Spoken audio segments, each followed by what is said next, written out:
Welcome to Simplilearn's Data Analytics full course. If you're eager to dive into the world of data and learn how to turn raw information into actionable insights, you have come to the right place.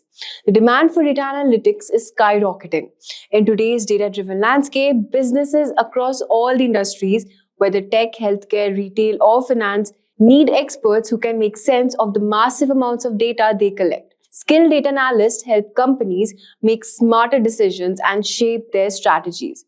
In 2024, data analytics remains one of the most sought after skills. Companies recognize that those who can analyze and interpret data hold the key to improving performance, understanding customer behavior, and staying competitive. This demand translates into plenty of job opportunities and rising salaries for data analytics. Craving a career upgrade? Subscribe, like, and comment below. Dive into the link in the description to fast-track your ambitions. Whether you're making a switch or aiming higher, Simplilearn has your back.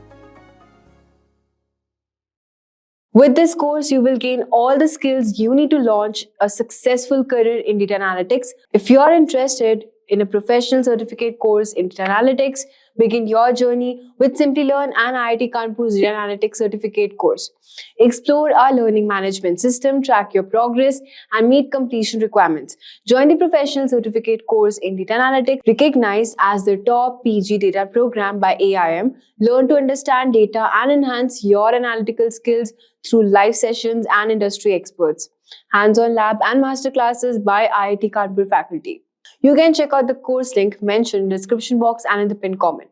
So let's get started. We all use smartphones, but have you ever wondered how much data it generates in the form of texts, phone calls, emails, photos, videos, searches, and music? Approximately 40 exabytes of data gets generated every month by a single smartphone user. Now, imagine this number multiplied by 5 billion smartphone users. That's a lot for our mind to even process, isn't it? In fact, this amount of data is quite a lot for traditional computing systems to handle. And this massive amount of data is what we term as big data. Let's have a look at the data generated per minute on the internet. 2.1 million snaps are shared on Snapchat. 3.8 million search queries are made on Google. 1 million people log on to Facebook. 4.5 million videos are watched on YouTube. 188 million emails are sent.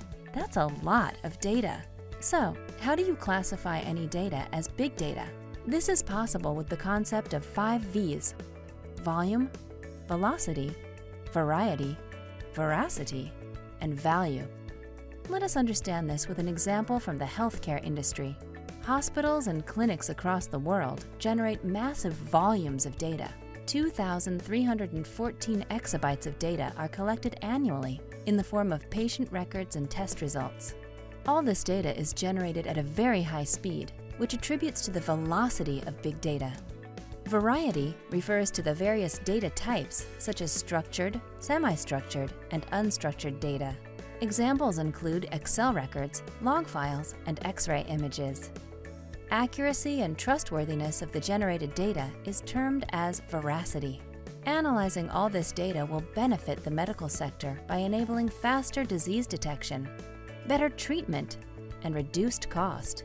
This is known as the value of big data. But how do we store and process this big data? To do this job, we have various frameworks such as Cassandra, Hadoop, and Spark. Let us take Hadoop as an example and see how Hadoop stores and processes big data. Hadoop uses a distributed file system known as Hadoop Distributed File System to store big data. If you have a huge file, your file will be broken down into smaller chunks and stored in various machines. Not only that, when you break the file, you also make copies of it, which goes into different nodes. This way, you store your big data in a distributed way and make sure that even if one machine fails, your data is safe on another.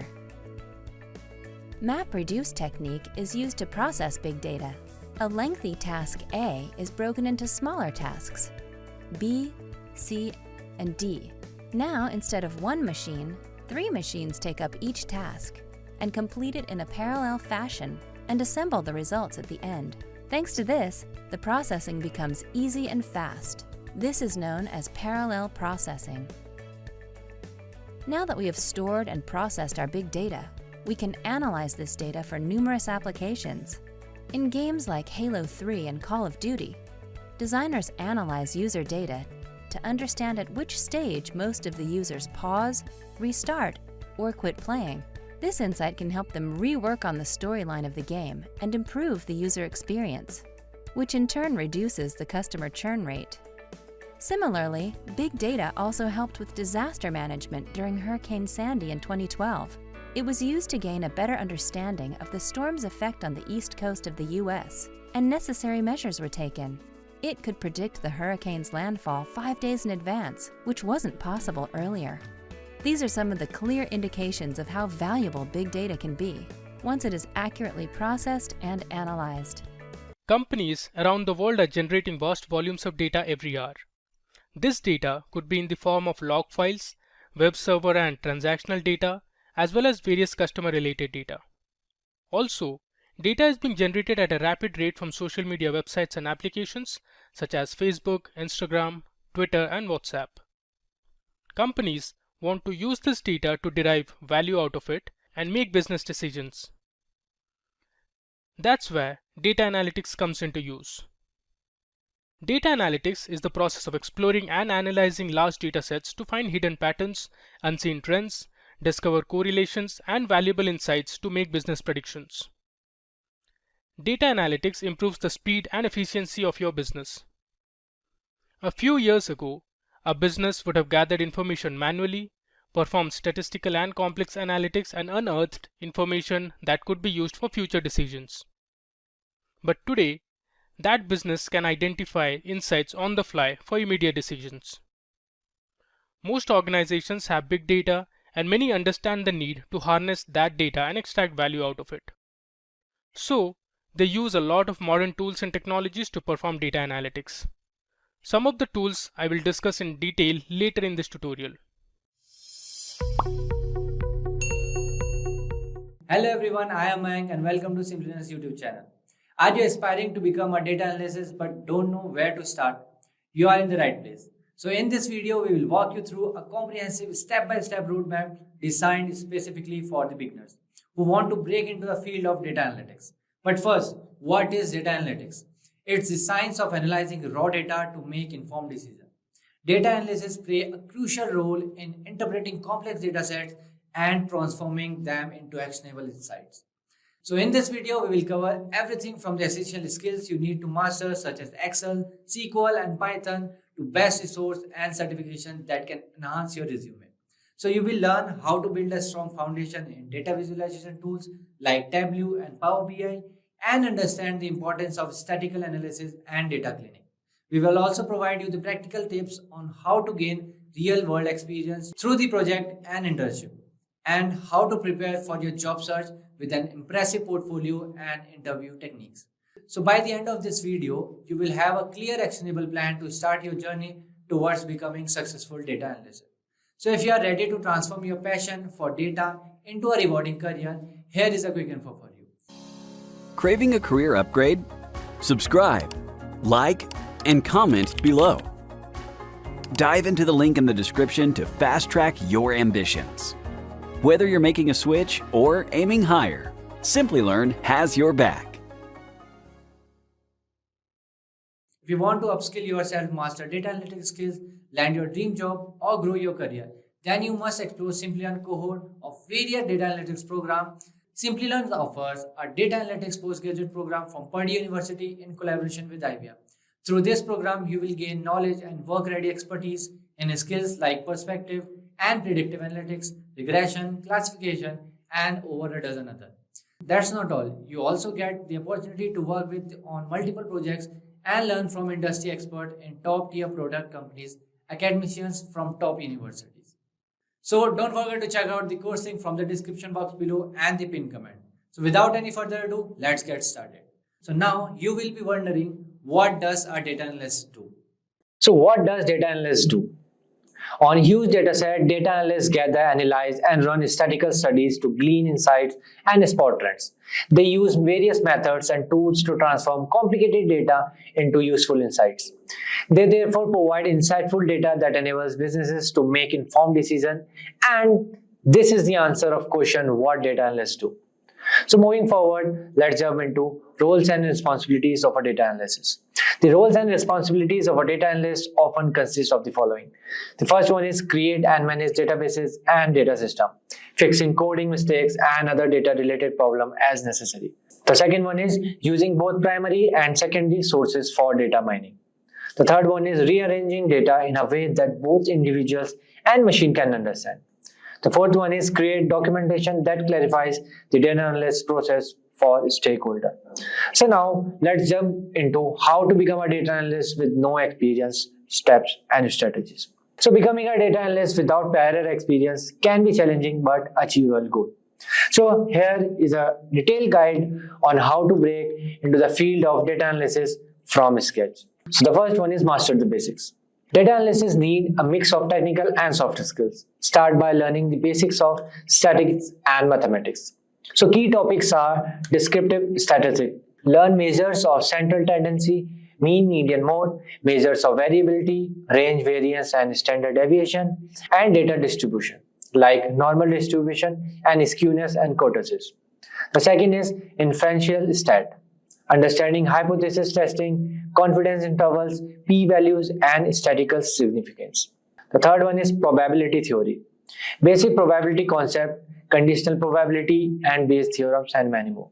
The fourth point is linear algebra and calculus. Fundamental concept that underpin many statistical algorithms. So you guys can learn these topics from our Simplilearn YouTube channel where each topic is explained in depth by our experts. The second point is programming languages and Python. In Python, learn the basic syntax, data types, and control structures like loops and condition.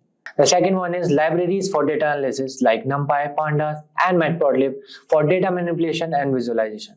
The third one is library for statistical analysis like SciPy and stat models for performing statistical tests and modeling. And in R, like basic syntax like data types and structures. Data manipulation like dplyr, tidyr.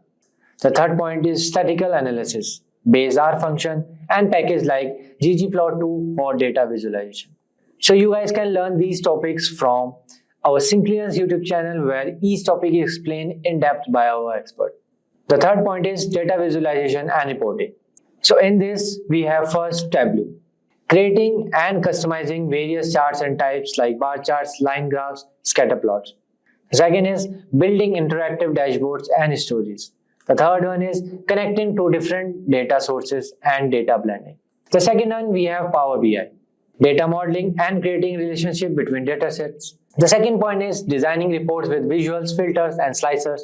The third point is using DAX, data analysis expressions, for advanced calculation. In this category, third we have Excel. So in this, you can learn advanced formulas like VLOOKUP, HLOOKUP, index, match, and arrays formulas. The second is pivot tables, summarizing, analyzing, and visualizing data. The third is data visualization, creating and formatting charts, sparklines, and conditional formatting. So you guys can learn these topics from our Simplilearn YouTube channel where each topic is explained in depth by our expert, or you can go through their official document websites. In Master the Basics, the last point is SQL database and the key concept. The key concept are basic SQL commands. Select, from, where, join, group by, having, or order by. Second is database design. Understanding tables, relationships, and normalization. The third is advanced SQL. Subqueries, window function, and common table expression, CTEs. The fourth one is database management. Connecting to a database, writing optimized queries, and understanding the indexes. So you guys can learn these topics from our Simplilearn YouTube channel where we have SQL playlists covering each topic that is explained in depth by our expert. The second point is work on your personal project. Applying your new skills to real world problems is a great way to gain experience. So here are some projects ideas to help you get started.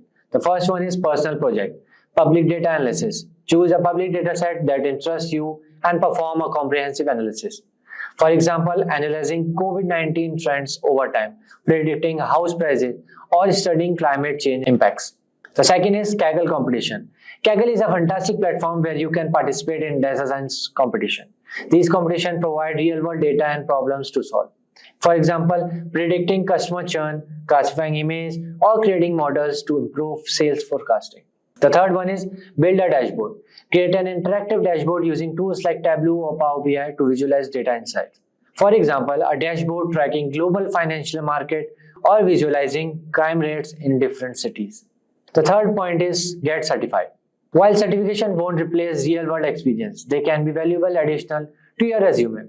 So there are numerous data analyst certification available online, such as the Google Data Analytics Certificate, the Data Analyst program by Simplilearn. This data analyst course by Simplilearn in collaboration with IBM will transform you into a data analytics expert. In this course, you will learn the latest analytics tools and techniques, how to work with SQL, the languages of R and Python, the art of creating data visualization, and how to apply stat and predictive analytics in the business environment.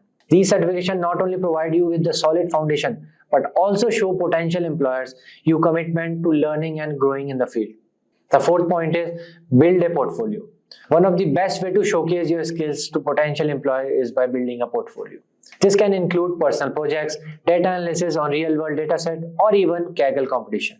The key here is to demonstrate your ability to apply what you have learned to real-world problems.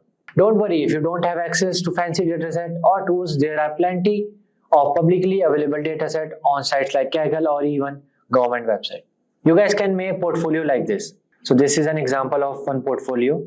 So you can distribute your projects like this, or you can take help from this. Okay. The next point is networking and mentorship. Connect with professionals in the field through LinkedIn, local meetups, or professional association. Look for a mentor who can provide guidance, feedback on your projects, and potentially help you with the job referrals. Networking can be invaluable in learning about unadvertised job openings or internship. The next point is internship. Apply for entry-level position or internship. Look for job titles like junior data analyst, data technicians, or analytics assistant. Look for opportunities in local community. Reach out to startups or non-profits, or even consider offering your services for free initially. Even customer service or administrator roles that involves data entry or reporting can serve as stepping stones, giving you practical experience with data. The seventh point is prepare for interviews. Be ready to discuss your projects, how you approach problems, and what you have learned. You should also be prepared for technical interviews that may test your knowledge of stat, programming, and data analysis techniques. You can refer to Simplilearn's video on data analysis interview question and answer on YouTube. So to sum it up, master the basics, build a portfolio, get certified, get experience through internship and freelancing, network like crazy, and never stop learning. Let's discuss the various steps involved in the data analytics process. As you can see on the screen, there are 5 process steps. Now let me make you understand each of this one by one. So the first step is to understand the problem. Before starting with the analysis, you need to understand the business problem and define your goals.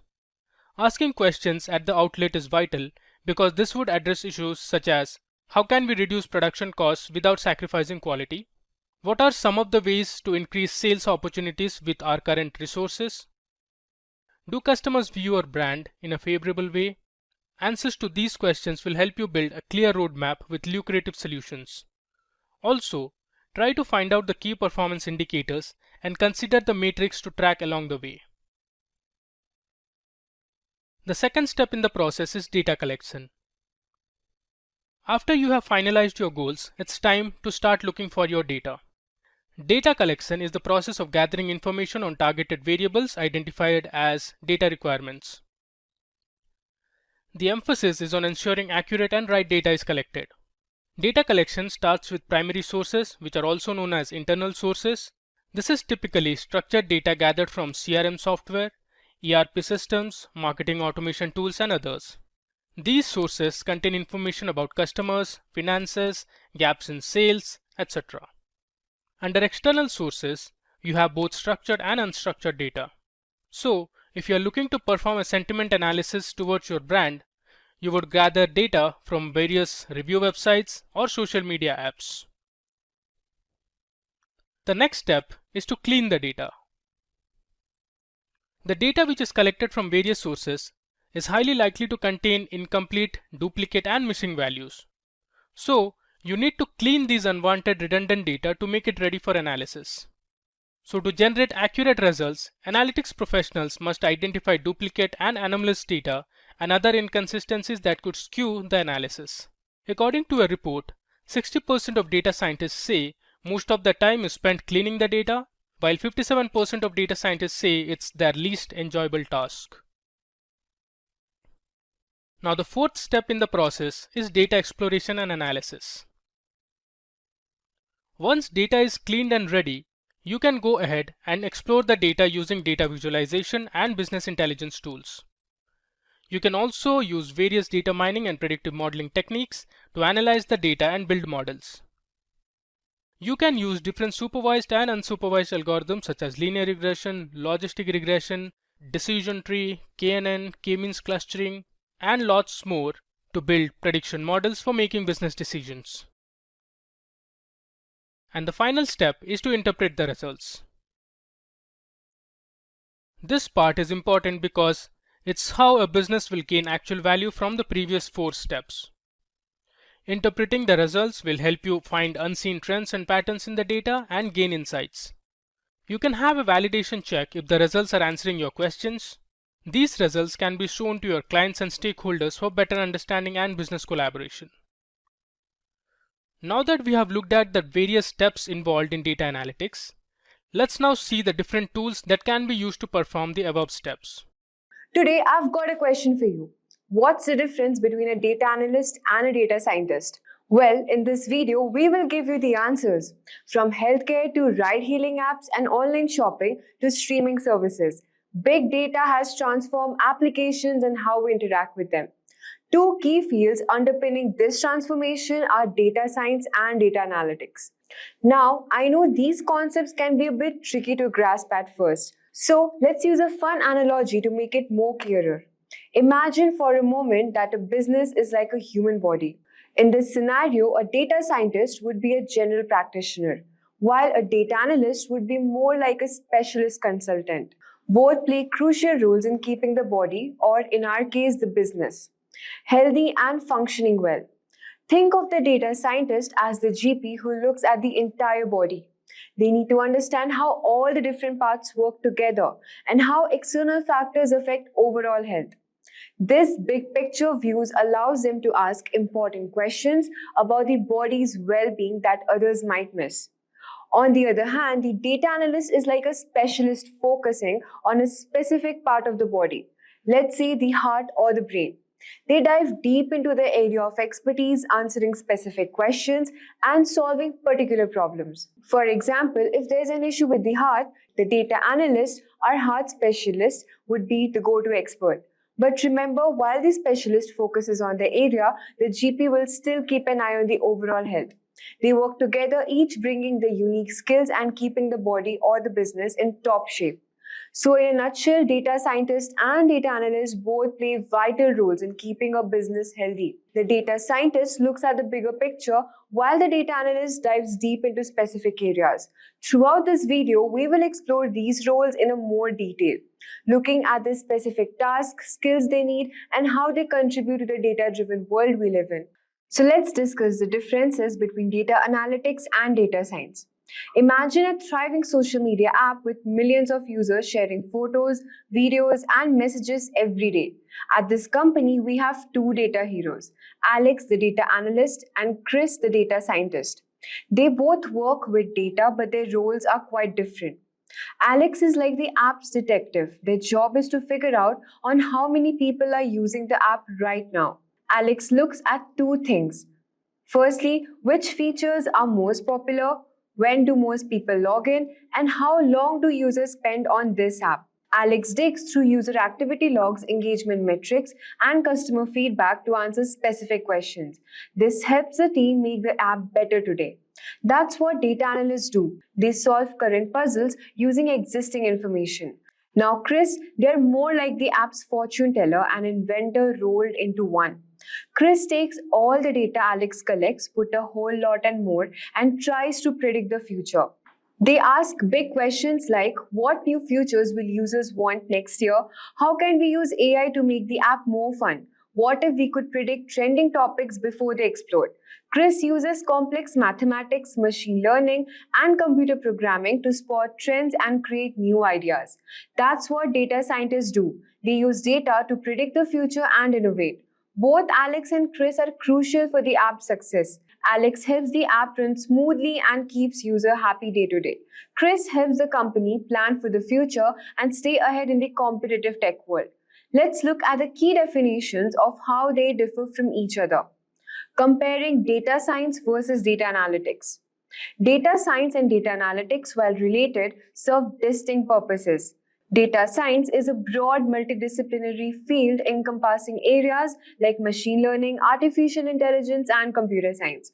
It involves researching vast amounts of unstructured data to ask and answer strategic long-term questions. Data scientists often build complex models and algorithms focusing on innovation and strategic decision making, and they usually hold senior roles.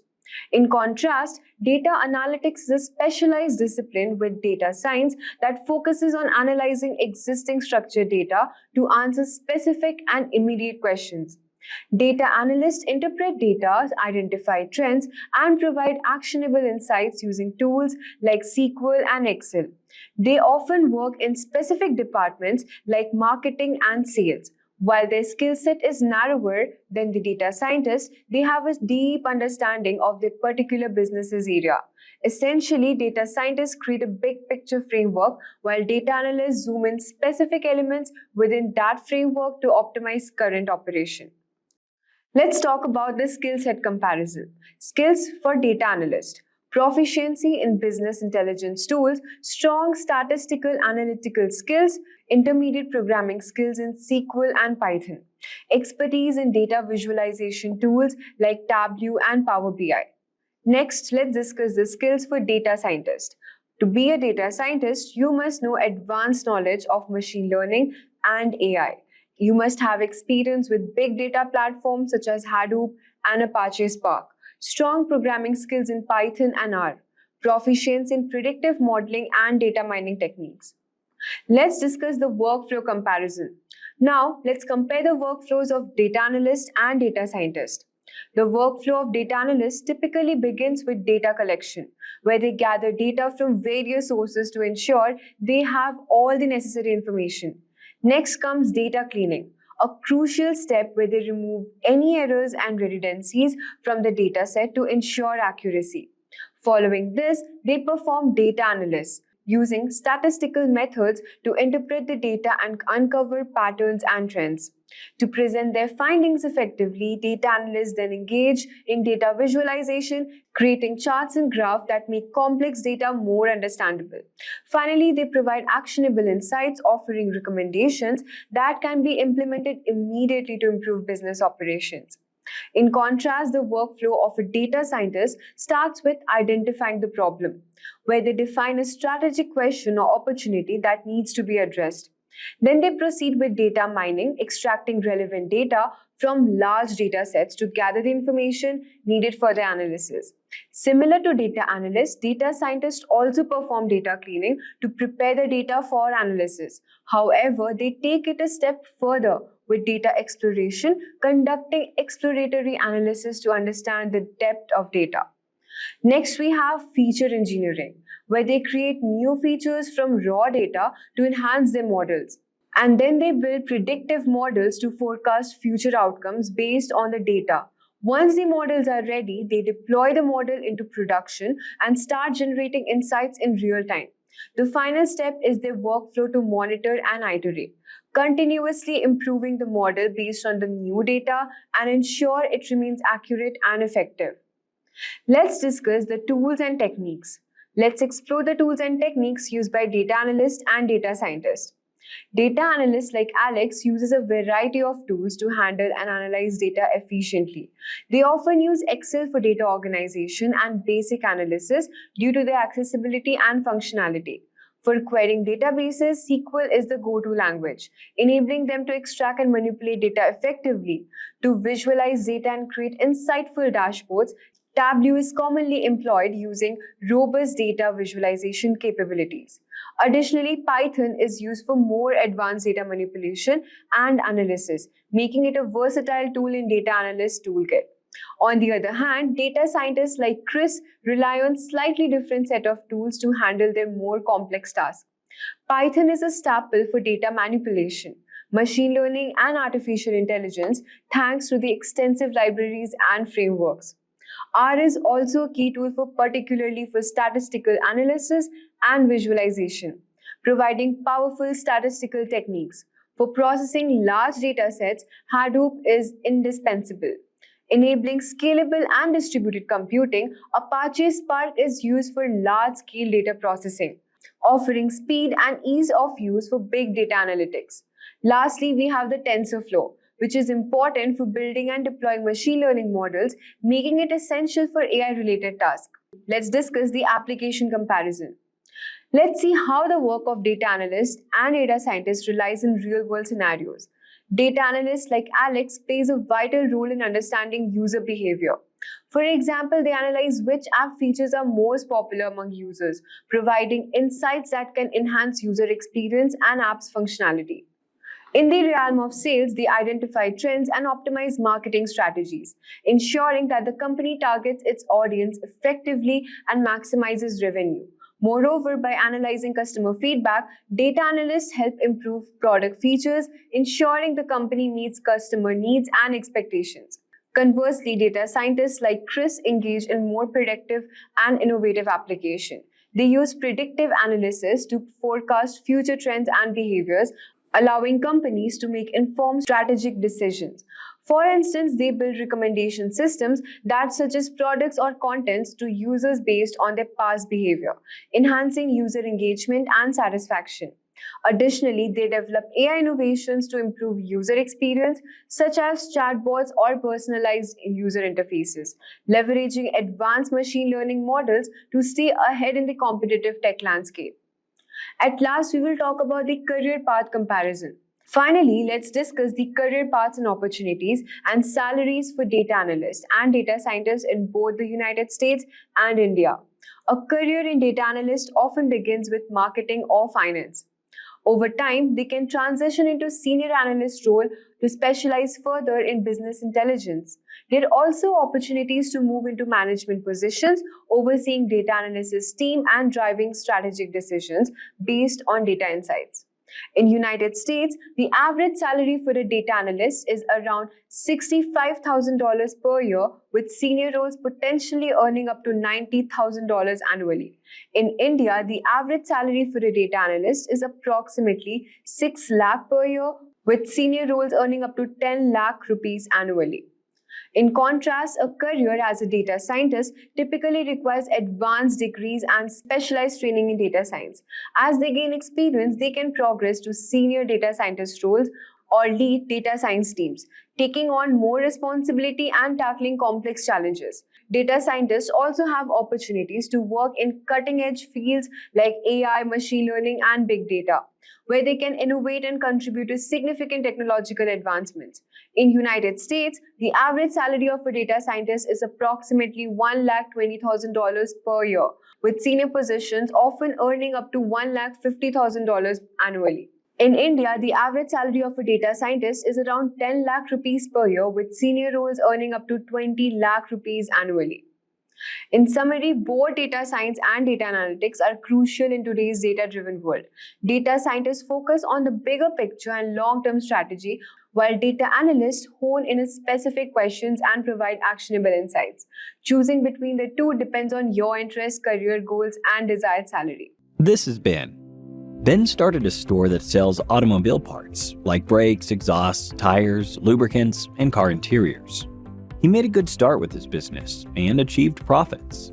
However, as days passed by, along with his growing business, he faced some business challenges.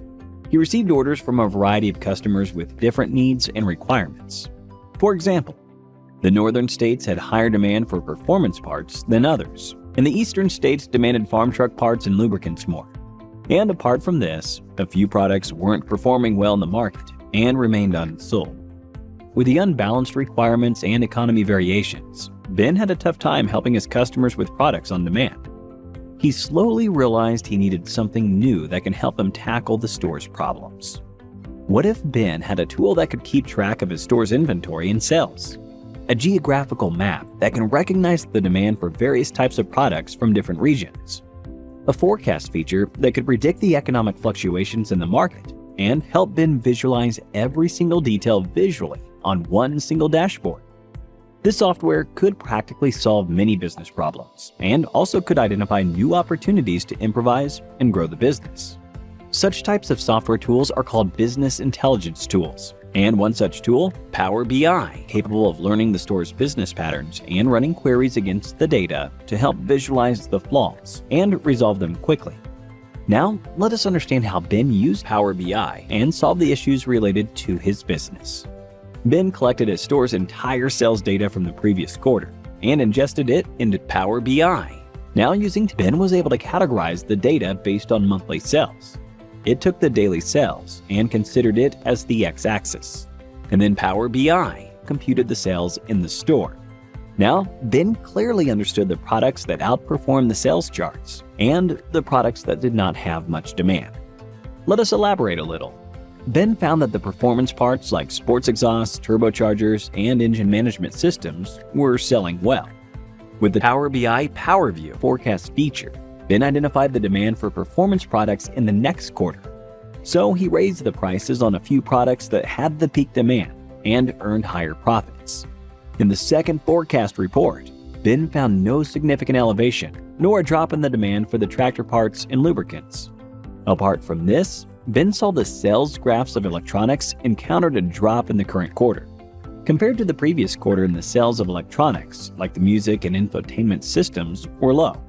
To improvise and stabilize the fluctuating sales of electronics, Ben came up with some exciting clearance sale offers on electronic products.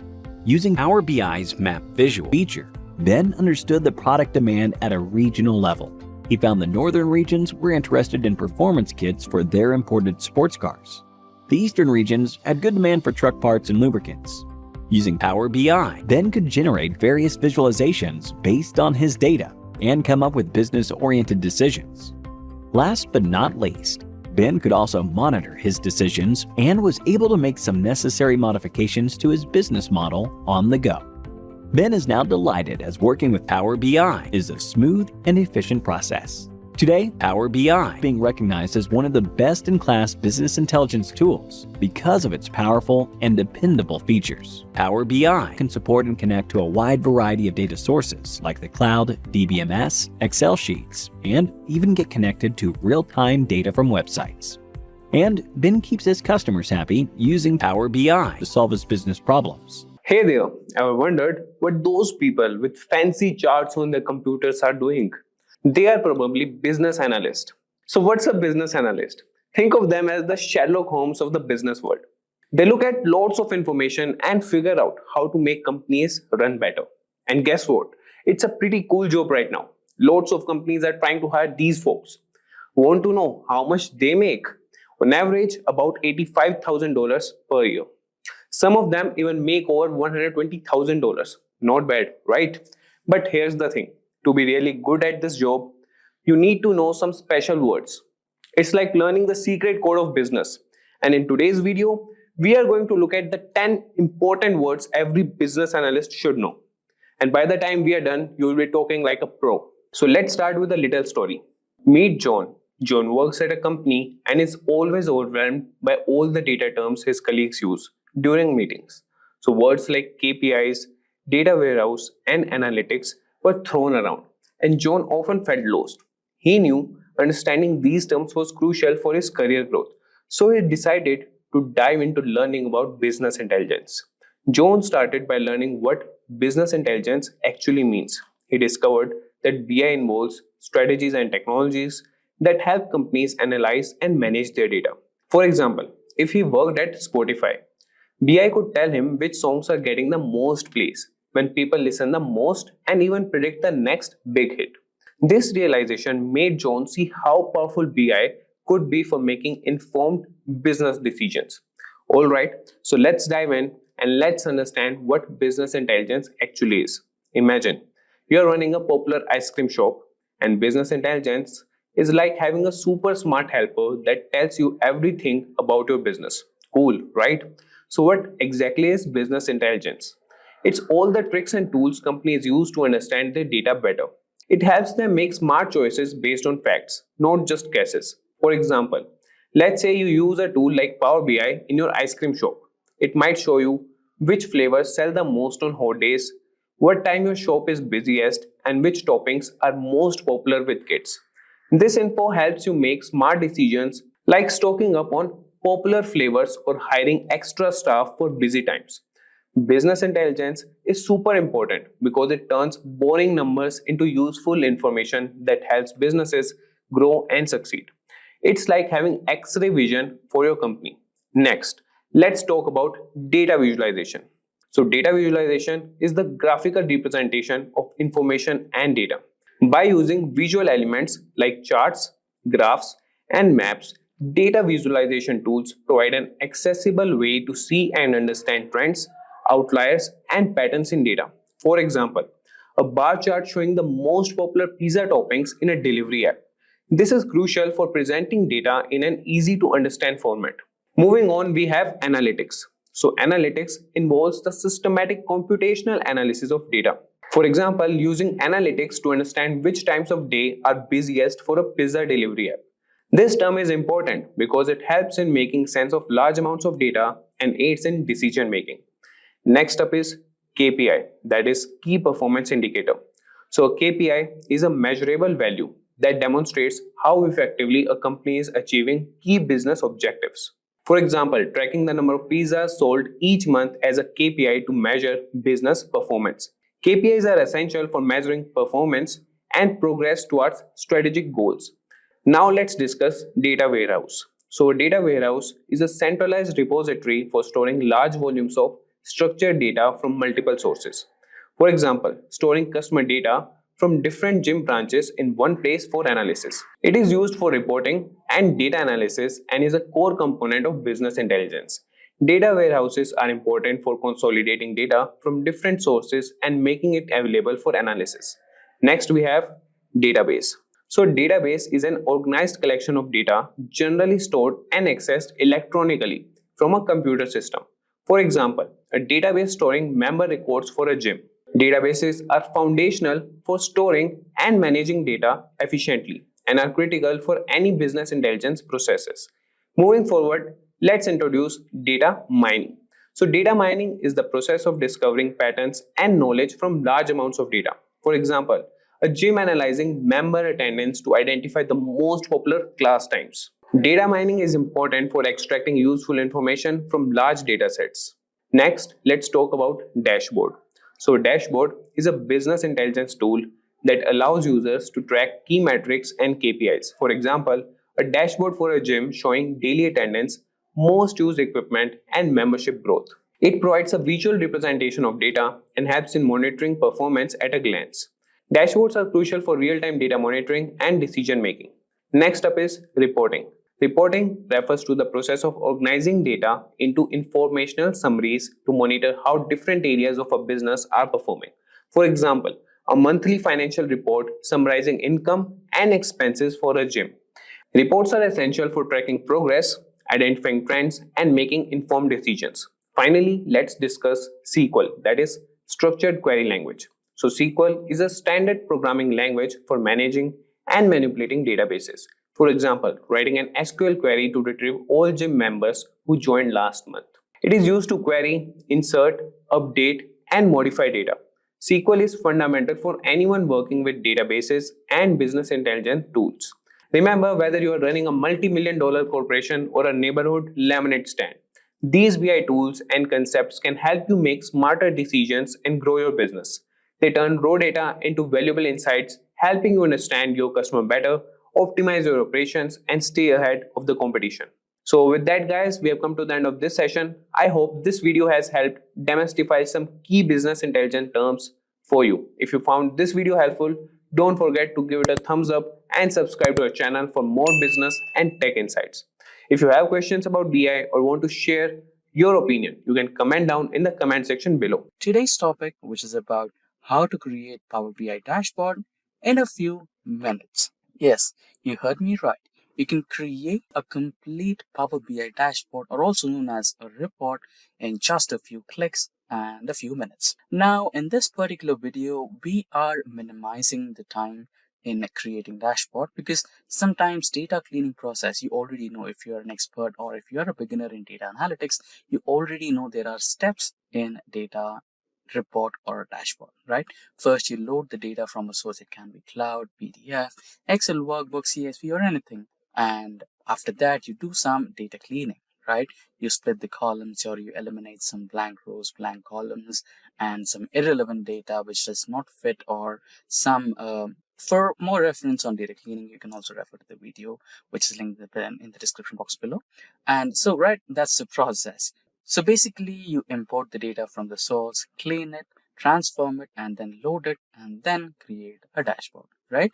So in this particular video, we have the completely cleaned data set, which is really available for creating report, which will be also linked in the description box below if you want to follow us along. So with that, let's get started, right? So that's how it goes. Now let's have a look at our data.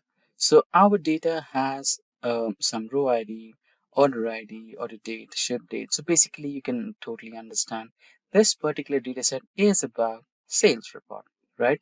Let's say I'm working with XYZ company, which is based on data analytics, and I get an email from my client that he or she wants to know how exactly the sales are performing, in what exact states or countries, and what exact regions, and what category of products or subcategory of products, and what's the sales quantity, order, profit, right? So let's say you have a one category or subcategory or a product which is giving you a high number of sales and profit, right?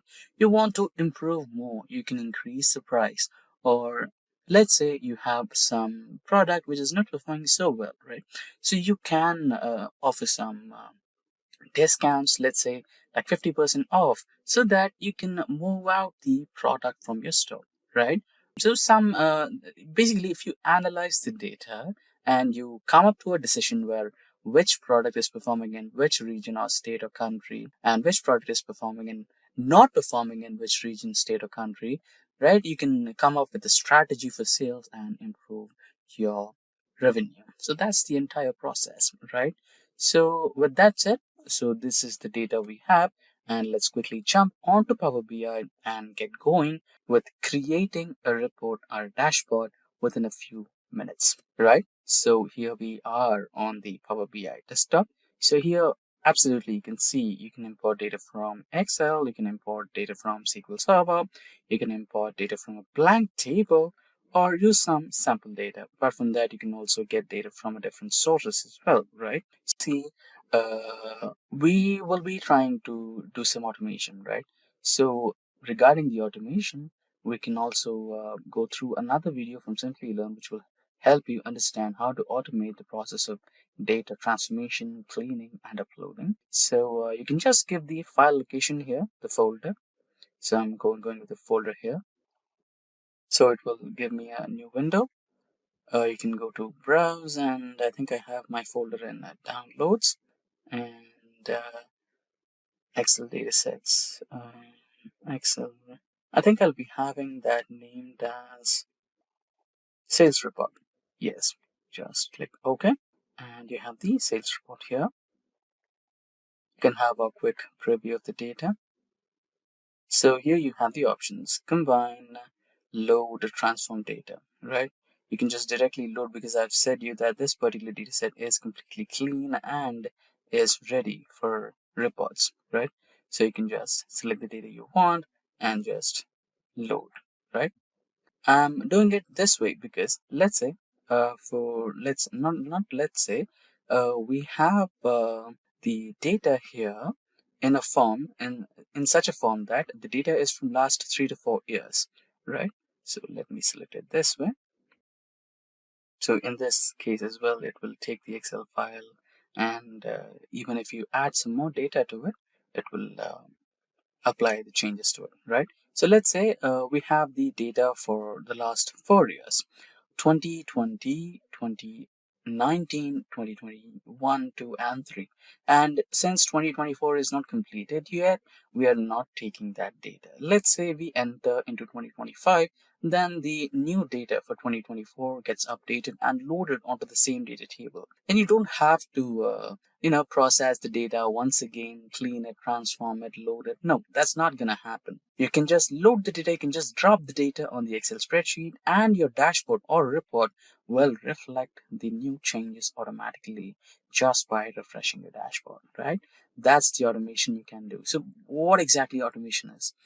The process where human effort is not involved and the computer or your any tool does the job for you is called as automation, which reduces a lot of time of yours, and you can use that valuable time to plan on the strategies to improve your revenue, right? That's the overall motto of data analytics. Now that's the preview of the data. I'm just going to directly load it. I'm not going to transform it because it's completely clean and transformed data and ready for reports.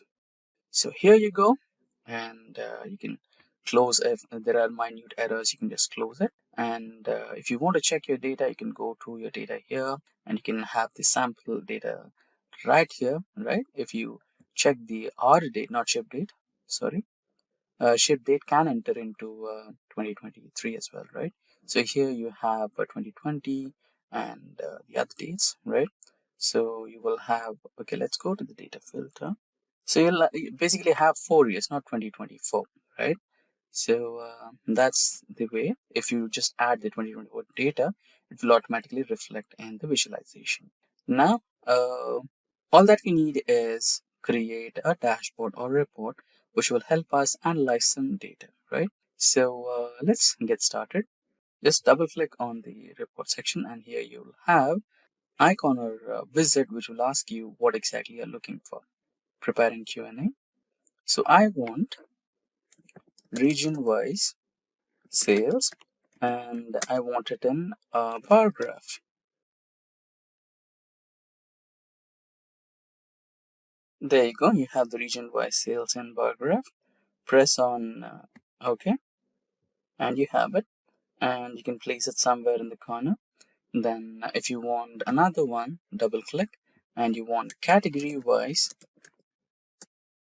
category sales, and let's take that in pie chart. Category sales pie, and here you have it. Press on agree and accept, and you have it over here. And year-on-year sales in a line graph, sales by date, or sales by date line graph. Here you have it. Accept that, so that you can identify which is the peak performance year or peak performance date for us, which gave us the highest number of sales in a certain region, right? So here we have it. You can place it, you can customize it, right? And now let's go for subcategory. Double click, and subcategory. I think we have a hyphen or space there. Sales. The type of chart you want, you can go with the donut one. Select that and agree. So you have a subcategory wise sale, and now let's go with region wise. I mean the country wise, right? So let's go to the data again here. So here we have segment city, state, country. Okay, let's go with country now, right? Country sales map chart. So whenever you have a region or state or a country involved, go with map charts. It's the best way to represent, right? So we have considered European nations over here. So for that reason, we have the European states here. And now we can let's go with the data once again and have a look what else we can do. And shipment mode, right? So you have the shipment mode as well. So you can identify what type of shipment mode customers are majorly preferring. Shipment mode, bar graph, agree. So basically, I think we have three types of shipment mode. Let's check the column name of shipment mode properly. Ship mode. It's not shipment mode, it's ship mode, right? So let's type again. Ship mode, bar graph. Okay, shipment mode sales, bar graph. There you go. So agree, accepted. So you have standard shipment is the most preferred one. Now we have this, so let's add some KPIs here. So KPI of sales, you will adjust that. Agree. There you go. And let's add a KPI for profit. And you have it. Agree. KPI for revenue. Double click.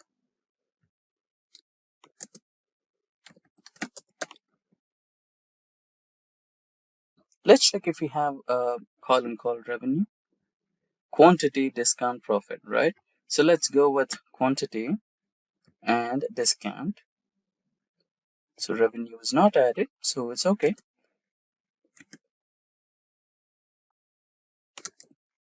So you can identify which product or subcategory is highly selling in number of quantities. So you'll have the sum of profit, sum of sales, sum of quantity, and what else we left? The last one, discount and rate. Sales, discount, profit. So let's identify if we have offered any. Okay, so let's add a KPI of rate as well. If we are completely focusing on a single product, a single category, we must be having a KPI for rate as well. Double click somewhere, KPI on rate. There you go. Accept it. And you have the completely formatted dashboard or sales report ready for a meeting. Let's close all these so that we have a better visualization, and you can just go to the slideshare mode or fit to the page mode where you can have it. That's good. So this is how you create a completely fully functional sales report or sales dashboard just within a few clicks and just within a few minutes. Let's say I want the sales report only for central region. Click that and it's completely interactive. And let's say we don't want that, click outside and you will have everything back to the normal, right?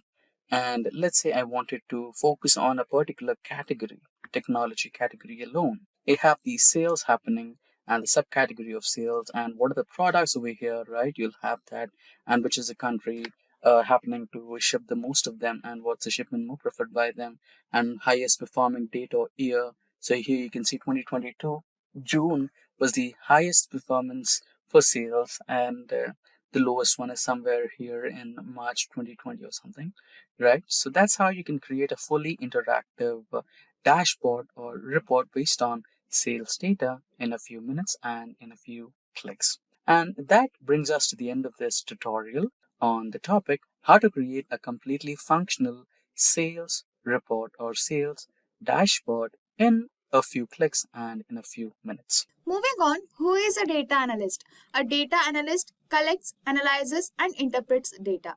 A data analyst will convert raw data into useful information. Data analysts are in high demand because every industry uses data analysis. Work of a data analyst. As a data analyst, you will work closely with the raw data and generate valuable insights to help companies decide their future goal. If you like thinking out of the box, you are the perfect fit for this domain. Data analysts help maximize output when it comes to generating revenue, working closely with both business and data. Nevertheless, this field boasts handsome salaries for all levels of expertise. Can you become a data analyst without prior experience? Yes, anyone can become a data analyst if they enjoy solving real world problems, have a strong background in statistics, and have a creative mind. If you feel you don't have it, you can definitely develop it. So let us know the skills in detail. What are the basic skill sets required for a data analyst? Data analyst must know basic mathematics and statistics, programming skills, machine learning, and also data visualization tools. So let us know what are the basics that you need to learn as a data analyst. Mathematics. It is always better to know basic mathematics like linear algebra and probability fundamentals. Linear algebra is used in data pre-processing and transformation, which is the critical process of every data analyst. Statistics, a branch of mathematics that deals with collection, analysis, presentation, and implementation. Probability. We know that probability is the study of how likely something will happen, which is essential for concluding. Both probability and statistics are the backbones of data analysis. It is feasible to become a data analyst with only a basic understanding of these three areas of mathematics. But in order to remain relevant and grow as a data analyst, one's mathematical knowledge should not be restricted. Compulsorily use some of the tools as a data analyst. What are that? First is Microsoft Excel. It is the most well-known spreadsheet software in the world. It also has computation and graphing features that are excellent for data analysts. No matter your area of expertise or additional software you might want, Excel is a standard in the industry. Its useful built-in features include form design tools and pivot table. It also generates a wide range of additional features that help simplify data manipulation.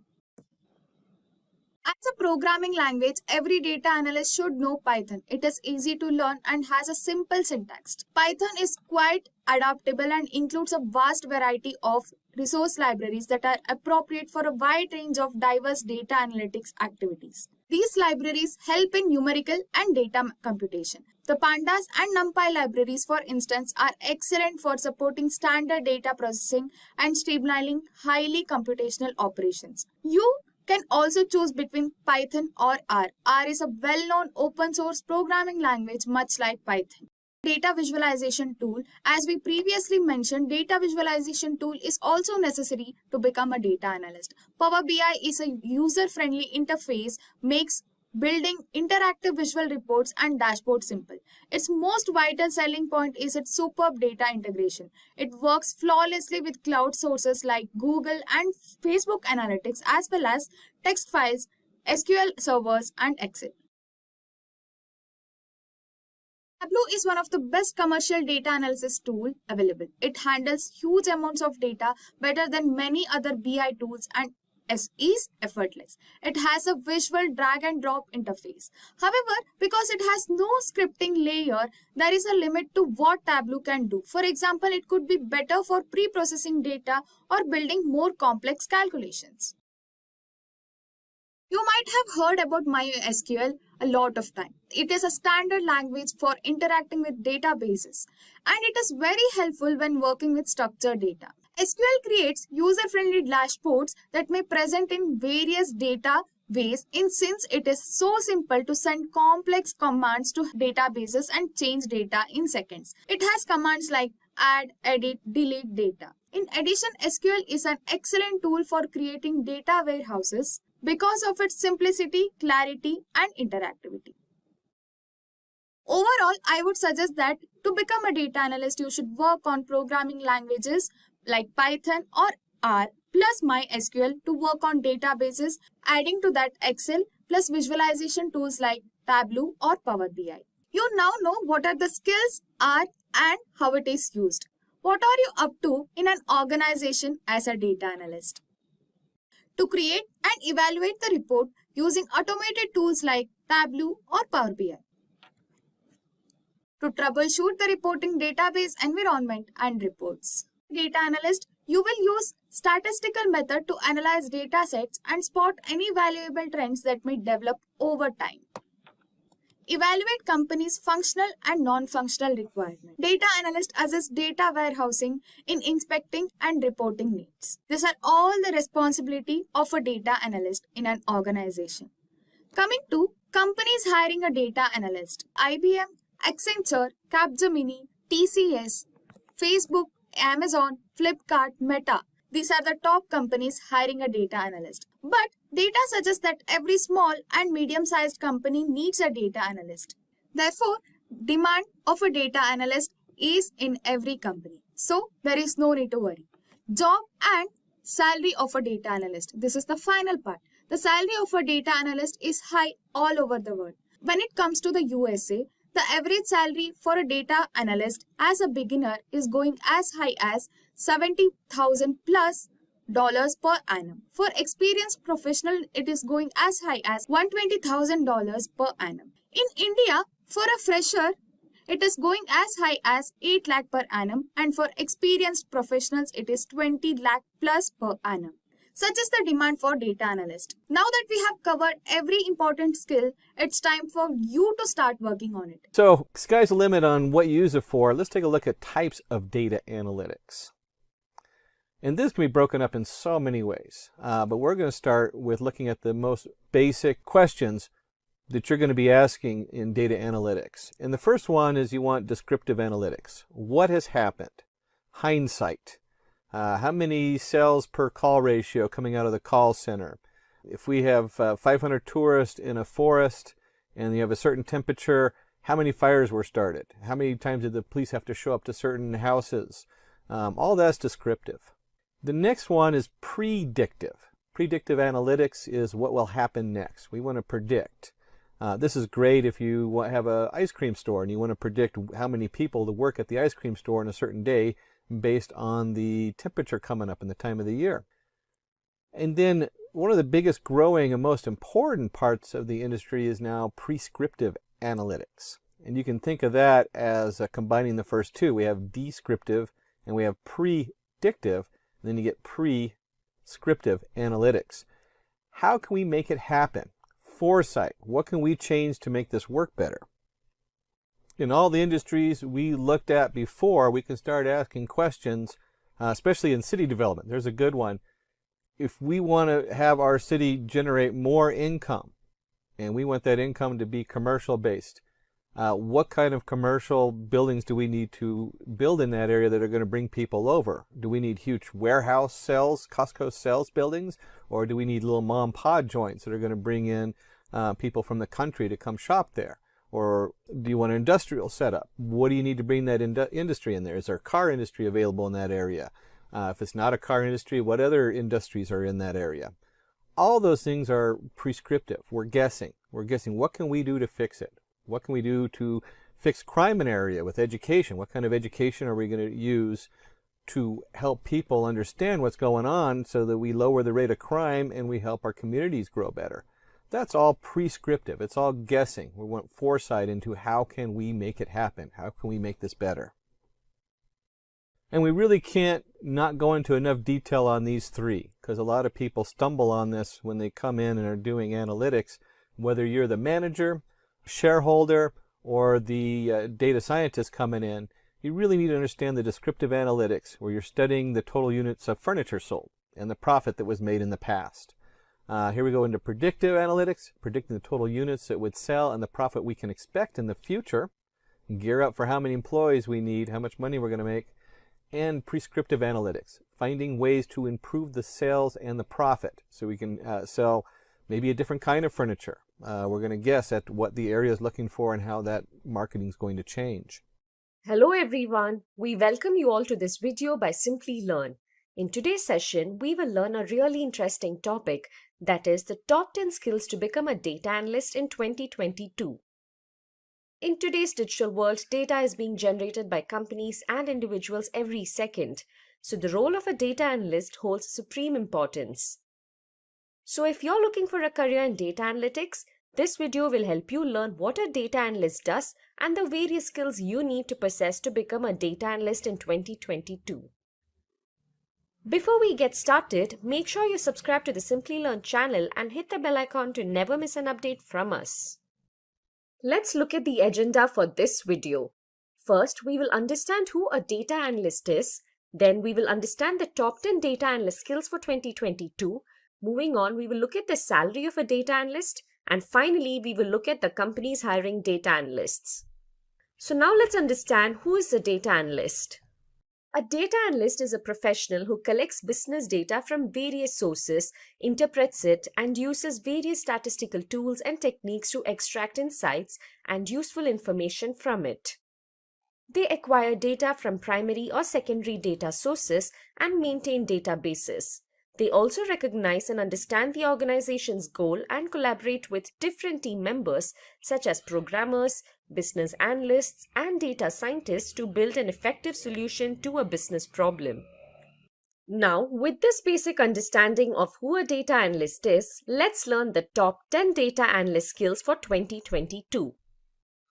At number 1, we have Structured Query Language or SQL. SQL is a top skill that every data analyst should have. Data analysts use SQL commands and functions to store, process, analyze, and manipulate structured data using relational and NoSQL databases. They also build data models and write complex SQL queries and scripts to gather and extract information from several databases and data warehouses. Some of the popular databases a data analyst should be familiar with are Microsoft SQL Server, MySQL, PostgreSQL, and IBM DB2. The second important skill for a data analyst is Microsoft Excel. Microsoft Excel is one of the most popular and oldest spreadsheet applications for creating reports, performing calculations, and analyzing data. Data analysts need to know how to handle tabular data in Excel. So, they should be aware of features like sorting, filtering, conditional formatting, pivot tables, what-if analysis, and functions such as SUMIFs and COUNTIFs. The third crucial data analyst skill for 2022 is data cleaning and wrangling. Usually, the data collected by analysts from various heterogeneous sources is often messy and contains a lot of missing values.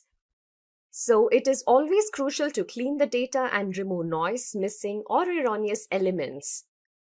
It is also important to format data using tools and methods before using it for analysis. They are responsible for data mining as well.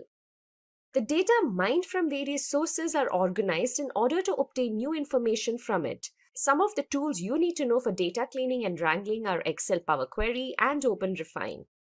The fourth skill on our list is mathematics and statistics. Data analysts often work on data for higher dimensions that are greater than 3. In order to interpret such data, they need to be good at linear algebra and calculus. They also build predictive models and statistical models such as linear regression, logistic regression, naive Bayes, and k-means clustering. In order to understand the working of these algorithms, they must have knowledge about statistics and probability. Coming to the fifth important skill for a data analyst in 2022, we have programming. Data analysts need to master at least one programming language, preferably Python or R. In order to work with complex business problems, analysts need to write scripts and user-defined functions to automate tedious tasks. Python and R language provide a collection of different libraries and packages such as NumPy, Pandas, dplyr, matplotlib, ggplot, which data analysts can use to discover trends and patterns from complex data sets. After this, we have data visualization as our sixth skill. Another data analyst job role is to visualize large volumes of data and prepare summary reports and dashboards for the leadership team and clients so that they can make timely business decisions. To do this, data analysts use various data visualization tools such as Power BI, Tableau, and QlikView. Using these tools, data analysts can integrate various data sets, apply joint conditions, sort and filter data, as well create different visualizations using charts and graphs. The seventh skill for a data analyst is industry knowledge. Data analysts should have good knowledge and understanding of the industry or domain they are working in. For example, if you're working in a healthcare domain, you need to know how healthcare analytics can be applied to improve patient care. You should have knowledge about the challenges faced in healthcare and how you can leverage data and analytics to solve the issues. Only if you have strong industry knowledge can you try to improve the business. The eighth skill that is important for a data analyst in 2022 is problem solving. A business deals with several problems on a daily basis. Data analysts should be ready to face those challenges. Data analysts are expected to use their problem-solving skills, work with the team, troubleshoot what went wrong, and provide an effective solution via data analysis. A data analyst with good problem-solving skills can help a business identify current and potential issues and determine a viable solution based on the data it collects. The ninth skill on our list is analytical thinking. Data analysts need analytical thinking ability to break down a complex problem into simple components and resolve these components one by one. It is a must-have skill for data analysts. Analytical thinking includes deciding the parameters that need to be considered for defining data sets, analyzing them from different perspectives, and determining variable dependencies. Coming to the 10th skill among the top 10 skills for a data analyst in 2022, we have communication. Data analysts don't just interact with computers and programs, they also interact with team members, stakeholders, and data suppliers. So, good communication skills are essential. Data analysts also present their findings in front of an audience who might not be familiar with the analytical methods and processes, so they need to clearly translate their findings and insights into non-technical terms. So, those were the top 10 skills a data analyst needs to possess in 2022. Do you think we missed out on any skills? Then please put your answers in the comment section below. Now, let's look at the salary of a data analyst. According to Glassdoor, the average annual salary for a data analyst in the United States is $69,517, while in India, you can earn nearly 7 lakh rupees per annum. Finally, let's look at the top companies that are hiring data analysts in 2022. Here, we have the consultancy and Big Four giant Deloitte and the pharmaceutical company Cerner Corporation. Then we have the tech giant IBM, retail company Walmart, and the e-commerce leader Amazon. To achieve the goals of data analysis, we use a number of data analysis tools. Companies rely on these tools to gather and transform their data into meaningful insights. So which tool should you choose to analyze your data? Which tool should you learn if you want to make a career in this field? We will answer that in this session. After extensive research, we have come up with these top 10 data analysis tools. Here, we will look at the features of each of these tools and the companies using them. So let's start off. At number 10, we have Microsoft Excel. All of us would have used Microsoft Excel at some point, right? It is easy to use and one of the best tools for data analysis. Developed by Microsoft, Excel is basically a spreadsheet program. Using Excel, you can create grids of numbers, text, and formulae. It is one of the widely used tools, be it in a small or large setup. The interface of Microsoft Excel looks like this. Let's now move on to the features of Excel. Firstly, Excel works with the Windows version of Excel supports programming through Microsoft's Visual Basic for Applications (VBA). Programming with VBA allows spreadsheet manipulation that is difficult with standard spreadsheet techniques. In addition to this, the user can automate tasks such as formatting or data organization in VBA. One of the biggest benefits of Excel is its ability to organize large amounts of data into orderly, logical spreadsheets and charts. By doing so, it's a lot easier to analyze data, especially while creating graphs and other visual data representations. The visualization can be generated from a specified group of cells. Those were few of the features of Microsoft Excel. Let's now have a look at the companies using it. Most of the organizations today use Excel. Few of them that use it for analysis are the UK-based company Ernst & Young. Then we have Urban Pro, Wipro, and Amazon.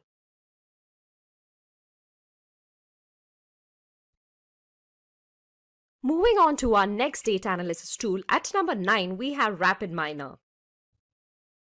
A data science software platform, RapidMiner provides an integrated environment for data preparation, analysis, machine learning, and deep learning. It is used in almost every business and commercial sector. RapidMiner also supports all the steps of the machine learning process.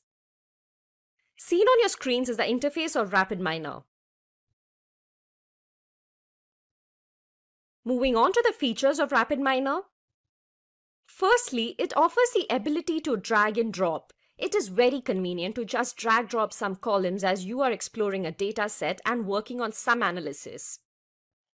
RapidMiner allows the usage of any data, and it also gives an opportunity to create models which are used as a basis for decision making and formulation of strategies. It has data exploration features such as graphs, descriptive statistics, and visualization, which allows users to get valuable insights. It also has more than 1,500 operators for every data transformation and analysis task. Let's now have a look at the companies using RapidMiner.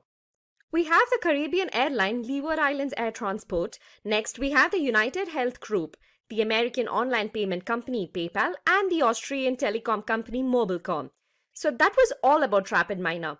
Now let's see which tool we have at number 8. We have Talent at number 8. Talent is an open source software platform which offers data integration and management. It specializes in big data integration. Talent is available both in open source and premium versions. It is one of the best tools for cloud computing and big data integration. The interface of Talent is as seen on your screens. Moving on to the features of Talent. Firstly, automation is one of the great boons Talent offers. It even maintains the tasks for the users. This helps with quick deployment and development. It also offers open source tools. Talent lets you download these tools for free. The development costs reduce significantly as the processes gradually speed up. Talent provides a unified platform. It allows you to integrate with many databases, SaaS, and other technologies. With the help of the data integration platform, you can build flat files, relational databases, and cloud apps 10 times faster. Those were the features of Talent. The companies using Talent are Air France, L'Oreal, Capgemini, and the American multinational pizza restaurant chain Domino's. Next on the list at 7 we have KNIME. Constance Information Miner on KNIME is a free and open source data analytics, reporting, and integration platform. It can integrate various components for machine learning and data mining through its modular data pipelining concept. KNIME has been used in pharmaceutical research and other areas like CRM customer data analysis, business intelligence, text mining, and financial data analysis. Here is how the interface of KNIME application looks like. Now coming to the KNIME features. KNIME provides an interactive graphical user interface to create visual workflows using the drag and drop feature. Use of JDBC allows assembly of nodes blending different data sources, including pre-processing such as ETL, that is extraction, transformation, loading, for modeling, data analysis, and visualization with minimal programming. It supports multi-threaded in-memory data processing. KNIME allows users to visually create data flows, selectively execute some or all analysis steps, and later inspect the results, models, and interactive views. KNIME Server automates workflow execution and supports team-based collaboration. KNIME integrates various other open source projects such as machine learning algorithms from Becker, H2O, Keras, Spark, and our project. KNIME allows analysis of 300 million custom addresses, 20 million cell images, and 10 million molecular structures. Some of the companies hiring for KNIME are United Health Group, ASML, Fractal Analytics, Atos, and Lego Group. Let's now move on to the next tool. We have SAS at number 6. SAS facilitates analysis, reporting, and predictive modeling with the help of powerful visualizations and dashboards. In SAS, data is extracted and categorized, which helps in identifying and analyzing data patterns. As you can see on your screens, this is how the interface looks like. Moving on to the features of SAS. Using SAS, better analysis of data is achieved by using automatic code generation and SAS SQL. SAS allows you to access through Microsoft Office by letting you create reports using it and by distributing them through it. SAS helps with an easy understanding of complex data and allows you to create interactive dashboards and reports. Let's now have a look at the companies using SAS. We have companies like Genpact, IQVIA, Accenture, and IBM to name a few. That was all about SAS. So for all those who joined in late, let me just quickly repeat our list. At number 10, we have Microsoft Excel. Then at number 9, we have RapidMiner. At number 8, we have Talent. At number 7, we have Nine. And at number 6, we have SAS. So far, do you all agree with this list? Let us know in the comment section below. Let's now move on to the next 5 tools in our list.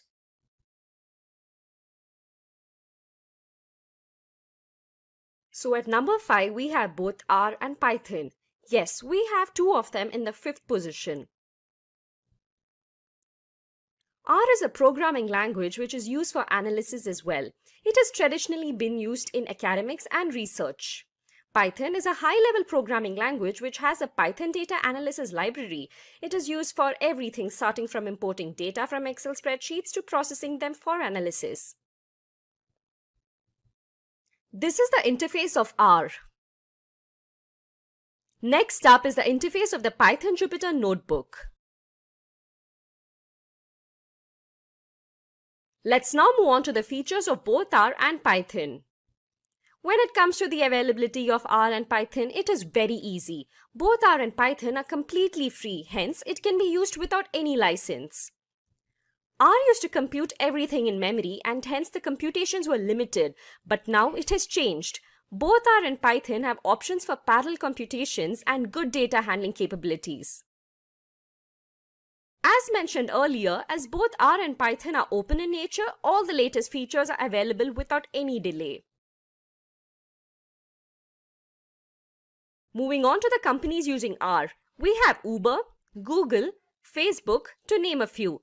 Python is used by many companies. Again, to name a few, we have Amazon, Google, and the American photo and video sharing social networking service, Instagram. That was all about R and Python.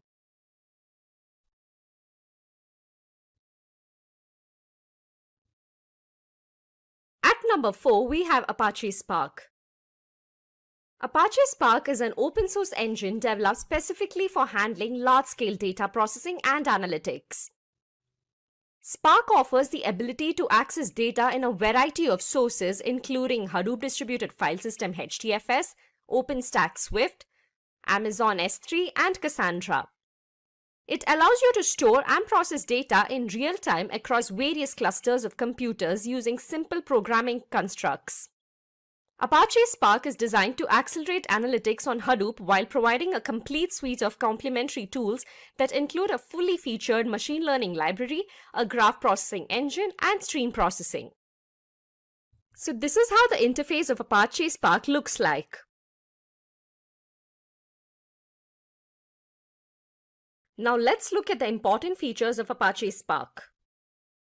Spark stores data in the RAM, hence it can access the data quickly and accelerate the speed of analytics. Spark helps to run an application in a Hadoop cluster up to 100 times faster in memory and 10 times faster when running on disk. It supports multiple languages and allows the developers to write applications in Java, Scala, R, or Python. Spark comes up with 80 high-level operators for interactive querying. Spark code for batch processing, join stream against historical data, or run ad hoc queries on stream state. Analytics can be performed better as Spark has a rich set of SQL queries, machine learning algorithms, complex analytics, etc. Apache Spark provides fault tolerance through Spark RDD. Spark resilient distributed data sets are designed to handle the failure of any worker node in the cluster. Thus, it ensures that the loss of data reduces to 0. Conviva, Netflix, IQVIA, Lockheed Martin, and eBay are some of the companies that use Apache Spark on a daily basis. At number 3, we have another important growing data analysis tool, that is ClickView. ClickView software is a product of Qlik for business intelligence and data visualization. ClickView is a business discovery platform that provides self-service BI for all business users and organizations. With ClickView, you can analyze data and use your data discoveries to support decision making. ClickView is a leading business intelligence and analytics platform in Gartner Magic Quadrant.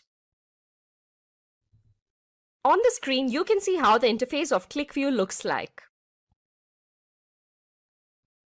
Now talking about its features. ClickView provides interactive guided analytics with in-memory storage technology. During the process of data discovery and interpretation of collected data, the ClickView software helps the user by suggesting possible interpretations.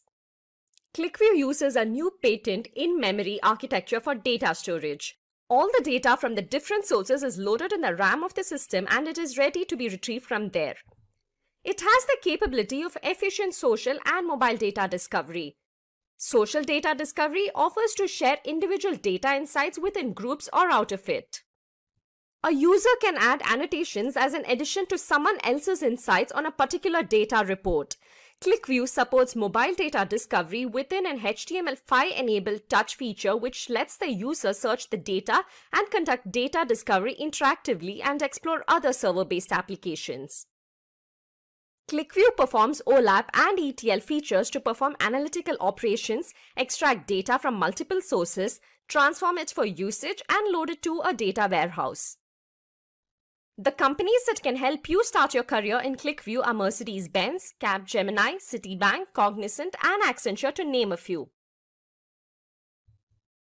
At number 2, we have Power BI. Power BI is a business analytics solution that lets you visualize your data and share insights across your organization or embed them in your app or website. It can connect to hundreds of data sources and bring your data to life with live dashboards and reports. Power BI is the collective name for a combination of cloud-based apps and services that help organizations collate, manage, and analyze data from a variety of sources through a user-friendly interface. Power BI is built on the foundation of Microsoft Excel and has several components such as Windows desktop application called Power BI Desktop and online software as a service called Power BI Service, mobile Power BI apps available on Windows phones and tablets, as well as for iOS and Android devices. Here is how the Power BI interface looks like. As you can see, there is a visually interactive sales report with different charts and graphs. Moving on to the features of Power BI.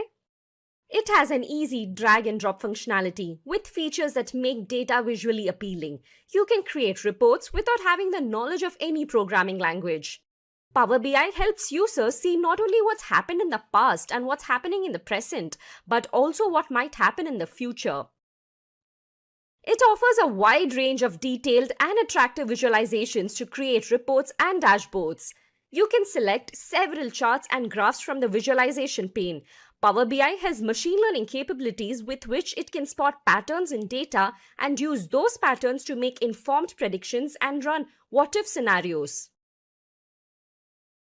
Power BI supports multiple data sources such as Excel, Text CSV, Oracle, SQL Server PDF, and XML files. The platform integrates with other popular business management tools like SharePoint, Office 365, and Dynamics 365, as well as other non-Microsoft products like Spark, Hadoop, Google Analytics, SAP, Salesforce, and MailChimp. Some of the companies using Power BI are Adobe, AXA, Carlsberg, Capgemini, and Nestle. Moving on to the next tool. So any guesses as to what we have at number 1? You can comment in the chat section below. Finally, on the top of the pyramid, we have Tableau. Gartner's Magic Quadrant of 2020 classified Tableau as a leader in business intelligence and data analysis. Tableau Interactive Data Visualization Software Company was founded in Jan 2003 in Mountain View, California. Tableau is a data visualization software that is used for data science and business intelligence. It can create a wide range of different visualization to interactively present the data and showcase insights. The important products of Tableau are Tableau Desktop, Tableau Public, Tableau Server, Tableau Online, and Tableau Reader. This is how the interface of Tableau Desktop looks like.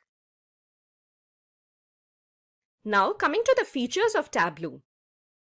Data analysis is very fast with Tableau, and the visualizations created are in the form of dashboards and worksheets.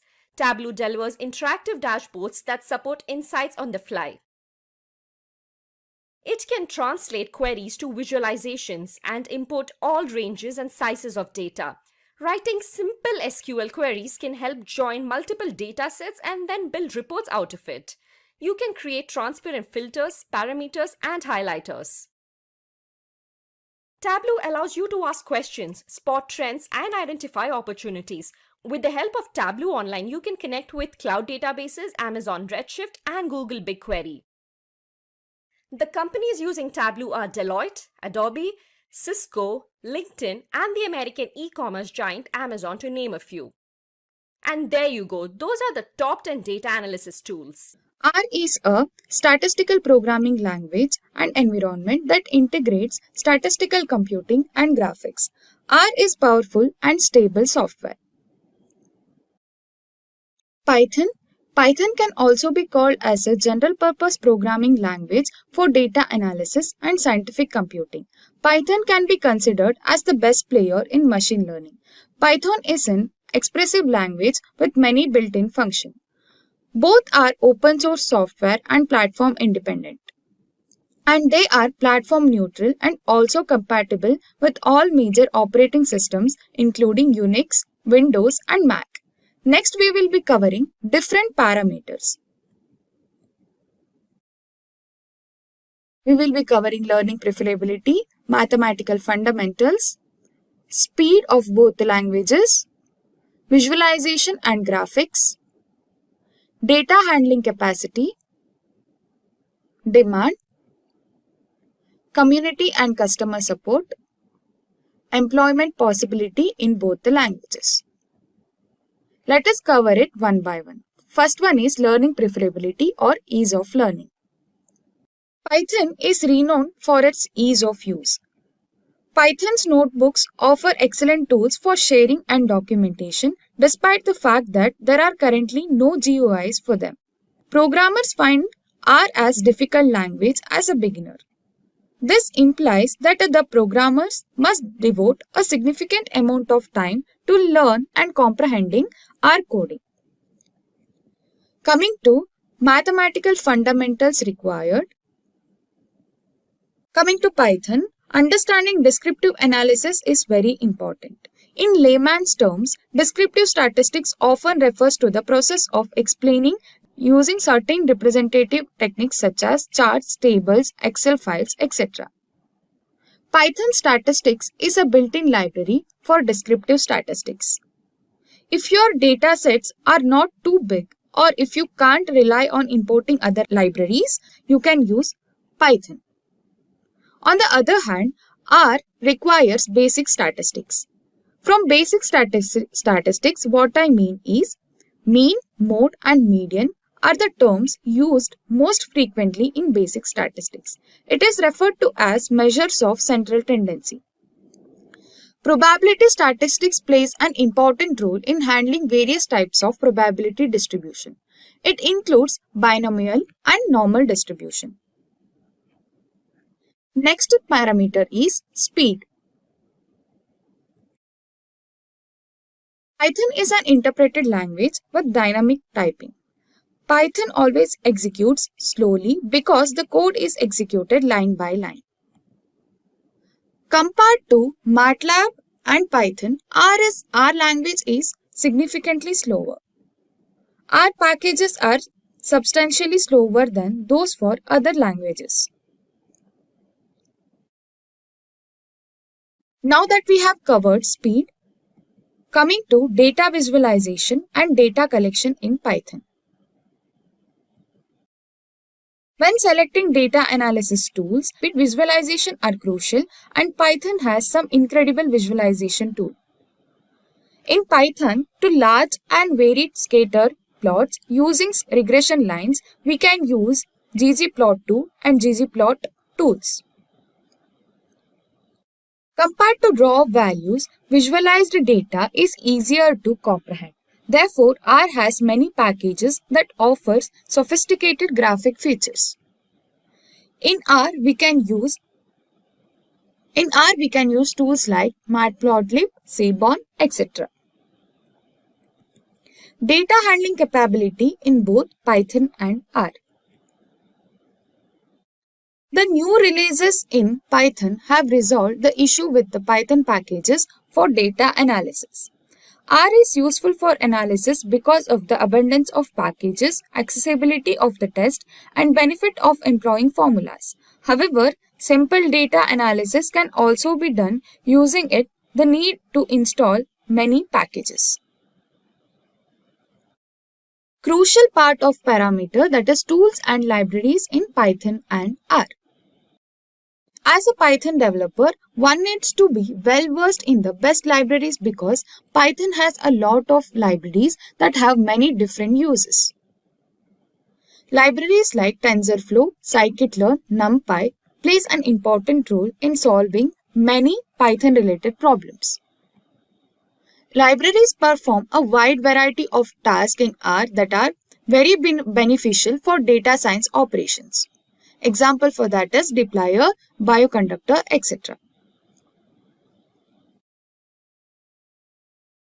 Community and customer support index offered by Python and R. Compared to R, Python has a larger community. For assistance, we can contact www.python.org. For any queries regarding Python and help, you can you can visit support.realpython.com. For any help and queries, R offers you with RStudio community. R provides assistance through its official website.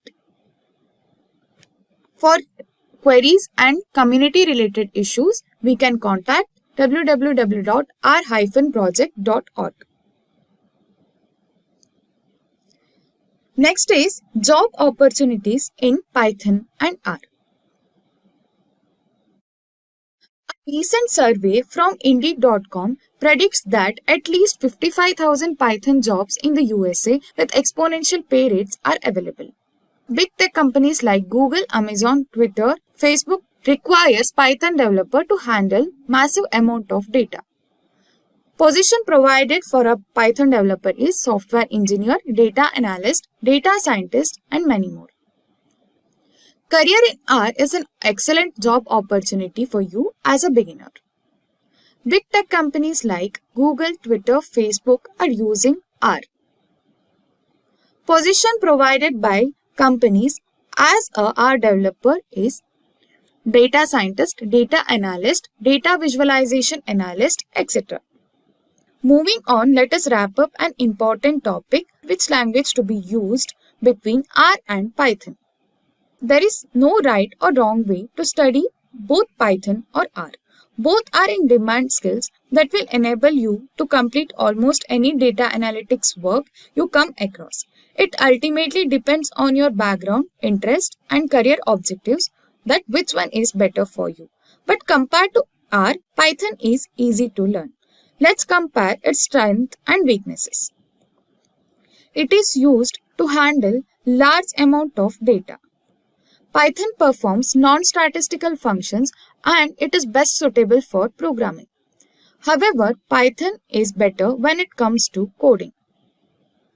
Whereas R is used in data visualization graphics, R is a widespread language in the statistical community.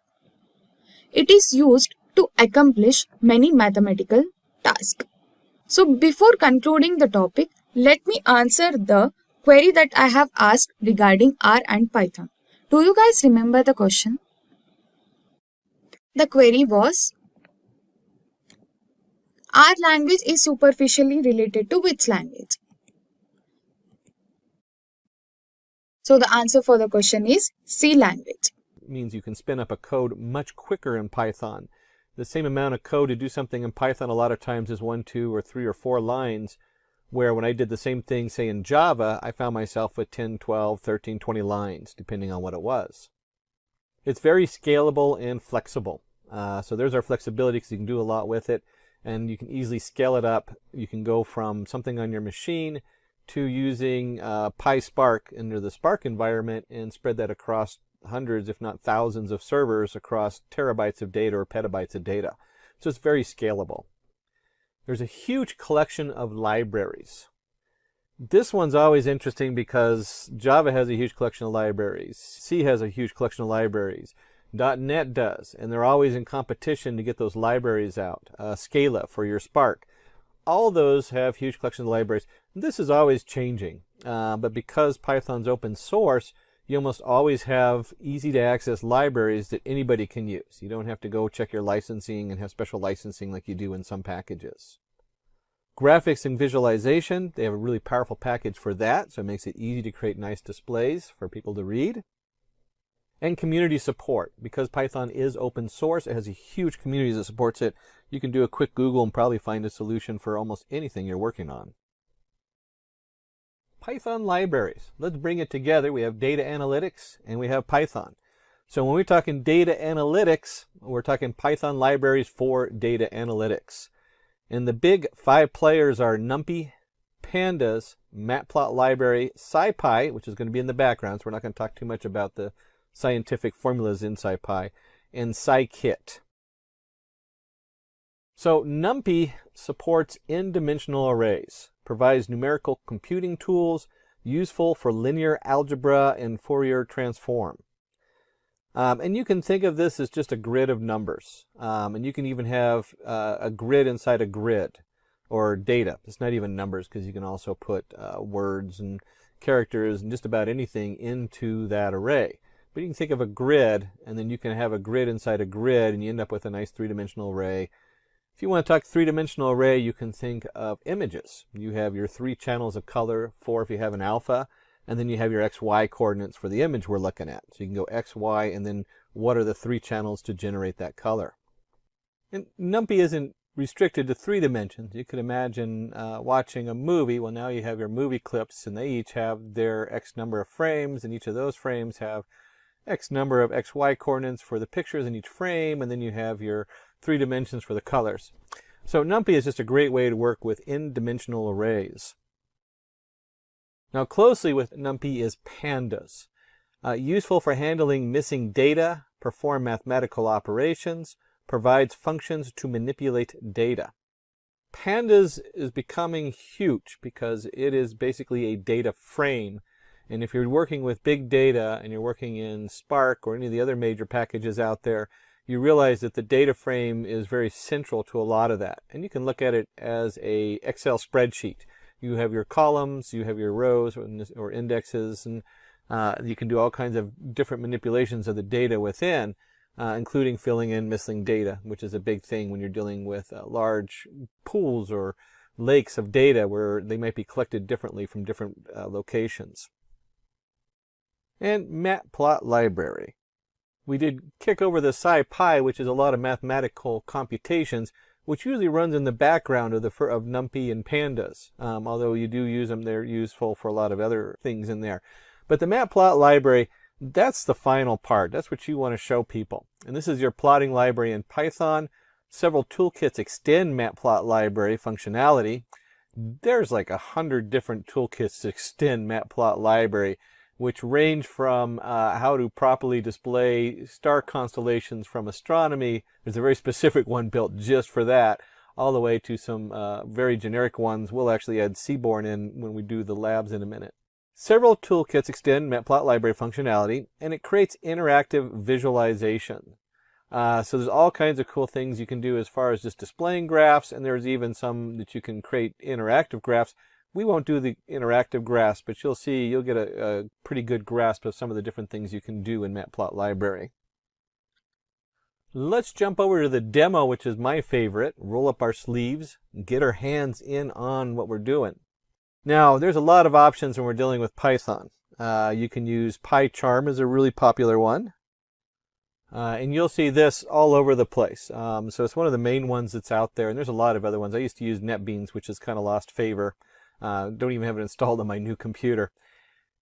But the most popular one right now for data science. Now, PyCharm is really popular for Python general development. For data science, we usually go to Jupyter Notebook or Anaconda. And we're going to jump into Anaconda because that's my favorite one to go to because it has a lot of external tools for us. We're not going to dig into those, but we will pop in there so you can see what it looks like. So with Anaconda, we have our Jupyter Lab, we have our notebook. These are identical. Jupyter Lab is an upgrade to the notebooks with multiple tabs. That's all it is. And we'll be using the notebook. And you can see that PyCharm is so popular with Python that we even have it highlighted here in Anaconda as part of the setup. Jupyter Notebook can also be a standalone. So we're actually going to be running Jupyter Notebook. And then you have your different environments. We're going to be under main Py36. There's a root one. And I usually label it Py36. The reason is currently as of writing this, TensorFlow only works in 3.6 and not in 3.7 or 3.8 for doing neural networks. But you can actually have multiple environments, which is nice. They separate the kernels, so it helps protect your computer when you're doing development. And this is just a great way to do a display or a demo, especially if you're looking for that job. Pull up your laptop, open it up. Or if you're doing a meeting, get it broadcast up to the big screen so that the CEO can see what you're looking at. And when we launch the notebook, it actually opens up a file browser in whatever web browser you have. This happens to be Chrome. And then you can just go under New. There's a lot of different options depending on what you have installed. Python 3. And this just creates an untitled version of this. And you can see here I'm actually in a Simplilearn folder for other work I've done for Simplilearn. And that's where I save all my stuff and I can browse through other folders, making it real easy to jump from one project to another. And under here, we'll go ahead and change the name of this, and we'll go ahead and rename it Data Analytics. Data Analytics. Just so I can remember what I was doing. Which is probably about 50 of the folders in here, or files in here right now. So let's go ahead and jump in there and take a look at some of these different tools that we were looking at. And as we go through the demo, let's start with the NumPy. The least visually exciting. And I'm going to zoom in here so you can see what we're doing. And the first thing we want to do is import NumPy. And we'll import it as NP. That is the most common NumPy terminology. And let's go ahead and change the view so we also have the line numbers. I don't know why, we probably won't need them, but I like it for easy reference. And then we'll create a one-dimensional array. We'll just call this array1. And it equals np.array, and you put your array information in here. In this case, we'll spell it out. You can actually do like a range and other ways. There's lots of ways to generate these arrays. But we'll just do 1, 2, 3, so 3 integers. And if we print our array1, we can go ahead and run this. And you can see right here it prints 1, 2, 3. You can see why this is a really nice interface to show other people what you're doing with the Jupyter Notebook. So this is the basic. We've created an array. This is a one-dimensional array, and then the array is 1, 2, 3.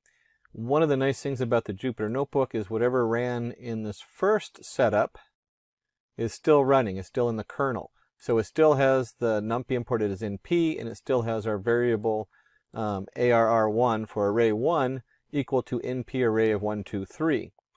So when we go to the next cell, we can check the type of the array. We're just going to print. We say, hey, what is this setup in here? And we want type.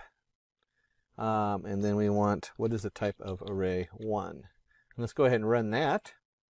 And it says class NumPy ND array. So it's its own class. That's all we're doing is checking to see what that class is. And if you're going to look at the array class, probably the biggest thing you do, I don't know how many times I find myself doing this because I forget what I'm working on and I forget I'm working with a 3-dimensional or 4-dimensional array. And I have to reformat somehow so it works with whatever other things I have. And so we do the array shape. The array shape is just 3 because it has 3 members and it's a 1-dimensional array. That's all that is. And with the NumPy array, we can easily access, stick with the print statement. If you actually put a variable in Jupyter Notebook, and it's the last one in the cell, it will be the same as a print statement. So if I do this, where array 1 of 2, it's the same as doing print array of 2. Those are identical statements in our Jupyter Notebook. We'll go and stick with the print on this one. And it's 3. So there's our print space 2. And we have 0, 1, 2. 2 equals 3. We can easily change that. So we have array 1 of place 2 equals 5. And then if we print our array 1, you can see right down here when it comes out, it's 1, 2, and 5. And there I left the print statement off because it's the last variable in the list. It'll always print the variable if you just put it in like that. That's a Jupyter Notebook thing. Don't do that in PyCharm. I've forgotten before doing a demo. And we talked about multiple dimensions, so we'll do an array, two-dimensional array. And this is again a NumPy array. And in the NumPy array, we need our first dimension, we'll do 1, 2, 3. And our second dimension, 3, 4, 5. And you can see right here that when we hit the, we'll do this, we'll just do array 2. And we can run that, and there's our array 2, 1, 2, 3, 3, 4, 5. We can also do array 2 of 1. And then we can do, let's do 0. Doesn't really matter which one. Actually, let's do 2. There we go. And if I run this, it'll print out 5. Because here we are. This is 0. 0, 1, 2, 3 is on our 0 row. 3, 4, 5 is on our 1 row. We always start with 0. And then the 2, 0, 1, 2 goes to the 5. And then maybe we forgot what we were working with. So we'll go do array2.shape. And if we do array 2 of shape, we'll go and run that. We'll see we have 2 rows, and each row has 3 elements. Two-dimensional array, 2, 3. If you looked up here when we did it before, it just had 3 comma nothing. When you have a single entity, it always saves it as a tuple with a blank space. But you can see right here we have 2 comma 3. And if you remember from up here, we just did this array 2 of, let's go, what is it, 1 comma 2. We run that, we get the 5. You can also count backwards. This is kind of fun. And you'll see I just kind of switched something on you because you can also do 1 comma 2 to get to the same spot. Now 2 is the last one, 0, 1, 2. It's the last one in there. We can count backwards and do -1. And if we run this, we get the same answer. Whether we count it as, let's go back up here. Whether we count this as 0, 1, 2, or we count backwards as -1, -2, -3. And you can see that if I change this -1 to a -2 and run that, I get 4, which is going backwards, -1, -2. So there's a lot of different ways to reference what we're working on inside the NumPy array. It's really a cool tool. It's got a lot of things you can do with it. And we talked about the fact that it can also hold things that are not values, and we'll call this array ask for strings equals np.array. Put our setup in there, our brackets, and let's go China, India, USA, Mexico. It doesn't matter, we can make whatever we want on here. And if we print that out, we run this, you can see that we get our NumPy array, China, India, USA, Mexico. It even gives us our D type of a U6. And a lot of times when you're messing with data, we'll call this array R for range, just to kind of keep it uniform. np.arange. So this is a command inside NumPy to create a range of numbers. And if you're testing data, maybe you want, maybe you have equal time increments that are spaced a certain point apart. But in this case, we're just going to do integers. And we're going to do a setup from 0, 20, skipping every other one. And we'll print it out and see what that looks like. And you can see here we have 0, 2, 4, 6, 8, 10, 12, 14, 16, 18. Like you expected, it skips every one.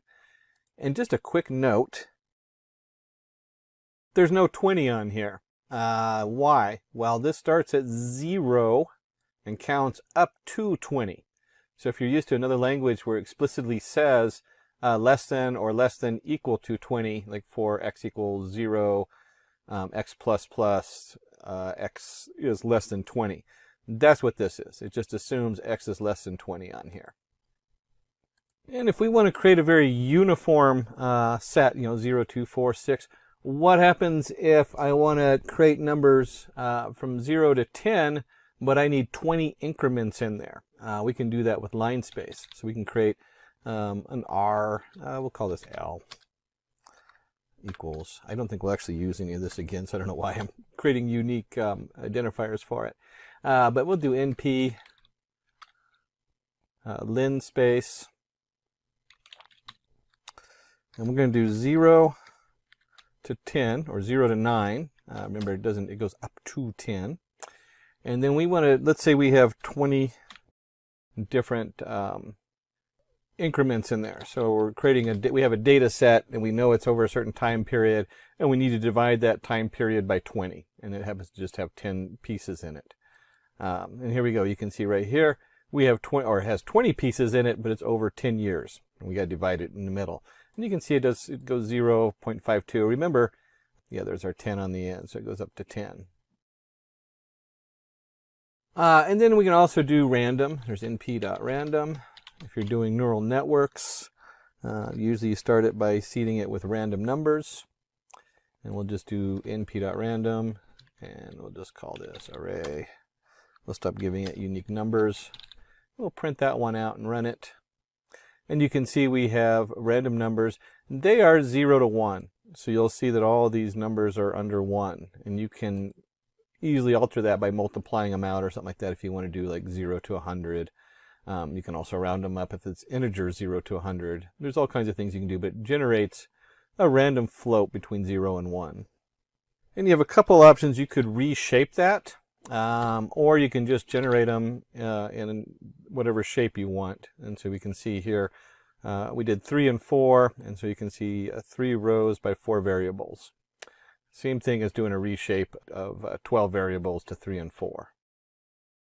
And if you're going to do that, you might need an empty data set. I have had this come up many times where I need to start off with 0, and I don't know, because I'm going to be adding stuff in there, or it might be 0 and 1, where 1 is, if you're removing the background of an image, you might want the background is 0, and then you figure out where the image is, and you set all those boxes to 1, and you create a mask. So creating masks over images is really big, and doing that with a numpy array of 0. And we can also give it a space. And we'll just do this all in one shot this time. And we'll do the same thing like we did before, zeros. And in this case, we'll do 2, 3. And so when we run this, forgot the asterisks around it. I knew I was forgetting something. There we go. So when we run this, you can see here we have our 10 zeros in a row, and maybe this is a mask for an image, and so it has 2 rows of 3 digits in it. So it's a very small image, little tiny pixel. And maybe you're looking to do something the opposite way. Instead of creating a mask of zeros and filling in with ones, maybe you want to create a mask of 1s and fill them in with zeros. And we'll just do, just like we did before, we'll do 3, 4. And when we run this, you'll see it's all 1s. And we could even do this even, we'll do it this way. Let's do 10 by 10 icon, and then you have your 3 colors. And you can, so it creates quite a large array there for doing pictures and stuff like that when you add that 3rd dimension in. If we take that off, it's a little bit easier to see. We'll do 10 again. And you can easily see how we have 10 rows of 10 ones. And you can also do something like create an array. And we'll do 0, 1, 2. And then in this array, we actually, we'll print it right out. we want a repeat. And so you can actually do a repeat of the array, and maybe you need this array. Let's repeat it 3 times. So there's our repeat of an array, repeat 3 times. And if we run this, you'll see we have 0, 0, 0, 1, 1, 1, 2, 2, 2. And whenever I think of a repeat, I don't really think of repeating being the first digit 3 times, the second digit. I really always think of it as 0, 1, 2, 0, 1, 2, 0, 1, 2. It catches me every time. But the actual code for that one is going to be tile. And again, if we do a range 3 and we run this, you can see how you can generate 0, 1, 2, 0, 1, 2, 0, 1, 2. And if you're dealing with an identity matrix, we can do that also if you're big on doing your matrices. And we'll just identity. I guess we'll go ahead and spell it out today. Matrix. And the command we're looking for is EYE. And we'll do 3. And then we'll just go ahead and print this out.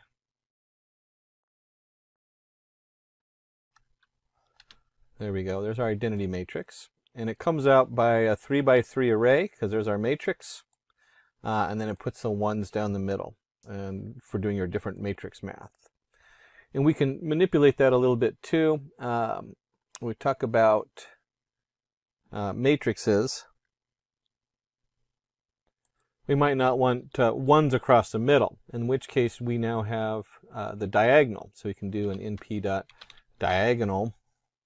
And we do a diagonal. Let's put in the diagonal 1, 2, 3, 4, 5.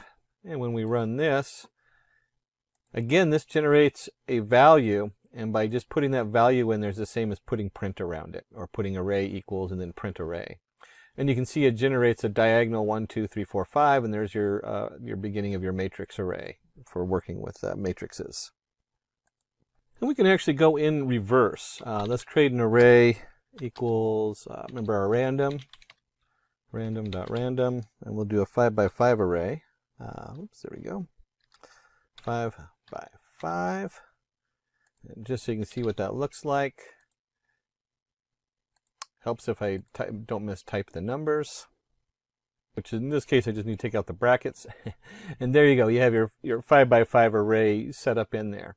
And we can now, because we're working with matrices, we might want to do this in reverse and extract the diagonals, which would be the 0.79, the 0.678, and so on. And we simply type in np.diagonal. We put our array in there. And this will, of course, print it out because it returns it as a variable. And you can see here, here's our diagonal going across from our matrix. And we did talk about shape earlier. If you remember, you can do print the shape out. You can also do the dimensions. So in dimensions, very similar to shape, it comes out and just has 2 dimensions. We can also look at the size. So if we do size on here, we can run that. And you can see it has a size of 25, 2 dimensions, and of course 5 by 5. And that was from the shape from earlier that we looked at. There's our 5 by 5 shape. And if you remember earlier we did random, well, you can also do random. I talked a little bit about manipulating 0 to 1 and how you can get different answers. You can also do straight for the integer part, and we'll do minus 10 to 10, 4. And so we're going to generate random integers between minus 10 to 10. We're going to generate 4 of those. And so when we run that, we have 7, minus 3, minus 6, minus 3. They're all between minus 10 and 10, and there's 4 of them. And now we jump into some of the functionality of arrays, which is really great, because this is where they come in. Here's your array, and you can add 10 to it. And if I run this, there it takes my original array from up here with the integers and adds 10 to all of those values. So now we have, oh, this is the decimal, that's right. This is a random decimal I had stored in an array. But this takes the random numbers I had from 0 to 1 and adds 10 to them. And we can just as easily do minus 10. We could even do times 2. And we could do divide by 2. And it'll take that random number we generated and cut it in half. So now all these numbers are under 0.5. Another way you can change the numbers to what you need on there. And as you dig deeper into NumPy, we can also do exponential. So as an exponential function, which should generate some interesting numbers off of the random. So we're taking them to the power, I don't even remember what the original numbers in the array were, because we did the random numbers up there. Here's our original numbers, and if you build an exponential on there, this is where you get e to the x on this. And just like you can do e to the x, you can also do the log. So if you're doing logarithmic functions, that reinforced learning, you might be doing some kind of log setup on there, and you can see the logarithmic of these different array numbers. And if you're working with log base 2, you can just change it in there, np log 2.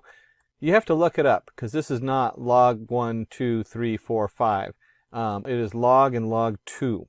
So just a quick note, that's not a variable going in. That is an actual command.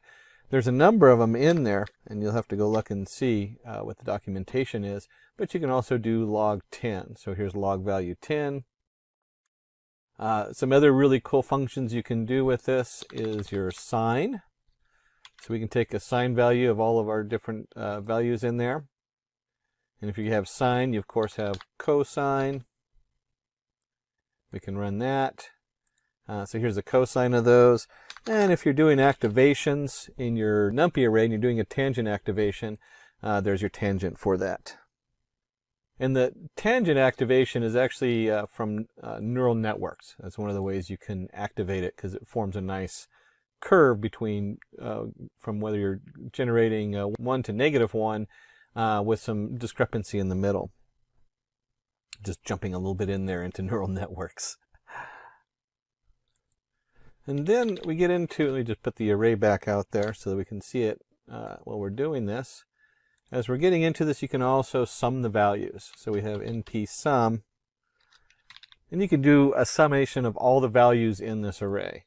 And you'll see that if you added all these together, they'd equal 12.519, so on. I don't know what the whole setup is in there. But you can see right here the summation of this.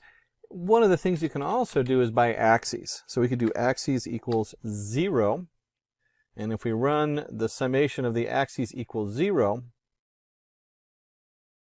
and you can think of that in NumPy as the rows. So that would be, or you can think of that in NumPy as being the columns. We're summing these columns going across. And you can also change this to 1, and now we're summing the rows. And so that is the summation of this row, and so forth going down. And maybe you don't need to know the summation. Maybe what you're looking for is the minimum. So here's our minimal. You're looking for, and this comes up a lot because you have like your errors. We want to find the minimal error inside of this array. And just like the other one, we can do axes equals 0. And you can see here 0.0645 is the smallest number in this first column is 0.0645, and so on. And if you have a minimum, well, you might also want to know the max. Maybe we're looking for the maximum profit. And here we go. You can see maximum 0.79 is the maximum on this first column. And just like we did before, you can change this to a 1 on axes. You can take the axes out of here and just find the max value for the whole array. And the max value in here was 0.8344, so on and so on. And since we're talking data analytics, we want to go ahead and look at the mean. Pretty much the same as the average. This is the mean across the whole thing. And just like we did before, we could also do axes equals 0. And then you'll see this is the mean of this axis, and so on. And we have mean. We might want to know the median. And there's our median, our most common numbers. If we have median, we might want to know the standard deviation. Or if we have the average, a lot of times you do the means and the standard deviation. We can run that, and there's our standard deviations along the axes. We can also do it across the whole array. If we're going to do standard deviations, there's also variance, which is your VAR. And there's our variance across the different levels. And so if we looked at that, we looked at variance, we looked at standard deviation, the median, and the means. There's more, but those are the most common ones used with data analytics. And then going through your data and figuring out what you're going to present to the shareholders. And some other things we can do is we can actually take slices. You'll hear that terminology.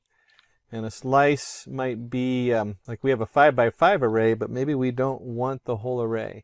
Maybe we want from 1 on, we don't want the 0 in there. So we got up to 4. And maybe on the second part, we just want 2 to row 3. And so this notation right here says 1 to the end. And if we run this, you can see how that generates a single row to the end, and then row 2 and 3. Now remember, it doesn't include 3. That's why we only get the 1 column. So if you wanted 2 and 3, you would need to go ahead and go 2 to 4. So it goes up to 4. We could also do this in reverse. Just like we learned earlier, we can go -1. Whoops. And when we go to -1, it's the same thing because we have 0, 1, 2, 3, 4. This is the same thing as 2 to 4. It goes 2 to the last one. Also very common with arrays is you're going to want to sort them. So we still have our array up here that we randomly generated. And we might want to sort it. And we'll go and throw an axis back in there. Axis equals 1. If we run this, you can see from the axes that it sorts it, the 0.2 being the lowest value to the highest value by the row. We can also change this, of course, to axis 0. If you're sorting it by columns, so maybe your values are based on columns. And then, of course, you can do the whole array, and we can sort that. Don't usually do that, but I guess sometimes that might come up. And so you can see right here we have a nice sorted array. Something else, let's just go ahead and reprint our array so we can look at it again. Starting to get too many boxes up there. Something else you can do with an array is we can take and transpose it. This comes up more than you would think. When you transpose it, you'll see that the rows in the column are transposed. So where 0.79, 0.57, 0.064 is the column, now we've switched it and we have 0.79, 0.42 as the index. You can see this really more dramatic if we take a slice, and we'll just do a slice of the first couple, and then we'll just do all the other, the full rows. And if we run this, you can see how it comes up a little bit different. And we'll just do the same slice up here so you can see how those two look next to each other. There we go. There's our slice. Run. And so you can see the slice comes up and it has 1, 2, 3, 4, 5 columns. Now we have 1, 2, 3, 4, 5 rows and 3 columns versus 3 rows. And the original version, when they first started putting this together, was a function. So the original version was transpose, and this still works. You can still see it generates the same value as just a capital T. So many times we flip this data because we'll have an XY value or we'll have an image or something like that, and it's being read one way into the next process, and the next one needs it the opposite. So this actually happens a lot. You need to know how to transpose the data really quick. And we can go ahead, let's just take, here's our transpose. We'll just stick with the transpose on here. And instead of doing it this way, we might need to do something called flattening. Why would you flatten your data? If this is an array going into a neural network, you might want to send it in as one set of values instead of 2 rows. And you can see here is all the values as a single array. It just flattens it down into one array. So we covered our scientific means, transpose, median, some different variations on here. Some of the other things we want to do is what happens if we want to append to our array. So let's create a new array. I'm getting tired of looking at the same set of random numbers we generated earlier. So we'll go ahead and create a new array here, something a little simpler so it's easier to see what we're doing. And 4, 5, 6, 7, 8. That's good enough. We'll just do 4, 5, 6, 7, 8. And if we print this array, there it is, 4, 5, 6, 7, 8. And we might want to append something to the array. So we have our array, we need to extend it. You got to be very careful about appending things to your array, and there's a number of reasons for that. One is runtime. Because of the way the NumPy array is set up, a lot of times you build your data and then push it into the NumPy array instead of continually adding on to the array. And then it also it automatically generates a copy for protecting your data. So there's a lot of reasons to be careful about appending this way. But you can certainly do it. And we can just take our array, we're going to create a new array, array 1. And if we print array 1 and we append 8 to it, you'll see 4, 5, 6, 7, and then there's our 8 appended onto the end. And if you want to append something to an array, you'd probably also want to, whoops, array 1. Let's try that again. There we go. Now we have the 8 appended onto the end. So you can see 4, 5, 6, 7, 8, and then we appended another 8 on there. And if you're going to append something, you might want to go ahead and insert. Instead of appending, it might be you need to keep a certain order. And we can do the same thing. We can do our array, and we're going to append or insert at the beginning. And let's go ahead and insert 1, 2, 3. 1, 2, 3. And we go ahead and print our array 2, and we run it, and you can see 1, 2, 3 is inserted at the beginning. Insert's a lot more powerful in that you can put it anywhere in the array. We can move it to the 1 spot, and there we go, 1, 2, 3. We can do a -1 just for fun, and you'll see it comes up 1, 2, 3, and we're counting backwards by 1. I imagine you can do a -0 and run this, and it turns out that -0 puts it back at the beginning because that's how it registers as 0, just takes a minus sign off. And just like we add numbers on, we might want to delete numbers. And so let's do an np.delete. Well, let's keep it a little bit, make it a little easy here to watch. We'll go ahead and create an array 3, and we'll do np delete.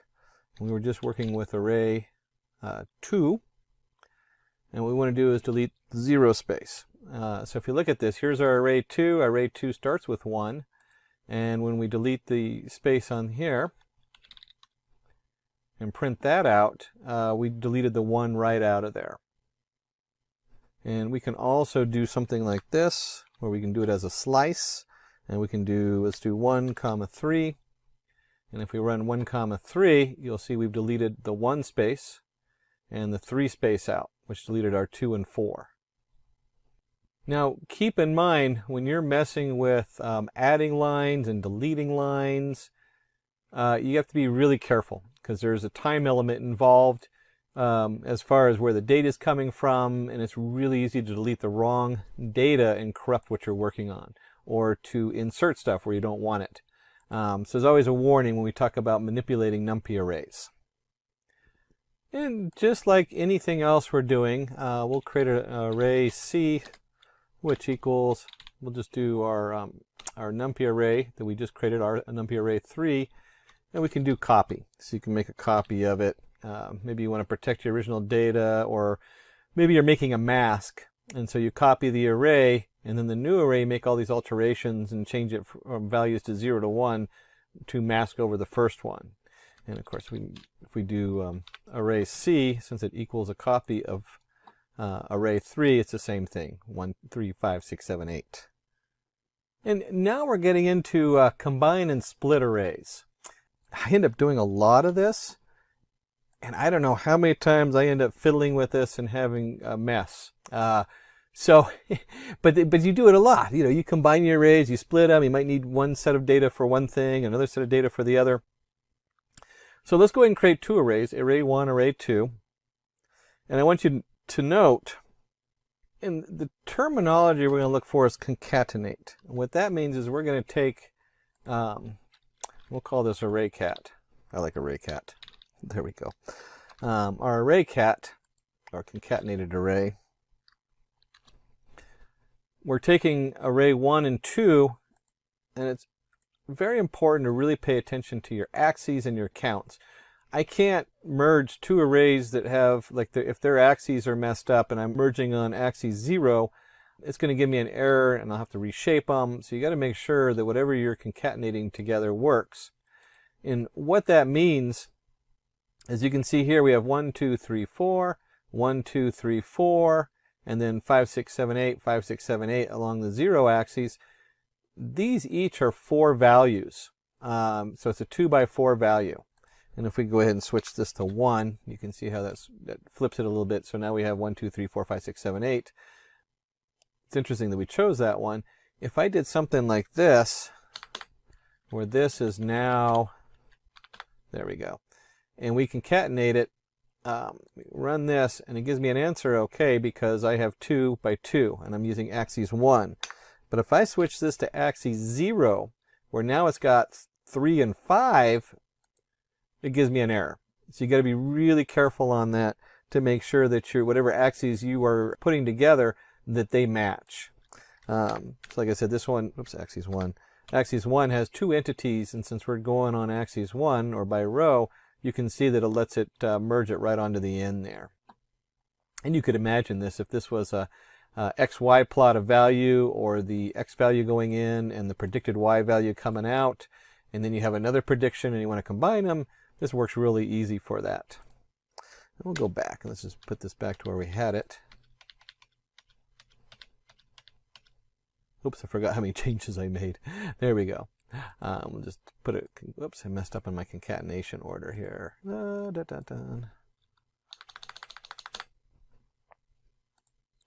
There we go. Okay, so you can see that we went through the different concatenation. Axes is really important when you're doing your concatenation values on here.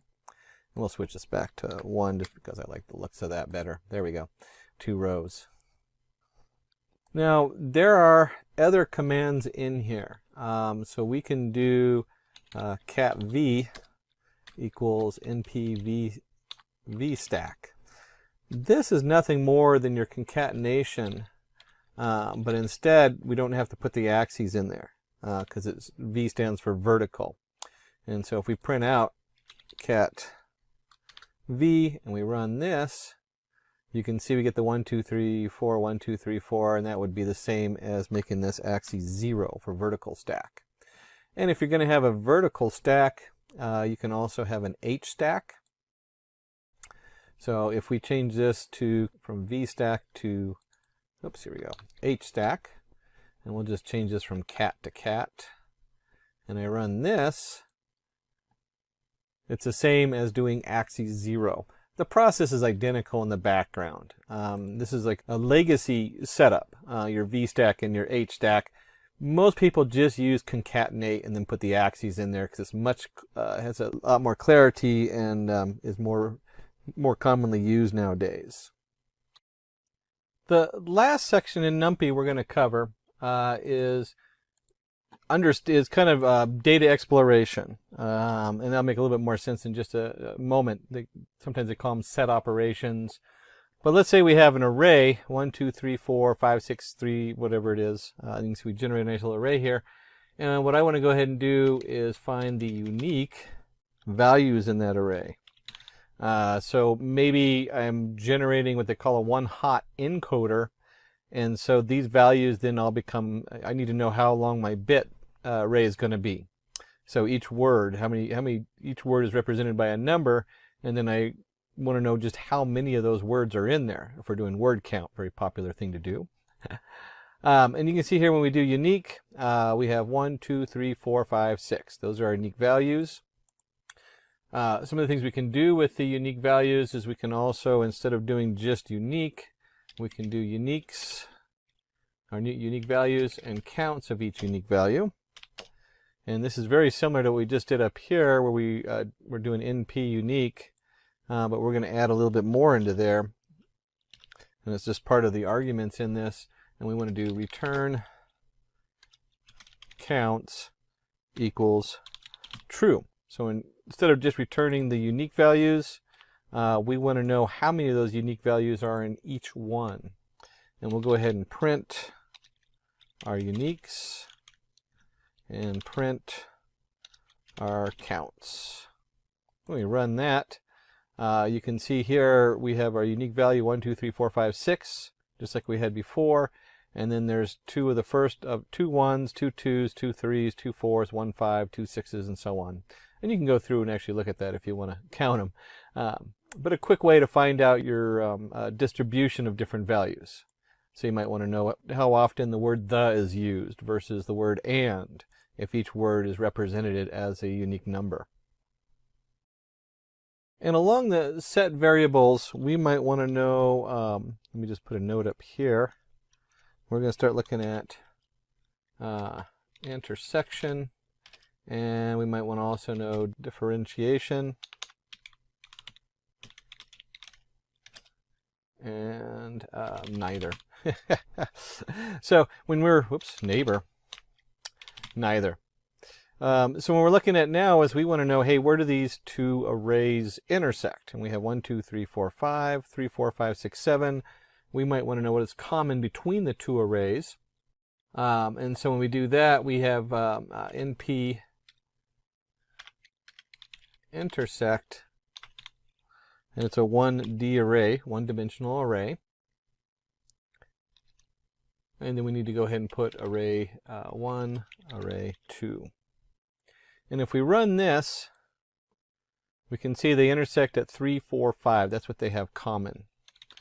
And because we're going to go ahead and go through these and look at a couple different options, let's change this from intersect 1D.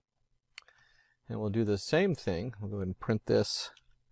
So we might want to know the intersection where they have commonalities. Another unique word is union of 1D.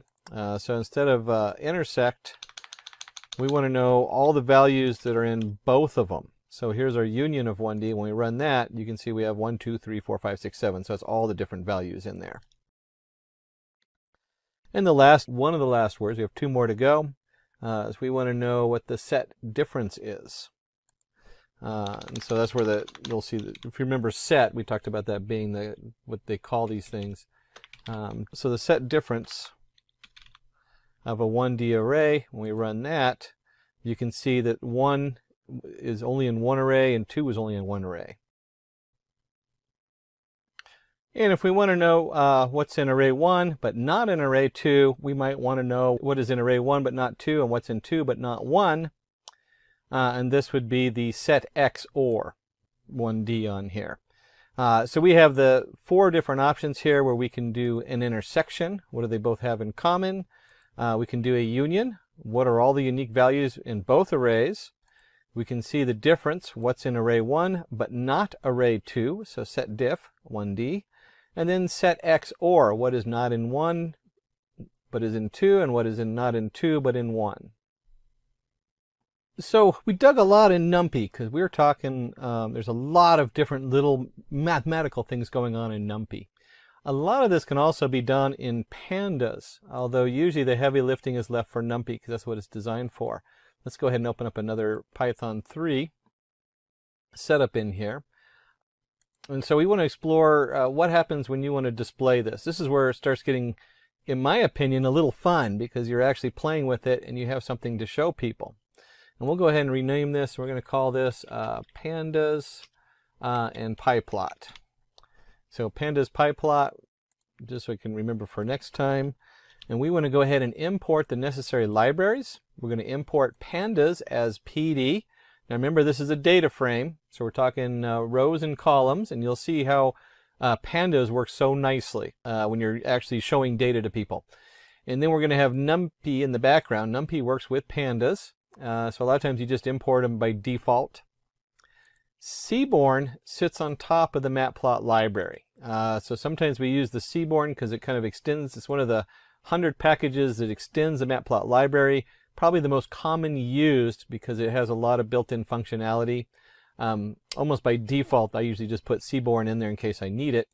And of course we have matplot library as pyplot, as PLT. And note we have as PD, as NP, as SNS, as PLT. Those are pretty standard. So when you're doing your imports, I would probably keep those just so other people can read your code and it makes sense to them. That's pretty much a standard nowadays. And then we have the strange line here. It says ampersand matplot library inline. That is for Jupyter Notebook only. So if you're running this in a different package, you'll have a pop-up when it goes to display the matplot library.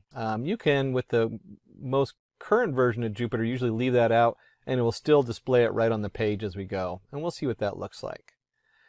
And then we're going to go ahead and just do the Seaborn, the sns.set, and we're going to set the color codes equals true. Let them just keep the default ones so we don't have to think about it too much. And we of course have to run this. The reason we run this is because these values are all set. If we don't run this and I access one of these afterward, it'll crash. The cool thing about Jupyter Notebooks is if you forgot to import one of these, you forgot to install it, because you do have to install this under your Anaconda setup or whatever setup you're in, you can flip over to Anaconda and run your install for these. And then just come back and run it. You don't have to close anything out. And we'll go ahead and paste this one in here real quick, where we have car equals pd.read_csv, and then we have the actual path. This path, of course, will vary depending on what you are working with. So it's wherever you save the file at. And you can see here I have like my OneDrive documents, Simplilearn, Python, data analytic, using Python, / car CSV. It's quite a long file. When we open that up, what we get is we get a CSV file, and we have the make, the model, the year, the engine, fuel type, engine horsepower, cylinders, and so on. And this is just a comma separated file. So each row is like a row of data. Think of it as a spreadsheet. And then each one is a column of data on here. And as you can see right here, it has the make, model. So it has columns for a header on here. Now, your Pandas just does an excellent job of automatically pulling a lot of this in. So when you start seeing the Pandas on here, you realize that you are already like halfway done with getting your data in. I just love Pandas for that reason. NumPy also has it. You can load a CSV directly into NumPy, but we're working with Pandas, and this is where it really gets cool, is I can come down here and I can print, you remember our print statement, we can actually get rid of it, and we're just going to do car head because it's going to print that out. The head is going to print the top values of that data file we just ran in. And so you can see right here, it does a nice printout. It's all nice and in line because we're in Jupyter Notebook. I can scroll back and forth and look at the different data. And just like we expected, we have our column, and it brought the header right in. One thing to note is the index. It automatically created an index 0, 1, 2, 3, 4, and so on. And we're just looking at the head. So we got 0, 1, 2, 3, 4. You can change this. You might want to just look at the top two. We can run that. There's our top two BMWs. Another thing we can do is instead of head, we can do tail. And look at the last three values that are in that data file. And you can see right here, it numbered them all the way up to 11,913. Oh my goodness, they put a lot of data in this file. I didn't even look to see how big the file was. So you can really easily get through and view the different data in here. When you're talking about big data, you almost never just print out car. In fact, let's see what happens when we do. If we run this and we just run the car, it's huge. In fact, it's so big that the Pandas automatically truncates it and just does head plus tail, so you can see the two. So we really don't want to look at the whole thing. We'll go ahead and go back to, let's stick with the head, displaying our data. There we go. So there's the head of our data. It gives us a quick look to see what's actually in there. I can zoom out if we want so you can actually get a better view. Although we'll keep it zoomed in so you can see the code I'm working on. And then from the data standpoint, we of course want to look at data types. What's going on with our data? What does it look like? Now this, you show when you're talking to your shareholders, they like to see these nice, easy to read charts. They look like a spreadsheet. So it's a nice way of displaying pieces of the chart. When we talk about the data types, now we're getting into the data science side of it. What are we working with? Well, we have make, model, we have an integer 64 for the year, engine fuel type is an object, If we go up here, you can see that most of them are it's a set manual, rear wheel drive, so they might be very limited number of types in there, and so forth. And it's either going to be a float 64, an integer, or an object is the way it's going to read it on here. And the next thing you're going to know is like your columns. And since it loaded the columns automatically, we have here the make, the model, the year, the engine, the size, all the way up to the MSRP. And just out of something you'll see come up a lot is whenever you're in pandas and you type in .values, it converts it from a pandas list to a numpy array. And that's true of any of these. So then you end up in a numpy array. So you'll see a little switch in there in the way that the data is actually stored. And that's true of any of these. In this case, we want car.columns. You have a total list of your car columns. And like any good data scientist, we want to start looking at analytical summary of the data set. What's going on with our data? So we can start trying to piecemeal it together. So we can do car, describe, and then what we'll do include equals all. So a nice panda command is to describe your data. If you're working with R, this should start looking familiar. And we come down here and you can see count. There's the make, the model, the year, how many of each one, how many unique values of each one, the top value of each one, what's most common, the frequency, the mean. Clearly on some of these it's an object, so it really can't tell you what the average is. It'd just be the top one's the average, I guess. The year, what's the average year on there? All this stuff comes down here. Your standard deviation, your minimum value, your maximum value, what's in the lower quarter, 50% mark, where's that line at, and what's in the upper 75%, the top 25% going into the max. Now, this next part is just cool. This is what we always wanted computers to be back like in the 90s, instead of 5,000 lines of code to do this. Maybe not 5,000. All right, I built my own plot library back in 95, and the amount of code for doing a simple plot was, I don't know, probably about 100 lines of code. This is being done in one line of code. We have our car, which is our pandas. We generated that. It's our data frame. And we have .hist for histogram. That is the power of Seaborn. Now it's still going to generate a numpy graph, but Seaborn sits on top, and then we can do the figure size. This is just so it fits nicely on the paper on here. And we do something simple like this, and you can see here where it comes up, and it does say matplot library and does subplots and everything. But we're looking at a histogram of all the different pieces in our database. And we have our engine cylinders. That's always a good one because you can see like they have some that had a null on there, so they came out as 0. Maybe one of them had a 2-cylinder engine way back when. 4 is a common, 6 a little less common, and then you see the 8-cylinder, 12-cylinder engines. Boy, that's got to be a speedster or something. But you can see right here, it just breaks it down. So now you have how many cars with how many, whatever it is, cylinders, horsepower, and so on. And it does a nice job displaying it. You can see if you're working with your, you're going into your demo, it's really nice just to be able to type that in and boom, there it is. It can see it all the way across.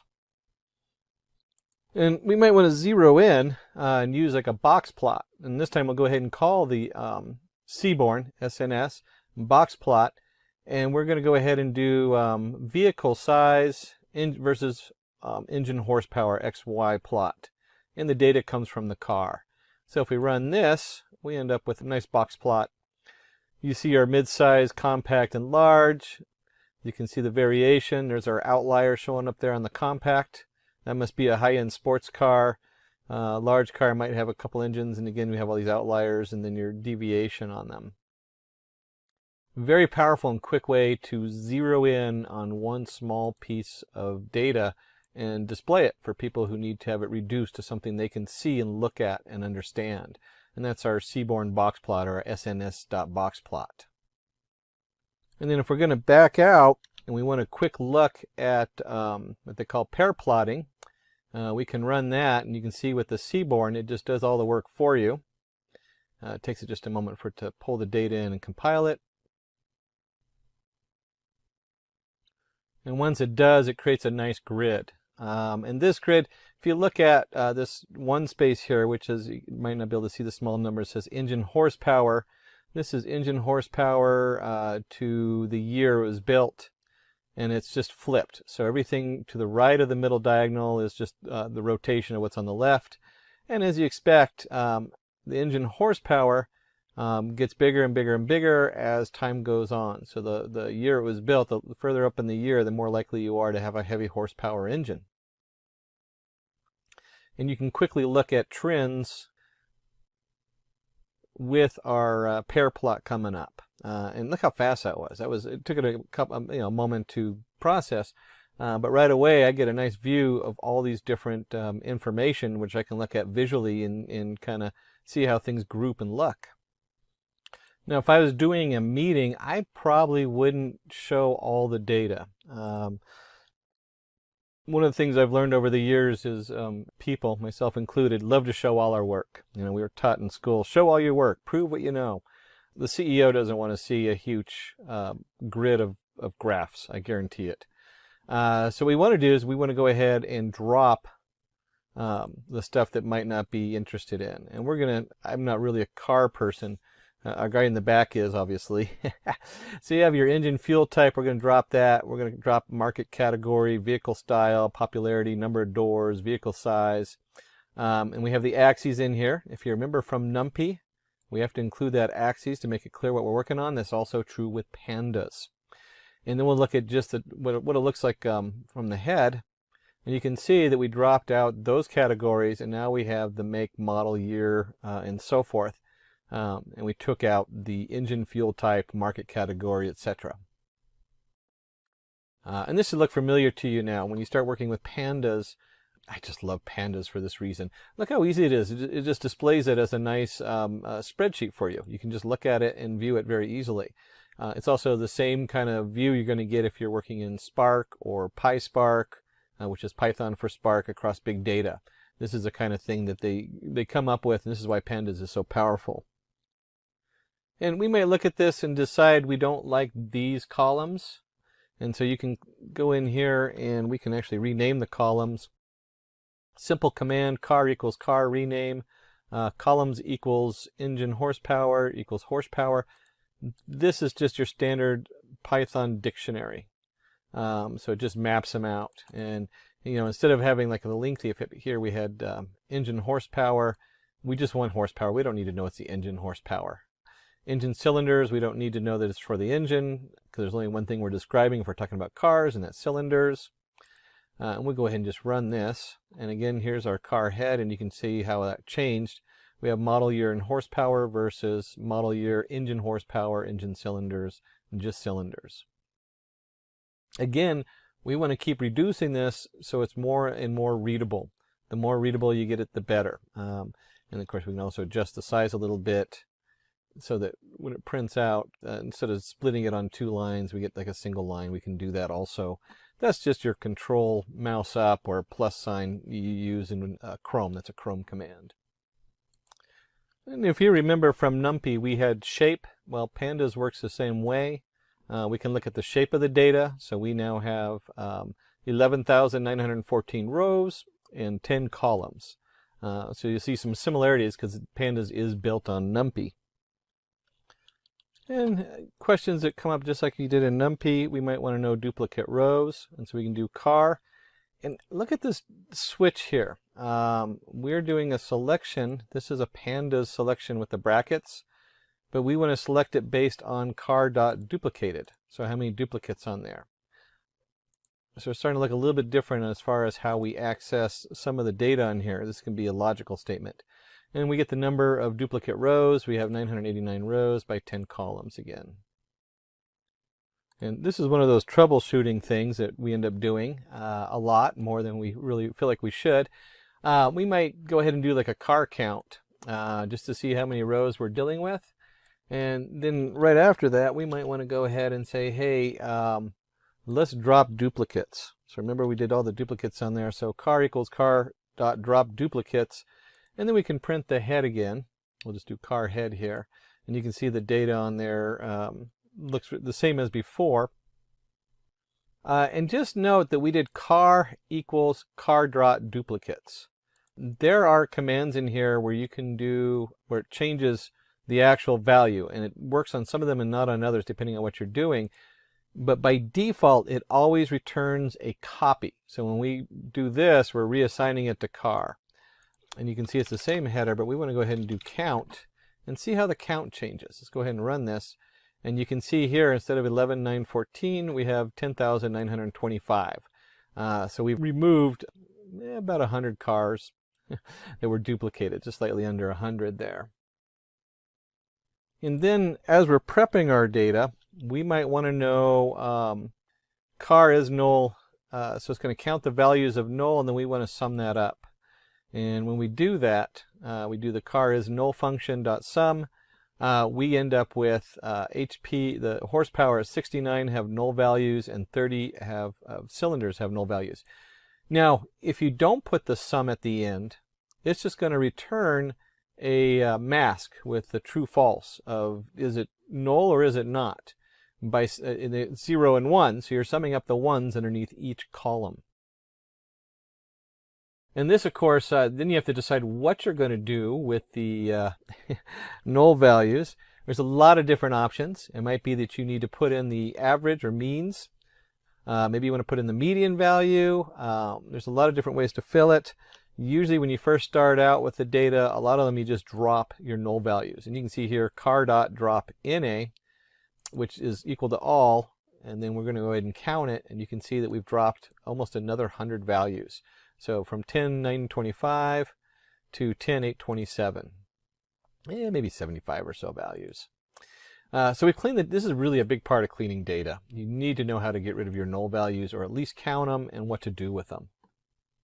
And of course, if we go back to counting our null values, we should now have null values. There we go. And you'll see there's 0 null values. I don't know how many times I've been running a model that doesn't take null values and it crashes, and I just sit there and look at it trying to get, why did that crash? It should have worked. It's because I forgot to remove the null values. So we've been jumping around a lot. We're going to go back to finding outliers, and let's go ahead and bring that back into our Seaborn. And if you remember, we did a box plot earlier. This time we're going to do a box plot just on the price. And you can see here our price value, and we have the deviation with the 2 thinner bars on each side of the main value. And then as we get up here, we have all these outliers. In fact, we have one way out here that's probably a really expensive high-end car is what we're looking at. If you were doing fraud analysis, you would be jumping on all over these outliers. Why are these deviation from the standard? What are these people doing? Again, this is probably, like I said, a really high-end expensive car out here. That's what we're looking at. And we can also look at the box plot for the horsepower. And we'll put that in down here and run that.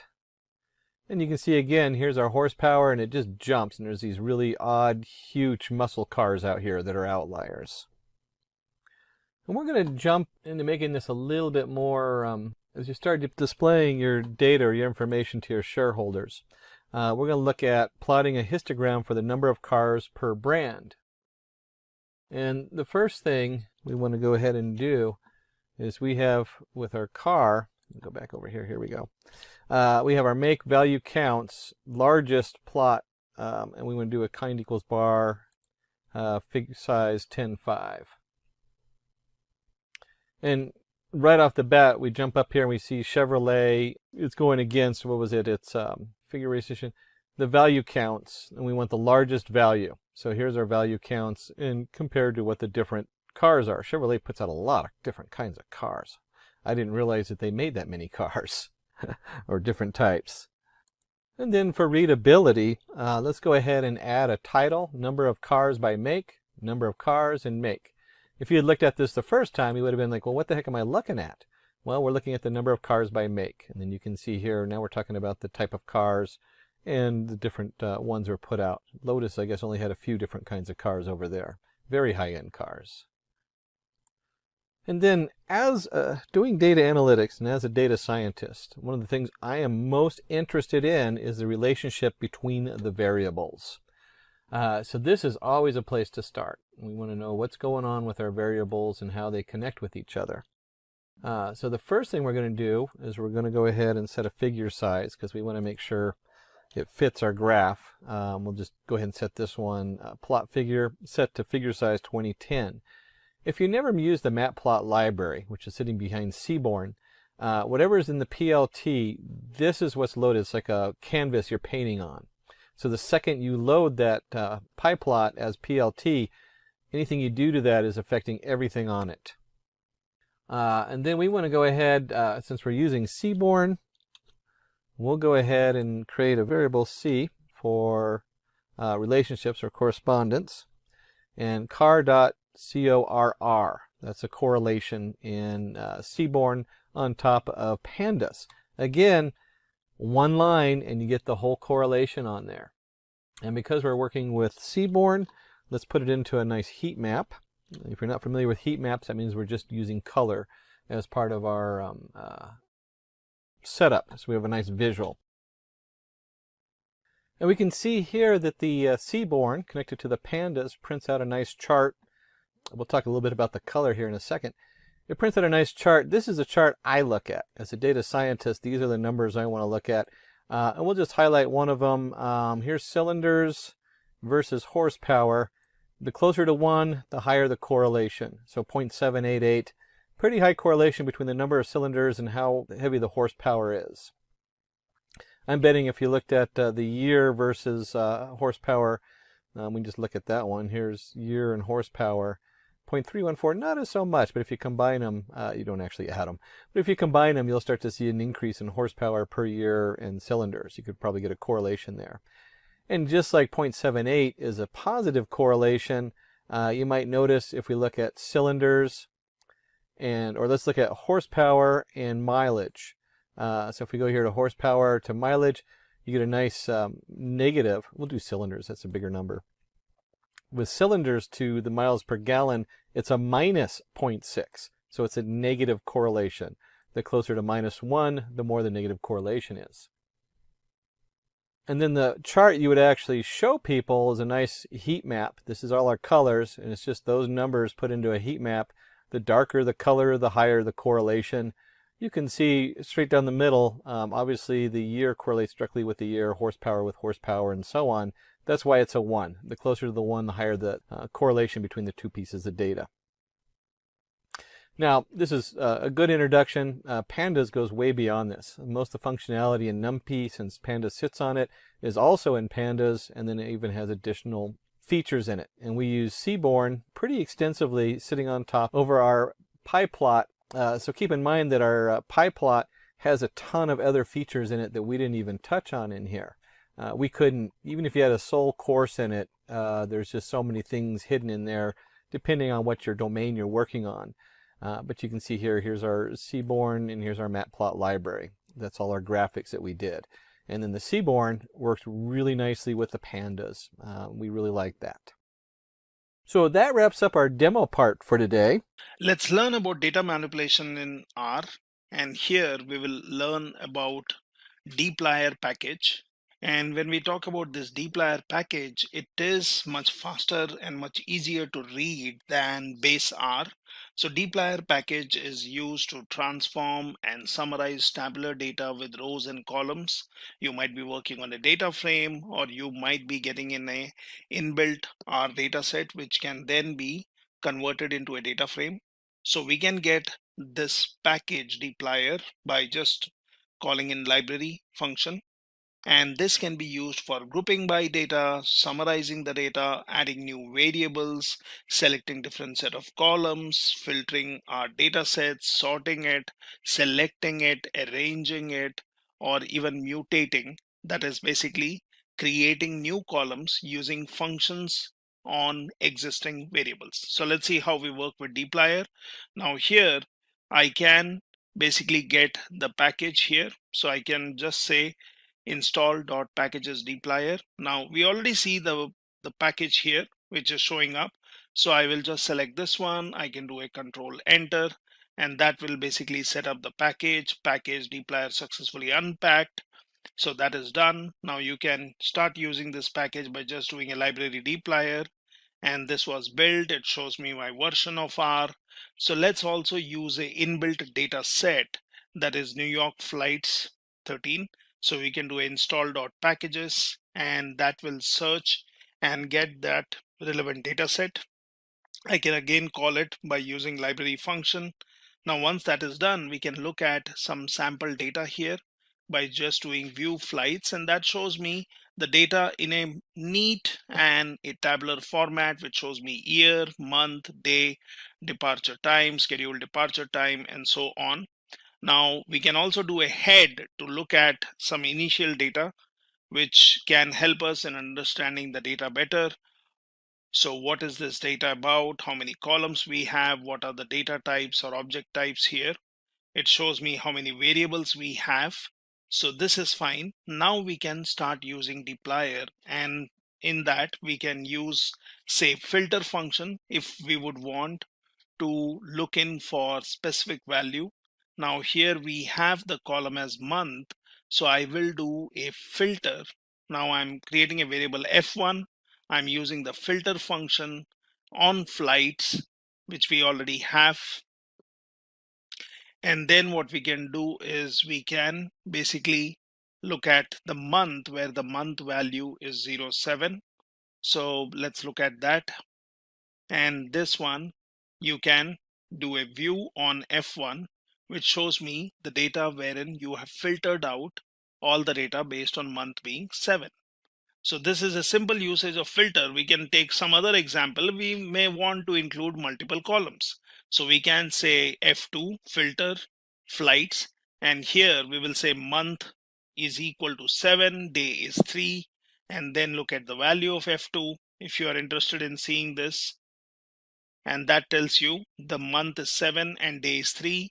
You could also look into a more readable format by using view on F2, and that gives me my selected result. So we are just extracting in some specific value. We can keep extending this. So here we can say flights is what we would want to work on. I'm using the filter function, so I can straight away, instead of creating a variable and then doing a view, I can also do a view in this way.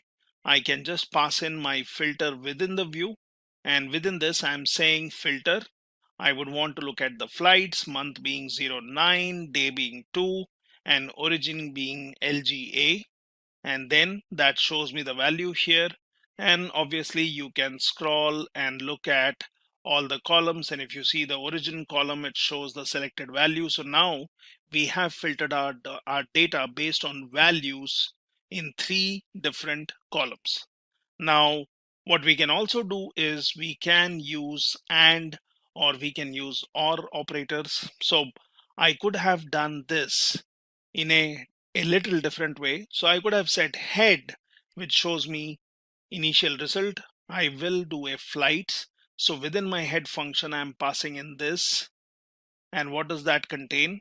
So you are saying flights, and in this flights data set, you would want to pick up the month being the column. So we use the dollar symbol here. We give in a value, and I'll say and I'll again say flights, wherein I will select the day being 2 and remember, when you talk about and, it is going to check if all the values are met true. So then you say flights origin LGA, and you look at the value. So in this way I can filter out specifically multiple values by specifying columns. Now we could have done it in this way. We could have created a view, or we could have assigned this to a variable and then done a view on that, where we could have selected month being day and origin. Or you can be more specific in specifying all the columns. It makes the code more readable. So let's look at the values, and here you are looking at head, which shows me based on month, day, and then you can look for further columns for other variables, that is origin being LGA. Now what we can also do is we can do some slicing here to select rows by particular position. So I can say slice, and I would want to look at rows 1 to 5, and I can do this. So you can always assign or look at the view of this. I can just do here. So when I did a sly 1:5, it shows me my entries for 1 to 5. Now similarly, we can do a slice 5 to 10, and now you're looking at 5 to 10 values. So you can always look at the complete data and then you can slice out particular data. Now mutate is usually a function which is used when you would want to apply some variable on a particular data set, and then you would want to add it to your existing data frame, or you would want to add a new column. So this is where you use mutate, which is mainly used to add new variables. So let's see how you work on mutate. So it's pretty simple. So you create a variable over delay. Now I would want to do a mutate so that it adds a new column. So I'm selecting my data, which is flights. I will call the new column as overall delay, and then basically I can look at overall delay being arrival delay minus departure delay. So let's create this and let's look at view of this, which shows me, or which should show me, my new column, which is overall delay, which was not in my original data set. So you can anytime do a head on this one to compare the value. So this one shows me arrival delay, and then there are many other variables.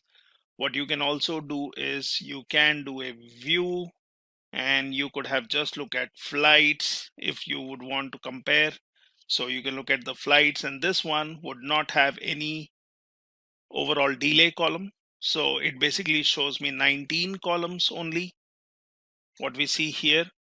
And if you do a view on overall delay, then that basically shows me 20 columns. So we know that the new column has been added to this overall delay. So if you would want to work with 20 columns, you will use overall delay. If you would want to work with your original data set, you will use flights. Now you can also use a transmute function, which is used to show only the new column. So we can do an overall delay, and at this time we will say transmute, we will say flights, overall delay. The computation remains same, but at this time, if I look at view on overall delay, it only shows me the new column. So sometimes we may want to compute result based on two variables or two columns and just look at the new value, and then we can decide if we would want to add it to our existing structure. Now you can also use summarize, and summarize basically helps us in getting a summary based on certain criteria. So we can always do a summarize, and what we can do is we can look at our data and we can say on what basis we would want to summarize this particular data. So we can do a summarize function. Now summarize on flights, I will say average air time, and I would want to calculate an average. So for that I'm using an inbuilt function called mean. I will do that on airtime column. So let's look at flights once again, and here we can see there is arrival time, not airtime, sorry, arrival time, and we would want to do some average on this particular data. We would want to summarize this. So what I'll do is I will use the summarize function.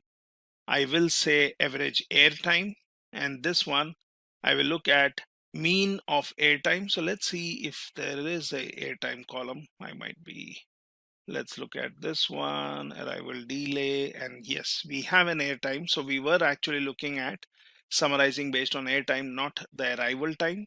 So airtime is how much time it takes in air for this particular flight, and we will want to use the summarize function, not the transmute.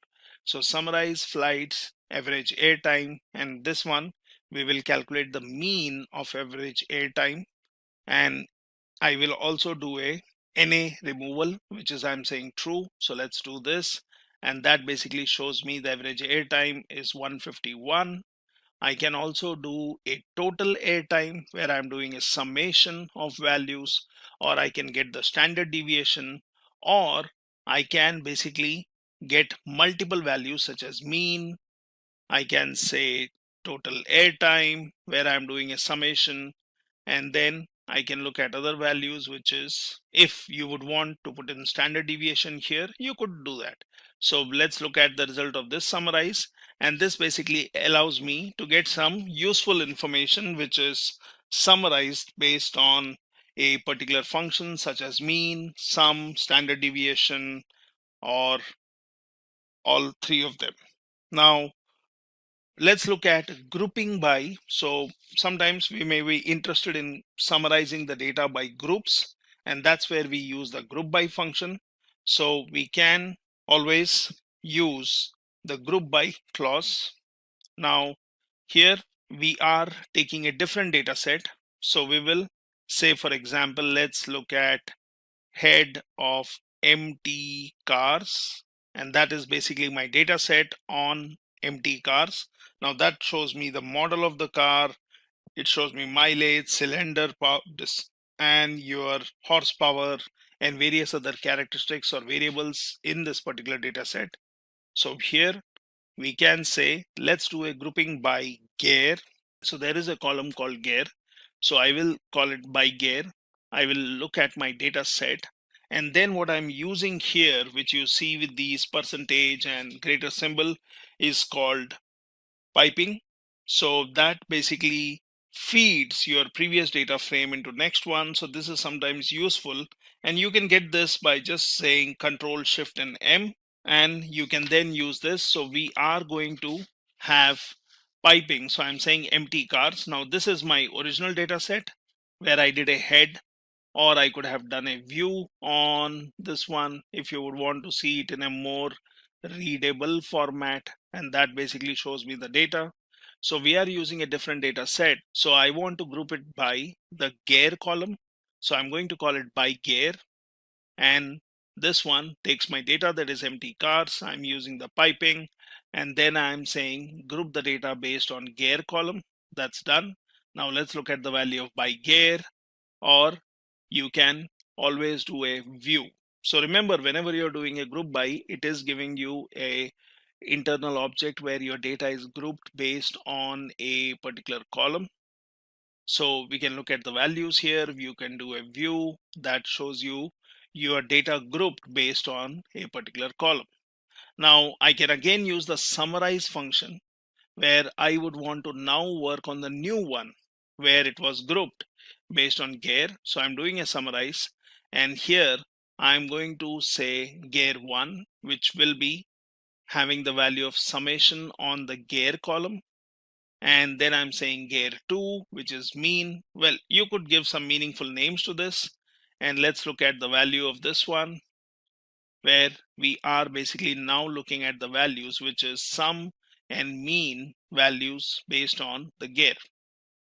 Similarly, we can look at different example. So we can say by gear, and I'm again using piping, but earlier we had taken gear, we had grouped the data, and we called it by gear. So we took our original data set empty cars, but now within this particular data, which was grouped by gear, I will take this data set, I will use the piping, and I will summarize it where I am saying within this particular data set, I would want to get the sum, or I would want to get the mean, and then you can look at the values. So what you're doing is you are either looking at your original data set, or you're looking at the data which was already grouped, and then you can look at the values. Now here what we can do is we can group by cylinder. Say might be you are interested in looking at data which is summarized based on the cylinder column, you can do that. And then for this by cylinder, I'm doing a piping where I'm using the summarize function, and summarizing will then be done based on the mean values of the gear column or the horsepower. So let's do this, and then you can basically look at the value. At any point you may want to look at the data set again, so just do a head, and you can look at what does the value contain, and by cylinder or by gear, and do a head, and it gives you the value. So You can always do some summarizing or grouping in these ways. Now here we are going to use sample underscore n function and sample underscore fraction for creating samples. So for this, let's take the flights data set again, and we would want to get 15 random values. Now that is done, and it shows me 15 rows with some random values from the data. What you can also do is you can do a portion of data by using sample underscore fraction, and here I'll say flights, I'll say 0.4, which will return 40% of the total data. So this can be useful when you are building your machine learning, where you would want to split your data into training and test. Might be you are interested in some portion of the data, so you can do this, which is very useful function, and then you can look at the value of that. Now what we can also do is we can use a range function. So like we were doing a grouping by, or we were trying to pull out a particular column. So in the same way, we can use a range, which is a convenient way of sorting than your base R sorting. So for a range function, let's do a view based on a range. So we will work on the flights data set, which we have. And here, what we would want to do is we would want to arrange the flights data set, which is based on year and departure time. And we are doing a view out of it. So that basically gives me the data, which is arranged based on your year and departure time. Now I can do a head to give me some highlighting of that data. Now the piping operator, what we are using, can be used in these ways also. So here I will say df, I will just assign the data set empty cars to it. Let's look at the df, which has basically your different models. You can obviously look at the head or view of it to look at useful information. We can also go for nesting options, which can be useful. So we are creating a variable called result here. Now that has the arrange function. So what does this arrange function do? So when we would want to use arrange to sort the data, so I would want to sort the data, but what data would I sort? So I will use sample n, which will give me some portion of the data or some sample data. Now what is that sample data? So here we are using nesting. That is, earlier when we did a sample, we just said data and how many random samples we want.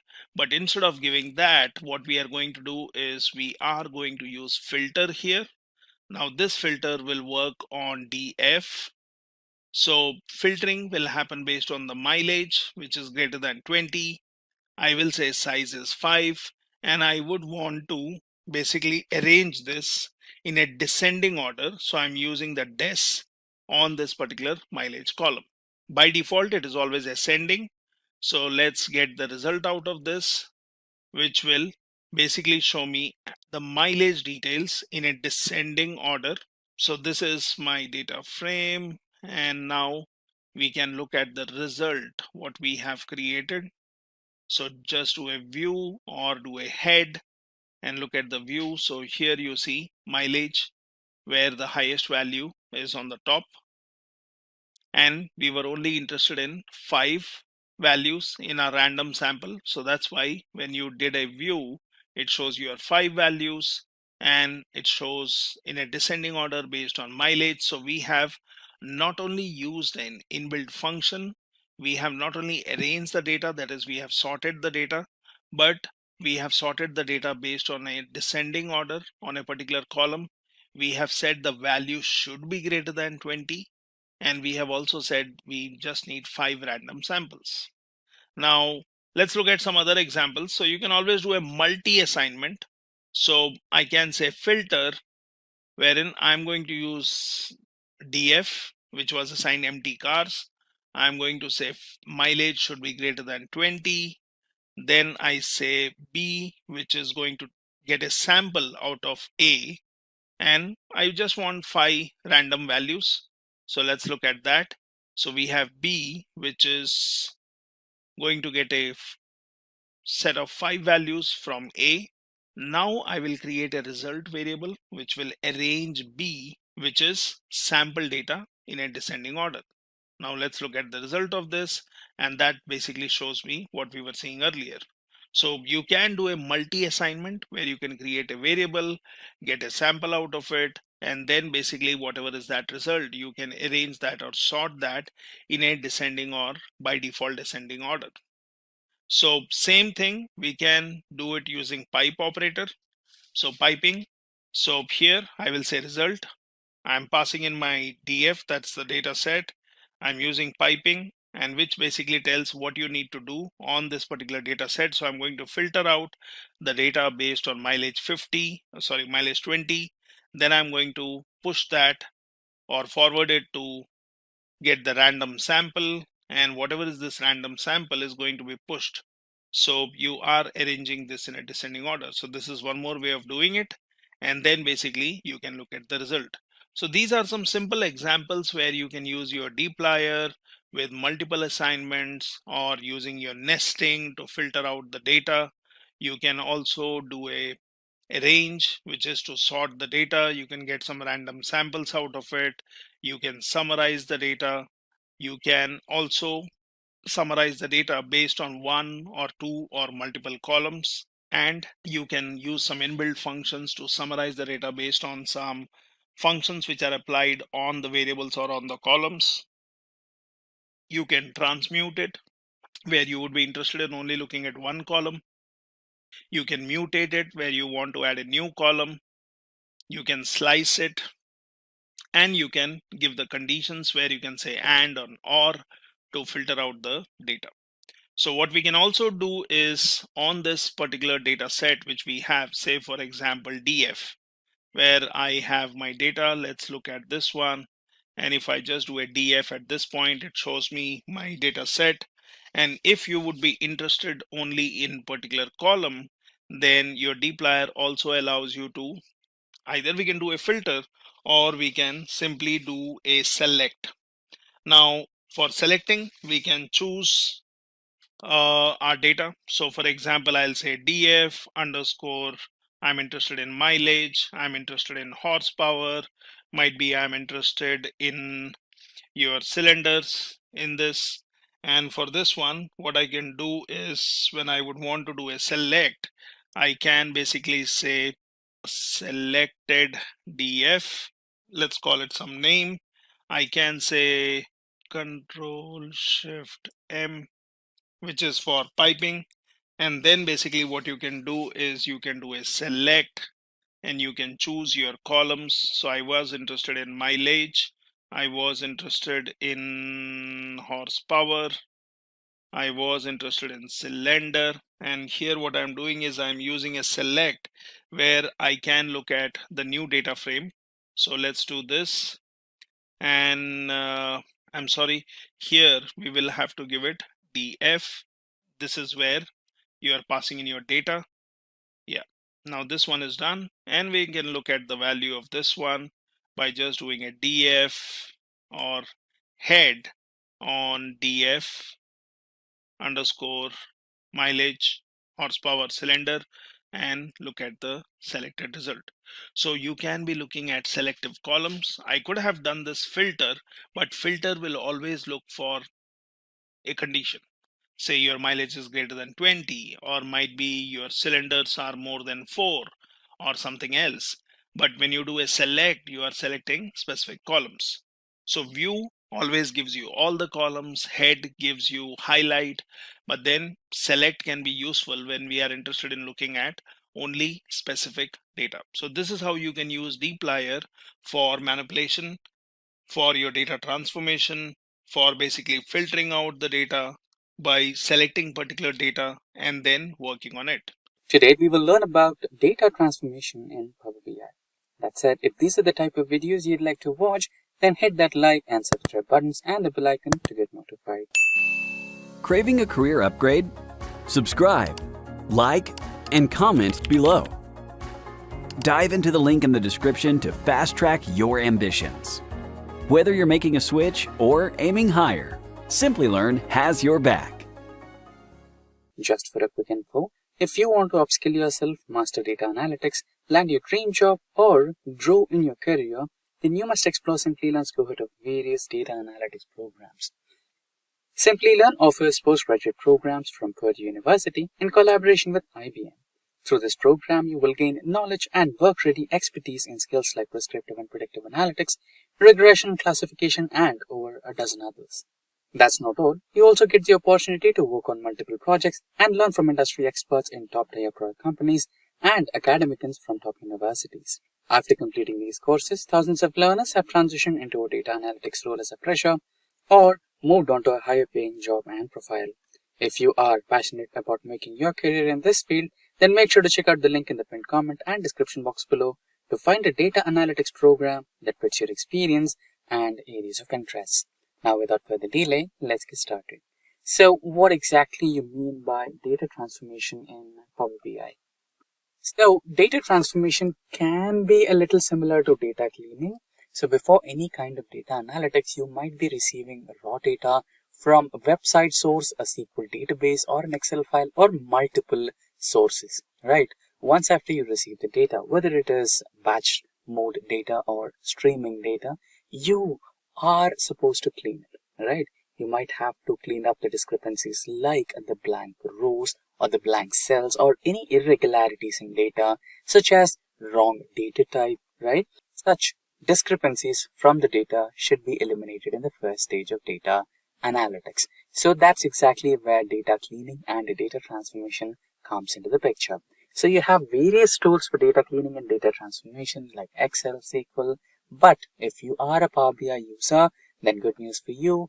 Power Query in Power BI can assist you in terms of data transformations. So in this tutorial, we will be discussing the most important day-to-day data transformations which a data analyst takes care of in the process of data analysis is what we are going to discuss today. So let's quickly switch to Power BI. But before that, let's have an overview of what kind of data we are exactly dealing with today. So we are dealing with Superstore dataset and that's in Excel format. So this is our Superstore dataset and we have 4 tabs here. The first one is Orders tab where we have Customer ID, Order ID, Date, Ship Mode and Customer Name. And in the second tab we have Stores dataset which has the details about the customer, from where he or she is, the state, city, postal code, and which category or subcategory did they purchase, and order, sales, discount, profit, everything, right?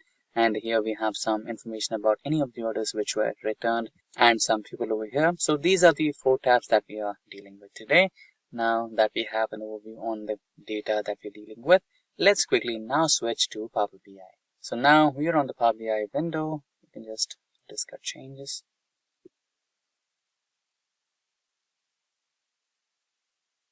There you go. Let's quickly import the data from our downloads. This is the data set that we want to deal with today. Now, it might take a little while to connect to that particular data set and load the data onto Power BI. Just a couple of minutes since the data set is a little too heavy. It's about 10,000 rows. So let's wait. Shouldn't take long.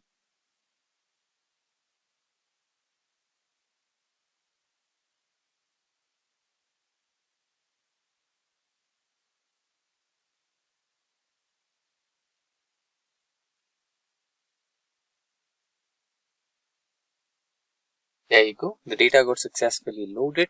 So you have the option of loading what kind of data you want. You have 4 tabs as we just discussed.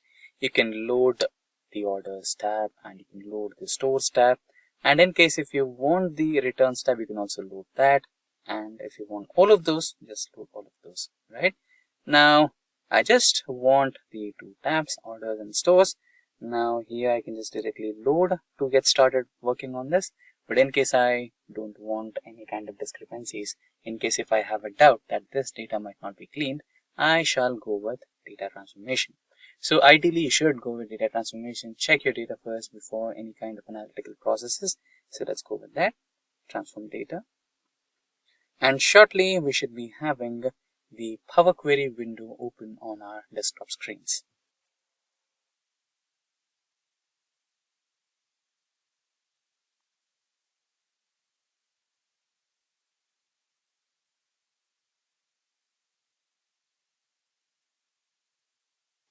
So there you go. You can see the complete dataset has been successfully uploaded, both the stores and orders datasets. Now let's quickly check the data from our dataset. So here you can see we have orders date, right? But I can see 42682 and 42533. This is not in the form of date, correct? So this is the simple step that we discussed, changing the wrong data type. So you can just click on the lower arrow button over here, and or you can right click, and here you have an option to change the type, correct? So it is considering it as a whole number, which is wrong. So you can change it to date. Replace current. So now we are trying to change the order date from a data type of whole number to date data type. So there is some error. If you click on error, or if you just navigate onto it, Power BI should be able to show you what error was it. And just in case if it's not working, okay, we are unable to parse the value provided. So you can just remove that and try it in a different way. Change type to date and time zone. Date. I think this should be helpful.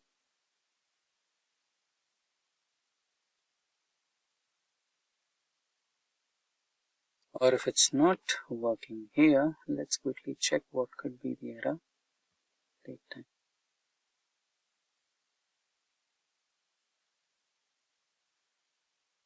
And now let's try to refresh the data.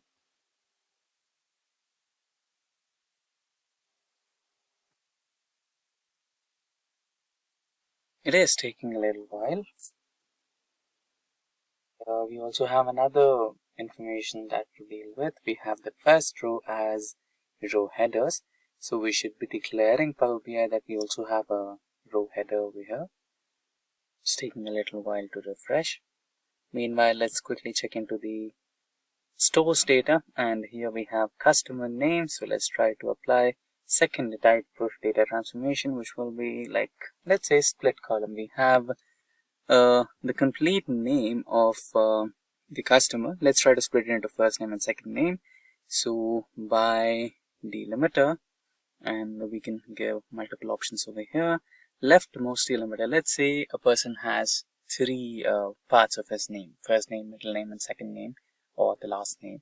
So but we just wanted to split it into first and second name, so we would go with the first leftmost delimiter and split the data set.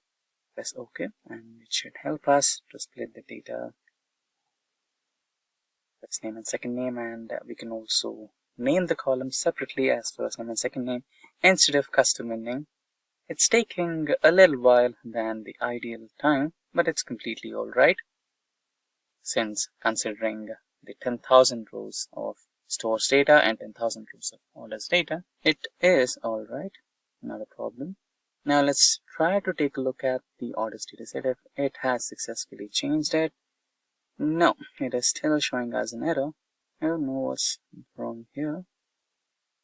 It's maybe incomplete.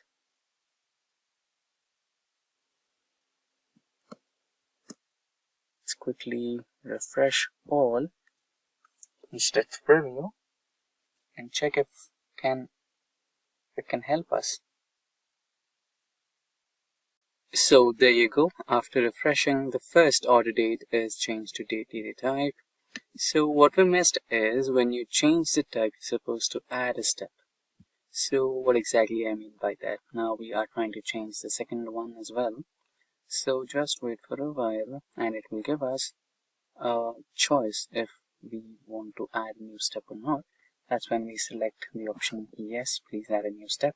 So what do I mean by steps? So applied steps, you can see something over here, right? So every alteration, every change, or every modification that you're doing, every transformation you're including onto your data will be recorded as a macro. So that can be implemented if you are loading a similar data set for the next batch. Let's say this is 2022 data, and if you're trying to analyze the 2023 data and every column is similar, then you can just follow these applied steps and the same implementation will be automated. You don't have to spend time in doing the same process once again. There you go.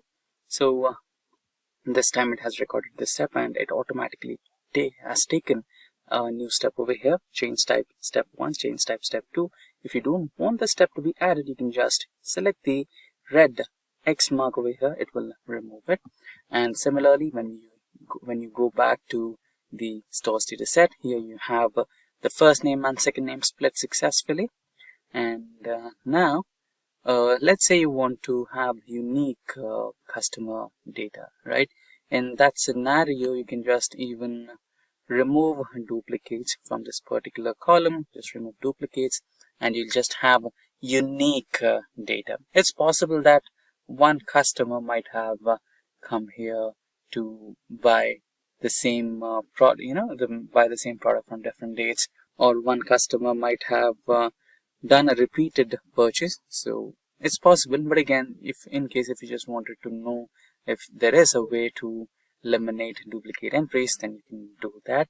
So for now, let's not delete the customer IDs here, because one customer might have visited the same store for multiple times and might have purchased a different product, or might have made the same order with multiple products, right? So there is a possibility for that. Let's not disturb the dataset. So I just wanted you to know if there is a way to eliminate the duplicates from the dataset. Yes, it is. Now let's also check another possibility of data transformation. So let's say you wanted to add a new column and identify or include some mathematical operations. For now, let's say I have sales, quantity, discount, and profit, but I don't know what's the rate, right? So here the sale is for $261 and quantity is 2, but I don't know what's the rate of one product. So I can include that. You can just select the last column, or where you want a new column, just go to the add new column here, and here you can just choose the custom column. Should be somewhere over here. Yeah, this is the custom column. And now if you click on the custom column, you can rename the custom column to rate of product, and here you can choose the mathematical operations to be applied on the columns. So sales column, insert or double click, divided by quantity. Okay, now it should give you the rate of each product, individual product.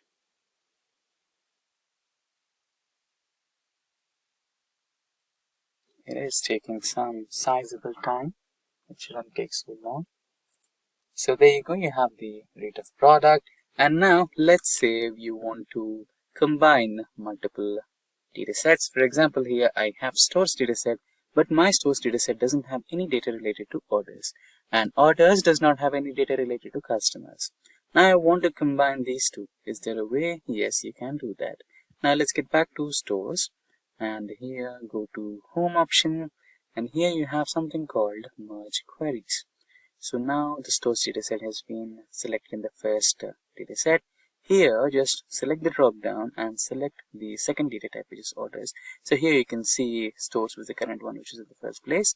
Now select based on which primary key you want to combine both.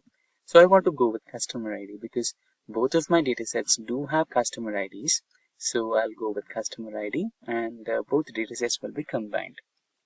At the end, at the last column, Power BI will show me a new table, not a new column. It will give me a table combined with all the columns in one column. You just have to expand the column and select which columns from the second dataset you want to include in your overall dataset. So let's do that practically. So here you can see I just have tables. If I select the expand column option over here, you can see I have a lot of columns here. So just deselect everything. I do have row ID, I do have a customer ID. What I need is order ID, order date, ship date, shipment mode, and customer name. I do have it. So that's all I need. So just press on OK, and I should have them included in my new dataset altogether. It might take a little while.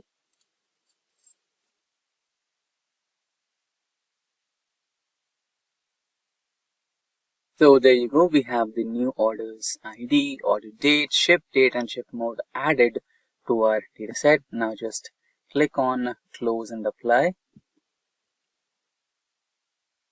And your dataset is all ready for data analysis. Supply changes, so it is taking a little time. So at the end, you just have to click on the apply changes and your data will be ready for analysis. So that's exactly how you can perform data transformation in Power BI desktop version. So there you go, the dataset got successfully loaded all over here, and you can just drag and drop them onto the visualizations part and you can work on it. Now this comes with mainly 4 functions. So you have gather, which makes your data wide, or it makes wide data longer. So that is basically used to stack up multiple columns. You have spread function, which makes long data wider, that is stacking the data together, or stack if you would want to unstack the data to data, and you are talking about data which has same attributes. And then your spread can spread the data across multiple columns. You have separate, which is function which splits single column into multiple columns. And to complement that, you have one more function, which is unite, and that combines multiple columns into single columns. So these are 4 main functions which are used in your TidyR package. So let's look how we work with this. So let me bring up my R Studio here. Now for this, first is, let me just clean up my screen here, doing a Control L. So I will install the package. It is already installed, but we can just do a Control Enter, and then I can say, do you want to restart R prior to reinstall? So install, I'll say okay. And it is basically going to get the package. Now it says package TIDYR, that is TidyR, has been successfully unpacked. Let's use that package using our library function. And that was built under R version 3.6. Now I can basically start using these functions. So for example, here we are creating a data frame. So let's say n is 10. And then we basically would say, we will call it wide. Now that's the variable name. I'm using the data.frame function. I'm saying ID, which will be 1 to n. So that will take the values from 1 to 10. And then these are the values which have 10 entries. So this is a vector, phase 1, phase 2, phase 3. Let's create a data frame out of it. Now that's done. We can have a look at our data frame by just doing a view wide, and that shows me the ID column, and it has phase.1, phase.2, and phase.3. Now we can use our function. So for example, we can work with gather, that is reshaping the data from wide format to long format. And basically you can say stacking up multiple columns. So let's see how we do that. Here I'll call it long. I'm working on wide. I'm using the piping functionality, and then I'm using gather. So this one, I will say what will be the data which I will use. So we are using wide as a data frame. Then I'm saying response time. So that will be basically one more column. And then you have your columns which you would want to basically stack. So I'm saying from phase 1 to phase 3. So let's do this. And once this is done, let's have a look at our variable long. So this one shows me that I have an ID column, I have the response time column, and I have the phase column, which we mentioned. And that basically has all the values stacked in. So you have phase.1, phase.2, and phase.3. So all the columns are being stacked here. So all my data, so now I have totally 30 entries in this one. So this is basically using your gather function. Now sometimes we may want to use a separate function. Now separate function is basically splitting a single column into multiple columns. So which we would want to use when multiple variables are captured in a single variable column. Okay, so let's look at an example of this one. So let's say long separate, that's what we will call. We will work on this long, which has all the data stacked in as the columns we selected. Then I'm saying separate. I want the phase column, And then I would say, when I separate the columns, what are my column names? Now I could also give a separator by giving a comma and then mentioning the separator if that is required. So let's do this. Now, once this is done, let's have a look at our long separate. So what we see here is the column which we used. So we were doing a face column, and that was to be split. And we wanted to split it into target and number. So that's what we see here. So you have face being split into target and number, and then you have the response time. So this is how you use the separate function. Now there is also something called as unite function, which is basically a complementing of separate function. So it takes multiple columns and combines the elements to a single column. So for example, here we will call it long unite, and we will take long separate, which was separating the data. We want to unite, so we will take face, target, number, and we want to have a separator between them. So let's basically do this. And now let's look at the result of this unite. So you see, you have the face and target merged together. So you have face dot one, the separator is dot as we have mentioned, and we have united multiple columns. So this is one more function of your tidyr, which helps you basically tidy up your data or put it in a particular way. Now then you have your spread function, and this is basically for unstacking. So that is, if you would want to convert a stack to data, or if you would want to unstack the data which is of same attributes, spread can be used so that you can spread the data across multiple columns. So it will take two columns, say key and value, and spread it into multiple columns. So it makes long data wider. So we can look at this one. We will say long unite.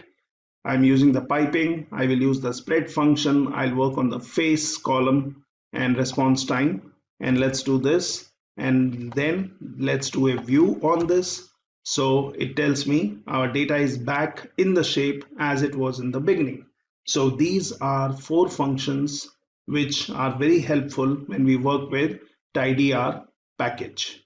So let's learn about visualization. And here we will learn about R, which can be used for your visualization. Now, one thing which we need to understand is, because of our ability to see patterns, which is highly developed, we can understand the data better if we can visualize it. So the efficient way or effective way to understand what is in our data or what we have understood in our data, we should or we can use graphical displays, that is your data visualization. So there are actually two types of data visualizations. So you have exploratory data visualization, which helps us to understand the data. And then you have explanatory visualization, which helps us to share our understanding with others. So when you talk about R provides various tools and packages to create data visualizations, and which can be used for both kind of data analysis or both kind of visualizations. So when you talk about exploratory data visualization, the key is to keep all the potentially relevant details together. Now, the objective when we talk about exploratory data analysis is to help you see what is in your data. And the main question is, how much details can we interpret? Now, when you talk about different functions which we see here, such as plot, which is more for a generic plotting. You have bar plot, which is used to plot data using rectangular bars, or you can say creating bar charts. You have histogram or hist function to create histograms, where you look at the frequency of the data, or basically used to look at the central tendency of the data. You have box plot, which is used to represent data in the form of quartiles. You have ggplot, which is a package which enables the user to create sophisticated visualizations with the little code using the grammar of graphics. And then you have plotly or plotly. It creates interactive web-based graphs via the open source JavaScript graphing library. Now, before we see some examples here, let's also talk about, when you talk about plotting, let's also try to understand what kind of plots you can have and what kind of techniques you have. So let me open up my R Studio here. Now, for example, I can pull out a particular data set, and let's look at this one. So here I can look at all the panes, and that shows me the information. Now what I can do is I can install and get the inbuilt data sets, and then I can simply do a plot wherein I am doing a plot on chick-weight dataset. So let's see what does that show. It summarizes the relationship between four variables in chick-weight data frame, which is in R's built-in dataset package. Now from these plots, we can see, for example, weight varies systematically over time. You can also see that chicks were assigned to 4 different diets. Now, when we talk about explanatory data analysis or visualization, that shows others what we found in the data. This means we need to make some editorial decisions, what features we would want to highlight for emphasis, what features are distracting or confusing and you want them to be eliminated, right? So there are different ways of doing it. Now, when you talk about your graphics or visualizations, you have, I would say, 3 different types, or you can say 4. So you have the base graphics, which is easiest to learn. Now here we are having an example of base graphics where I can use the base graphics. I can get a data set using library. Then I can simply create using plot function to generate a simple scatter plot of calories with sugar from US serial data frame in the mass package, and then I can give it a title. So this is basically a simple example of base graphics. Now you also have what we call as grid graphics, which is powerful set of modules for building other tools. Now you also have lattice graphics, which is general purpose system based on grid graphics. And then you have your ggplot2, which implements grammar of graphics and is based on grid graphics. So you have different ways. Now here, since I already have used library and I have the data set, I can just do a X. So I can assign the sugar related values to X and calories related value to Y. Then I can use one more, which is library function and calling in grid. Now I can basically use functions such as push viewport if I would want to create a plot using your grid graphics to create the similar kind of plot which we created using base graphics, but this will give you much more power than base graphics. It will have a steep learning curve, but it is usually useful. So I can do this where I'm saying push viewport. Then I can basically say I would want to have a data viewport. I would say different functions of your grid package. So I'm saying rectangle, you have x-axis, y-axis, given some points here. And then basically you can add details to the graph by giving the names to the columns, and you can basically create a simple grid graphics based plot here. Now, there are different other options which we can use to create plots. Now, before we go into understanding how you create plots, let me just give you a brief on what are the different kind of plots and how they can be used. So here we will look at these different plots. Now, for example, we have a bar chart, which is a graph which shows comparisons across discrete categories. So you have x-axis, which will show the categories being compared, and y-axis, which represents a measured value, and height of the bars are proportional to measured values. Now, to create different kind of charts, you can use ggplot, which is a package for creating graphs in R. It is basically a method of thinking about and decomposing complex graphs into logical subunits, and that is a part of tidyverse ecosystem. So it takes each component of graph axes, you can give scales, you can give colors, you can give the objects, and you can build graphs on particular data. You can modify each of those components in a way that's more flexible and user friendly. You can, if you are not providing details for the components, then ggplot will use sensible defaults, and this basically makes it a powerful and a flexible tool. Now here are different options when you use your ggplot, such as you can use geom, or what we call as geometry objects, to form the basis of different type of graphs. For bar charts, you have for line graphs, you have scatter plots, that is underscore point, you have underscore box plot for box plots, you have quartile for continuous x, violin for richer display of distribution, and jitter for small data. So here is some simple example where I would not go into too many details here, but you can just have a look at this one where we are using library function to get the ggplot2 package. Then basically we would want to look into the mileage data. We would want to look at the structure of it. And then we can basically get the tidyverse package. Finally, we can create a bar chart using geom underscore bar, and we can basically also mention what would be in x-axis. Now you can also give different colors to basically add more meaning to your data. You could also go for stacked bar charts. So here we are actually telling ggplot to map the data in the drive column to fill the aesthetic. So here I am giving aesthetic access class, and I'm saying what is the data we need to have, and then we are using geom underscore bar.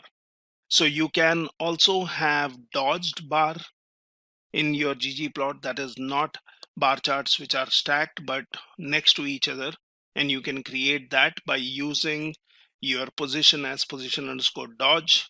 Okay, now you can obviously use your different packages which are inbuilt, and you can create your bar charts. And you have other kind of graphs such as line graph, which is basically a type of graph that displays information as a series of data points connected by straight line segments, such as this one. And for this one we are using, if you see, geom underscore line. Now you can also create a scatter plot, which is a two-dimensional data visualization that uses points to graph the values of two different variables, one on an x-axis, one on y-axis, like what we saw in base graphics example. And they are mainly used if you would want to assess the relationship or lack of relationship between two variables. And you also have histogram, which I mentioned is mainly to look at the distribution of a data, to look at the central tendency of the data, basically looking at your large amount of data or for a single variable. You would be interested in saying where is more data found in terms of frequency, where is lesser data found in the graph, how close the data is towards its midpoint, or what we call as mean, median, mode. So you can use histogram where you can categorize the data in what we call as bins. So these are some basics on different kind of graphs. Now we can look at some examples and see how that works. So what we were seeing is some quick examples of base graphics or grid graphics. Now here, let's do an example of pie chart for different products and units sold. So you want to create a graph for this. First, let's create a vector and pass in the value here. Now I can also create labels which I would want to assign to these values. And then basically I can plot the chart by saying pie. So that's the kind of chart which I would want to create. And I would say the data would be X and labels. So let's do this, and that shows me a simple pie chart. Now I can also give main details here. So instead of just doing a pie X comma labels, I can say what is the main and then what kind of coloring it should follow. So this is the way you can create a simple plot. Now I can also find out what is the percentage, and then basically I would be interested in plotting the pie chart which takes X, which takes the labels, which will be the percentage which we are calculating here by doing a round function. And then you can basically give details to your graph. You can say what color it follows. You can basically look at the legend where it needs to be in your chart. What are the values? and then basically fill up the colors. So let's run this one, and that shows me the percentage which was calculated, and it gives me the details, and we can always have a look at our plot. Now, if you would want to go for a 3D pie chart, then you can get the package which is Plotrix.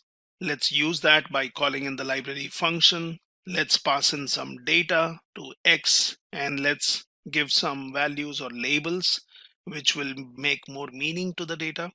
And then let's plot the 3D graph. So I'm saying pi 3D here, where I'm using X and labels. Then I'm basically doing an explode, which will basically control how your graph looks like and basically give the values. So it also takes the title when you say main and pie chart of countries. Now let's create data for graph. So again, we are having a variable here. We are using the C function, creating a vector, and then let's create a histogram for this one, where I would say X lab, what would be your data around x-axis, what is the color, what is the border, and here I'm creating a simple histogram, which, as I discussed earlier, will always show your values on the x-axis, and y-axis is more of frequency, and then you can look at the set of values and what is their frequency.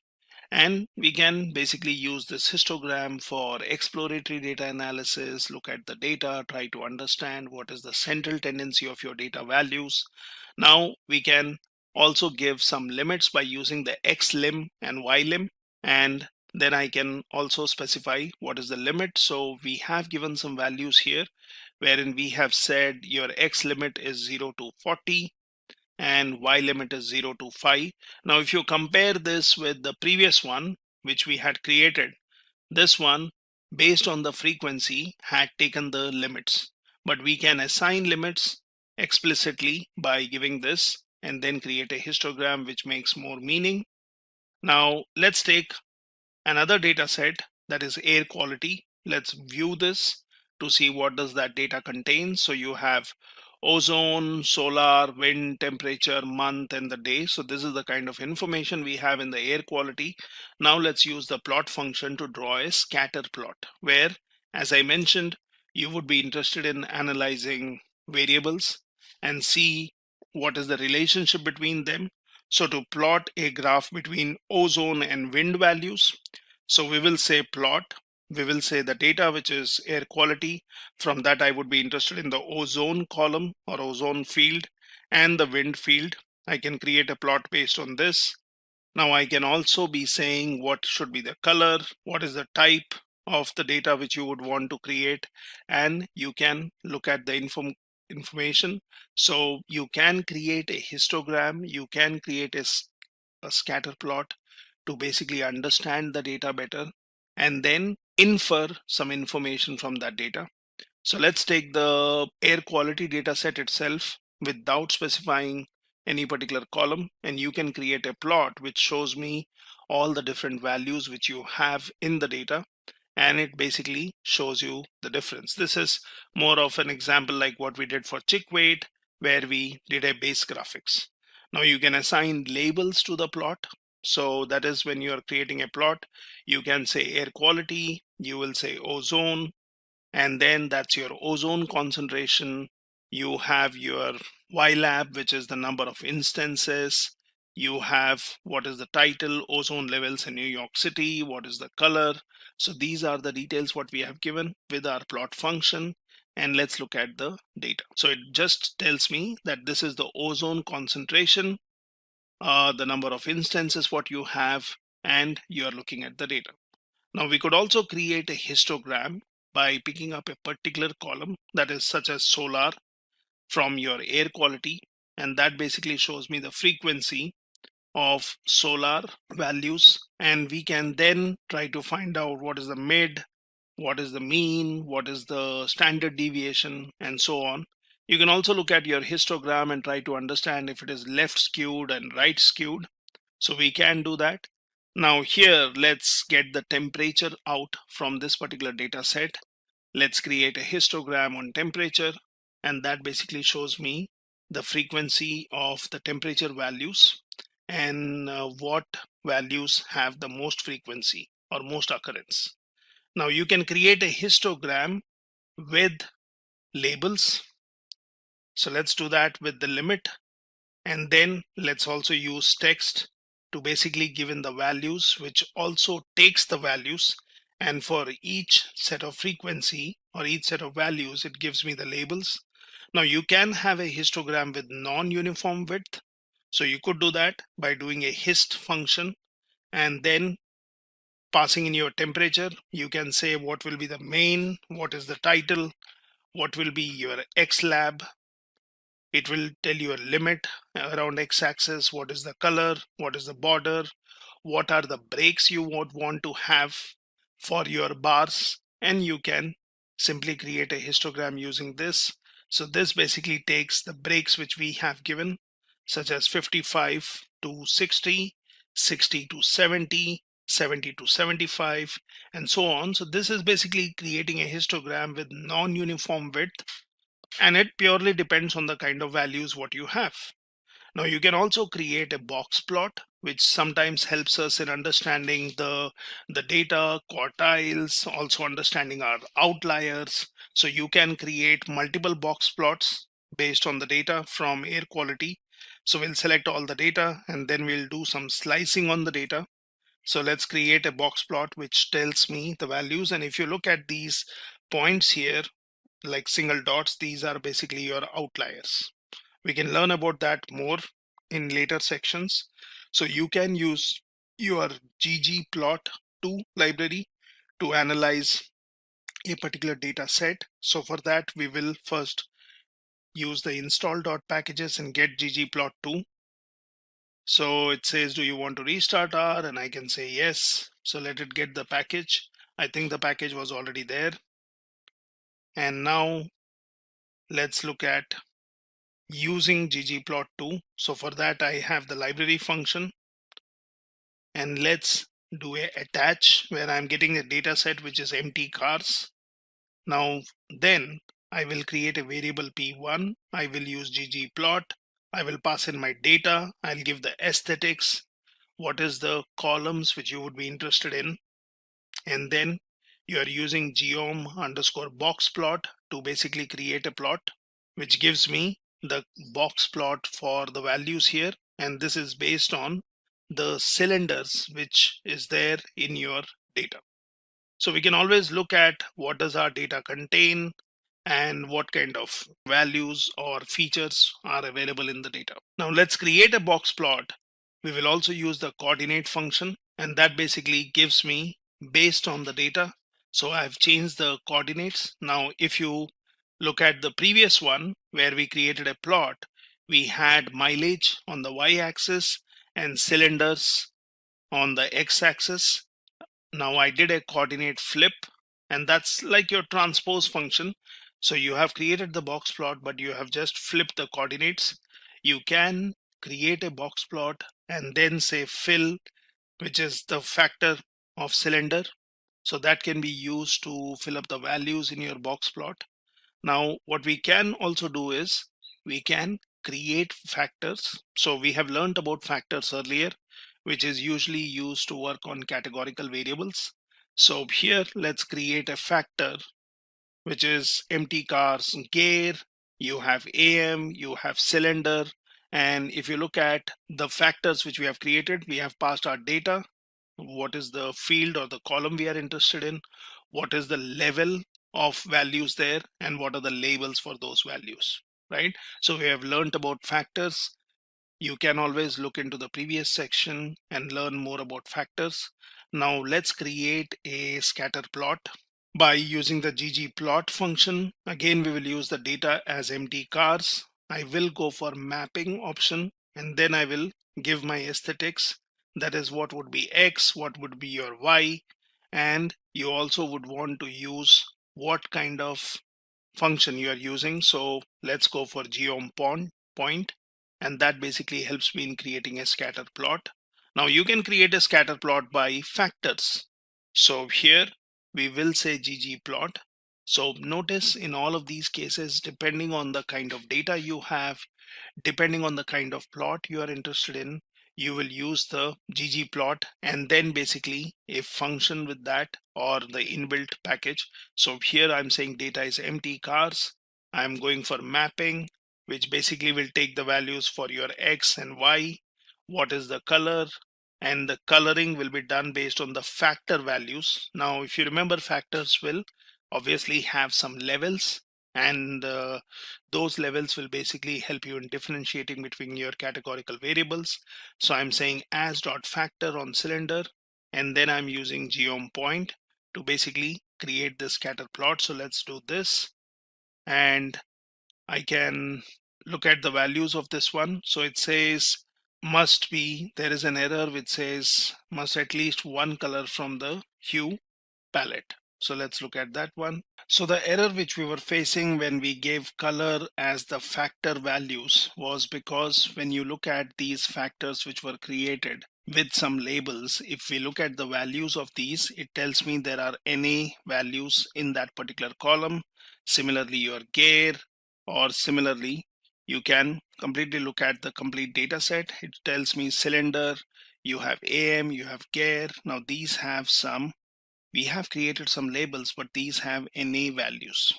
So what we can do is we can create a scatter plot as we did earlier by giving the aesthetics, and that's a simple scatter plot wherein I'm also using geom point so that I can have these points by defaults or with defaults.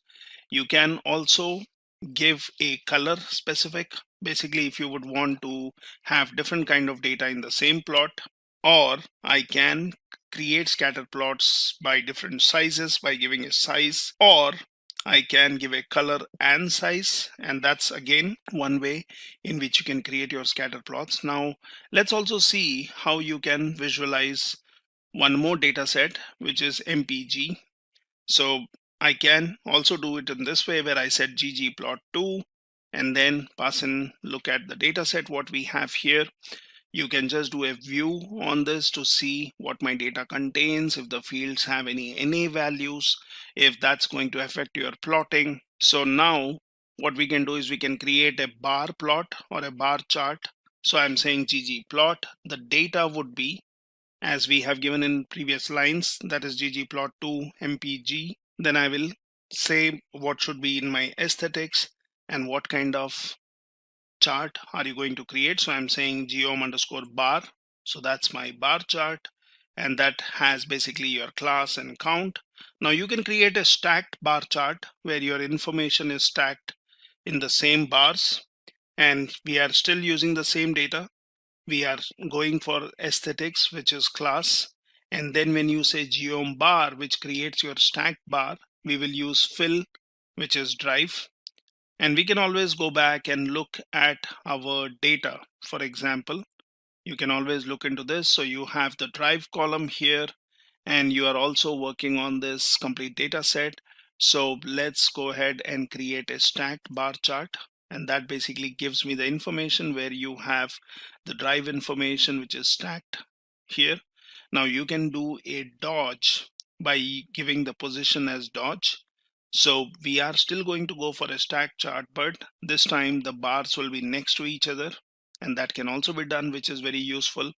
You can use this by using geom point where you are mapping and you are specifying what are your aesthetics. So we were creating a scatter plot. Now you can also use or give more details where you can say color can be based on the class, and we have different classes, and based on that my points have been colored. Now you can also use a plot ly or plotly library. So let's install this one. I will say yes, for example. Let it basically restart so that all my packages are updated. Then I can access that package using library function, and then create a variable to which you are assigning your plot underscore ly plot. So data is empty cars, what will be your x-axis, what will be your y-axis, and details on your marker which we have given, wherein I will give a list which is size, color, which is a combination, and then you have your line, what kind of color it will have, and what will be the width. So this is where I'm going to use plot ly, and let's look at this plot. So it basically gives me some information. Now we see some warnings which are getting generated, but you don't need to worry about that. So you can look at the packages, what you have, and what options you are using. So similarly, we can create one more plot using plot ly and look at the values of those. So that's a plot with a trend which explains me about my data. So this is a simple small tutorial on understanding or how you can have your graphics or visualization used to understand your data. Obviously, there are much more examples, much more ways in which you can pass into your plot functions or your ggplot and the inbuilt packages which are available in R for your visualization. Now that could be for exploratory data analysis or explanatory data analysis. So try these graphs and see if you can change these options and try or create new visualizations. Good morning and good evening, everyone. So welcome to this session where we will learn on time series analysis using R programming language. So this is basically a mini project where we will look at time series data and how we can analyze it, visualize it to basically find some important information or gather insights from the data.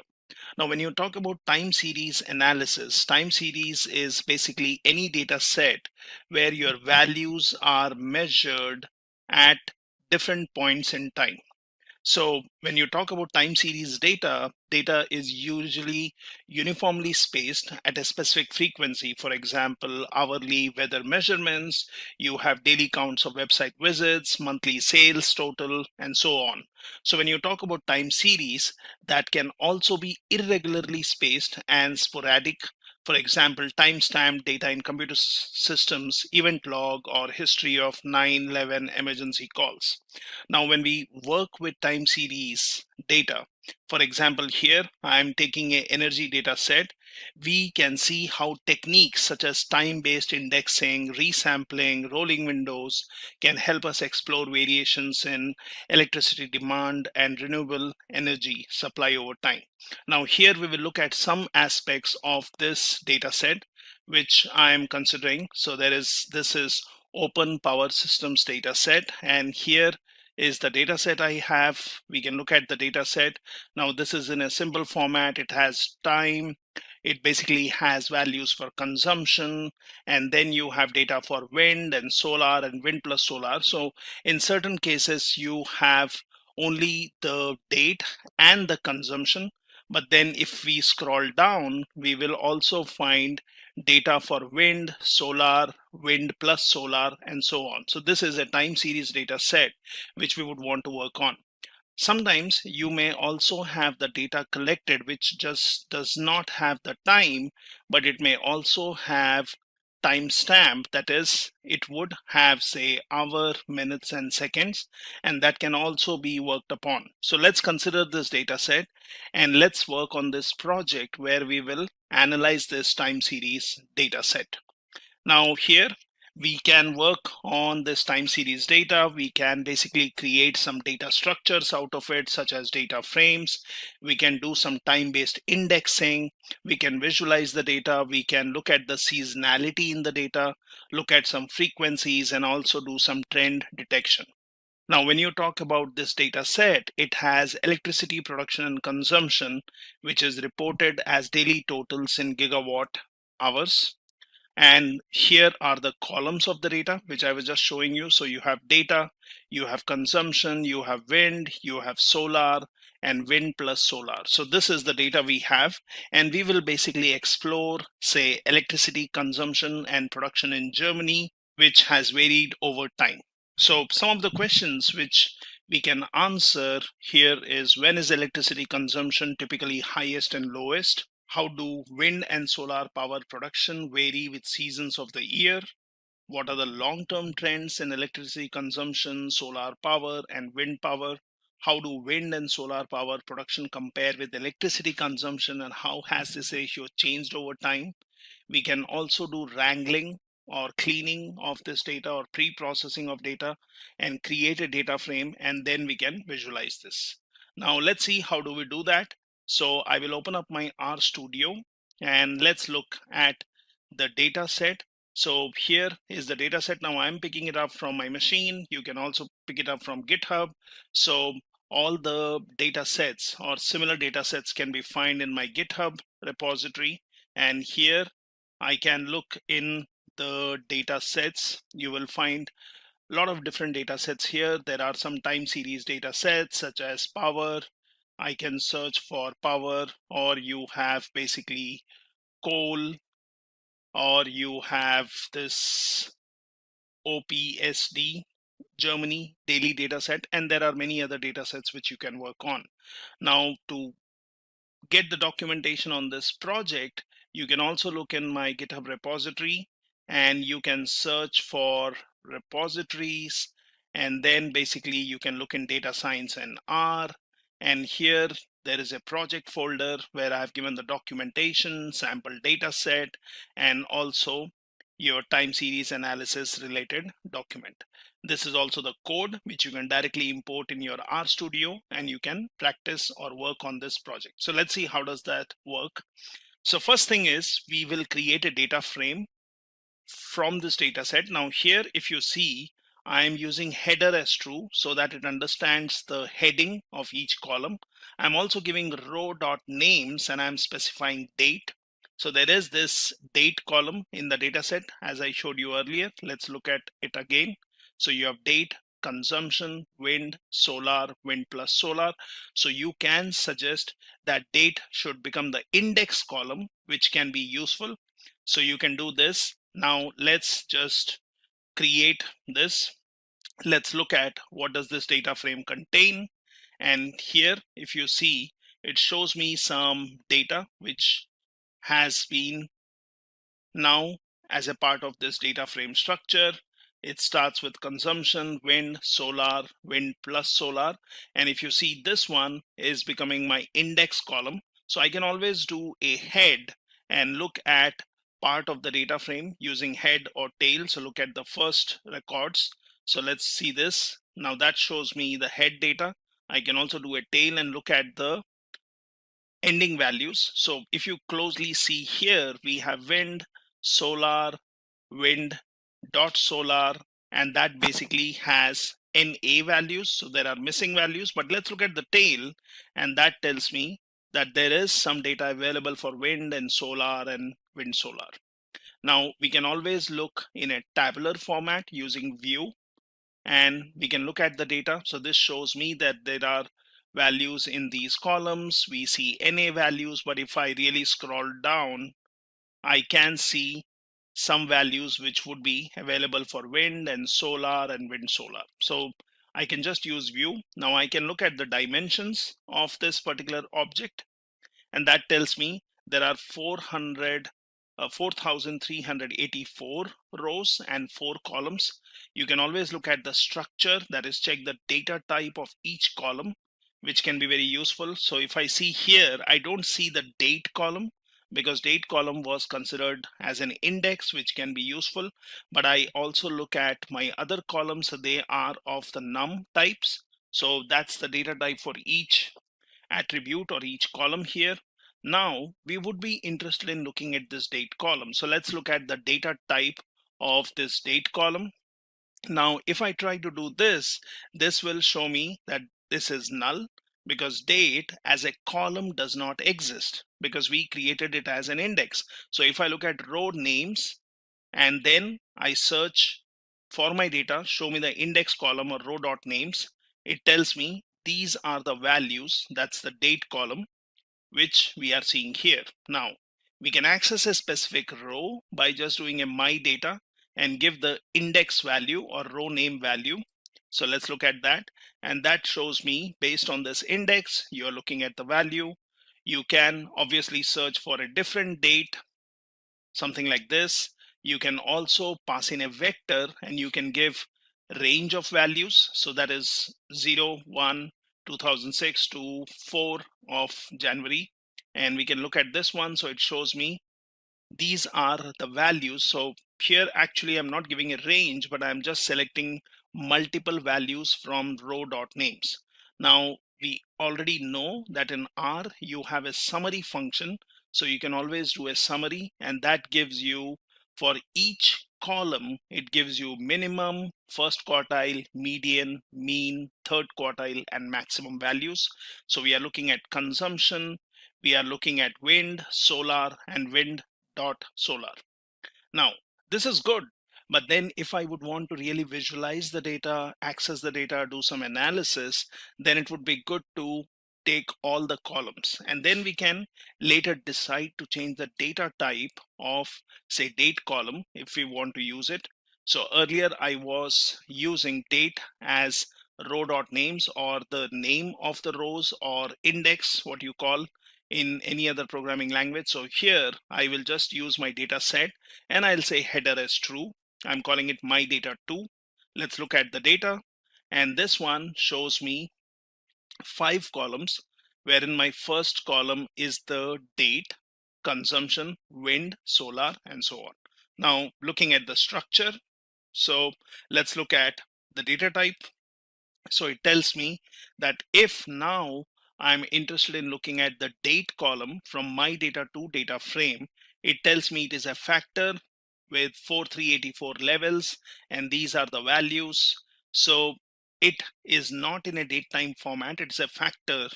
Now what we can do is we can convert this into a date format. How do we do that? So let's have a variable x, and I'm going to use as.date function, and I'm going to pass in my date column. So that's assigned to x. Now let's look at the head of x, and it shows me the values. We will also see what kind of class it is, and we will look at the structure of x. So class already says it is date type, and look at the structure, so it shows me the format.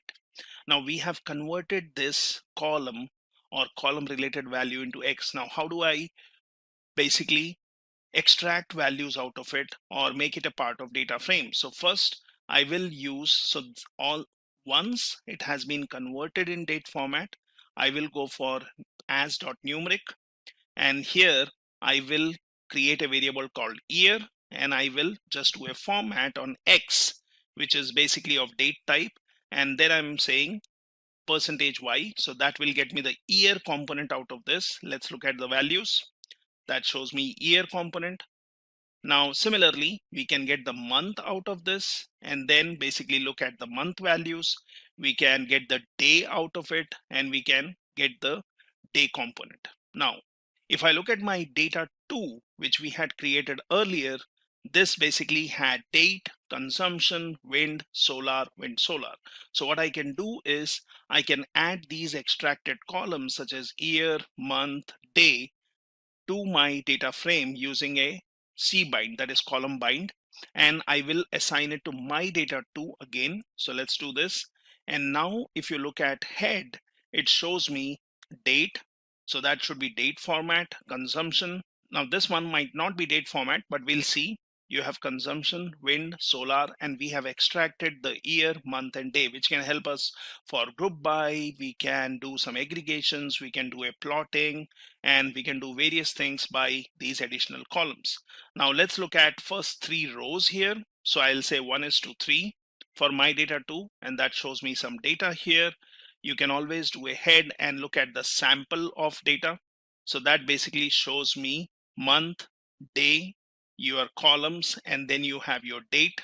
Now what we can do is we would want to visualize this data. We would want to basically understand the consumption. Now as I said, if we want to visualize the data, say for example I want this, which is consumption of data over years, and this one is in terms of gigawatts per hour, as we were mentioning here, gigawatt hours. So if I would want to create this visual to basically understand the pattern of the data, how do we do it? So we can create a line plot of full time series of Germany's electricity consumption using the plot method. Now how do we do that? So here one of the option is I can straight away use the plot method. I can then say what would be in my x-axis, what would be on my y-axis, what would be the type of graph I would want to plot, what is my name on x-axis, y-axis, And this is the simplest way. So I'm saying my data 2, I'm extracting the year column, and here I'm taking the consumption. So let's create a plot. And here, if you see, we are looking at a plot. We do see some tick times, and we see that the data has been divided with every 2 years. So from 2006 onwards to 2016. But then really this data does not give me a very useful way of looking at the data or understanding it. Might be what I can do is I can use the same way, but I can give, apart from x-axis and y-axis, I can say the limits, that is x limit is 2006 to 2018 and y limit is from 800 to 1700. So we can do this, and let's look at this again. This is a plot, but it really does not help me in visualizing and understanding the data. So what are the better options? I can go for multiple plots in a window. As of now, we are just sticking to one plot in window. So if you would want to have multiple plots, you can always change the value here and make it 2 or 3. That will say how many rows and how many columns. So as of now, we will just keep it as it is, par mf row. Now, if I would want to plot, I can straight away give the column name. So I'm interested in getting the consumption. Now I can just do a plot. I'll say my data 2, and I will choose the second column, which is consumption, which we saw here from our data. So consumption was the second column. So I can just do a plot in a straightaway way without mentioning your x-axis, y-axis, limits, and so on. And if you look at this, this one is giving me a pattern. Now here I am looking at x-axis, y-axis, which is not really named. We do not have a name to this graph, and we are looking at the data. It does show me some kind of pattern, but might be we can make it more meaningful. So I can do it this way, where I say my data second column, let's give axis as year, x-axis, y-axis is consumption. Now that has changed, the x-axis and y-axis. Now I can also give some more details. I can say type should be line. I have the line width. I'm saying color is blue. And let's do this. So this looks more meaningful, might be shows a wavering pattern of consumption over years. I can also give a limit of X, that is 0 to 2018, and that basically shows me the range. Now we can change that, and we can be more specific and saying X limit should be 2006 to 2018. And let's look at this. Now this one, once you have given a proper limit, it shows the line graph, and it shows what was the consumption in 2006 and over a period till 2018. I can then use any of these options are fine, but it depends on what and whom you are presenting the data or what kind of analysis you're doing. So I can do a plot. I can choose column second, X lab, which is x-axis, y-axis, type is line, width, giving a X limit, Y limit, and then I'm giving a title to this, which is consumption graph. And then basically you're looking at the line graph. Now, those are the options which you can do. Either you could be very specific, or you could just give your column which you want to plot, or obviously make it more meaningful by giving all the details. Now, what we can do is, if we would want to look at this data and understand it better, rather than just looking at a simple line, I can take the log values. So here I'm saying log of my data 2 second column. So I'm taking log values of consumption, and I'm taking the difference of logs. So I can say difference, and then you can basically increase or decrease this by multiplying it by some number. So rest remains the same. I'm changing the color, and let's look at this plot. And you see, this basically is giving me a better pattern, which makes meaning. Here we see the log values. So this is, you are using a simple plot function. In R, you can also use ggplot. Now for that, we can install the ggplot package. It's already there in my machine, so I'll say no. I will access this by using the library ggplot2. And now I can use ggplot to plot. So the way you specify here, you can say my data 2, that's the data frame. I'm saying type as O, and when I'm saying line, I am basically going to use x-axis, which is year, y is consumption. And let's look at this plot. So again, we are back to the one which we were doing earlier. Really does not make any sense. It gives us some data, but then really does not give me enough information. I can, in my aesthetics, I can say X as year, Y as consumption. I can do a grouping, and then I can give line and plot. So again, we have some information, but really does not help me, right? Now let's look at other example. So I'm just doing the same thing here, and I'm looking at line type being dashed. I'm using the ggplots other methods such as geom line and geom point to give me more information. And if I look at the plot, it does give me data. It tells me what are the different values. It gives me some kind of pattern, but I would still prefer the way we were doing with plot. Now we can change the color and obviously add details to it. So what we see is when you use the plot method, which I did earlier, it was choosing pretty good tick locations, that is every 2 years, and labels the years for the x-axis, which was helpful, right? But with these data points, which we were seeing here, or say, for example, this one, or say this one, or say this one, we are looking at some data, but then that really is quite crowded and it is hard to read. You can look at the values, but then it really does not give you enough information. So we can go for plot method, but then we will see how we can consider different data. Now, if I would want to plot the solar and wind time series, so let's see how do we do that. So wind column is what I'm interested in. So first thing is, it was always good to find out the minimum and the maximum values in every column. So I'm saying minimum, I'm saying let's put in here my data 2, and then let's look at the values. So we are looking at the columns. We know consumption is the second column, wind is the third column, and you have solar as the fourth, and this one is the fifth. So let's find out the minimum of each of these columns which we would want to plot. So let's say minimum of data third column. And here I'm also saying remove the NA values because we do not want to consider the NA values. So let's look at the minimum. That shows me 5.7757. What is the maximum value? It is 826. So that also helps me in giving a limit. If I want to plot wind on y-axis, I can give a y limit from 5 to 850.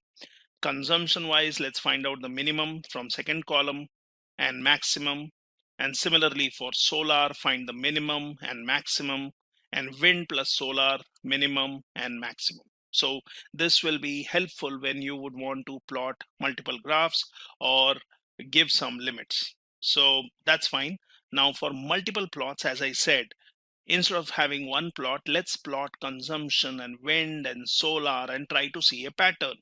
So I can say par function, and I will say 3 rows and 1 column. So now when I start plotting, you will see you will have multiple plots in one single window. So let's see how we do it. So here, let's look at plot 1. So this one is consumption as we did earlier. And let's look at the data. So that gives me some data. You can always do a zoom and you can look at the data. You can basically expand this graph or you can reduce this graph to see what kind of pattern we have in consumption. Similarly, we can basically choose date being x-axis, my consumption being y-axis, right? So this is being more specific because here we have a range, but it really does not give me enough information. So I will basically give x-axis, y-axis. I will give the name, that is daily totals, and then I will basically give consumption, color, and y limit based on my minimum and maximum limits. So let's do this. And now we can look at the data here. So let's see, this data makes a little more meaning because we are looking at the dates And let me do a zoom. So it shows me all the dates, it shows me the data points, it shows me how the data pattern is changing for consumption. Now this is for consumption.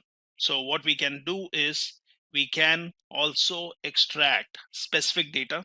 So if you see here, I have done some testing where I'm saying, okay, I would want to get a date specifically. I would want to extract some value. So we are looking at the date column, but if you remember, we did not change the data type. We just changed the data type of date column. We extracted year, month out of it. It would be good if we can convert a column into date time format and put that in our data frame. Now, let's look at the plot 2. This is mainly for your column, which should be consumption and wind and solar. So here I see it is solar data, and I can plot this one to see how it looks like. And that tells me from 2006 onwards, we have some pattern. I can be more specific where I say I would be giving date and then the column for solar, x-axis, y-axis, what is the type, what is the y limit, and what is the color. It is always good to specify your x and y axis, give a name rather than let it automatically pick up. Now this makes more meaning because it shows me some dates. Similarly, we can do for wind. So either you do it just by giving the column or you give your x and y axis. So let's look at this one. And this shows me the data. So we can choose plot 3. This one we can choose plot 2. We can choose plot 1, and we can put all that data in one graph. So that's when you are putting in multi plots in one particular graph. You can always do a zoom. You can always look at the data, right? And this is usually useful to look at the pattern, what kind of pattern we see, what data we have, and so on. Now, moving forward, so we have seen how you are creating these plots all in one window. Let me reset this back to one plot per window, and let's basically plot time series in a single year. So what we have seen is that when you look at the plot method, it was quite crowded. Then we looked at solar and wind. And if you compare that, you will see your consumption pattern, your solar pattern, your wind pattern, and basically we can see from this particular data some kind of pattern. So electricity consumption is highest in the winter, where we will see what is the consumption. Is it highest in winter or is it in summer? We can see that by breaking a year further into months. We can see that, but we see a pattern which goes for every year or every 2 years being highest at a particular point of time, and then it drops down. So electricity consumption is highest in winter, and that might be due to electrical heating and increased lighting usage, and lowest in summer. Now, when you look at electricity consumption, appears to split into two clusters. We can always look at the consumption, one with oscillation centered roundly around 1400 gigawatts. So you can always look at 1400 gigawatts and you see all the values here, which are in that particular consumption. Another with fewer and more scattered data points, centrally roughed around 1150. So if you really expand this, you can see you will have a lot of data points at this point.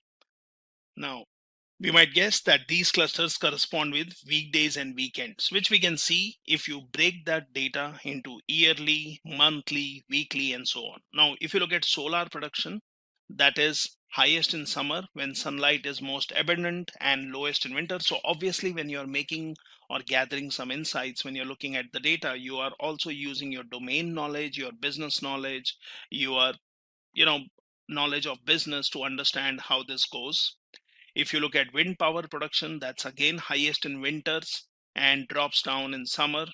So due to stronger winds and more frequent storms, and lowest in summer.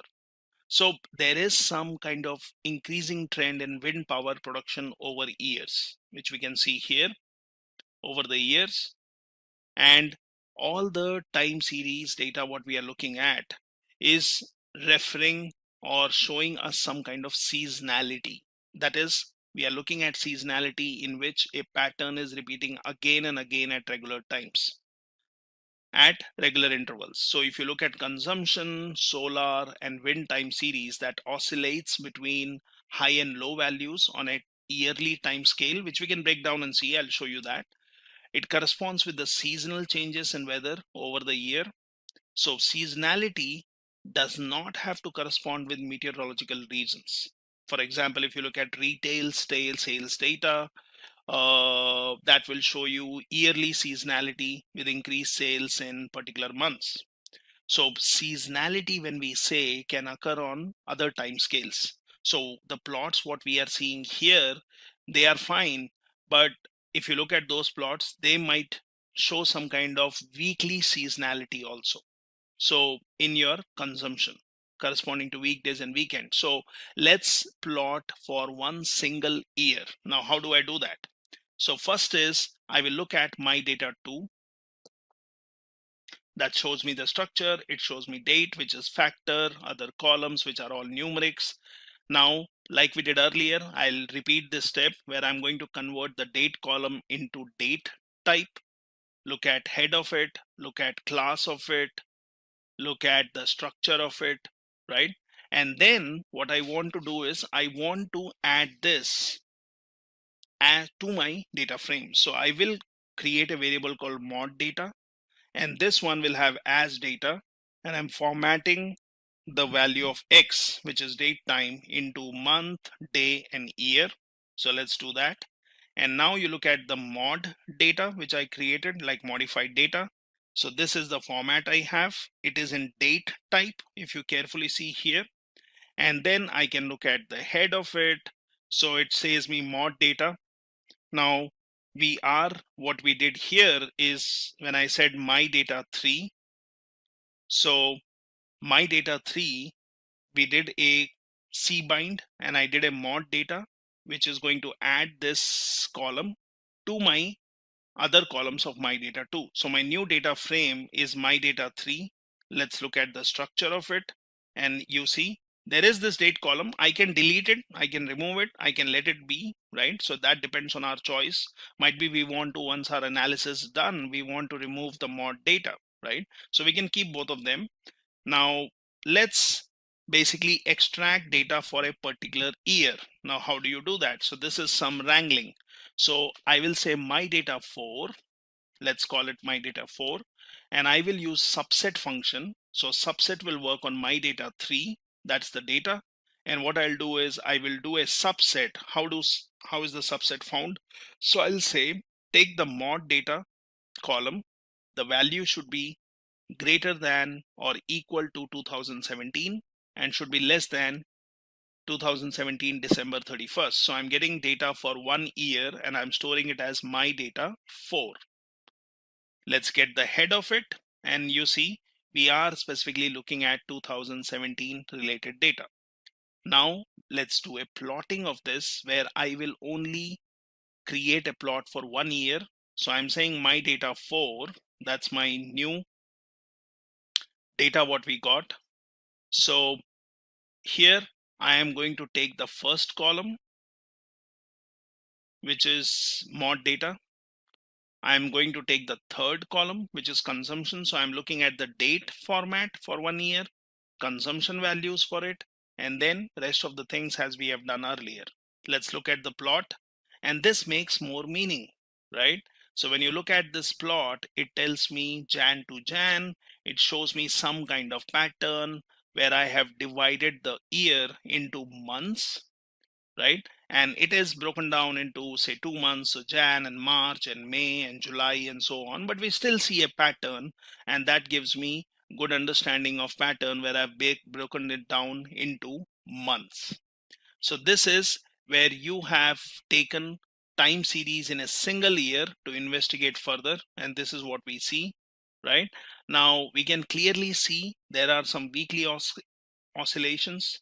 What one more interesting feature is that at this level of granularity, that is when you're looking at yearly data, there is a drastic decrease in electricity consumption in early January and late December during the holidays, or probably we can assume that this is holidays.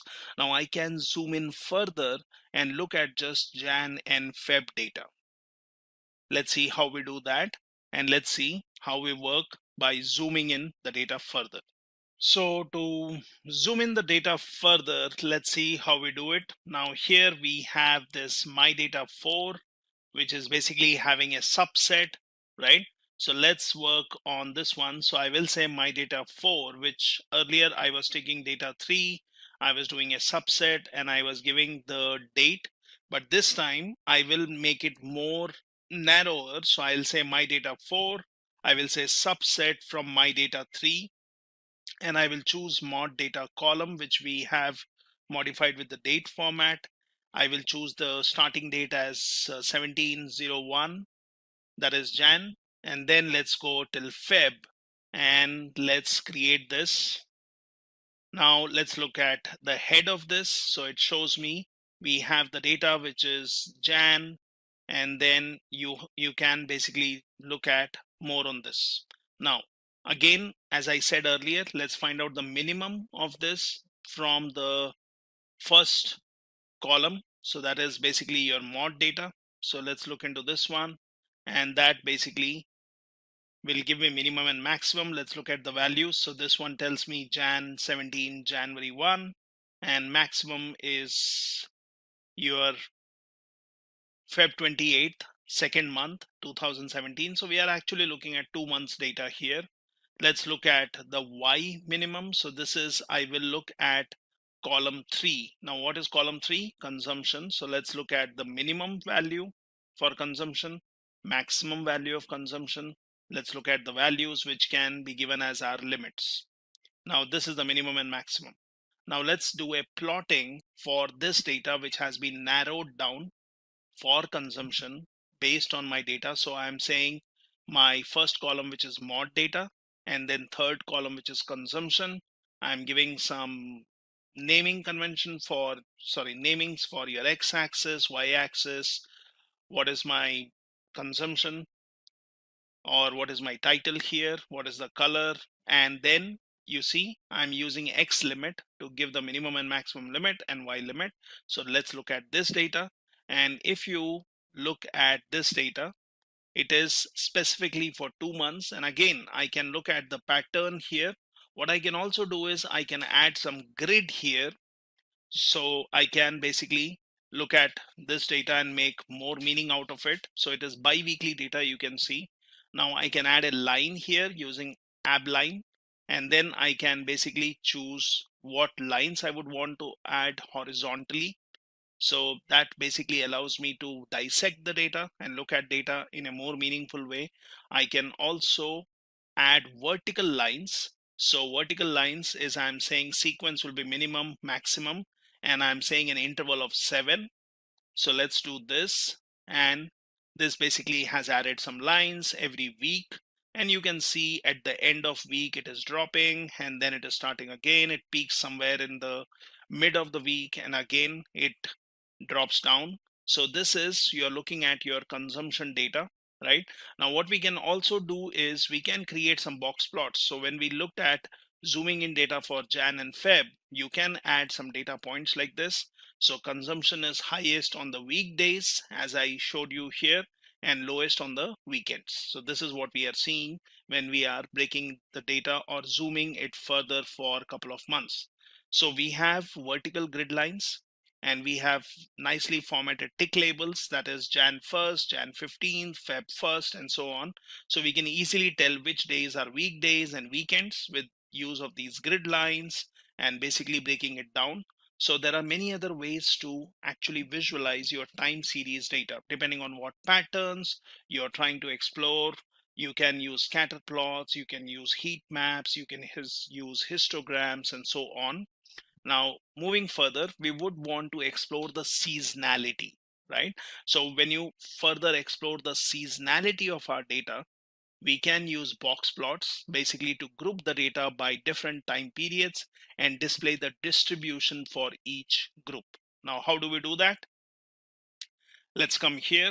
And let's see how box plot works. So I can just do a simple box plot and I can choose my consumption column, and that gives me just the consumption data, but this really does not give me any meaning. I can look at solar data, I can look at the wind data, and we can also see some outliers here. So we can create box plots, but if we would want to do a box plot, what is box plot? It is basically a visual display of your 5-number summary.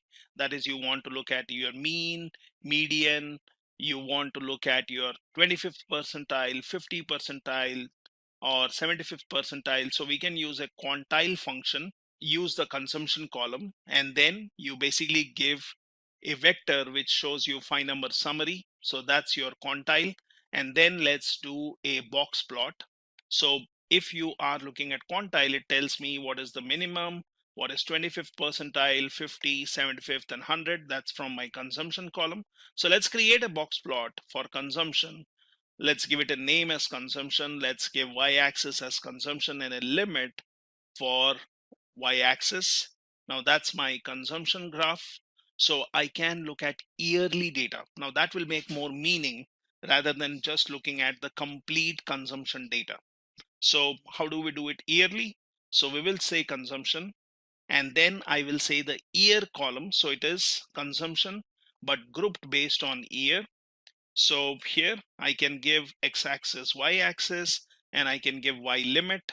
So let's create this, and this makes more meaning. We can give some coloring scheme here, but now I'm looking at 2006, 2007, 8, 9, and so on. And we can look at the data. What is the range, right? It gives me 5 percentile, or sorry, 5-number summary of the data per year, and it basically allows me to look at the seasonality of this. Similarly, we can create box plot by just giving consumption, yearly grouped, and here I'm giving the title as consumption, y-axis, x-axis, and y limit, wherein I can also use las. So this is one more feature which you can do, and that basically will give me the tick points. If you compare this one to the previous graph, so when I created this previous graph, I had 2006, 2008, and I had from 600 to 1800. And if I go for the next one, I am basically seeing more useful information. Now let's look at monthly data. So I would want to group it based on months, and let's create that. So this gives me the monthly data where I'm looking at months, and I could select a particular year, or I can just do a grouping based on months. So I can have multiple plots to see a difference here. So let's do this. Now let's create a box plot for consumption, which is monthly data, and let's give it a color. Let's look at the wind data, which is again grouped monthly, and let's look at the solar data, which is grouped monthly. Now, if I zoom in, it basically gives me the seasonality of the data for your wind, for your consumption, for your solar. So what we are doing is we are creating these box plots which are giving us values. Now what I can also do is I could look at the day wise also. But before we look into this, how do I infer some information from these box plots which are being created? So this is what we have done, where we are looking at the data for month, and these box plots give me year seasonality, which we were seeing in earlier plots, but give some additional insights. So if I look at the data here, it tells me the electricity consumption is generally higher in winter. Now this is based on months, so we can see consumption is higher in winters and lower in summer.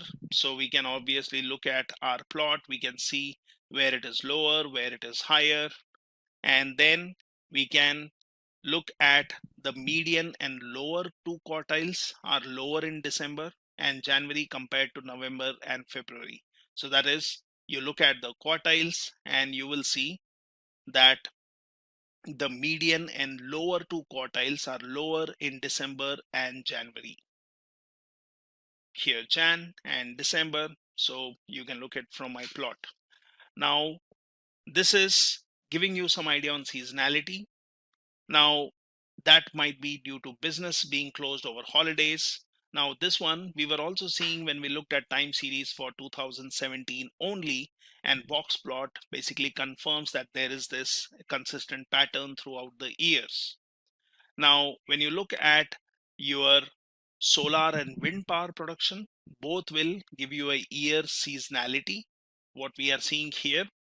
And if basically I look at the data, so it depends on what parameters you are choosing, but if you look at solar, it will reflect the effect of occasional extreme wind speeds associated with storms and other transient. And since we are grouping it based on months, we can see this pattern is quite evident every year. Now, what we can do is we can group the data day wise. So here, let me again reset this to one plot per graph. Now I'll say box plot. I'll say consumption, which is grouped based on day. Now we know that there is a day column, and let's give a while limit and let's look at the data. So this is where I'm grouping the data day wise. So you look at 31 days and you look at the box plot. So this is where you are plotting it on a daily basis. So you can look at the data, you can break it down to a particular week. So here I have given day and I have chosen all the 31 days, but I can break it down to a week and I can look at the data. So if we look at the data per week or per day, we can basically infer that electricity consumption, where I'm doing a consumption group by day, is higher on weekdays than on weekends. So time series with strong seasonality can often be represented with models that can decompose signal into seasonality and long trend. Now this is an easy way. Now, how do we look at the frequency of the data? That could be interesting to see. So let me look at, say, the yearly data, which we were seeing here. Now let's go further, and here we have looked at data. So what we will do is we look at the frequency. Now when you look at the frequency, when you talk about frequency in your data, so we have the modified date column, which gives me a frequency. And if we really look into the data, that will tell me that the data is on a daily basis. So for that, let's look at my data 3 again, which gives me data, and you can just see all the data or dates are in sequence. So your 22, 23, 24, 25, 26, and so on. I can access a dplyr package that is basically allowing me to work in a better way. Now I can look at the summary of this, and for all my columns, I'm seeing what is the minimum 5-number summary, date, and consumption. So date does not show me anything because this is not in a date format, it is just a factor, but other things have the 5-number summary. So we are looking at wind plus solar, we are looking at year and month and day and all these columns. Now what we will do is we will want to find out the sum of each column, how many entries does it have, and we will say the value should, NA value should not be considered. So let's look at this one. So it tells me for my particular columns. So let me run this again, and that shows me for each column how many values you have, and these counts do not include the NA values. Now, similarly, I can find out specifically for consumption. I can find out, is there any NA value? So I'm saying is.NA, and let's find out if there is any NA value or missing value in consumption. It says 0. Okay, that's good. If you look in wind, it tells me there are 1,463 entries which are NA. Similarly, solar, similarly, wind dot solar or wind plus solar. So it gives me a count of NA values, that is missing values, and also values which are not missing.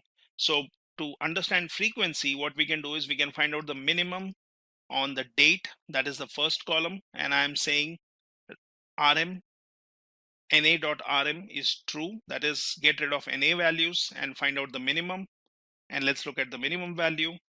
This is the minimum from my modified date. Now, if I would want to get the frequency, I can basically use sequence function. So I can say from X minimum, that is the minimum value, I want to look at the frequency, that is day wise, and let's just look at 5 entries and see if there is a day by day frequency. So let's look at the value of this, and obviously it tells me there is day wise frequency. So that allows me to look at the frequency, look at the type of it. It is an integer, class is a date. So similarly, we can say from X minimum, we can basically look at the frequency month wise, and I can again look at 5 records. So that shows me monthly data, right? So I can extract the data for frequency, similarly yearly data, and that's also very useful. Now, we can select data which has NA values for wind. So how do I do it? I would want to find out the wind column, and I want to find out where the values are NA. So I will create a variable, and here I will say my data 3, and then I give a conditional where I say is NA in the column. So let's do this. Now once I've done this, I have said that my selected wind data from my data 3, where we said NA values, and I will give the names to this. So names should be in my data 3. I'm interested in mod data, consumption, wind, and solar. So these are the 4 columns I'm interested in. Let's look at first 10 records here, or first 10 rows. So that tells me these are the values where wind has NA or missing values. I can always do a view, and that gives me the complete data. So it basically shows me 1463 entries, and here it shows me all NA values. So you can look at all the way to the end, and it shows me wind has NA. Solar does have some value here in the last row, but then also if you see, the numbers have a difference. So you have 1461 and then you have 2174. So there is a difference. So there is some data in between where wind has some values. So we have found out NA values. Now what we will do is we will select data which does not have NA values. So I will call it cell selected wind 2. I'll again use my data 3. I will say which, but now I'm saying not NA from this column, and I will select the data for the columns. So I'm interested in looking at 10 records, and this shows me not NA values, so no more missing values. So if I really look at this data as I saw earlier, which has NA, and if I look at these values which are not NA for the wind column, so looking at these two results, we will know that in year 2011 wind column has some missing values. So let's focus on year 2011. So how do I do that? Let's call it a different variable. I'll say my data 3. I will say here, when I say which, where we were saying NA, here I will say the year should have a value of 2011, and I want all these columns. Let's look at the data here, and this is showing me 2011, but we are not seeing all the values. So there are some values, but then there are some missing values also for 2011 based on whatever analysis we have done. So let's look at the class of this. It is basically a data frame, do a view, and this one will help me in finding out where are the NA values. So if you just scroll down, looking at all the data, let's search if wind column has a NA or a missing value, and I will see if there is any missing value, in which column or which row it is for the wind column. So we have all the values which are existing. I could select and search for one specific value, and I'll show you how we can do that. So here, let's scroll all the way down. So it's like you're exploring your data and seeing is wind column having NA or missing value for a particular row. And let's scroll here, and here you see there is a missing value for one particular row. So 13th December 2011 has wind value. 15 December has wind value, but your 14 December does not have, right? Similarly, we can search. So there was only one entry which was missing. Now that could be for some reason, might be it was not calculated, might be it was not tabulated. So we have a missing value, and that can affect my plotting, that can affect my analysis. So let's look at the number of rows in this, which will tell me how many rows we have for 2011. So it tells me 365. So that is basically the number of days in a year. Now we will find out if there were NA values. So we earlier checked total number of NA values per column. That is in your row number 265 to 269. We can see here 265 to 269. So this is where we were seeing, are there any NA values, right? So let's go back here, and we want to find out the number of NA values for a particular year. How do I do it? So I can just do a sum. I will say is NA. Now I'm interested in my data 3 wind column, and I'm saying my year has to be 2011, but I'm finding out the NA values. So let's do this, and it tells me 1, and that's right. That's what we saw when we did a view. Let's see how many non-NA values you have, and that is 364. So that basically satisfies my logic. So it's 364 plus 1 missing, so there are 365. Let's look at the structure of this. It tells me you have modified date and date format, you have consumption, wind, and solar. Now let's create a variable, selected wind 4. I will say wind 3, that is which was having all my NA and non-NA values for 2011. I will say let's find out the NA value, because I'm interested in finding out that particular row. So I'm saying find out where the value is NA, and I want all the columns. Let's look at this one, and this is my specific row which has a NA value. Now we know that data follows a day-wise frequency, which we have clearly seen. Now let's select data which has NA and non-NA values. So let's call it test 1. I will use wind 3, which has NA and non-NA values. But now I will say I want the modified date, which should be greater than 12/12/2001. Now remember, we had, when we were doing a view, we saw that one particular day, or what we see here, 14th of December, there is no date. So I will select a subset of data which includes this NA and non-NA. That is, might be I can take 13th of December and 15th of December. So let's start from 12/12. So the date should be greater than 12/12. That means 13th, and it should be less than 16. So that is 15th, and the columns, right?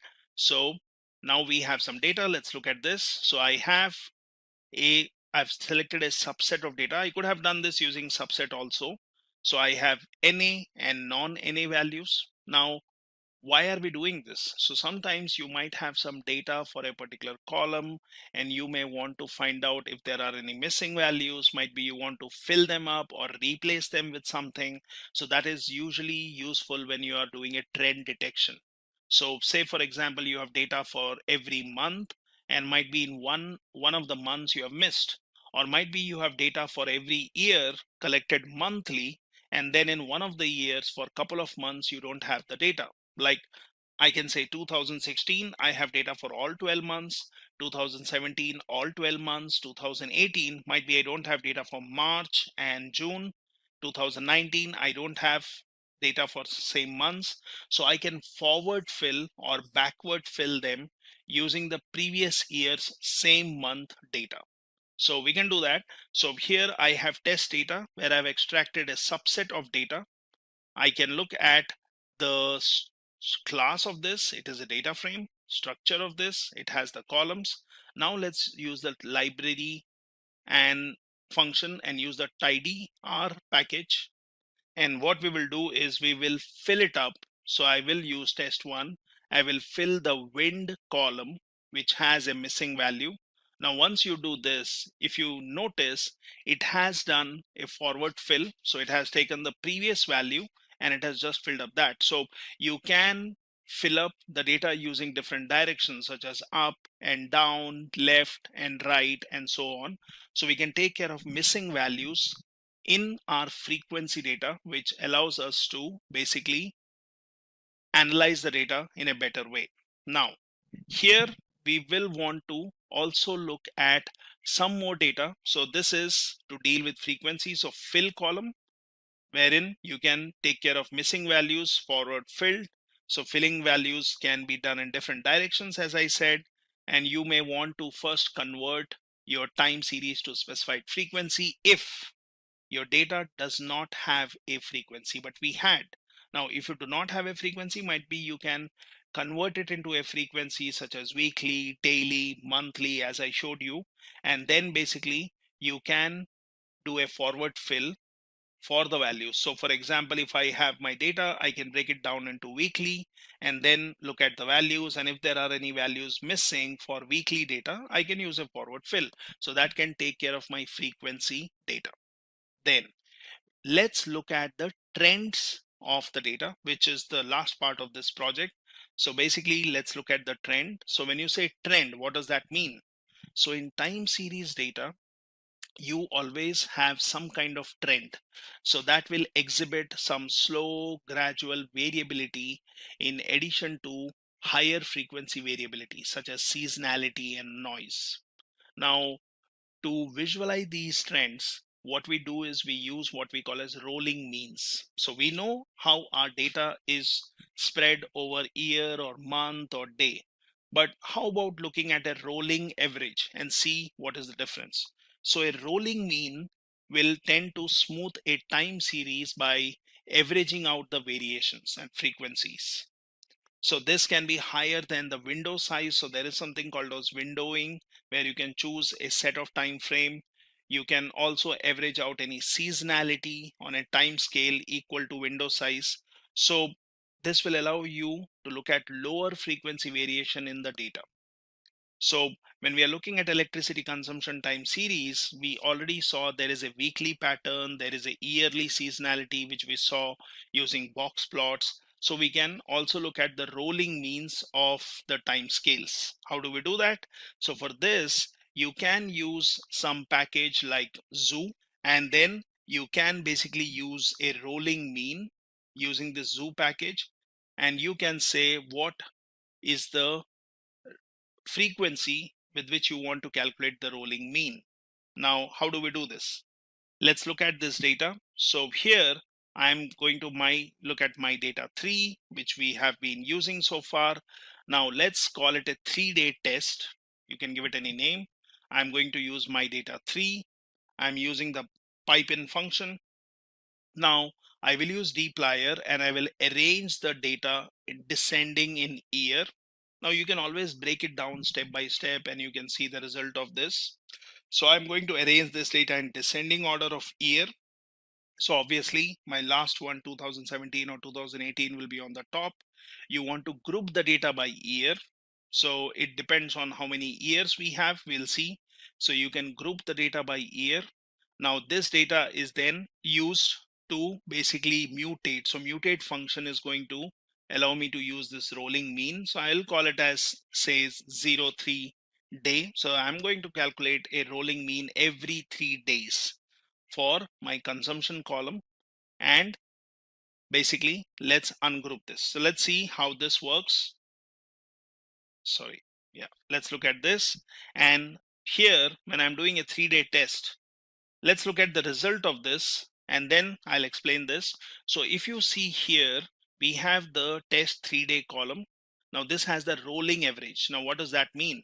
So first value here, what we see is 1367 is the average consumption in 2017 from the first date with a data point on either side of it. That is, you can look at this date, so 1130, then you look at you're looking at the value 1367 here. So you look at 1130, 1441, 1530. If I take a mean of these, so for example, if I would just do this part, and that is giving me mean. Okay, because I have a comment, so let's basically add anything as comment, and then let's do this. So it says me 1367. That's what we are seeing here, right? So you're getting a rolling average every 3 days. Similarly, if you want every 5 days, it takes the 5 values and it gets the mid value, right? So you can always find out the mean, rolling mean for a particular frequency. Now, let's do that for 7 days, that is weekly data, and yearly data, that is 365 days. So how do I do it? Same logic, my data test. Now I'm using my data 3. I'm arranging it in a descending order. I'm grouping by year. So when you do a group by year, so earlier when we did a grouping by, and when we looked at the data, it was telling me how many rows we had, right?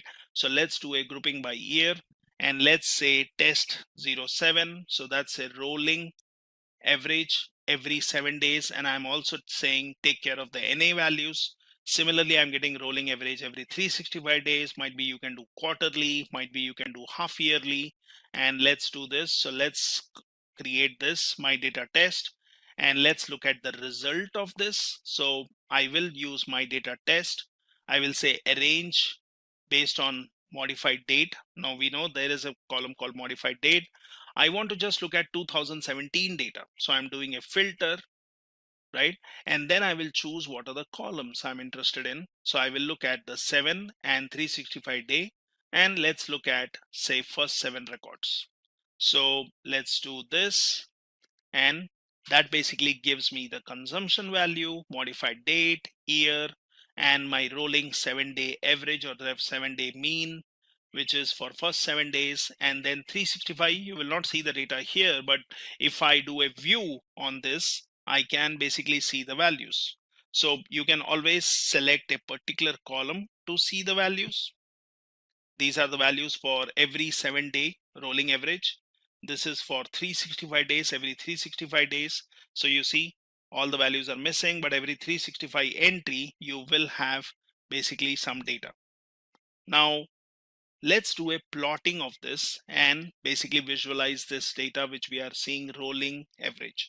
So let me first do a plotting, one plot per graph, and let's do a plotting. I will take consumption data, x-axis, y-axis, color, and give a title to this. So let's create this, and that's my consumption data, which is spread over a period of time, and that's fair enough. But now let's add some more plot to this. So I will add the 7-day rolling average to this.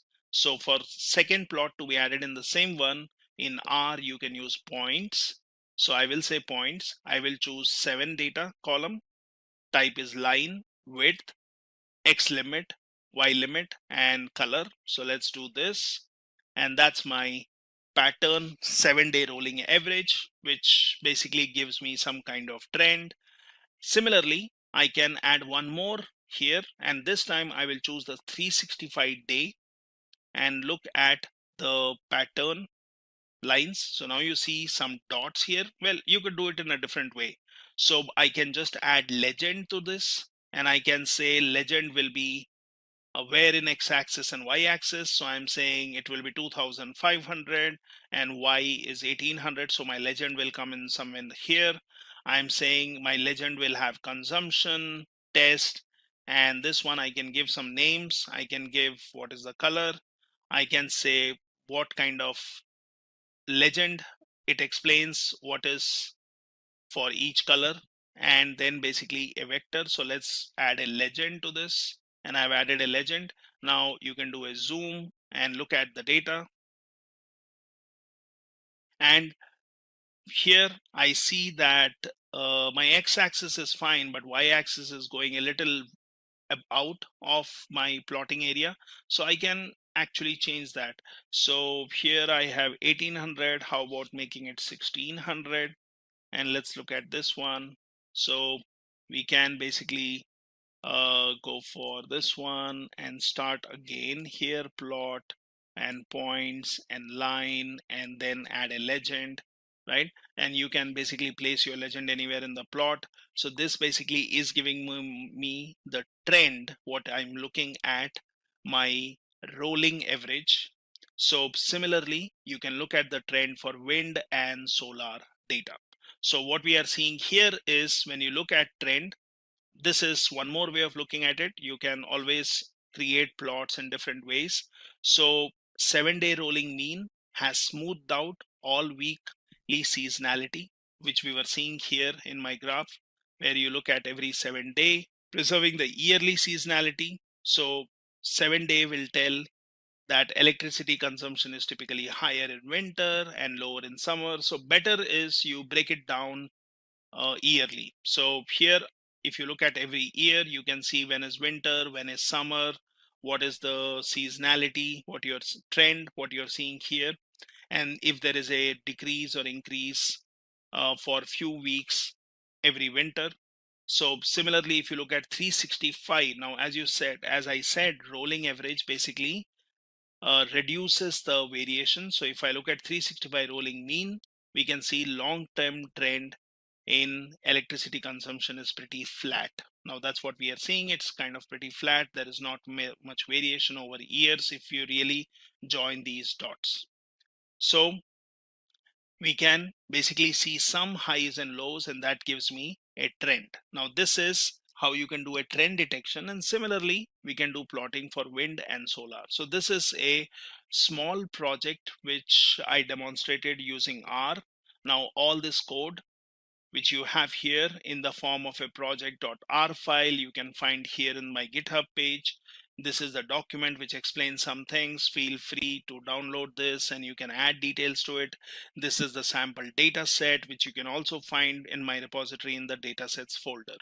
So continue learning and continue practicing R. Want to be a certified data expert? Then here we have postgraduate program in data analytics by Simplilearn. Take a glance at the notable features and skills offered in this course.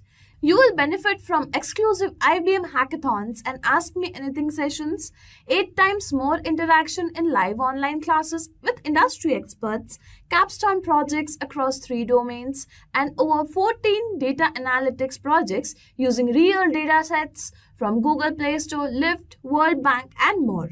Masterclasses from Purdue faculty and IBM experts, along with Simplilearn's Job Assist for better job prospects. Acquire skills in data analytics, statistical analysis using Excel, data analysis using Python and R, and data visualization using Tableau and Power BI.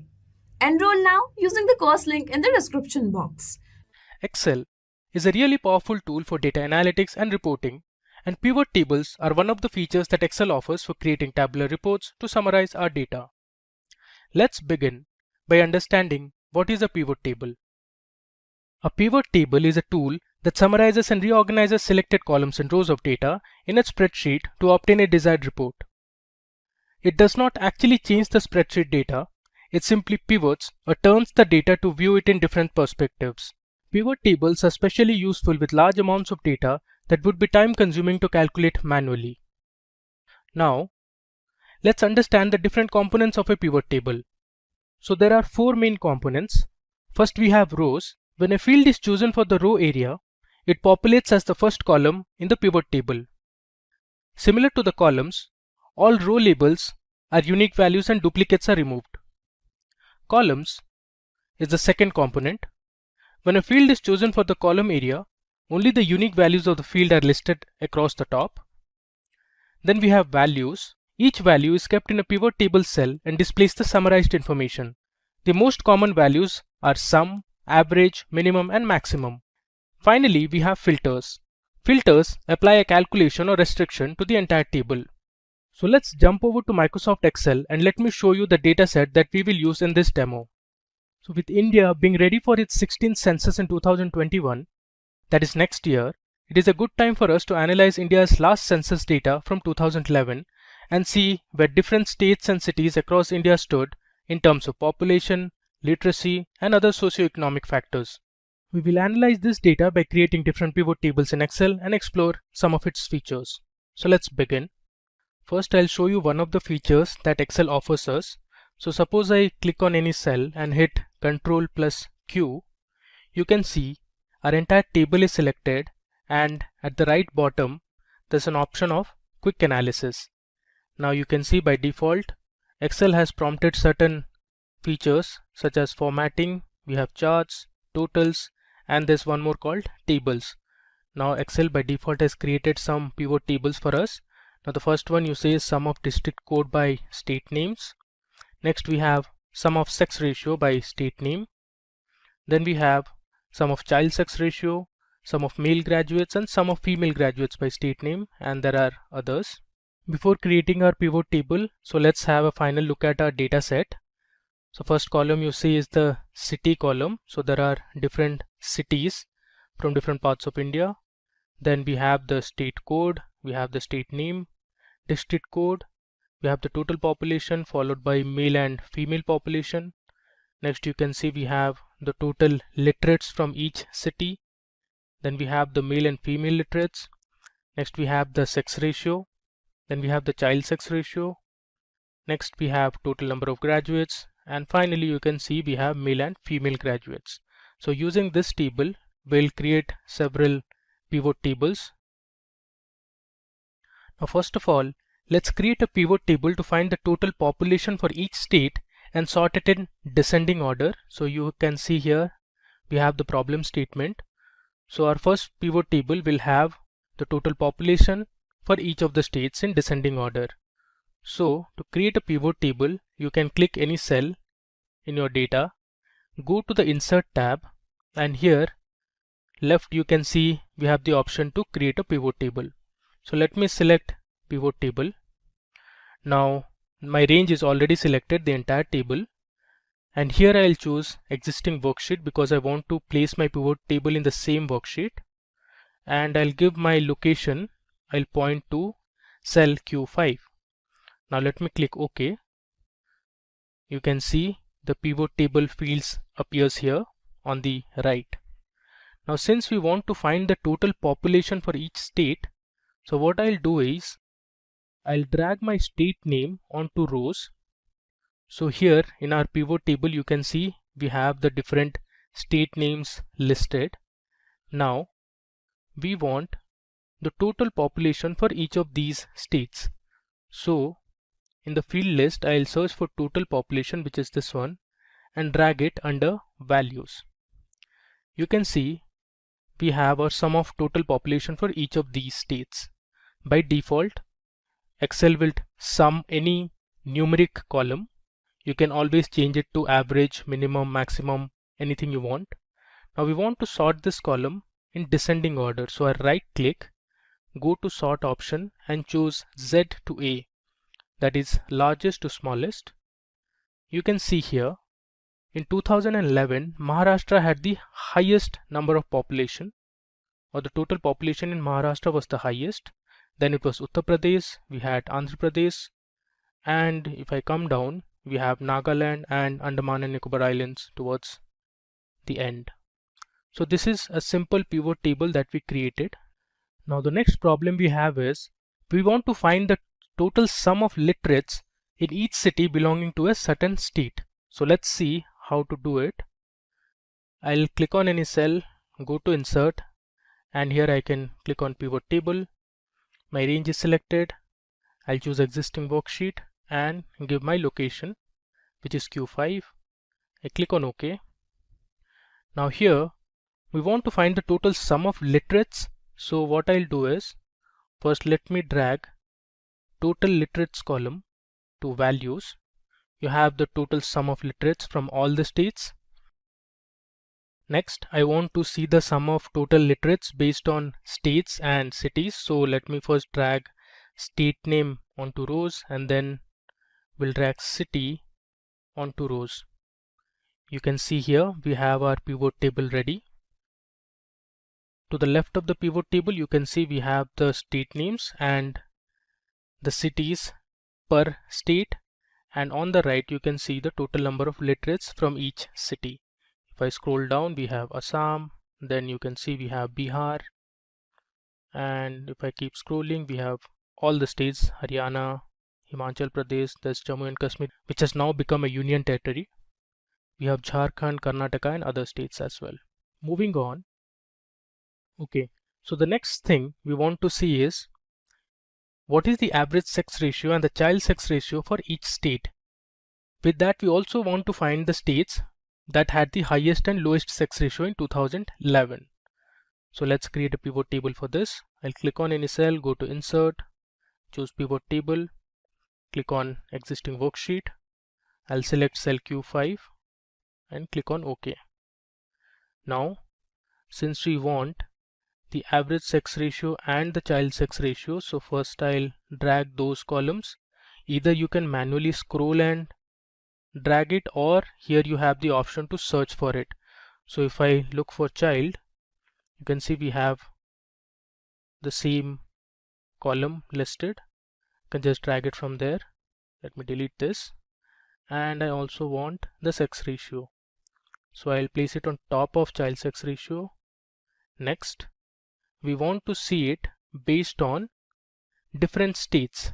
So what I'll do is I'll take state name and put it under rows. So here you can see we have our pivot table ready. On the left you can see we have the different state names listed, and on the right we have the values. Now we want to find the average. Now by default Excel will sum the numeric columns. You can see it tells you sum of sex ratio and child sex ratio. So what you can do, you can click on this drop down and go to value field settings, and here summarize values by, you can choose average. You can see the custom name, it says average of sex ratio. Click on OK. Our entire column is now giving us the average sex ratio. Similarly for this column, let me convert it into average. I'll again click on the drop down, go to value field settings, click on average and click OK. And you can see here we have the average of child sex ratio for each of the states. Now the next question says which states had the highest and lowest sex ratio. So we'll consider this column. So we'll sort it in any order you want. You can do it either ascending or descending. Let me sort it in descending order. You can see we have our column sorted now. So in 2011 Kerala had the highest sex ratio, and if I scroll down to the bottom you can see Himachal Pradesh had the lowest, which is around 818. Up next, let's explore one more feature of pivot table. So suppose you want to see the top or bottom few rows of a pivot table, you can do that as well. So here we have a question at hand.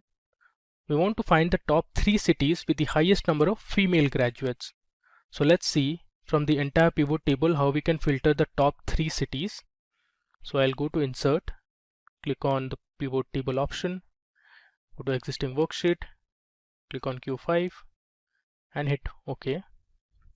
Now since we want to find the top 3 cities, I'll drag city column onto rows, and then we want the female graduates. So in the search bar I'll look for female and I'll choose this column, that is female graduates, and drag it here onto values.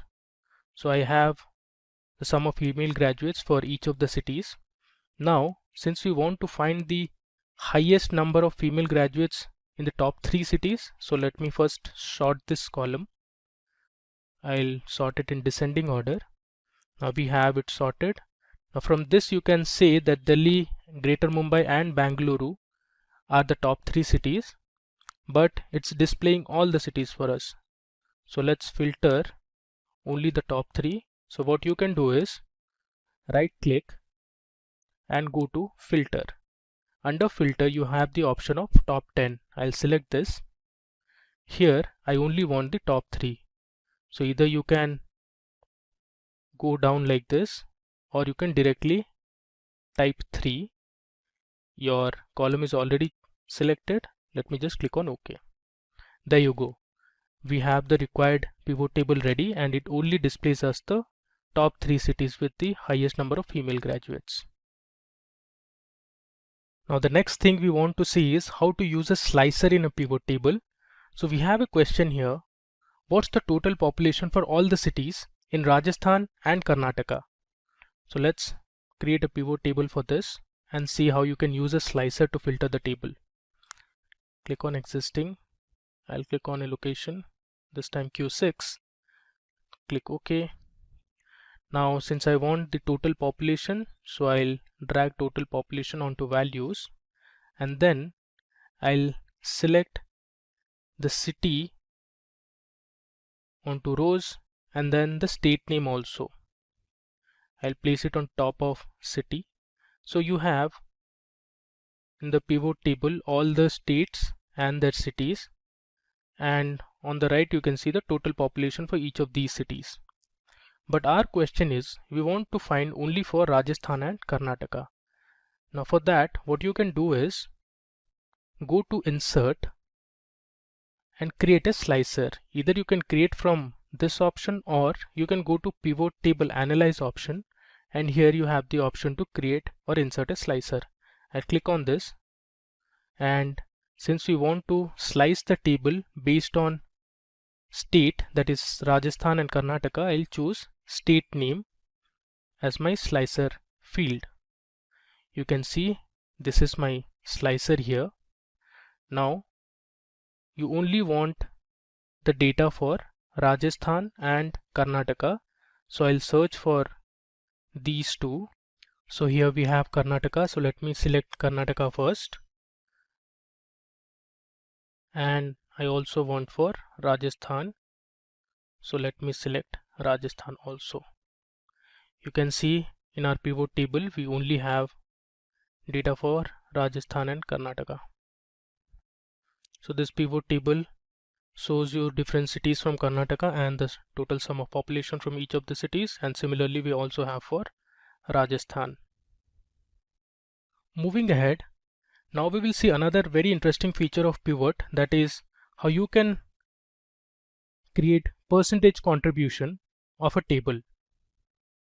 For example, we have a question here. What's the percentage contribution of male and female literates from each state?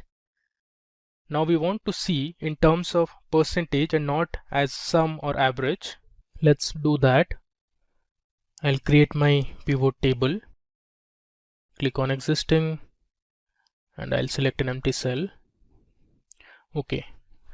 Now here, since we want to find the percentage contribution of male and female literates, so first I'll drag male literates onto values, followed by female literates onto values.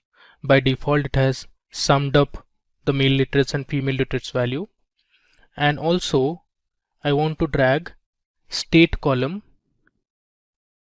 to rows. So here you can see the sum of male literates and female literates per state. I want to convert this as percentage contribution. So what we can do is, I'll select any cell and I'll right click and I'll go to show value as, and here I have the option to select percentage of grand total. So I'll select this. You can see we have the percentage contribution of male literates to the total. Now if I sort this, you will get to know which state contributed or has the highest percentage contribution. So we have Maharashtra for male literates, then we had Uttar Pradesh in 2011. If I come down, we had Meghalaya, Nagaland and Andaman and Nicobar Islands as those states which had little or minimal contribution to male literates. Similarly, let's do it for female literates. I'll go to show value as and select percentage of grand total. So you can see here also Maharashtra, Uttar Pradesh, then Gujarat and all had the highest percentage contribution to female literates. So this is another good feature to convert your data and see it in terms of percentage. Now moving ahead, let's say we want to find the bottom 3 cities from each state that had the lowest female graduates. We can do that as well. I'll go to insert, click on pivot, go to existing worksheet, select an empty worksheet and click on OK. Now since I want to see based on states as well as cities, so let me drag the state name first onto rows, and let's drag the city column onto rows. Next, we want female graduates, so let me look for female graduates in the field list. I'll drag it onto values. Now we have the list of states and their respective cities, and to the right of the pivot table you can see the sum of female graduates from each city. Now first I'll sort this column. I'll right click, go to sort and click on shortest to largest. Now we have sorted our female graduates from shortest or smallest to largest. Now since I want to find the bottom 3 cities from each state, I'll come to this cell, right click, go to filter and select top 10. Now I'll replace top 10 with bottom, and I want the bottom 3 cities from each state. I have my column selected, that is sum of female graduates. If I click on OK, you can see here some of the states don't have 3 cities. So you can see Andaman and Nicobar Islands has only 1 city, that is Port Blair, while the remaining you can find the bottom 3 cities with the lowest number of female graduates. So Andhra Pradesh had these 3, in Assam we had Nagaon, then there was Dibrugarh and Silchar. Similarly, if I come down in Haryana, we have Palwal, Kathal and Zind. If I come further, here you can see for Karnataka there's Gangavati, there's Rani Benur and there's Kolar. Similarly, you can see for Kerala as well. Now moving ahead, now in the next example, I'll tell you how you can create a calculated field or a calculated column in Excel with the help of a pivot table. So in a pivot table, you can create or use custom formulas to create calculated fields or items.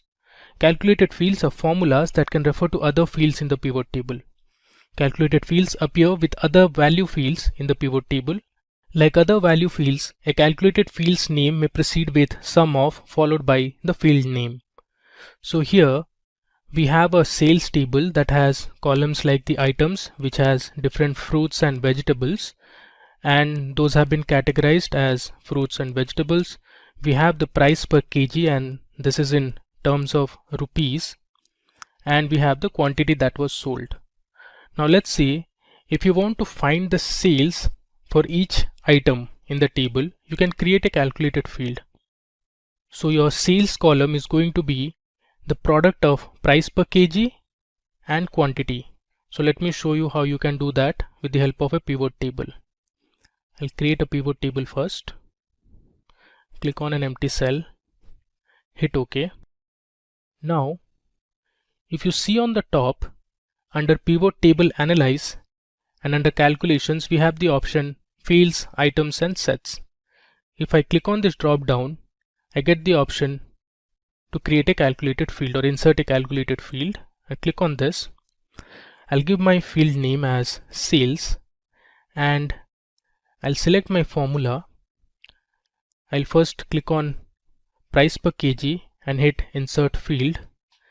I'll give a space, hit shift 8 to give the product symbol, and then I'll double click on quantity. Now this is my formula for sales, that is price per kg multiplied by quantity. I'll click on add and I click on OK.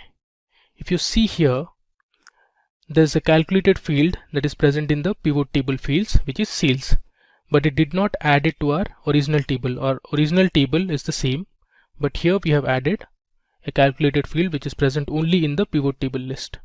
Now we can use this. It has already taken it under values. Now let's say I want to find the sum of sales for each item under each category. You can see it here. We have our category fruit and we have our category vegetable, and under that we have different items like apple, apricot, banana. Similarly, in vegetables we have broccoli, there's carrots, corn, eggplant and others. So this is how you can create a calculated field in a pivot table. Now there's one more good feature that Excel offers us in pivot table is to create a pivot chart. So you can use your pivot table and create different charts. So I'll show you how to do that. If I go to insert, here I have the option of recommended charts. If I click on this, Excel gives me some default charts which you can use. Let's say I'll select this. Let me drag it a bit to the right. Here you can see I'll close this pivot field list.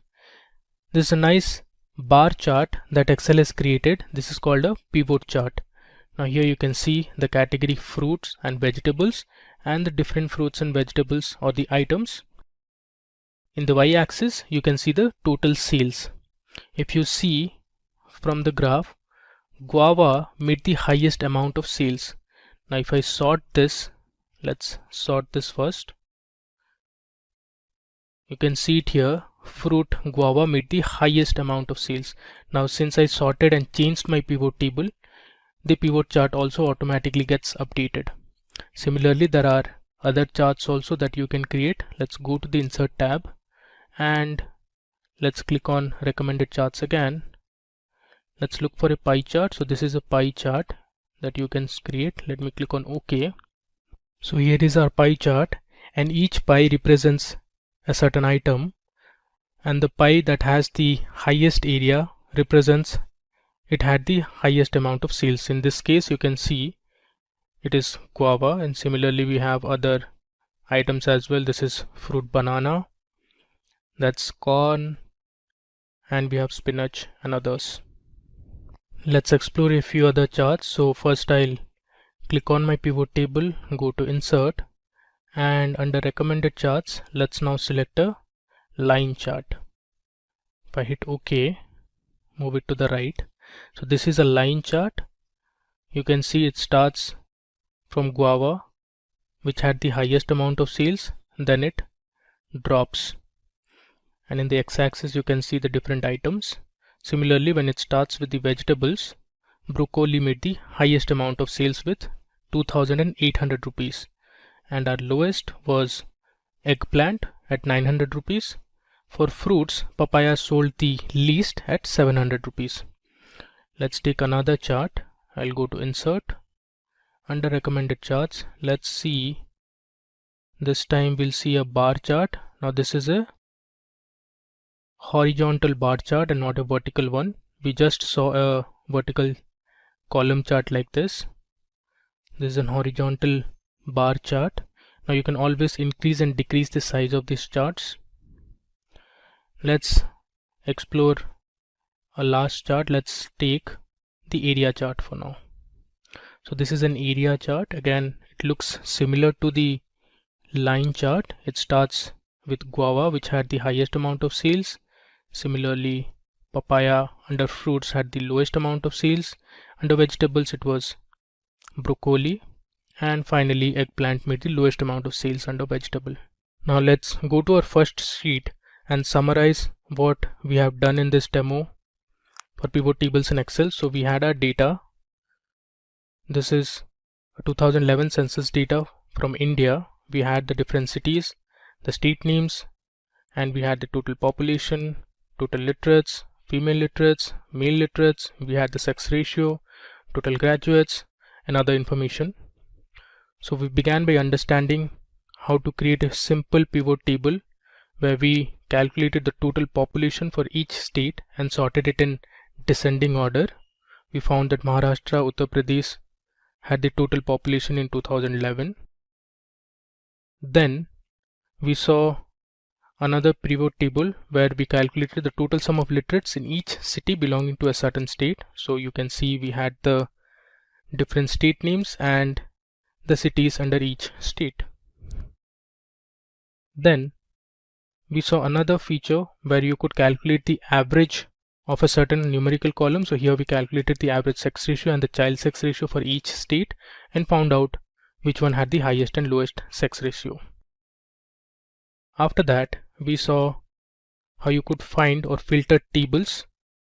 We saw how to find the top 3 cities with the highest number of female graduates. We found out that Delhi, Greater Mumbai and Bangalore were the top cities with highest number of female graduates. Next, we saw how to use slicer in a pivot table. So we sliced our table based on Rajasthan and Karnataka state and saw the total population for all the cities in Rajasthan and Karnataka. In the next sheet, we explored another feature that was to find the percentage contribution of male and female literates from each state. Then here we saw how to find out the bottom 3 cities for each state having lowest female graduates. Now, one thing marked that some of the states did not have 3 cities. For example, Andaman had only 1 city, that was Port Blair, but the others we found out the bottom 3 cities that had the lowest female graduates. Finally, we looked at how to create a calculated field in a pivot table. So we saw how to create a calculated field called sales, and then we explored how to create different charts and graphs. So this was an area chart that we saw. There's a column chart. We also saw or looked at a bar chart, that was a horizontal bar chart. Similarly, we saw how to create a pie chart as well. In this video, we'll be creating 2 dashboards using a sample sales dataset. So if you want to get the data and the dashboard file that we'll be creating in this demo, then please put your email IDs in the comment section of the video. Our team will share the files via email. Now, let's begin by understanding what is a dashboard in Excel. A dashboard is a visual interface that provides an overview of key measures relevant to a particular objective with the help of charts and graphs. Dashboard reports allow managers to get a high-level overview of the business and help them make quick decisions. There are different types of dashboards such as strategic dashboards, analytical dashboards, and operational dashboards. An advantage of dashboards is the quick detection of outliers and correlations. With comprehensive data visualization, it is time-saving as compared to running multiple reports. With this understanding, let's jump into our demo. For creating our dashboards, we'll be using a sample sales dataset. Let me show you the dataset first. So here is the sales dataset that we'll be using for our demo. So this dataset was actually generated using a simulator and is completely random. It was not validated, though we have applied certain transformations to the data using Power Query features. So this data, as you can see, has 1000 rows. So using the simulator, we had generated 1000 rows of data. Similarly, if I go on top, you can see this dataset has 17 columns. Now let me give you a brief about each of the columns. So first we have the region column. So we have Middle East and North Africa, there's North America, Asia, Sub-Saharan Africa, and others. Similarly, we have the country names from which the item was ordered. The third column is the item type. So we have different items: cosmetics, vegetables, there's baby food, cereal, fruits, etc. Then we have the representative's name, or you can say this as the customer name who ordered the product. Then we have a sales channel column. So there are basically 2 channels, whether the item was sold offline or online. Next we have the order priority column. Now here C stands for critical. Then we have H, which is for high priority orders. Then we have M for medium priority orders, and finally we have L, which is for low priority orders. You can see the order date column. Then we have the order ID, the ship date. Next we have units sold, which is basically the total number of units sold for each item. Then we have the unit price column. This is the price at which each product was sold. Then we have the unit cost column, which is basically the production cost for each of the items. Next we have the total revenue. The total revenue is actually the product of units sold and unit price. Then we have the total cost column. Now the total cost column is actually the product of units sold and the unit cost. Similarly, we have the total profit column. So total profit is the difference between total revenue and the total cost. And finally, we have created 2 more columns, that is order year, and then we have order month.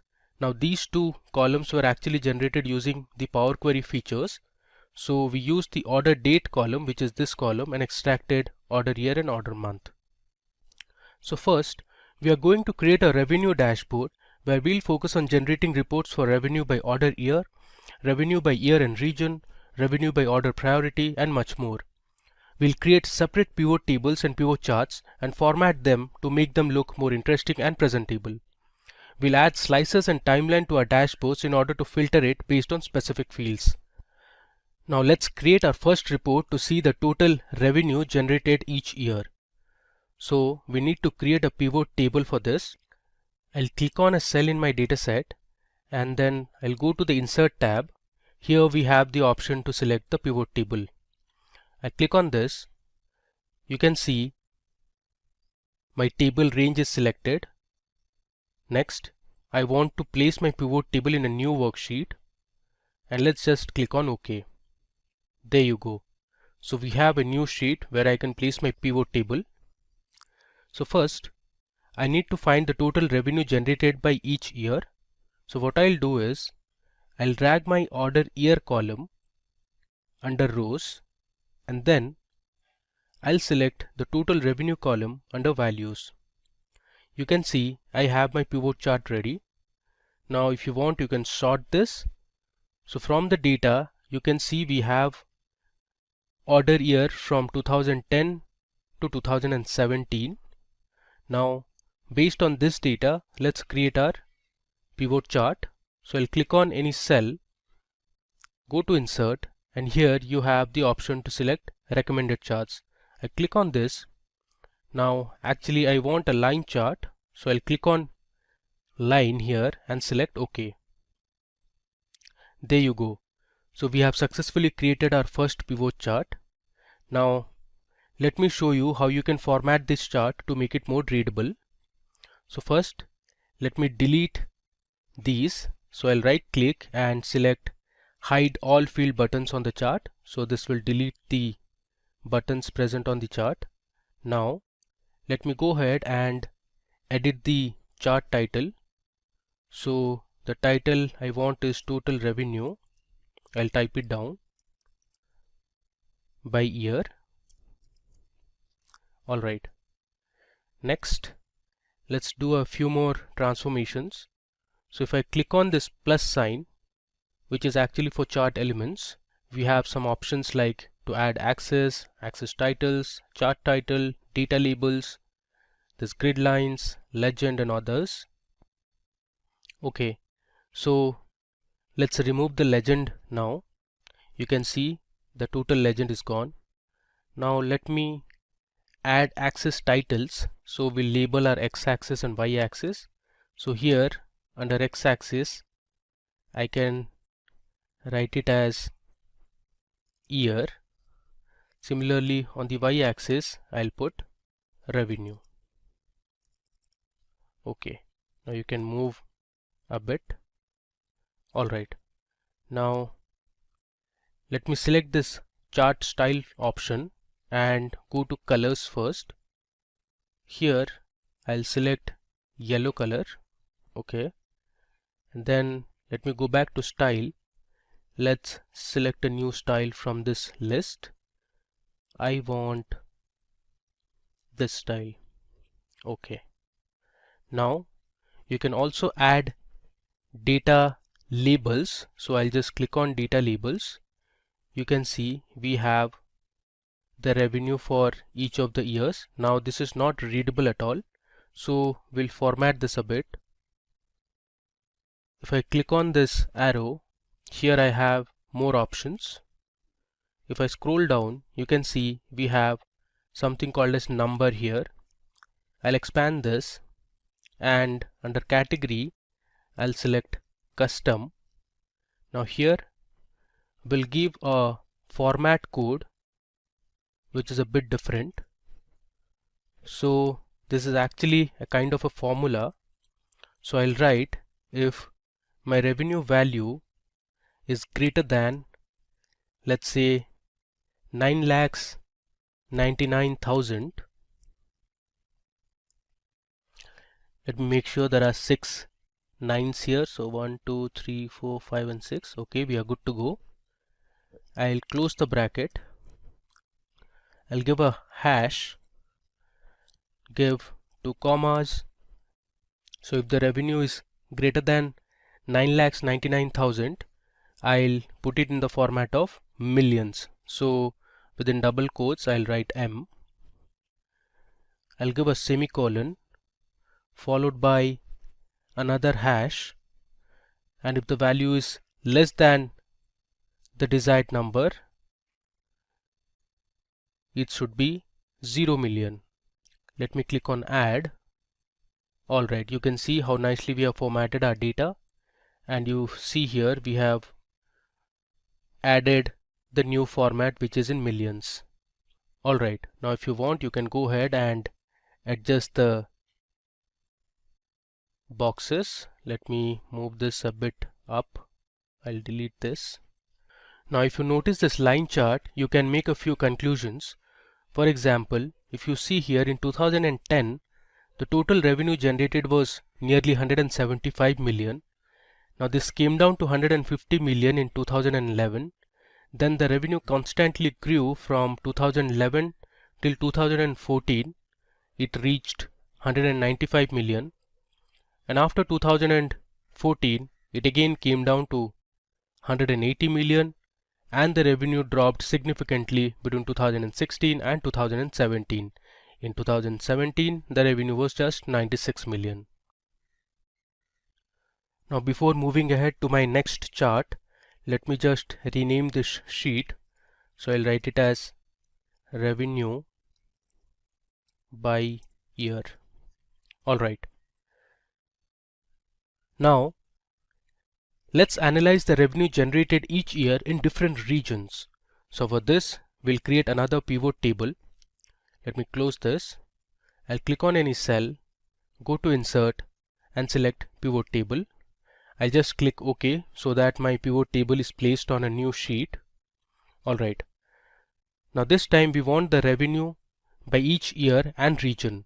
So first of all, let's drag region to columns. Then let's drag the order year column under rows, and then I'll select total revenue onto values. So here you can see we have the pivot table ready. So for 2010, you can see in Asia, this was the revenue generated. Similarly, if you see for 2013, this was the total revenue generated in Europe, and we have for other years as well.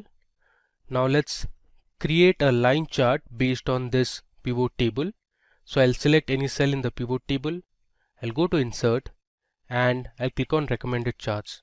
From this list, I'll select my line chart and click on OK. There you go. So we have our next pivot chart ready.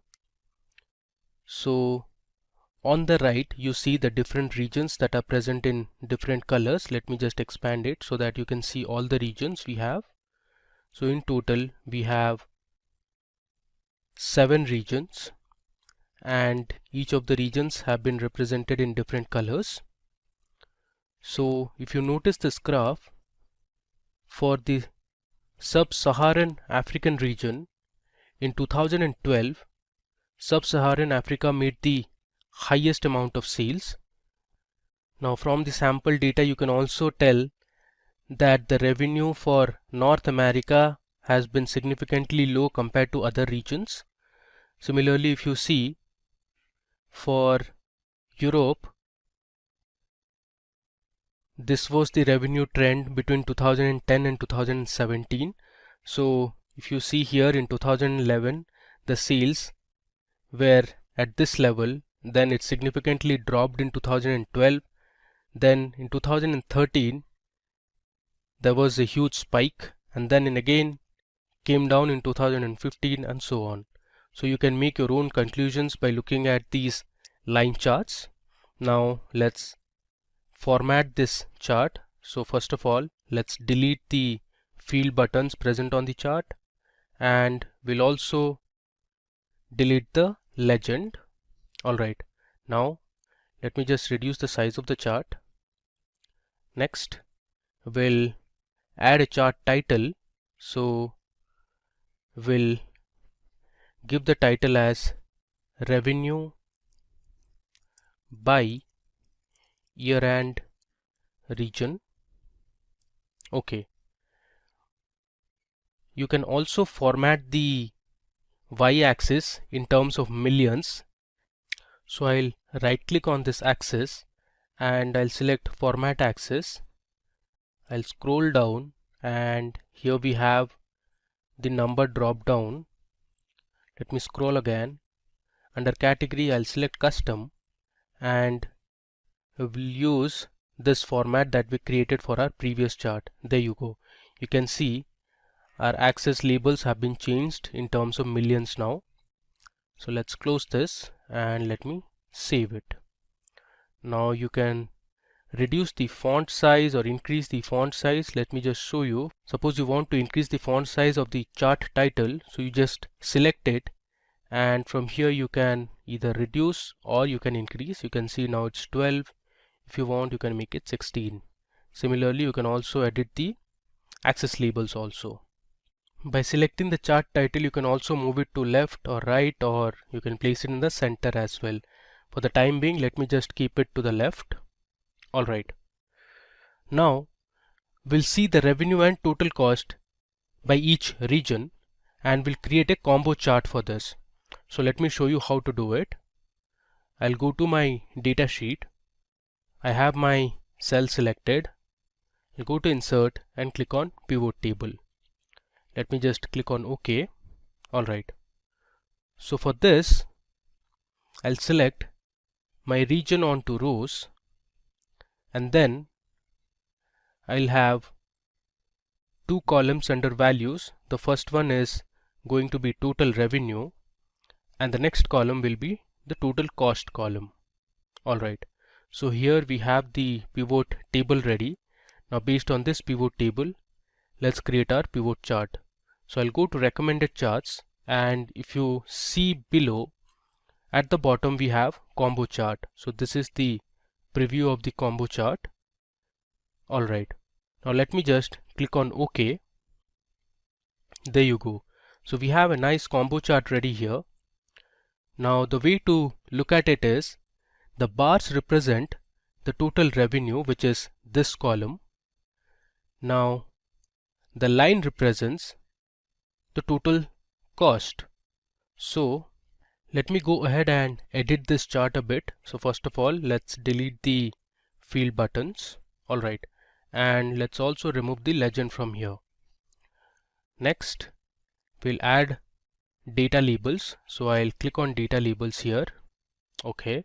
So these are the data labels for the bars or the revenue column. Now let's format the data labels in terms of millions. So I'll click on this arrow, go to more options. If I scroll down, I have number. From here I'll select custom and I'll choose my type, that is in millions. Alright, so you can see we have formatted our data. Next thing, we'll add a chart title. So here I'll write as revenue by region. It's actually revenue and total cost by region. Before moving ahead, let me rename the sheets as well. I'll write revenue and total cost. Similarly, sheet 3 also I'm going to rename it as revenue by year and region. So this makes your sheet more readable. Alright, now moving ahead. Next, we are interested to get the revenue generated by order priority, and for this we are going to create a pie chart. So let's go to the data sheet and create our pivot table first. I click on OK. Now I'll select order priority under rows and under values I'll select total revenue. So this is a very simple pivot table. So you have your order priority.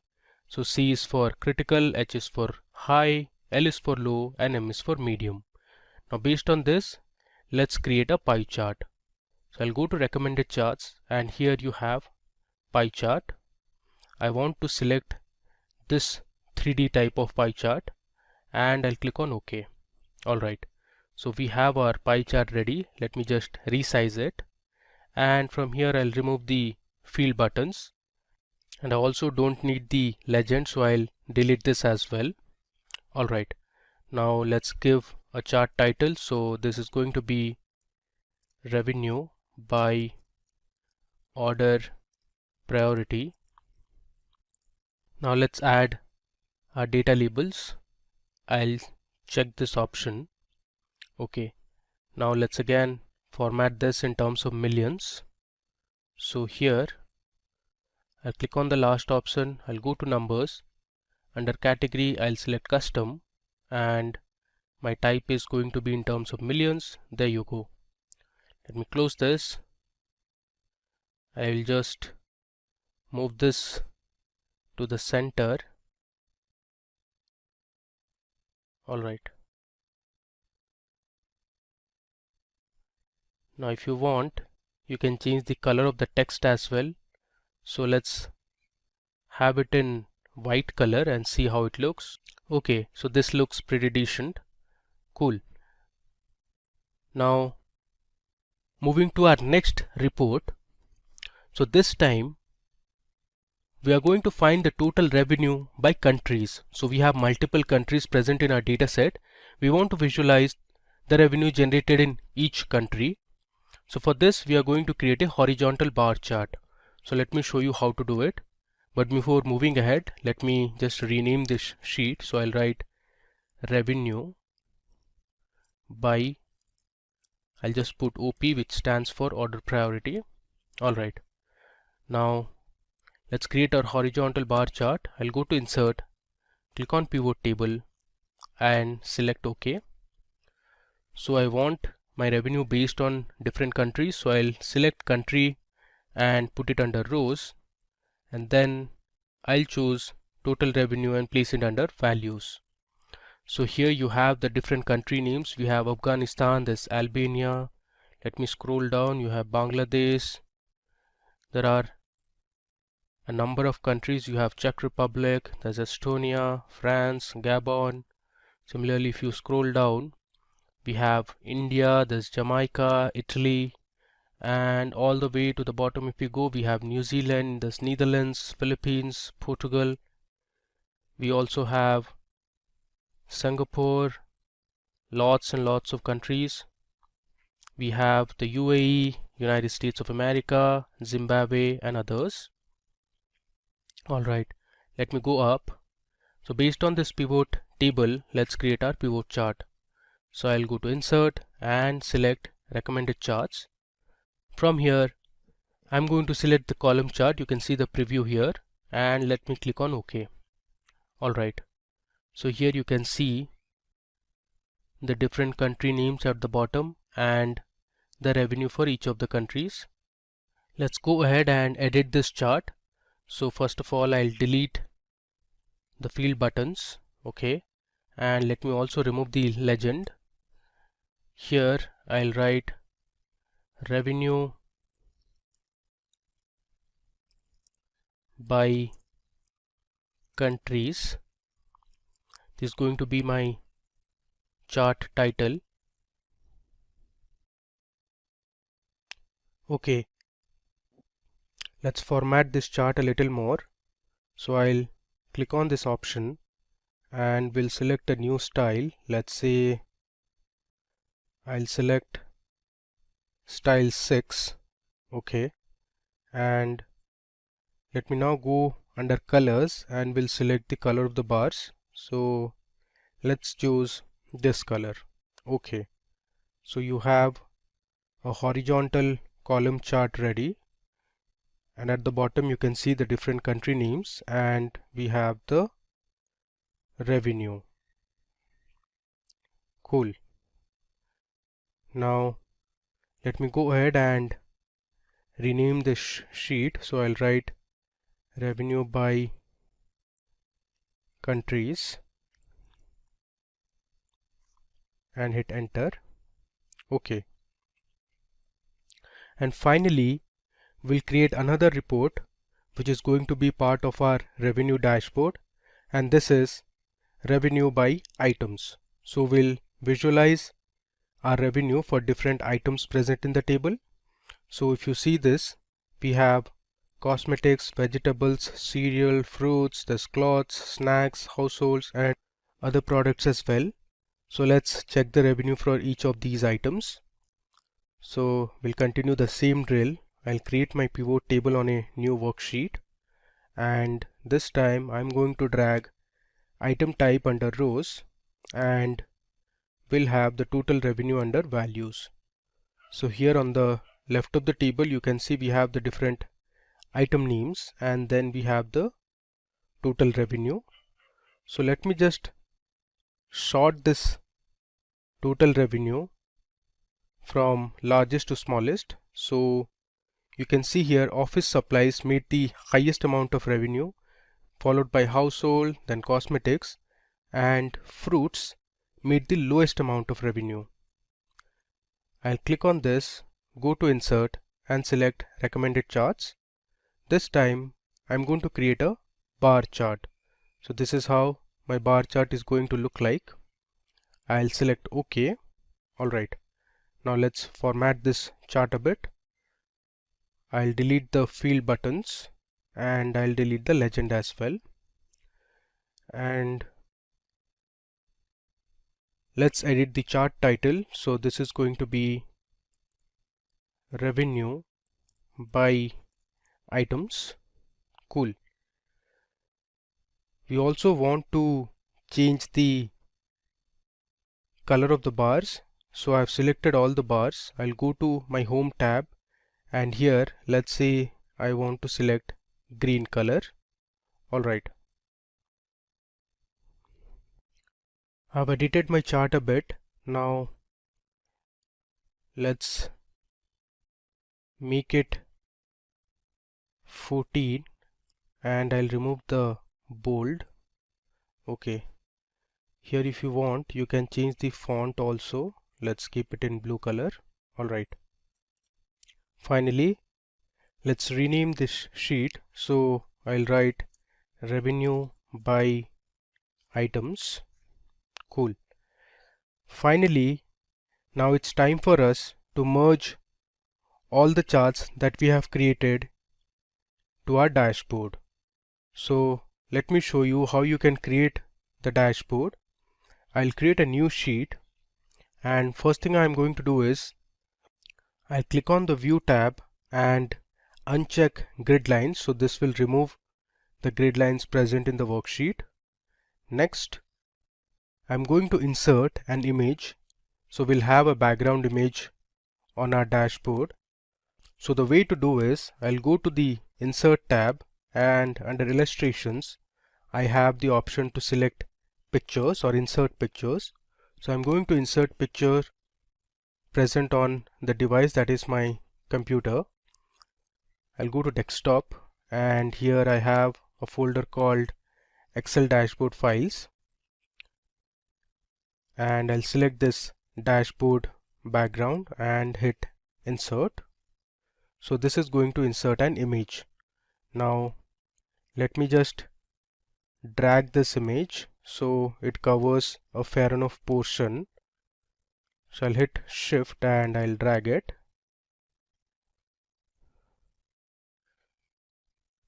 Alright. So you can see I have successfully added a background image. If you want you can still expand this background image a bit to the right. Cool. Now the next thing is going to be the title of the dashboard. So I'll click on insert, and here I have the option to select a text box. So I'll click on a text box, and I'm going to place a text box in the middle, and I'm going to name this text box as Excel revenue dashboard.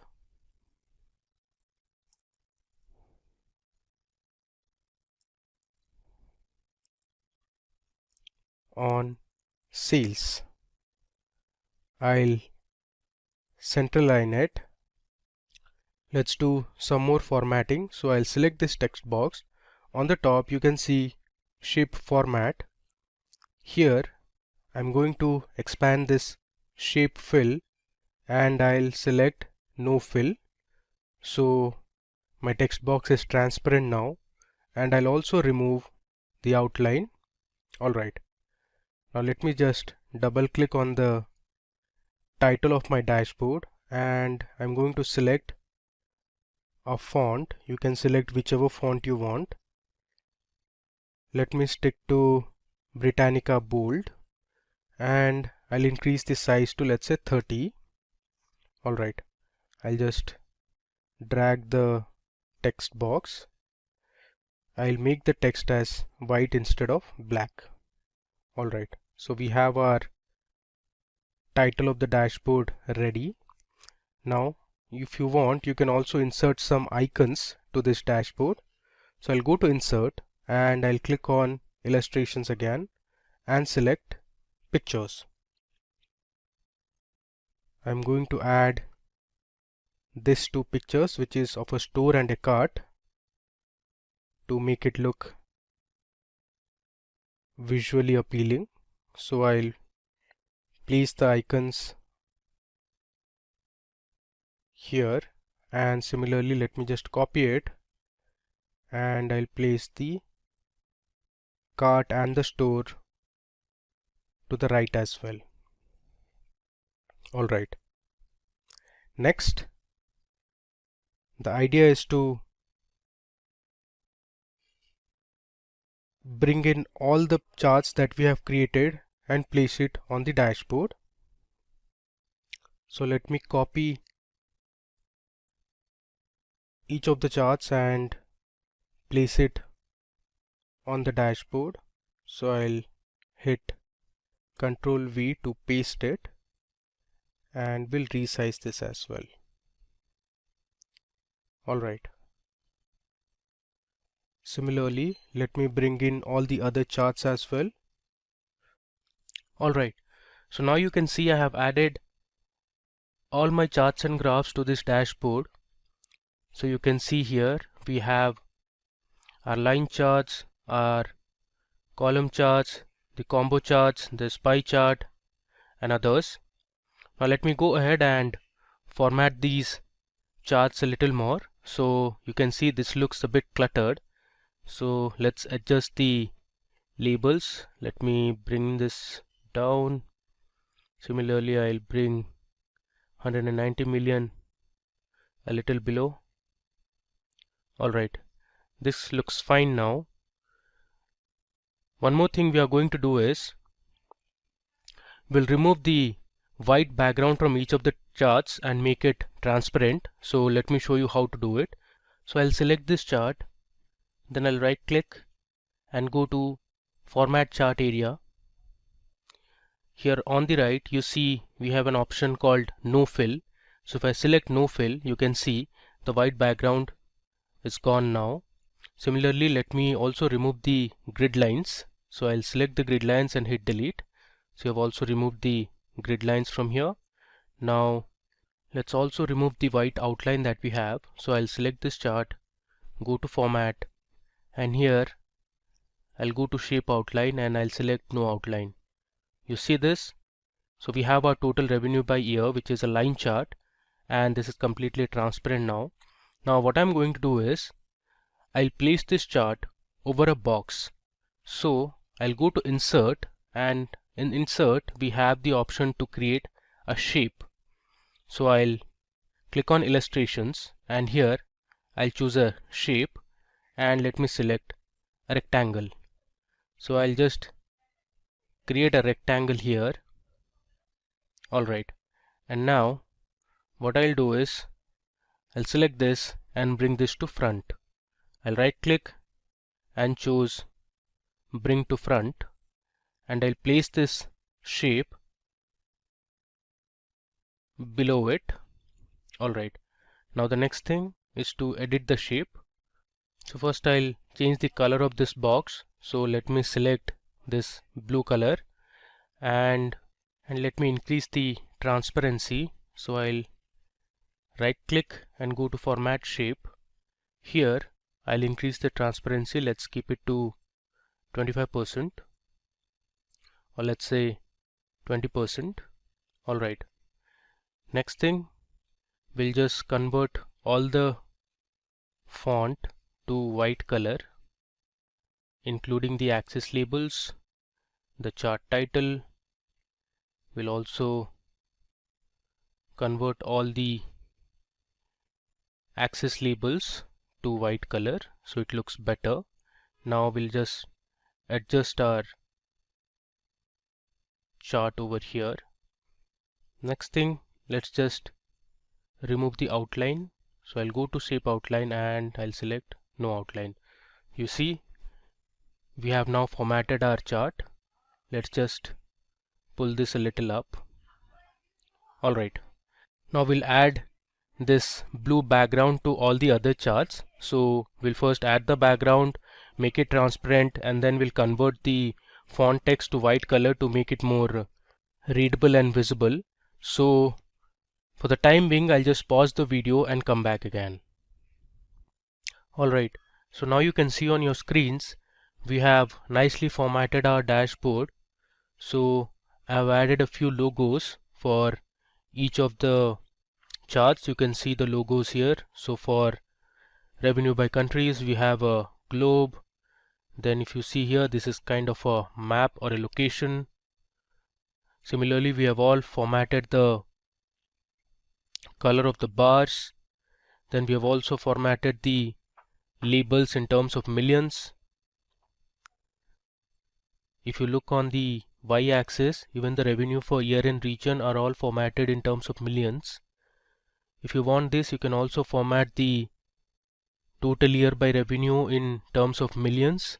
So the way to do is, you can select this graph, right click and go to format axis.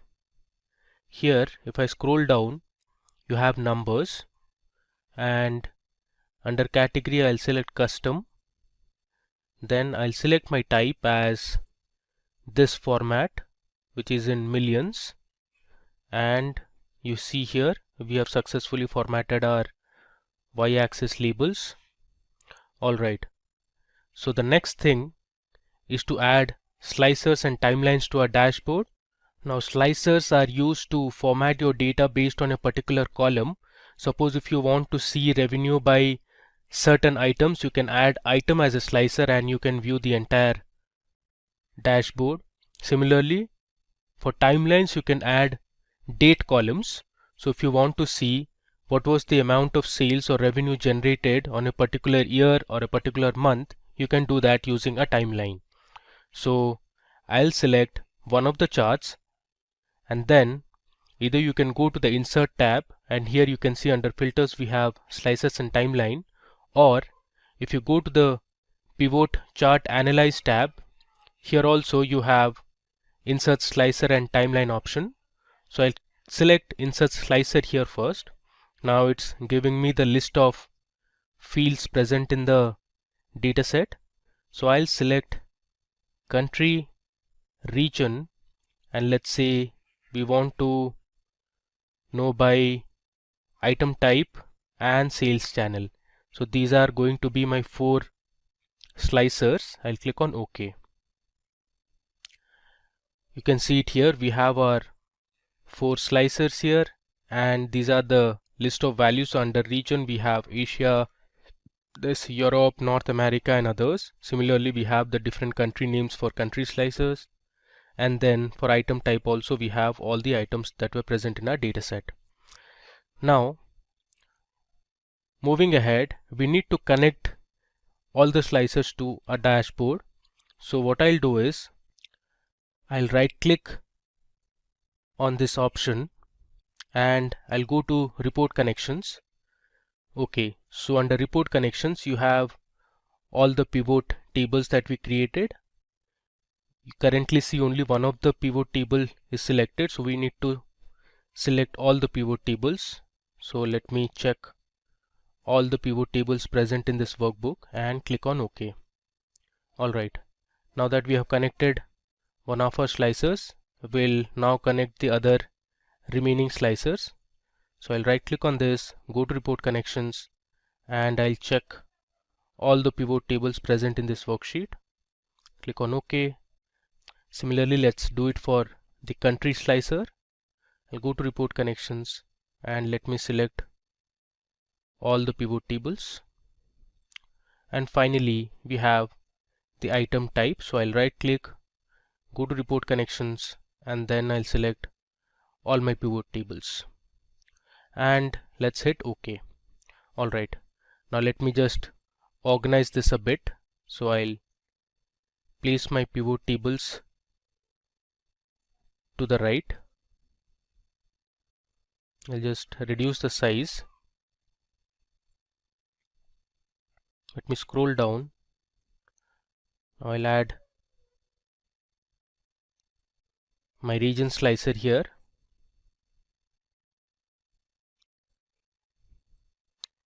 Similarly, I'll add my final slicer, that is sales channel.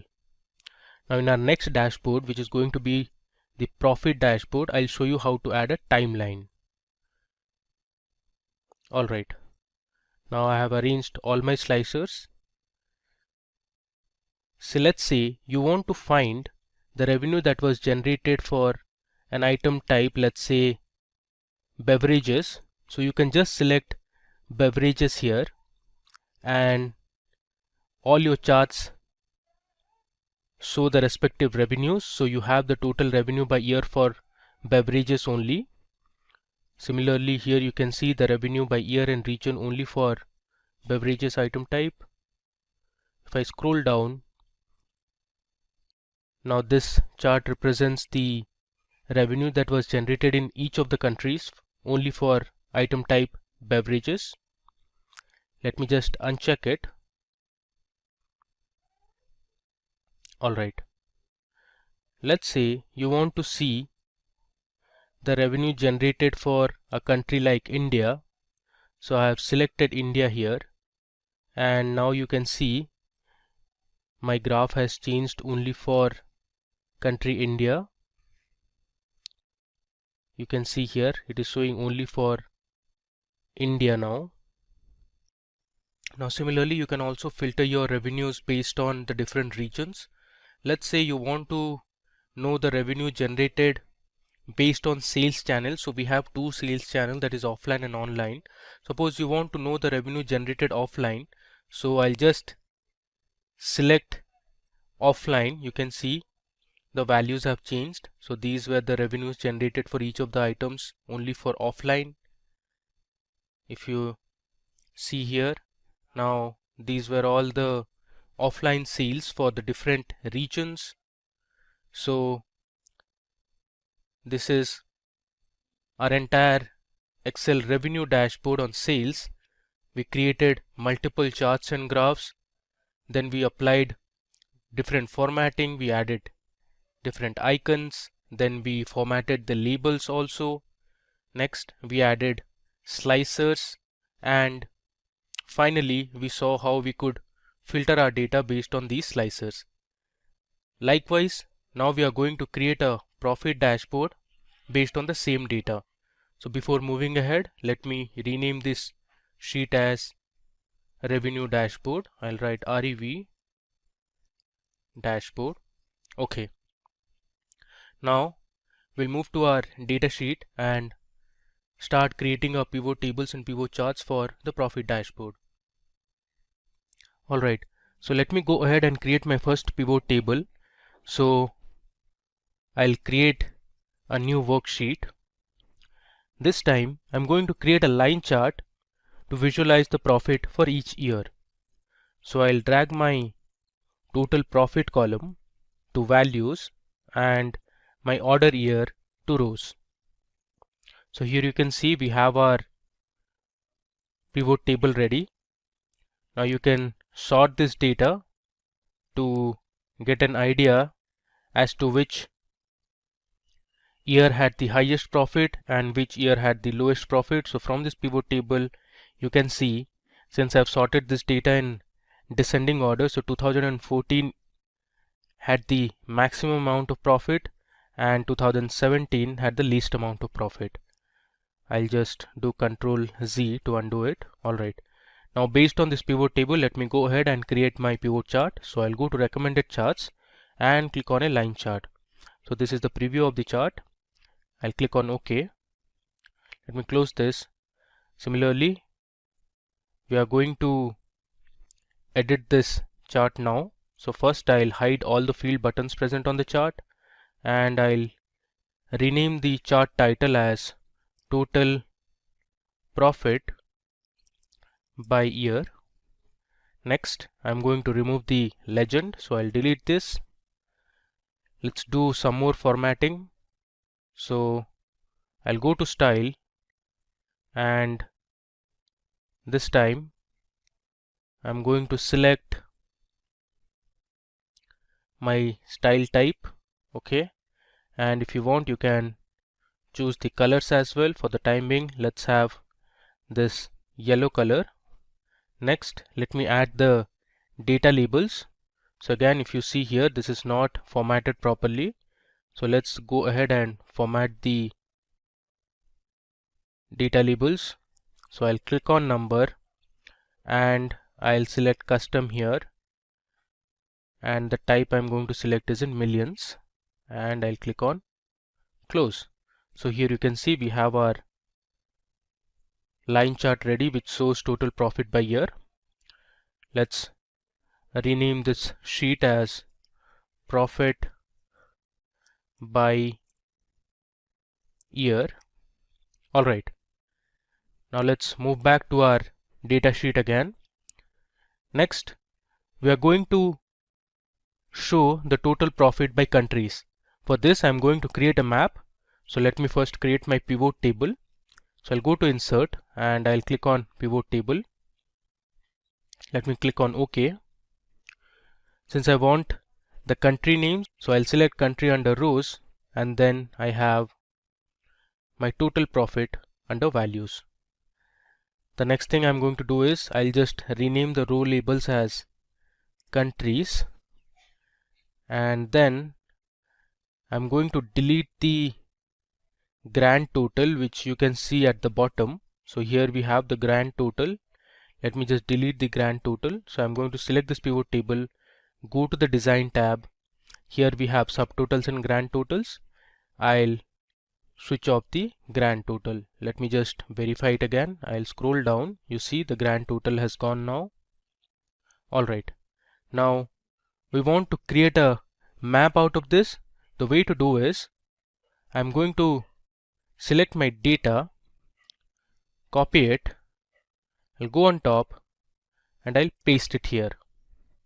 Using this data, I can create my field map now. So I'll go to insert. Here we have the option to create a field map. There you go. You can see we have our map ready. I can expand this. Now, as you can see, our map has a color scale which comes from light gray color to dark blue color. So the countries that are in gray, or you can say light blue, have the lowest amount of profit, while the regions or the countries that have been shaded in dark color or dark blue color have highest amount of profit. I will go ahead and delete this scale. Okay. Next, we need to connect this map to the original data source. So what I'll do is I'll right click on this map and I'll go to select data. Here, instead of the previous range, I'll give my new range now. So my new range will be my original pivot table that I had created. I'll go on top and click on OK. So we have our map ready now. Now if you want, you can change the color of the shade. So I'll just go to colors and let's say we'll keep green color. So the countries that are shaded in dark green have the highest amount of profit, while those which are highlighted in light green color are the countries that made least amount of profit. Okay, Now moving on, next we want to create a pivot table that will show us the profit by year and sales channel. So for this we are going to create another line chart. So I'll go to insert and click on pivot table. So I'll select new worksheet. Here, since I want to know the profit by year, first of all I'll drag my order year column to rows, and then I'll choose my total profit column under values. Next, I'm going to select my sales channel under columns. There you go. So we have our pivot table here. Based on this pivot table, let me create my pivot chart. So I'll go to recommended charts and I'm going to create a line chart. I close this.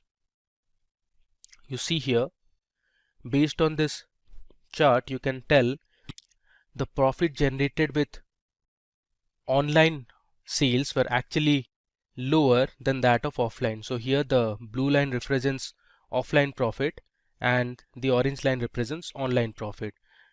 If you mark clearly, in year 2012 the online profit was actually higher than the offline profit. So let me go ahead and edit this chart a bit. So we'll delete the field buttons. I'll also delete the legend for now. Let me go ahead and add a chart title. So I'll write profit by year and sales channel. Okay, so this is my second report. Before moving ahead, let me just rename this sheet. So I'll write profit by countries. Similarly, let me rename this sheet as profit by year and let's say SC for sales channel. Okay. Moving ahead, now I want to create a pie chart based on a pivot table that will show the profit by sales channel only. So this is going to be a simple pie chart. So I'll first go to insert, click on pivot table and click on OK. So I'll drag my sales channel under rows and then we'll have the total profit column under values. So this is my simple pivot table. Now let's create our pivot chart, which is going to be a pie chart.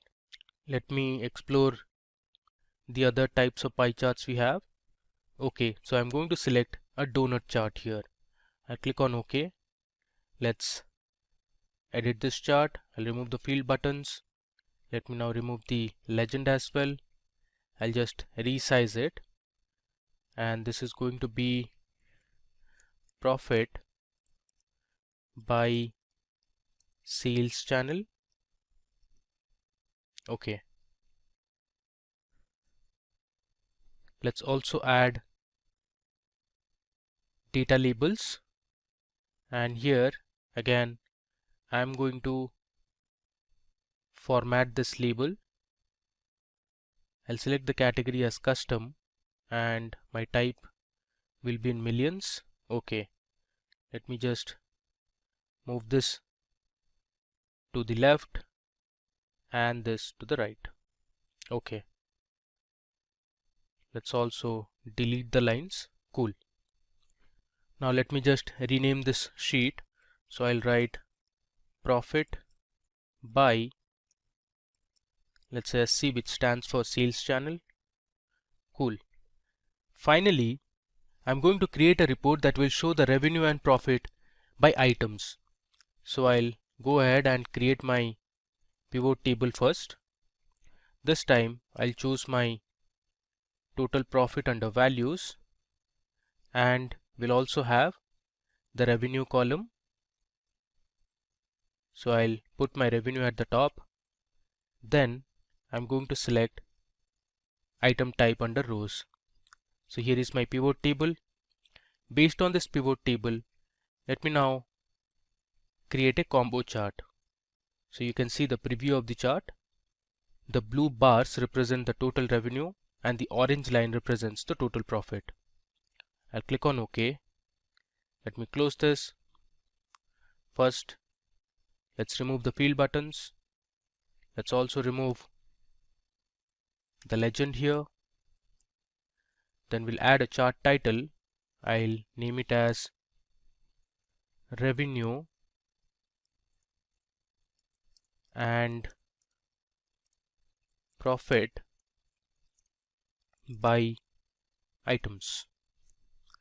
Okay, if you want, you can also go ahead and change the color of the bars.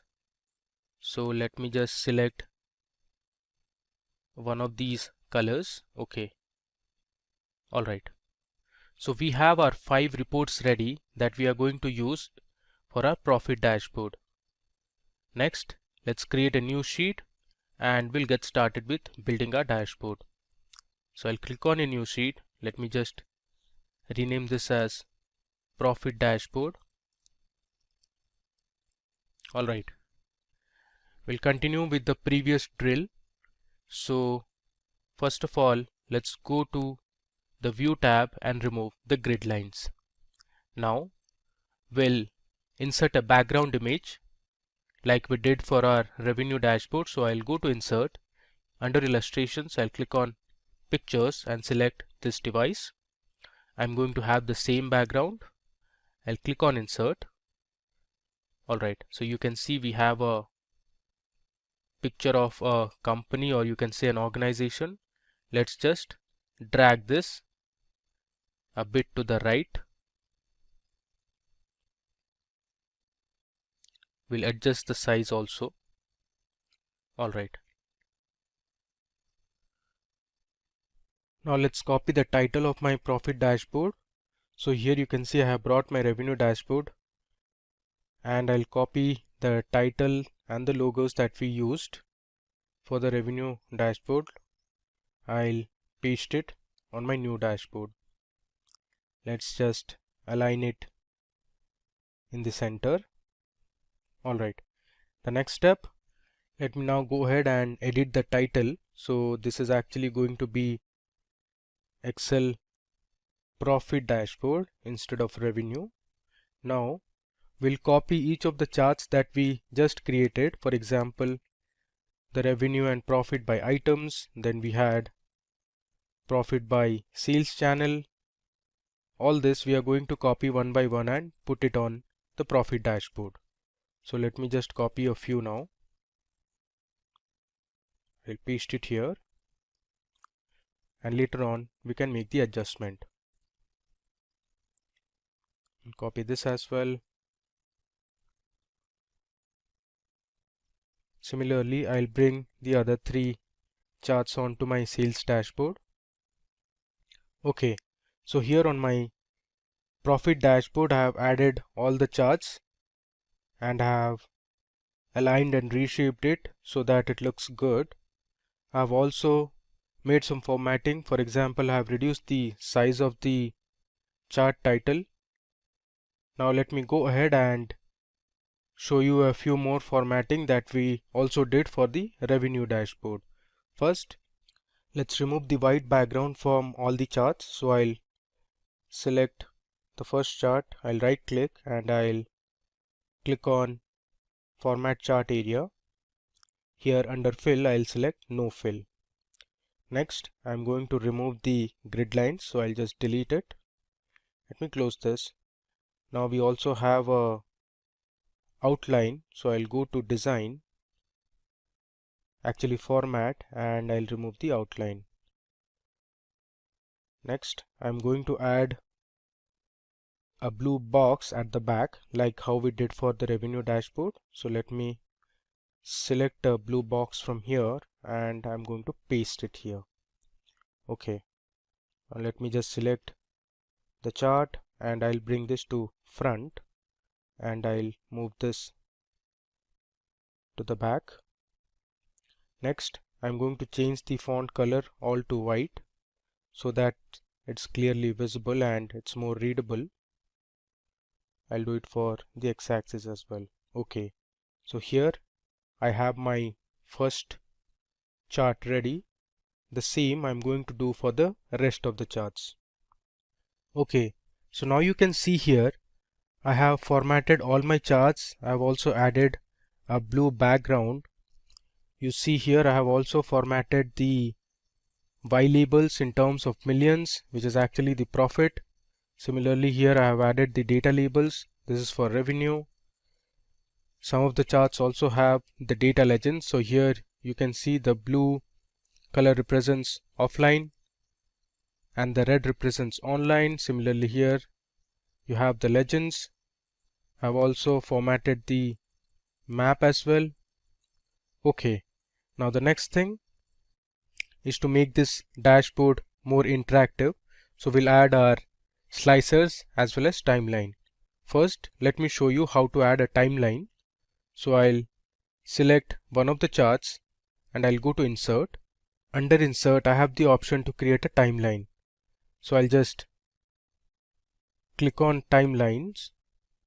So timeline is actually based on date columns. So since in our dataset we only have two date columns, one is order date and one is ship date. So Excel has only shown us two columns. So I'm going to create my timeline based on order date. So I'll select my order date column and I'll click on OK. You can see here this is called a timeline. I can expand this. Now this timeline is based on months now. If I scroll this timeline, you can see here I have my order year 2010 and I have all the 12 months. Similarly, we have for 2011, then we have for 2012, all the way till 2017. Now you can filter this in terms of years, quarters, months or days. Let me just select year now. So I have years from 2010 till 2017. Let me just squeeze this and I'll place it somewhere here on the right. Now let me go ahead and create a few slicers for my profit dashboard. So I have selected one of the charts. Under insert, I'll click on slicer. You can see it gives me the list of columns from which I want to create slicers. So I'll create a region. Let me also select country. Let's say I want the representative's name or the customer's name and I'll click on OK. So here I have created three slicers. Let me first resize it and I'll place it on the right. Similarly, I'll place the country column also. Then we have the region slicer. I'll resize this and I'll bring it here. Okay.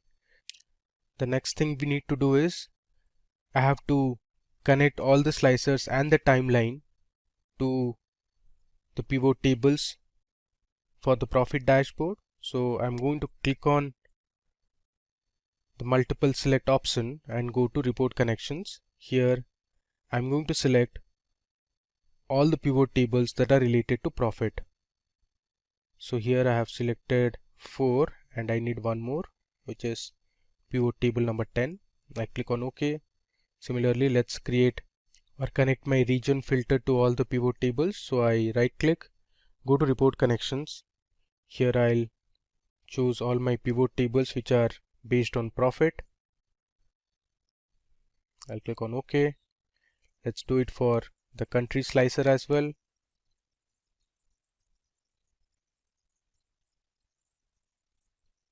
I click on OK. And similarly, I'll connect my timeline as well. I'll go to report connections and I'll select all the pivot tables related to profit. Then I'll click on OK. Let me now go ahead and create another slicer based on sales channel. So I am selecting one of the pivot charts. I'll go to insert, click on slicer and I'll select sales channel and hit OK. So I have my sales channel slicer. Now let me connect it to all the respective pivot tables that are based on profit. Click on OK. Now let me just bring it here. Alright. The next thing I want to show is how are we going to use the timeline first. So you see we have all the years here from 2010 till 2017. Now suppose you want to know the profit that was generated in the year 2012. So I'll just click on this range, and now you can see our charts only show information for 2012. So this dot represents there was 51 million profit in the year 2012. Similarly, you can see here the profit by sales channel for 2012. From the map you can see the different countries and the profit each of these countries made in 2012. If I scroll down, you can see the revenue and profit by items. Now if I select another year, let's say 2013, I can just drag this to the right, and now you can see our profit by year and sales channel for offline and online. You can see the map or the line chart for total profit by year. So in 2012 it was 51 million, and then it went up to 54 million in 2013. Similarly, our map has also changed. Now this is a sort of an information that we have. You can click on this and check the information that Excel has prompted. Alright, so this is how you can use a timeline. Now as I said, we checked by years. You can also see it for months and quarters as well. Let me just uncheck it. I'll send it back to the place where it was, and I'll reduce the size. Okay.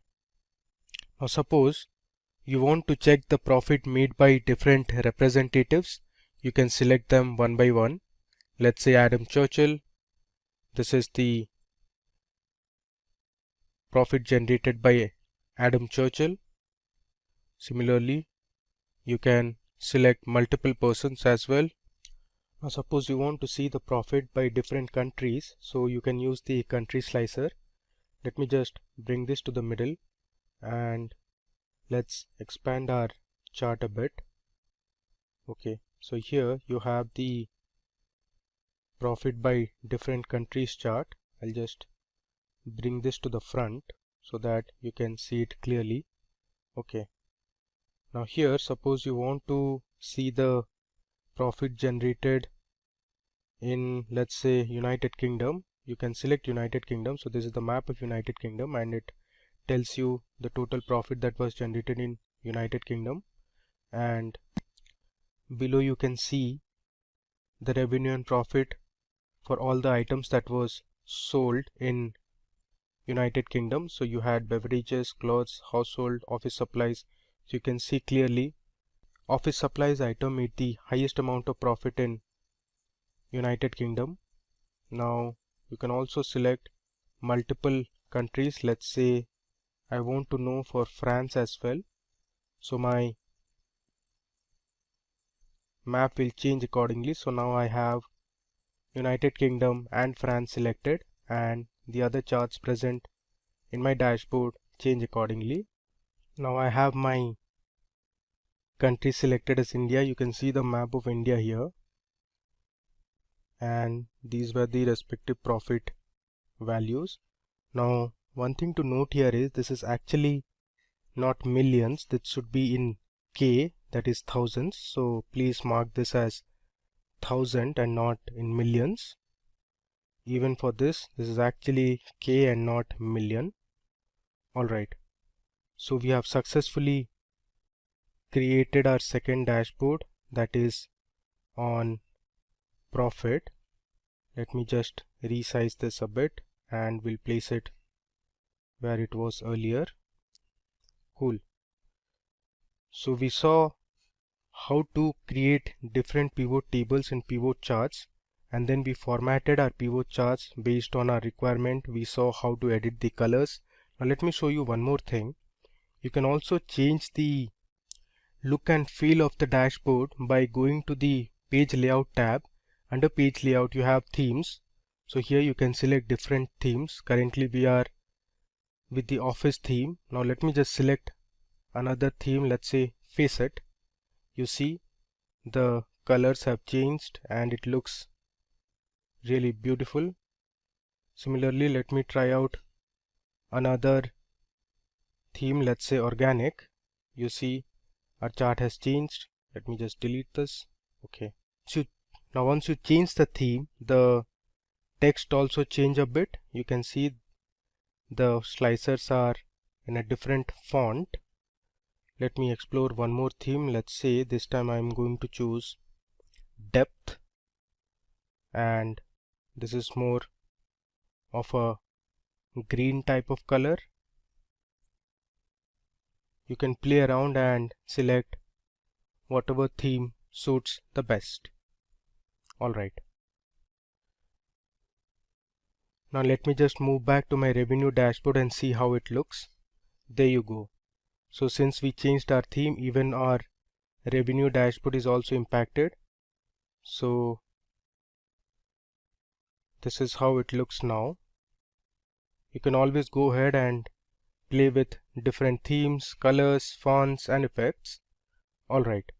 So in this demo we saw how to create a revenue dashboard. So we created line charts, this combo chart, pie chart, horizontal and vertical bar charts, and then we learned how to add slicers and connect it to different pivot tables, and we filtered our data to see revenue as well as profit by items, by countries, by different regions, sales channel.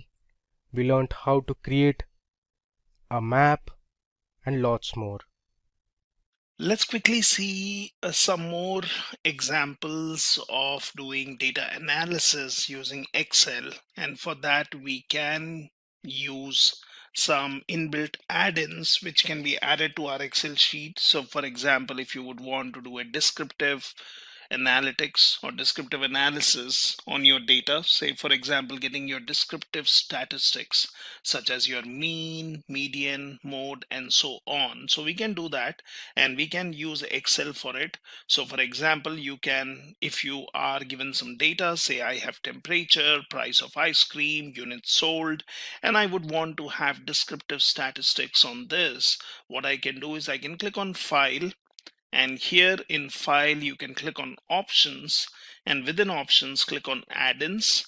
Now within add-ins you have Excel add-ins which is selected here, so click on say go for example, and that shows what add-ins are available and you can choose which ones are you interested in. So for example, I have chosen analysis tool pack and solver add-in and click on OK. Now that basically should add more options to your Excel. So if you click on data, so here you see data analysis and solver, and this is what we would want to use to get our descriptive statistics for these three columns. So for example, let's say temperature, or you can even give the names later once you get your descriptive statistics. So for example, let's go for data analysis, and here it says what are you interested in. There is a two-factor with replication, you have correlation, covariance, descriptive statistics, you have histogram. So let's click on descriptive statistics, click on OK. Now this one basically asks your input range. So while your cursor is blinking here, also it is said grouped by, so let's give it a range. So for example, I will say temperature. Now if I do this and I have selected the heading, just look at that, and now you need an output range. So let's just select this, and then you can have your cursor blinking in here. Let's select say fields here, and this is where I would want the output. Now it also said what options do you want, so it has output range. We can then select summary statistics, confidence level. So I will say summary statistics is what I'm interested in, say OK, and this says input range contains non-numeric data. Now why is that? Because we chose temperature, the heading also. So click on OK, and here we will alter the range. So this one is our range should be only the values, numeric values on which we would want the descriptive statistics. We have output range already selected, we have summary statistics, and now you can click on OK. and that basically gives your descriptive statistics for temperature. So here I could basically given a value for this, so I can say temperature, and that's my descriptive statistics for temperature. Might be I can just do some formatting, and that's it. So that gives me descriptive statistics for the values here. Now similarly, we can do it for price of ice cream. So what we need is we need to basically go for data analysis, descriptive statistics, say okay. Now you need to give a range. So here I will change my range to these values. Output range is already selected. Now we are interested in summary statistics. Click on OK. And this says output range will overwrite existing data. Press OK to overwrite data in range. I will say cancel. No, that's not what we want to do. We need to give a new range. So let's select our new range, which is here. And now click on OK. So now we get the values, which is for your price of ice cream. So again, we can basically select this and say price of ice cream, and we got our descriptive statistics for price of ice cream. And like we did earlier, I can select this. I can basically do a merge and center, and that gives me descriptive statistics for price of ice cream. So we could also basically change this. Now I can go into data, and I can go into data analysis, descriptive statistics. So we know that we had selected this B2 to B8, and this one, which is H6 to H19, we would want to shift it, might be 2 columns up. So might be I can just say H5, and I can manually change it to H17, and let's say okay, and we will basically get this, and I can get rid of this. So I can have it in the same range. So similarly, so this one will have to be renamed, and I can basically say price of ice cream, and that's basically my descriptive statistics for my price of ice cream. And similarly, we can do it for the third column, which is units sold. So we would want to have this. Now let's see, we can click on data, we can click on data analysis, descriptive statistics. So we need to give the range correctly. So this time our range changes to units sold. Now we can also say labels in first row, okay, if we were selecting the heading. So let's do it in this way. So in my range, let me empty this. I can basically select this, which we know has non-numeric data in the first row.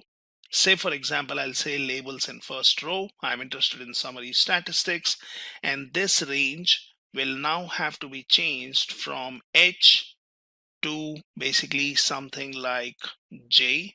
So let's say J, and let's select these values. So that should take care of things. And now you see you have your units sold. You did not have to manually rename it, and you have basically got the descriptive statistics. So this is how you can simply perform analysis using data analysis here. You can basically get your descriptive statistics for your columns, and then you can do whatever needed formatting you need to basically make your data look in a good way. Now let's look at one more example of data analysis where we may want to look at the frequency of values, or frequency of values occurring in a range of values. So for example, if you have been given temperatures, you have been given some bins where you would want to identify how many values fall into the range of 0 to 20, 20 to 30, 30 to 40, 40 to 50, and the easiest way to do that would be creating histogram. Now, histogram is usually used for data analysis, where you would want to look at different variables or say features. For example, temperature is one such feature. There might be one more variable or feature such as sale of ice cream, and you would want to see if the increase or decrease in temperature affects the increase or decrease in sale of ice cream. Might be sale of ice cream is a response based on temperature, so it depends. So sometimes you may want to find a relationship between two variables, whether they are positively or negatively related, or you would want to do different kind of analysis. And in certain cases we may want to first do analysis on one single variable, look at the frequency of values, might be also look at the defects, and for which we can use something like Pareto chart. So we can go for histogram, and that basically gives us the frequency of values. Now, how do we do that? So we have already added the add-in, which is data analysis earlier. So we can just use the same thing again. Here we would want to create a histogram. So let's say okay. Now I have already selected input range. So if you see here, my input range is temperature, which is also with the headings, and I have bin range, which is basically the range of values. So for example, I can select this, and that's my bin range. I am selecting or the option labels because I'm using the first row which has the heading such as temperature and bins. Now we need to give an output range. So for example, let's say I would want my data here, and that becomes my output range. So you can have a sorted histogram or basically a Pareto chart. So if that's what you're interested in, looking at the frequencies for your different ranges. And here I'm also selecting chart output because I would want to have a visual histogram which gives us the frequency. And it's as simple as this. Just click on OK, and now you get your bins. So it basically tells you frequency of values, which is basically 20, but that does not mean it is only talking about the values 20. It is basically talking as a range of 0 to 20. So we have 0 to 20, that is 2. So we can basically say there is 120 here, with the 20 being the maximum value, and then there is one more 20. So that's your 0 to 20. Then you have 20 to 30, which shows 3 values. So might be in that case I can say 26 is one thing. Then I can say 30, that's the second one. And then basically I can look at 22. So basically this one does not select 20 as the lower range, but it basically selects 30 as the higher range. So I do see 20 to 30, there are 3 entries. Similarly, we can see values for 40 and 50. And since we have selected Pareto or sorted histogram, that shows in a descending order what is the highest frequency of values within a particular range. So that shows me highest frequency is 5, and then you have 3 and 3 and then 2. So this is how we can create a histogram, and we can perform analysis on a single variable. Now, as discussed earlier, as I said, sometimes we may be interested in finding out the correlation between different variables, such as say here we have temperature, price of ice cream, and units sold, and we may want to find out the correlation between one variable to another variable, or we would want to find out the relationship between variables. Are they linearly related? Are they positively related, negatively related, and so on? And for that, we can use the correlation of your data analysis add-in. So for example, you want to find out correlation of temperature and units sold. And what we can do is we can find out that using a formula. So for example, if I search for something like correlation, and let's search. So there is a function called correlation which we can use, and we can use this to calculate the correlation of temperature and units sold. So for example, let's select this, and that's the function. So it says give me an first array and a second array. So we are interested in finding out correlation of temperature in units sold. So let's select the range of values for temperature, and then I'm interested in finding out the correlation of temperature in units sold. So let's select this, and that basically gives me a range of values. It gives me the correlation value, which is 0.2859. Say okay, and that's your value. So similarly, we can do it for temperature and price ice cream. So let's go for correlation. So that's the function we are interested in. You need to give a range of values. So here we are interested in temperature and price of ice cream. So let's select temperature. And then the second array or list of values is price of ice cream. Let's select that.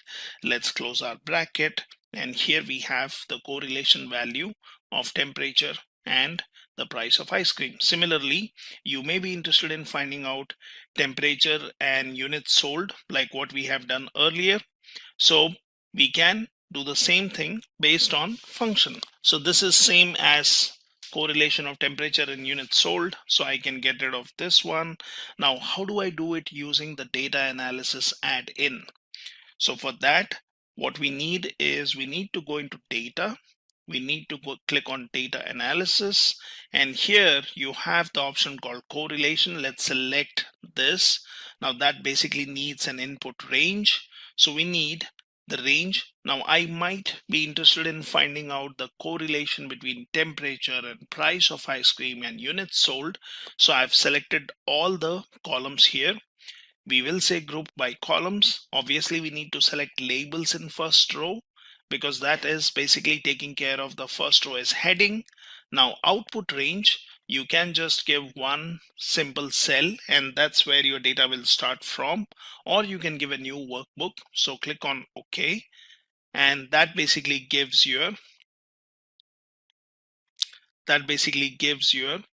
correlation of your different variables and what are the values, and we can check these values based on the values what we have here. So we have basically temperature and price of ice cream, and that basically shows me 0.96149. You have temperature in units sold, so you have 0.2859. Now you can also look at units sold and say, for example, price of ice cream. You can look at these particular values. So if I would be interested in finding out what is the relationship between these variables, I can easily find using correlation. So I could be basically writing in a formula here and selecting what are the cells. So here we were selecting A2 and C. Here we were selecting A and B. Now might be I'm interested in price of ice cream and units sold, and if that's what I'm interested in, then I will give a range of B2 to B8, C2 to C8, and similarly you can get your analysis or correlation values. So it's very simple in Excel, and you can use either the data analysis tab and get your correlation, or you can use formulas and do that. Now, one more important part of data analysis is doing your sampling. Now, sampling could be periodic sampling or random sampling. So sometimes you may want to look at a variable and you may want to get some values based on periodic data. That means might be I'm interested in range of values. I'm interested in seeing a sample of values for a particular period, which could be basically a range of values, or you could just do a random sampling. So for example, if I go for periodic sampling, so out of these values which I see here, might be I want to see, say, periodic sampling, that is a frequency of 2 values, how many times we have these values occurring here. Or I would go for random sampling. So basically randomly I would want to pick up, say, 3 temperature values. Now how do I do it? So for example, here I have 7 values. Now if I go for periodic sampling, the sample or periodic sample value which I need to give has to be lesser than the total input values. So for example, we can do this. Let's go in here and let's go for data analysis. So we can go for sampling here, click on OK, and that needs a range of values. So we will select A2 to A8. Now I could have selected all the values for this one, temperature, and in that case I can give labels, which is going to take care of the first row. Now here we can go for number of samples which we are interested in, or giving a period. So let's go for period and say, for example, I have 7 values. So what if I select 5? So for example, if I say 5, that means I could just get one value. So basically, when I'm saying 5 out of 7, so that's just giving me out of 5, I want one value. So I can then just give an output range. So here I can basically select this cell.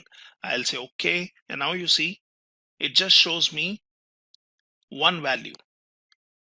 So out of the first range, that is, I've said 5, it has given me the 5th value. That's your periodic sampling. So for example, we want more values. So let's reduce this period to might be 2, which basically gives me every second value. So I can basically say, for example, 2 and say OK, and then say OK. So that shows me 26, then you have 35, then you have 40, and then, well, this one does not have any more values. So that's your periodic sampling. Now if you go for random sampling, that's basically randomly picking up values, and you can choose how many values you want. So go for data analysis, go for sampling. I'll go for number of samples, how many you want.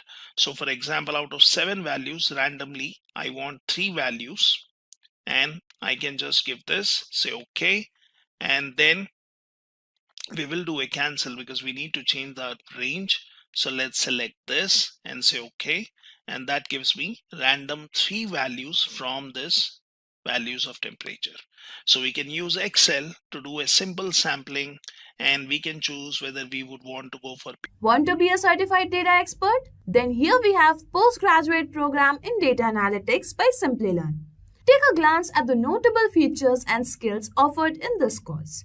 You will benefit from exclusive IBM hackathons and Ask Me Anything sessions, 8 times more interaction in live online classes with industry experts, capstone projects across 3 domains, and over 14 data analytics projects using real data sets from Google Play Store, Lyft, World Bank, and more. Master classes from Purdue faculty and IBM experts, along with Simplilearn's Job Assist for better job prospects. Acquire skills in data analytics, statistical analysis using Excel, data analysis using Python and R, and data visualization using Tableau and Power BI. Enroll now using the course link in the description box. Hello everyone, and welcome to this interesting video tutorial by Simplilearn. Today, we are going to perform 2 hands-on projects on COVID data analysis using Python and Tableau. This is going to be a really interesting and fun session where I'll be asking you a few generic quiz questions related to coronavirus. Please make sure to answer them in the comment section of the video. We'll be happy to hear from you. COVID or coronavirus is an ongoing global pandemic of coronavirus disease that emerged in 2019 and was first identified in Wuhan, China. It is defined as an illness caused by a novel coronavirus called Severe Acute Respiratory Syndrome Coronavirus 2, commonly known as SARS-CoV-2. On March 11, 2020, the WHO declared COVID-19 a global health emergency. The virus has so far infected over 22 crore people and killed more than 4.5 million innocents. In India, there have been over 3.3 crore confirmed cases and nearly 4,41,000 deaths have been reported so far. This data is according to official figures released by the Union Ministry of Health and Family Welfare. As the world tries to cope up with this deadly virus, we request all our viewers and their family members to follow all the necessary precautions to avoid getting infected. Quiz time. Now let's see our first quiz in this project.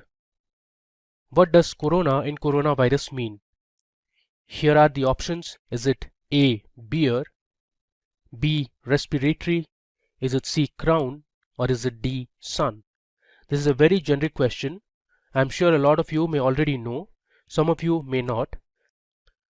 Please let us know your answers in the comment section of the video. We'll be glad to hear from you.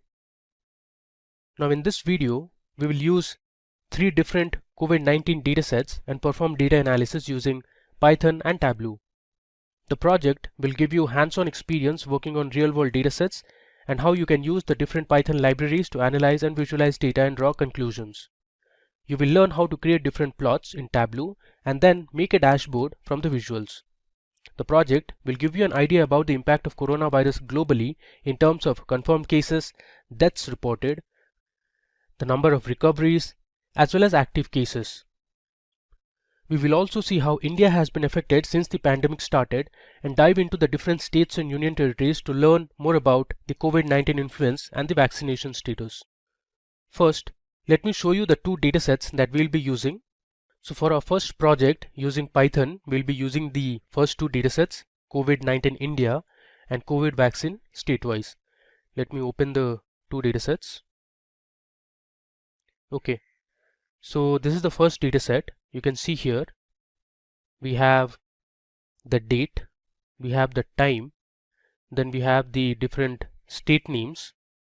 If I scroll down, you can see we have Kerala, Tamil Nadu, Delhi, Haryana, Rajasthan, this Ladakh, Punjab, Telangana and other states. Then we have something called as confirmed Indian national. So actually this 2 datasets, confirmed Indian national and confirmed foreign national, we won't be using. So in the demo itself we'll be dropping these 2 columns. What we are concerned about are the last 3 columns, the cured cases or the recoveries, the number of deaths reported, and then we have the total number of confirmed cases. Let me just sort the B column, that is the date column, so that you have an idea about the recent data we have. I'll continue with the current selection and sort it. You can see here this is till 11th of August 2021. So this data was collected from Kaggle. It has some discrepancies that we will see in the demo. The data is available for free. We will provide the link to the datasets in the description of the video, so please go ahead and download them. The visualizations and results that you will see in the demo are based on the datasets that we'll be using. We haven't pre-processed the data to remove outliers or any missing values. Now before I jump into the demo, let me show you the second dataset that we are going to use. Okay, so COVID vaccine state-wise is my second dataset. Let me open it. There you go. So this is the second dataset that we'll be using in the Python project. You can see we have a column called updated on, then we have the state. Again, you can see here there are a few discrepancies here. It has taken the country name and not the state name. Below you can see there are the different state names, and you can also see we have information about the total doses administered. We have the sessions, sites, first dose administered, then we have the second dose, then we have information about male and female doses. You can see here the different vaccines administered, Covaxin and Covishield. You have Sputnik V, and here are the different age groups as well. And finally, if you see, we have male individuals vaccinated, the total number of female individuals vaccinated for a particular day. We have information about transgender individuals vaccinated, and finally we have the total individuals vaccinated each day. Alright, before we jump into the hands-on part, let's have a look at the second quiz in this project. So here is the second quiz question. Which is the first country to start COVID vaccination for toddlers? Is it A. Japan, B. Israel, C. Portugal, or is it D. Cuba? This is a very recent development that took place. If you watch daily news updates on coronavirus, you'll be definitely able to answer the question. Please give it a try and put your answers in the comment section of the video. It is really important for our viewers to know the right answer. Alright, so now let's begin with our demo. So I am on my Jupyter notebook. So the first project we are going to use Python Jupyter Notebook. I'll just rename this notebook as COVID Data Analysis Project. I click on rename. Alright. So first and foremost, we need to import all the necessary libraries that we are going to use. So first I'm importing pandas as PD. This is for data manipulation. Then we have numpy as NP. NumPy is used for numerical computation. Then we are importing matplotlib, seaborn and plotly. These three libraries will be used for plotting our data and creating interesting visualizations. Finally, I'm also importing my datetime function. Alright, so I'll hit Shift Enter to run the first cell. Now it's time to load our first data set, which is related to the COVID-19 cases in India for the different states and union territories. So I'll create a variable called COVID_df. df is for data frame. I'll use my pandas library and then give the read_csv function, since our datasets are CSV files, and inside double quotes I'll pass in the location where my datasets are present. So I'll just copy this location, I'll paste it here. We'll change the backslash to /, and after that I'm going to give my file name followed by the extension of the file. I'll say COVID-19 India.csv. Let's go ahead and run it. Alright, now to see the first few rows of the data frame, I'm going to use the head function. I'll say head, and within brackets, let's say I'll pass in 10, which means I want to see the first 10 rows of data. If I run it, there you go. Here you can see from 0 till 9. So we have 10 rows of information, and these are the different column names. You have S number, date, time, state or union territory. Then you have confirmed Indian national, confirmed foreign national, cured cases, deaths reported, and the confirmed cases. Alright, now moving ahead, let's use the info function to get some idea about our dataset. If I run it, you can see here it gives us the total number of columns. We have 9 columns. The total number of entries or the rows, we have 18,110 rows of information starting from 0 till 18,109. You see here the different types of variables or column names that we have. Then it has information about the memory usage as well. And this side you can see the data types. Cool. Now we'll use another very important function, which is to get some idea about statistical analysis, the basic statistics about your data set. For that I'll be using the describe function. Okay, so if you can see here, the describe function is for numerical columns only, and you have the measures such as count, the mean, standard deviation, maximum, minimum, the 25th percentile, 50th percentile, and the 75th percentile value. Okay, now let's move ahead and import the second data set, which is related to vaccination. So I'll create a variable called vaccine_df. I'll write pd.read_csv function, which is present in pandas library. I'll move to the top and I'll copy the file location, and we'll change the name of the file. Copy this and let me paste it here, and instead of COVID_19_India, I'm going to say COVID_vaccine_statewise. Okay, so this is the dataset that we saw, COVID underscore vaccine underscore state-wise. Alright, let me run it. Cool. And let's display the first 7 rows of information from this data frame. I'll be using the head function, and inside the function I'll pass in 7. There you go. So here you can see we have from 0 till 6. There are total 24 columns. A lot of them have null values, you can see here. Alright.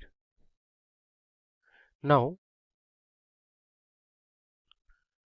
from the first data set, which is the COVID underscore DF data frame, we'll be dropping a few unnecessary columns such as the time column, confirmed Indian national and confirmed foreign national, as well as the S number. We don't need these columns, so it's better to learn how to drop the columns for our analysis. So I'll say COVID underscore DF dot, I'll use the drop function, and within square brackets I'll pass in the column names. The first is S number. I'll give a comma. Within double quotes I'll say the next column is time. My third column that I want to drop is confirmed Indian national. Give another comma. Within double quotes I'll say confirmed foreign national. Outside the square brackets I'll give another comma and pass in my next argument, that is in place equal to, I'll say true. I'll give another comma and say axis equal to 1. Let's run it. Okay, it has thrown an error. Let's debug the error. Says confirmed Indian. Okay, it should be Indian national and not Indian nation. I'll just mention it as national. We'll run it again. Okay, now we have removed these 4 columns. Let me show you the dataset now. There you go. So we have only the date column, state or union territory, cured, deaths and confirmed. Now let's see how you can change the format of the date column. For that you have the function called toDateTime. I'll say COVID underscore DF. I'll pass in my column name, that is date. I'll say equal to PD dot. I'll use the pandas function, that is to underscore date time. I'll say COVID underscore DF, which is my data frame name. Pass in my variable, which is date. Give a comma, and I'll use my argument, that is format equal to. I'll say percentage %y, give a dash, say percentage %m, give another dash and say percentage %d. Let's run it, and I'll print the head of the data frame. Cool. Now moving ahead, now we will see how to find the total number of active cases. So active cases nothing but the total number of confirmed cases minus the sum of cured cases plus deaths reported. So let's find the active cases. I'll give a comment. Okay, I'll first write my data frame name, that is COVID underscore DF. Within square brackets I'll give my new column, which is active underscore cases. I'll say equal to COVID underscore DF, and my first column would be the confirmed cases column minus, I'll say COVID underscore DF Then I'll pass in my cured column plus, I'll again say COVID underscore DF and add my deaths column. This time let's print the last 5 rows from the new data frame that we have created. Okay, let's run it. Okay, it has thrown an error. Let's debug it. Says data frame object has no attribute tails. This should be tail. There you go. You can see here we have added a new column called active cases, which is the confirmed cases minus the sum of cured and deaths reported column. Now we will learn how to create a pivot table using the pandas library. So in this table we'll be summing all the confirmed deaths and cured cases for each of the states and union territories. So we'll be using the pivot underscore table function for this. I'll create a variable called statewise and say pd dot. I'll use the pivot underscore table function. I'll pass in my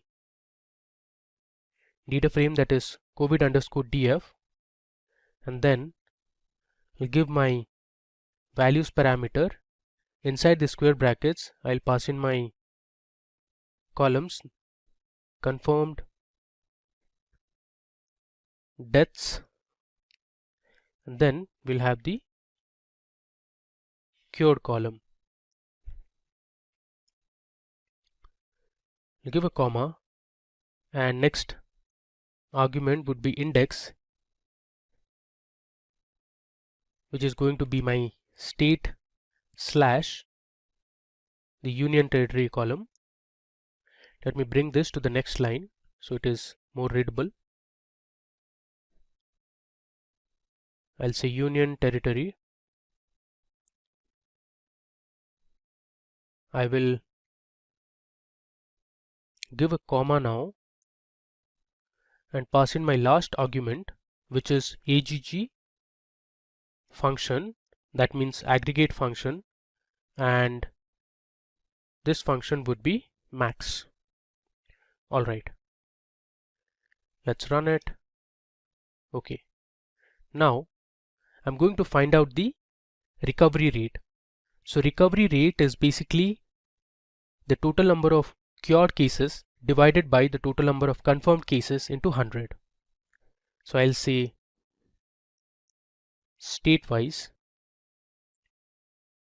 and within square brackets I'll pass in my variable that I want to create, which is recovery rate.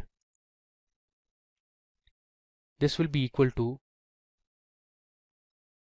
the cured cases multiplied by 100 by the total number of confirmed cases. Within square brackets I'll give my column as confirmed. Let's run this. Okay, I'll just copy this column, paste it here. So this time we are going to find out the mortality rate. So mortality rate is nothing but the total number of deaths divided by the total number of confirmed cases into 100. So I'm just going to replace the names. Here I'll say mortality.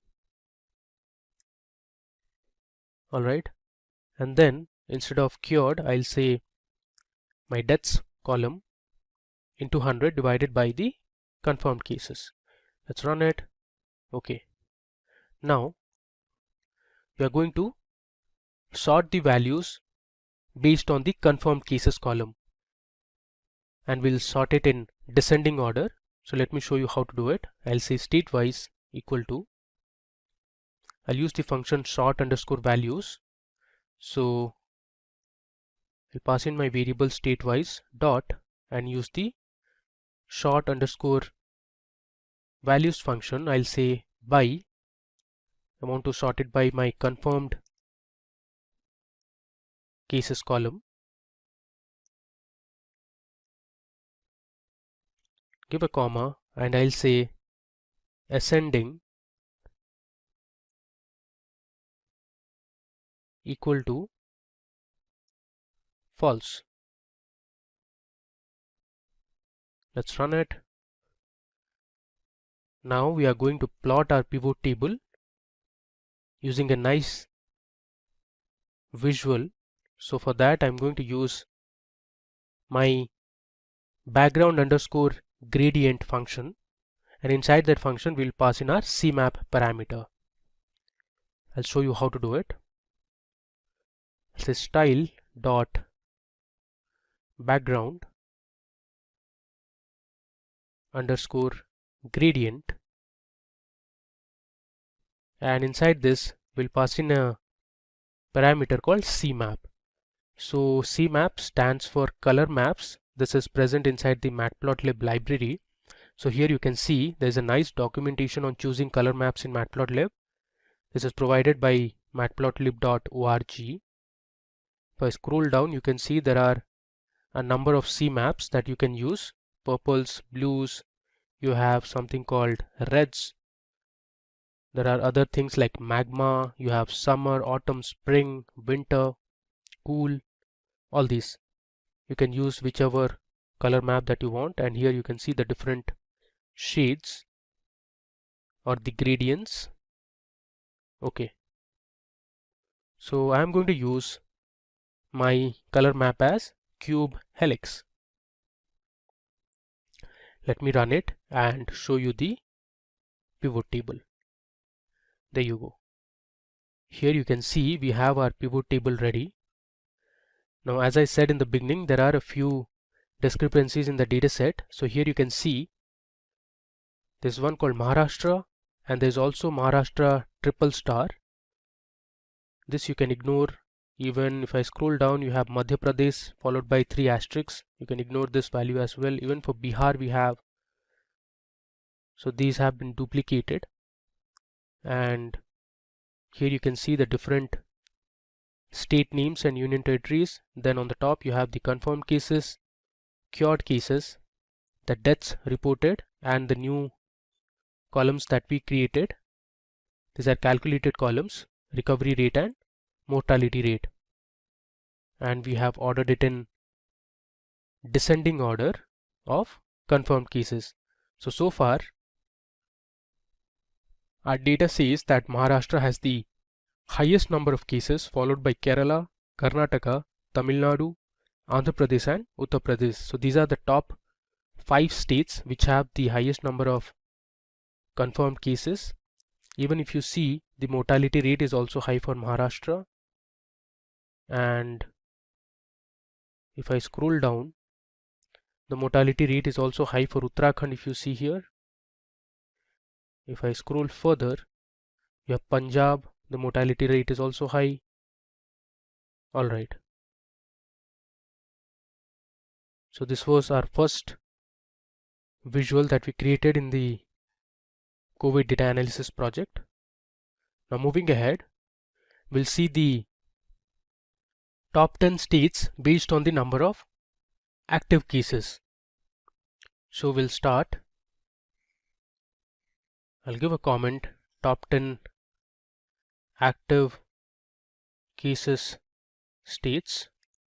Okay, so we are going to explore another very important pandas function in this, which is known as group by. So I'll first pass in my data frame, which is COVID underscore df dot followed by the group by function. I'm going to group my data based on state slash union territory column.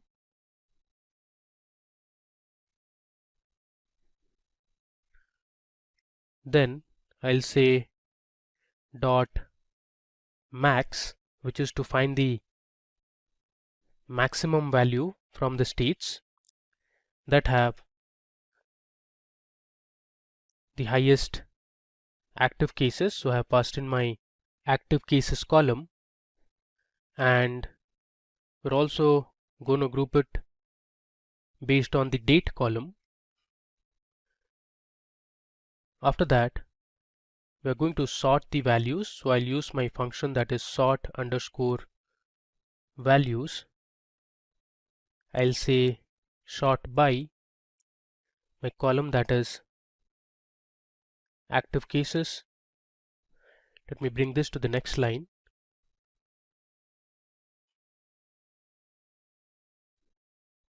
Underscore cases.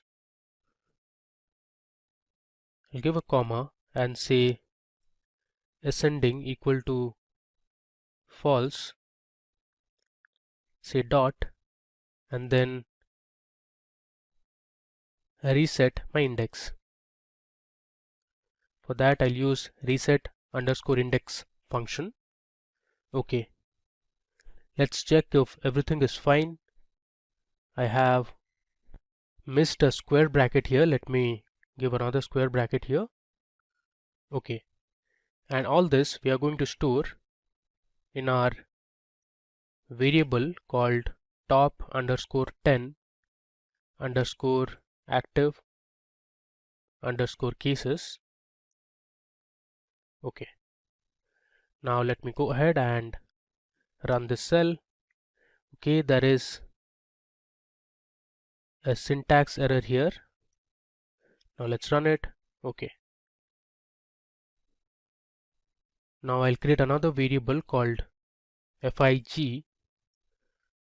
Here we'll pass in the plt, which is for matplotlib library, and we'll give the figure size using the fig size argument.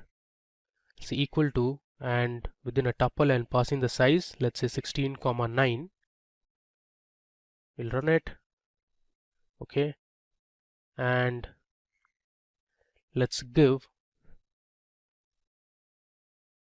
a title to our plot. So here we are going to create a bar plot. So using plt.title, we'll pass in the title, let's say top 10 states with most active cases in India. I'll give a comma and pass in the size of my title, let's say 25. Okay, you can see we are slowly being able to create our graph. The most important thing is to pass in the x-axis and the y-axis. I'll say ax, which is for axis. To pass in the axis, I'm going to use the bar plot function that is present inside the Seaborn library.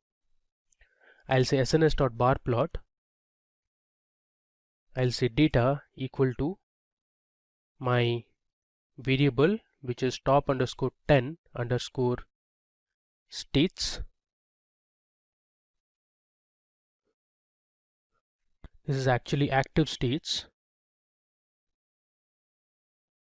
Alright, and now I'm going to use the iloc function and take the first 10 states. So I'm using a colon and then giving 10 as my value.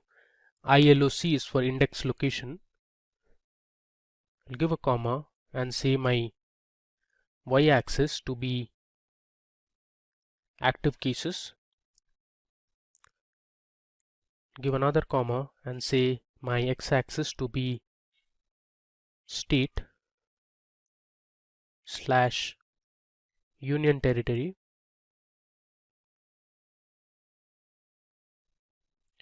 Give another comma. We are going to pass in the line width to 2.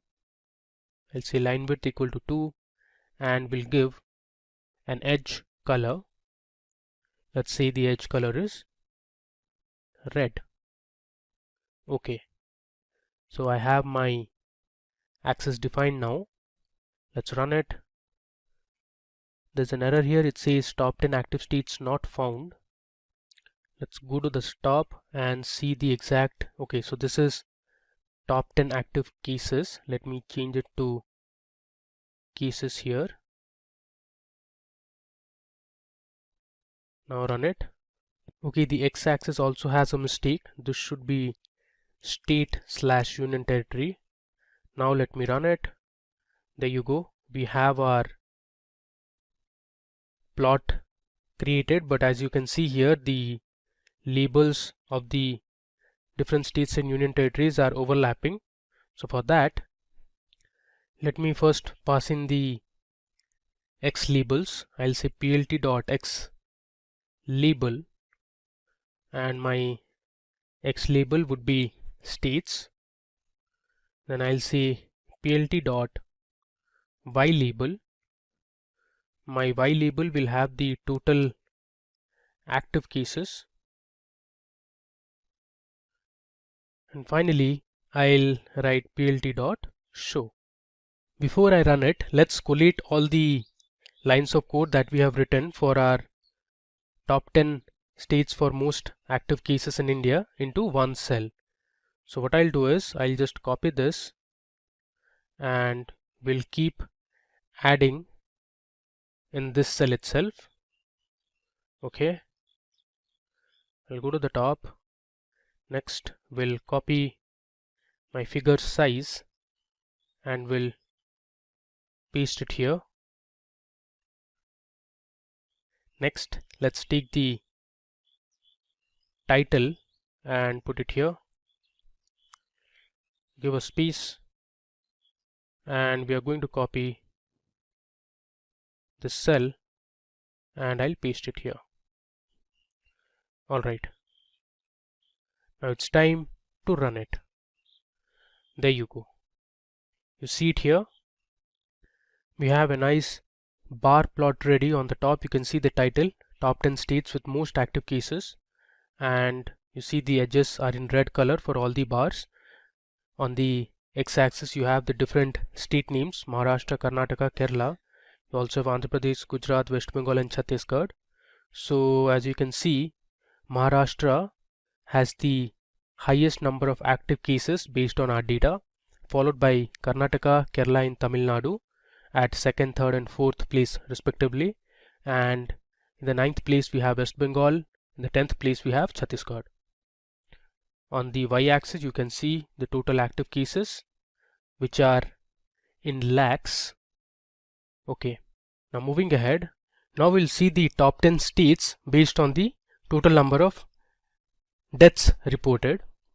So I'll give a comment: top states with highest deaths. Okay, so I'll first create my variable saying top 10 underscore deaths. This will be very similar to what we did here, just that we need to change a few column names. So instead of active cases we'll be using deaths. Okay, so I'll start with my data frame, that is COVID underscore df, followed by using the group by function, and I want to group my data based on the state slash union territory column.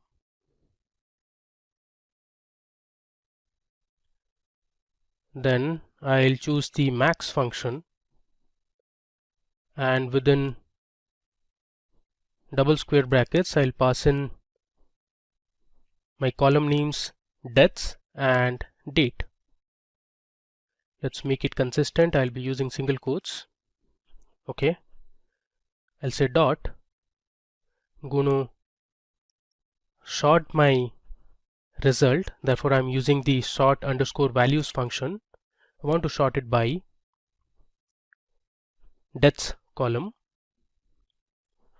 I'll give another comma and say ascending equal to false, which means I want to order my result in descending order.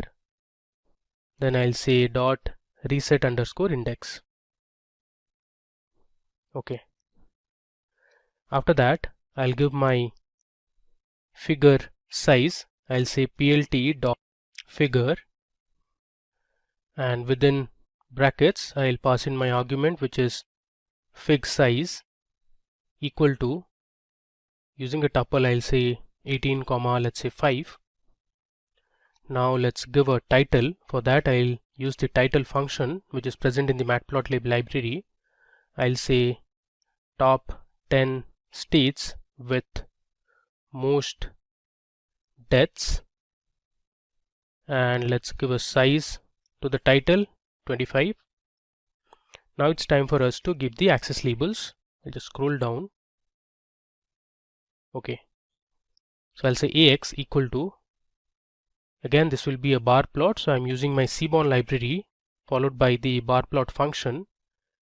My data will be top underscore 10 underscore deaths, which is this variable. I'll give my index location ILOC. I'm going to choose 12 states. The reason being, there are some discrepancies in the data. I'll show you once I plot this result. So in the y-axis we'll have deaths column. In the x-axis we'll take state slash union territory.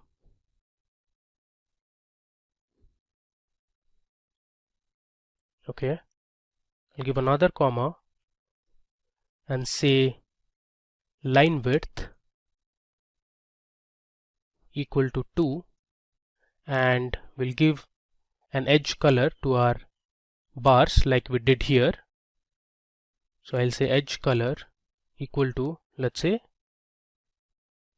black. Okay, now finally we'll give the x label, the y label. So I'll say plt dot x label. X label would be states. My y label will be total death cases. Then I'll write plt dot show. Now let's run it. There you go. You can see here we have a nice bar plot. On the top we have the title top 10 states with most deaths. Now what I specifically wanted you to see was these discrepancies in the data. You can see here Maharashtra is repeated twice. Even in our data that we collected from Kaggle, Karnataka spelling has an error. You can see here we have a few rows of information where Karnataka is spelled as K-A-R-A-N instead of K-A-R-N-A.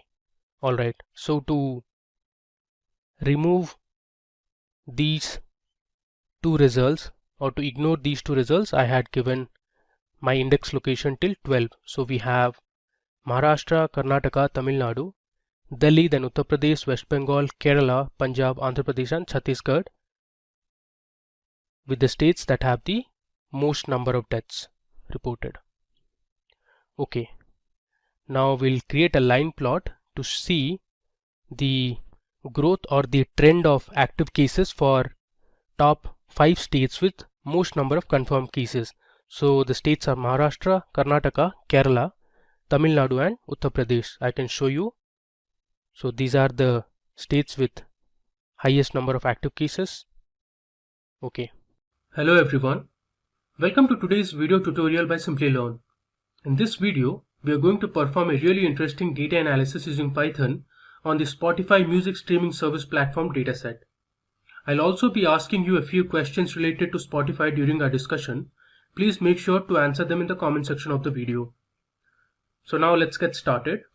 Spotify is a Swedish audio streaming and media services provider founded in April 2006.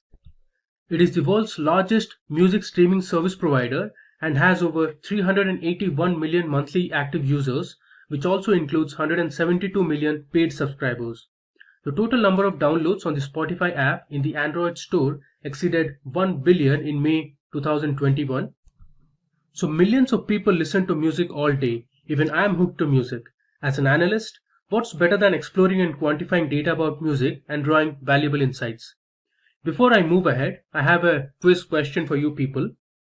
The name Spotify comes from a combination of two words. So which are those two words? Please let us know your thoughts in the comment section below.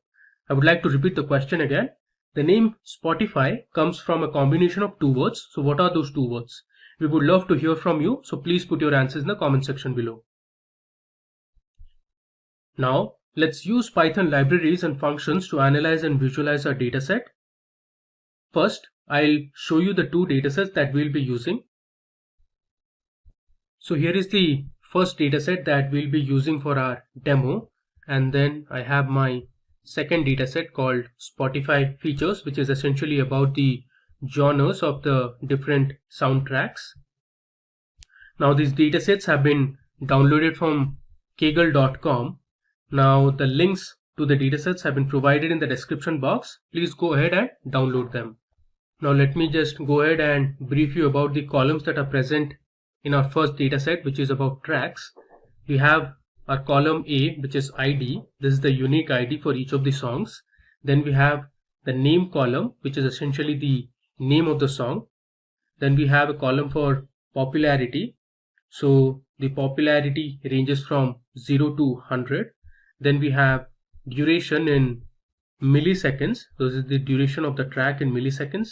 Next, we have a column called explicit. Now we are not bothered about this column because we are not going to use it in our analysis.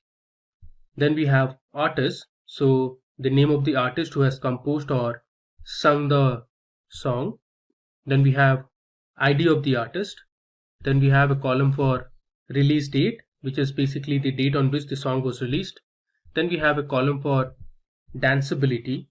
So this describes how suitable a track is for dancing based on a combination of musical elements such as tempo, rhythm stability, beat, strength, and overall regularity. The value ranges between 0 and 1.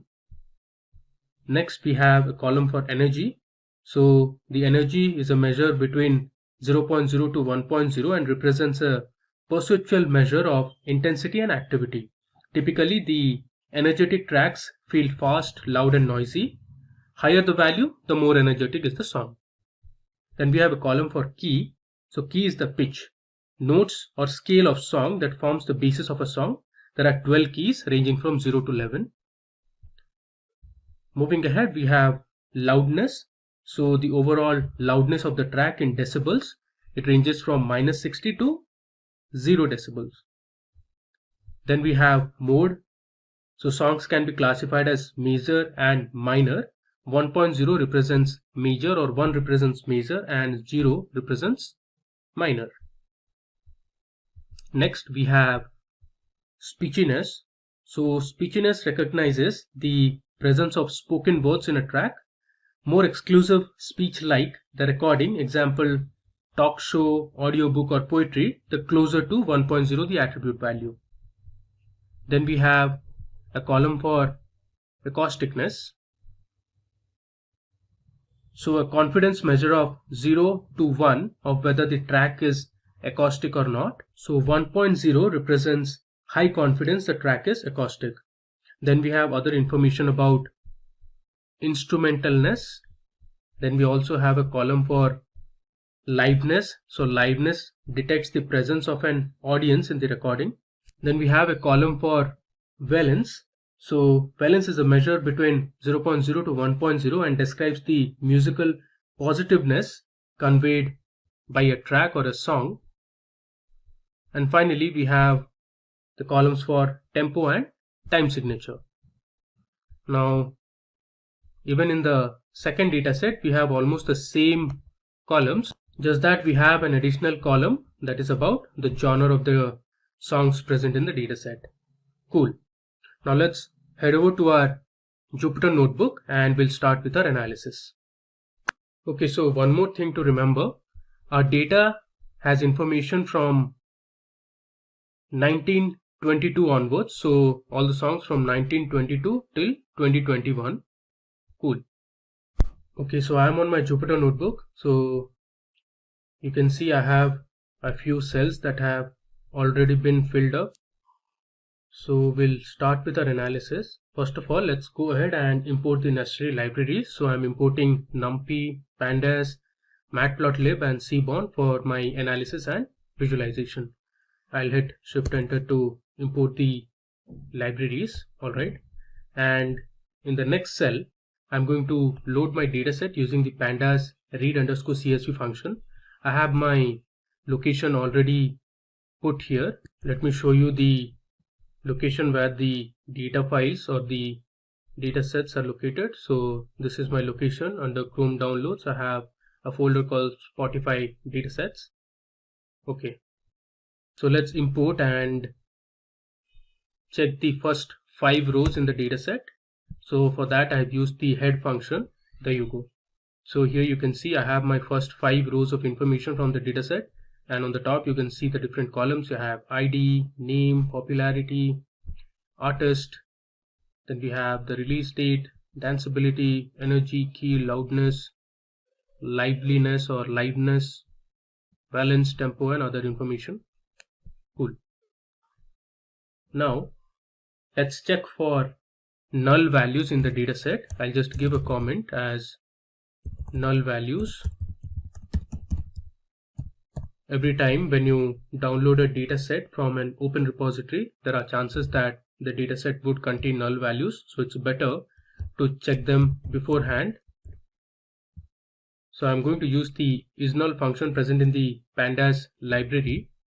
PD I'm using because I had imported pandas as PD. So pd.isNull. Then I'm going to use the variable name df_tracks because I imported my dataset and stored it in the variable df_tracks.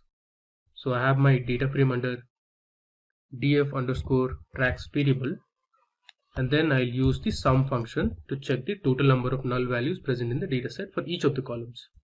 If I run it, there you go. So here you can see my name column has 71 missing values or null values, and we don't have any null values for the rest of the columns. Okay. Now let's use the info method that will give us the total number of rows and columns in the dataset, and we'll also check the data types and the memory usage. So I'll say my data frame name, that is df_tracks.info. If I run it, you can see here. Now if you mark, there are total 5,86,601 names or the names of the songs present in the dataset, while the rest all have 5,86,672. So clearly there are total 71 song names or soundtracks missing from our dataset. And below you can see the data types. We have float, integer, and object, and then you can see the memory usage. Cool. Now before I move ahead with our next analysis, I have another question for you. Which artist or musician has the most number of followers on Spotify?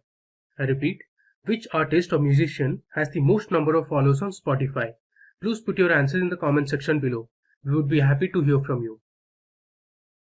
Now let's move ahead and do our first major analysis in this demo. We are going to find the 10 least popular songs present in the Spotify dataset. So I'll create a variable called sorted_df that will be equal to my data frame name, that is df_tracks dot. I'm going to use the sort_values function and say my column name is popularity. So I'm going to sort the values based on the popularity and then say ascending equal to true, since I want only the least popular songs. And then I'm going to say head of 10, which means I want the top 10 least popular songs. Now let's go ahead and print sorted_df. If I run it, you can see we have the list of 10 least popular songs on Spotify. You can see that popularity is 0, and you can see the names of the songs. Some of them are songs which are not in English language, and you can see the artist names as well. Cool. Now moving ahead, let's see some descriptive statistics for the numerical variables that are present in our column. So I'll say df underscore tracks dot describe, which is the function to get some descriptive statistics, and I'm going to use the transpose function after that.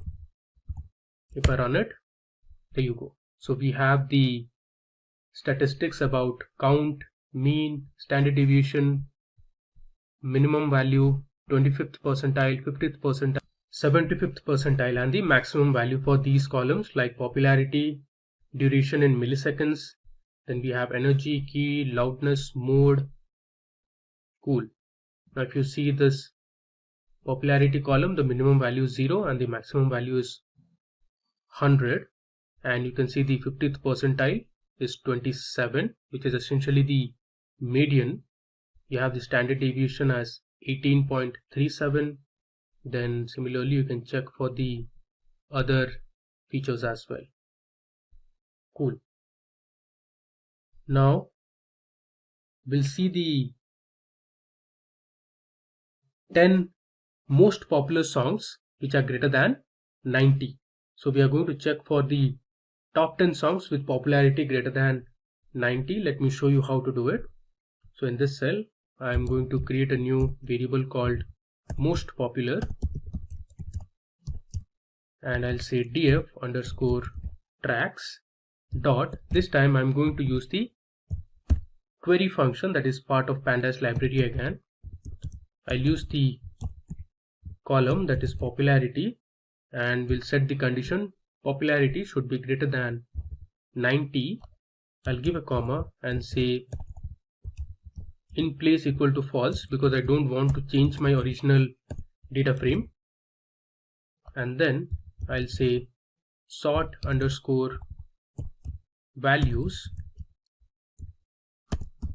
and I'm going to sort it based on popularity in descending order. So I'll say ascending equal to false, and then let's take only the top 10 popular songs. So I'll say most popular, use square brackets,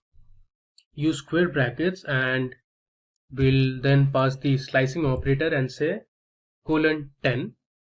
Now if I run this, there you go.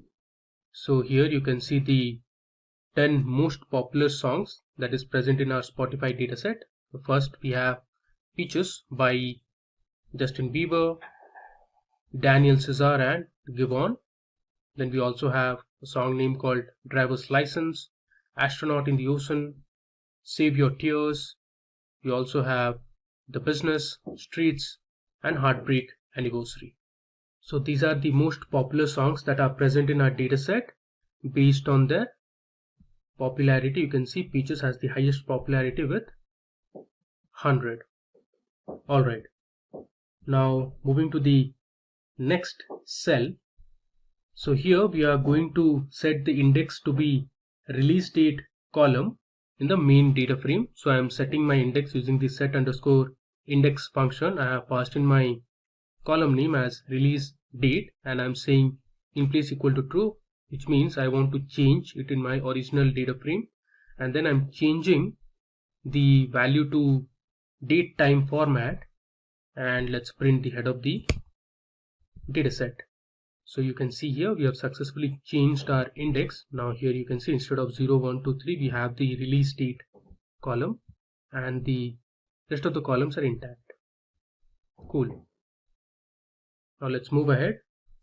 So suppose you want to check the artist at the 18th row in our dataset. You can use the index location method for that. Let me show you how to filter only specific rows of information from the dataset. I'll use my data frame df underscore tracks, and using double square brackets I'll say my column name, which is artists, and I'll use the index location method and say, let's say I want to check the artist who is present in the 18th row in my dataset. So I'll use iLock18. If I run it, the artist's name is Victor Boucher. Cool. Now let's move ahead. We are going to convert the duration in milliseconds to just seconds. So if you see our data set, we have a column called duration in milliseconds. So all our songs are present in milliseconds. Let's convert them into just seconds. So for that, I'm using the lambda function and dividing the values in milliseconds by 1000 so that they get converted into just seconds. I have used in place equal to true, so I want to change it in my original data frame. Let's run it and do the necessary changes. Alright, now we'll print the head of the dataset just to check the duration column. So I'll say df underscore tracks dot duration dot head. If I run it, there you go. So you can see the values have now been changed to just seconds. Cool. I have the final quiz question for you. Who has the most monthly listeners on Spotify? Please put your answers in the comment section below. We'd be glad to hear from you. Now coming to the next cell. So here we are going to create a... The describe function will only give information about numerical columns. So here you can see we have the total count, the mean of each of these columns, you have the standard deviation, the minimum and maximum value, and then we have the 25th percentile, the 50th percentile, and the 75th percentile value of the columns ID, age, height, weight, and year. Alright. Now one thing to notice here is, if you see the year column, the minimum year is 1896. So this is when Olympics started, and until recently the Rio Olympics that was held in 2016. Alright, now moving ahead, now let's check if there are any null values present in the columns of the dataset. So first I am going to create a variable called NaN values, give equal to, I'll say athletes underscore df, and the function to check is, I'll say is NA. I'll create another variable called NaN underscore columns, and here I'll use the any function. I'll say NaN underscore this variable, which is underscore values dot, I'll say any, and I'll print my NaN columns variable. So this will display the result in terms of Boolean values. So if there are any null or NaN or missing values in any of the columns, it will say true, otherwise it will say false. Let's display the result. There you go. So if you mark here clearly, so there are nearly 6 columns where we have missing values. You have age, height, weight, medal, region, and notes columns that have missing values, so hence it has given us true. The rest of the columns do not have any NaN or missing values, hence they are false. Alright, let me scroll down.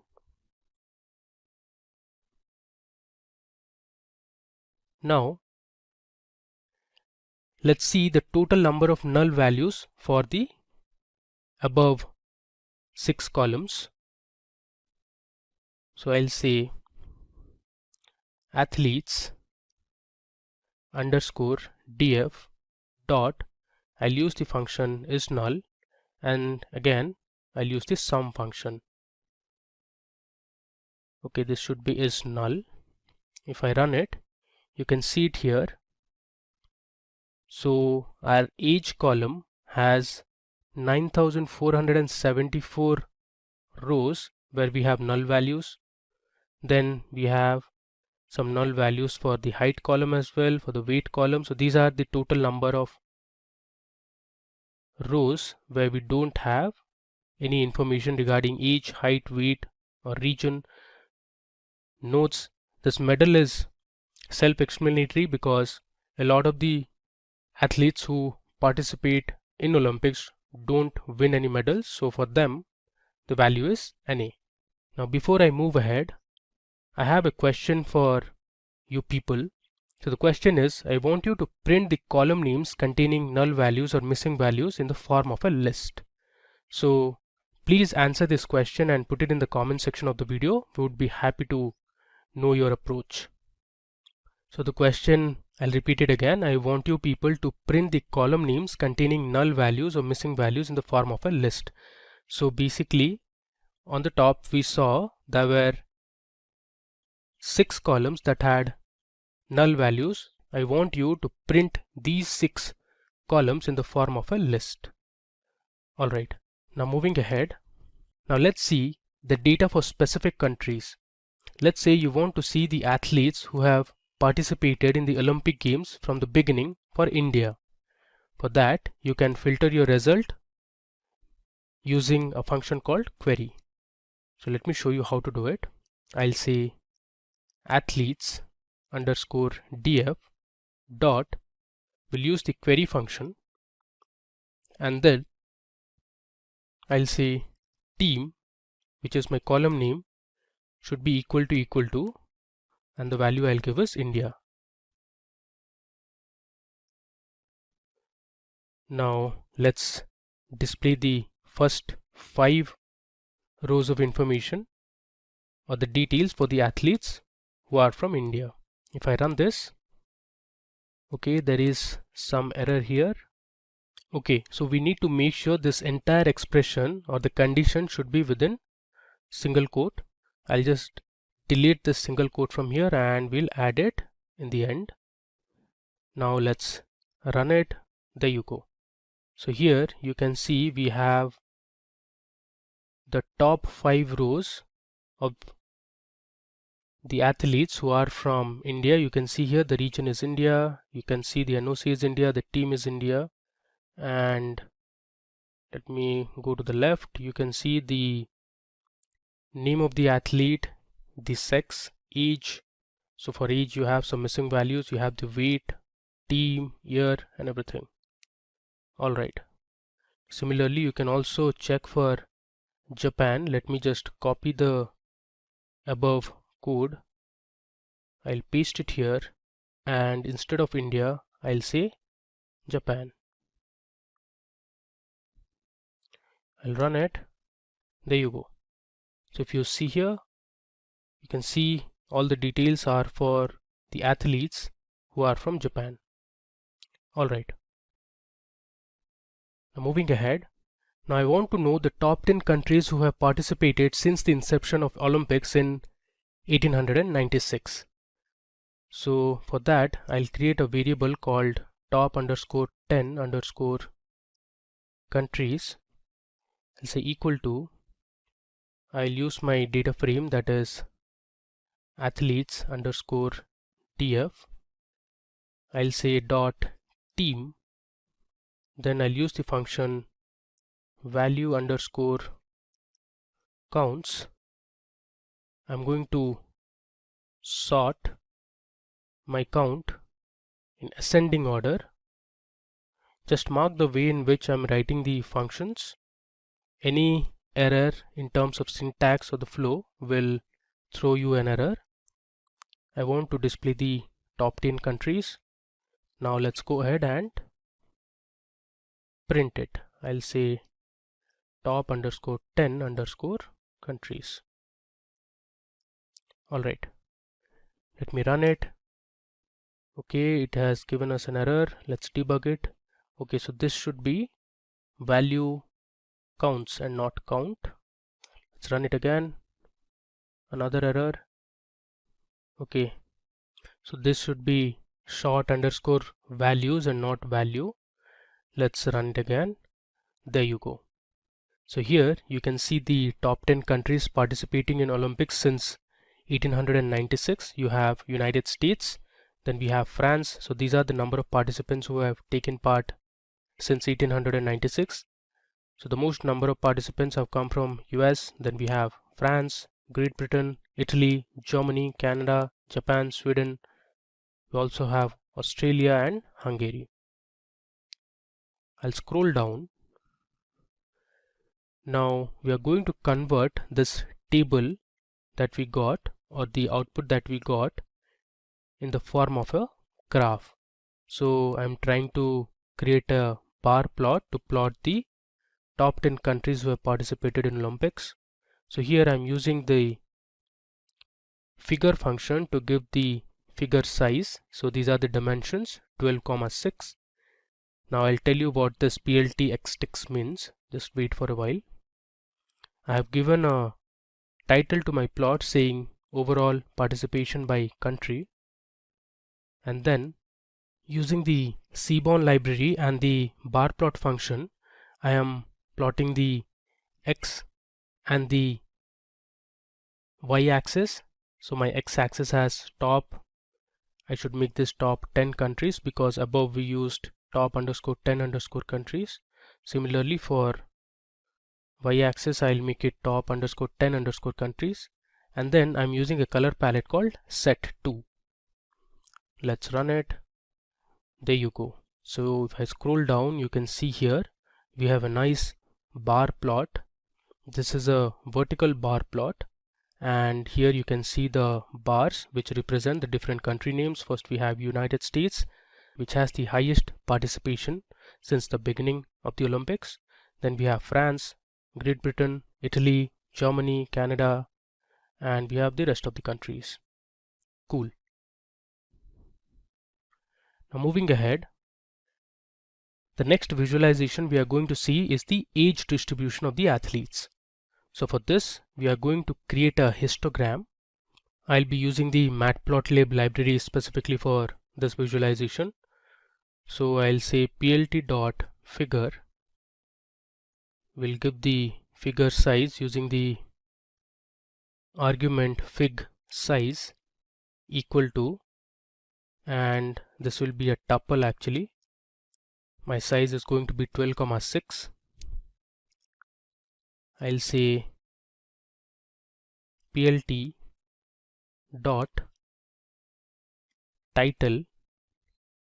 Now you can give any title that you want. I'll say age distribution of the athletes.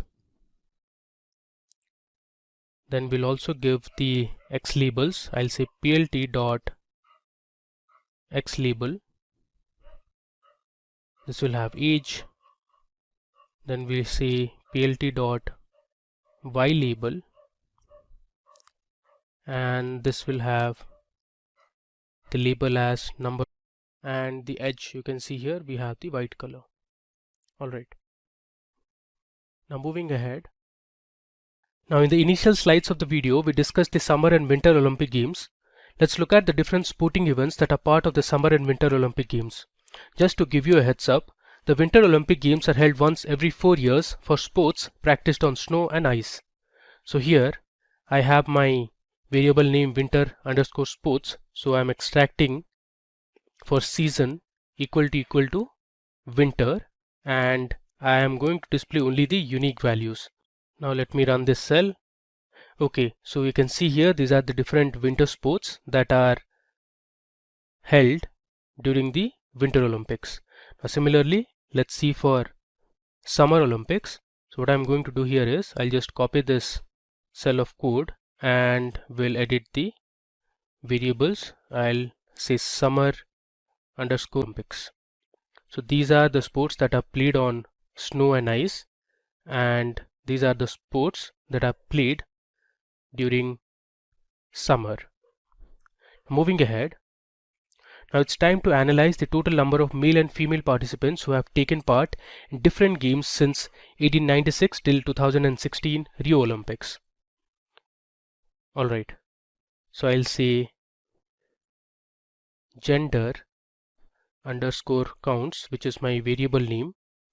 I'll use my data frame, that is athletes_df dot my variable name, that is sex, dot value_counts, and then we are going to print gender_counts. counts. Let's run this. There you go. So since the inception of Olympics, we have more number of male participants than female participants. Now here in this current cell, you can see we are trying to plot a pie chart for male and female athletes. So I have given my figure size, then I have my title as gender distribution. I'm using the matplotlib library and the pie function. I'm using the variable gender counts that we used here. Then I'm giving my labels as gender_counts.index. Now I'm using this auto PCT. The auto PCT parameter enables you to display the percent value using Python string formatting.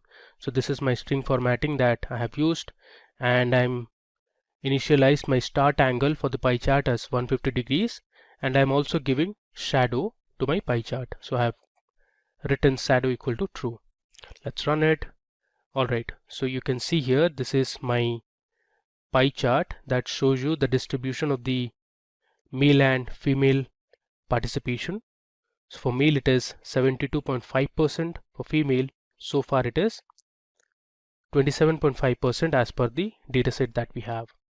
Now you can change this start angle to, let's say, 180 degree, and it will change the pie chart to this direction.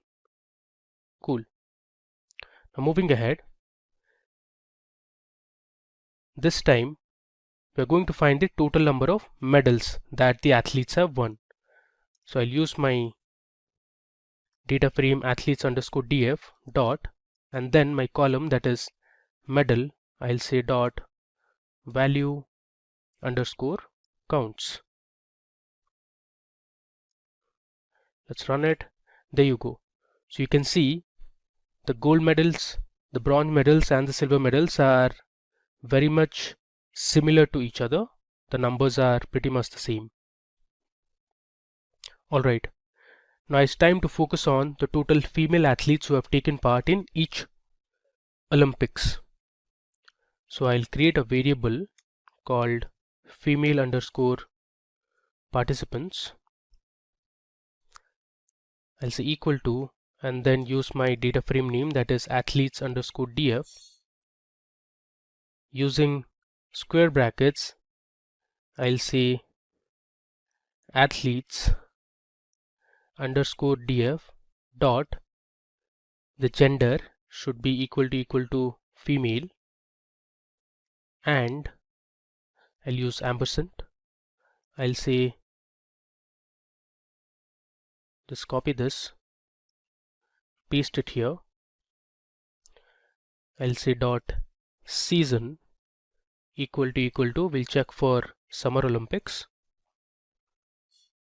and I want to extract only the gender column. So here it is sex, comma, my year column, which is year.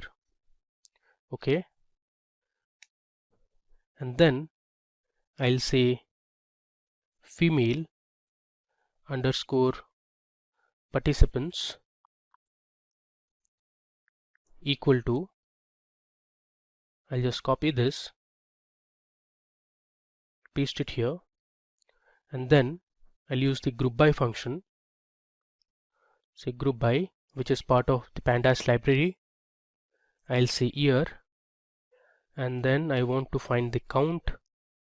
I'll reset the index, say reset underscore index is a function, and finally we are going to print female underscore participants, and let's say the head.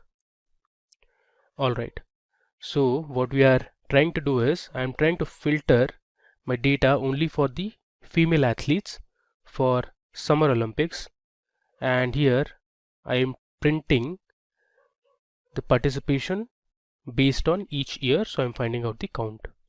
So here we need to add one more square bracket. Alright, now we'll run it and see the result. There you go. So you can see here from 1900, 1904, all these years you can see the female participation Let me change it to tail so that we have the recent data of the Olympics. You can see it here. For the Beijing Olympics, 5,816 women athletes participated. In 2012 London Olympics, we had 5,815 Olympics. Similarly, for the 2016 Rio Olympics, we had more participation than the London Olympics. So 6,223 women athletes had participated. Alright. Now here, this is another way in which you can filter your data for female athletes. So I'm using two parameters. My gender should be equal to female and season is Summer Olympics. Let me just run it. I have stored it in a variable called Women Olympics. Now here I am trying to find a count plot, or I am trying to create a count plot using my Seaborn SNS library. I have set my style to dark grid. Then my figure size I have given as 20,10. My count plot will have the x-axis as year. The data is Women Olympics, and palette I'm using as spectral, and then I've given a title Women Participation. Let's run and see the output.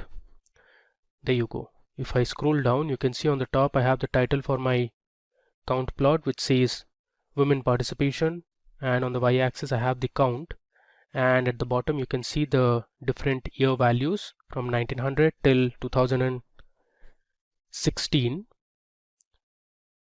and 2016 had the highest number of female participation. Cool. Let me scroll down. So in this cell of code we are trying to plot a line graph. Let me run it and show you the output. So this line graph shows the trend which says plot for female athletes over time. So here you can see the line graph. So gradually the women participation has increased in Olympics since its inception. There was a slight decrease here. This is around 1950s, and again you can see here there's a decrease with the women participation in 1980, but since then, since 1980, there has been continuous increase in the participation of female athlete numbers. Cool. Now coming to the next section of our analysis, now we are going to filter the data to see the details of the athletes who have won gold medals.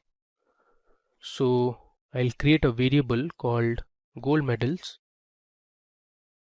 It's equal to, I'll use my data frame as athletes underscore df, and within parenthesis I'll use my data frame name, which is athletes underscore df dot, I'll use the condition medal equal to,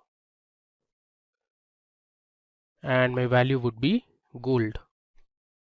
Next, I'm going to say gold medals dot head. Let's run it. There you go.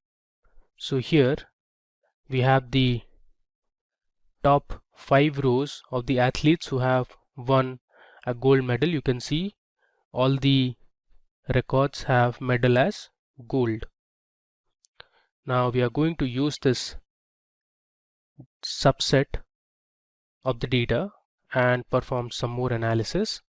So here I want to take only the values that are different from NaN. So I'm going to use is finite function, and inside that I have set gold medals age. Let me just run it. Cool.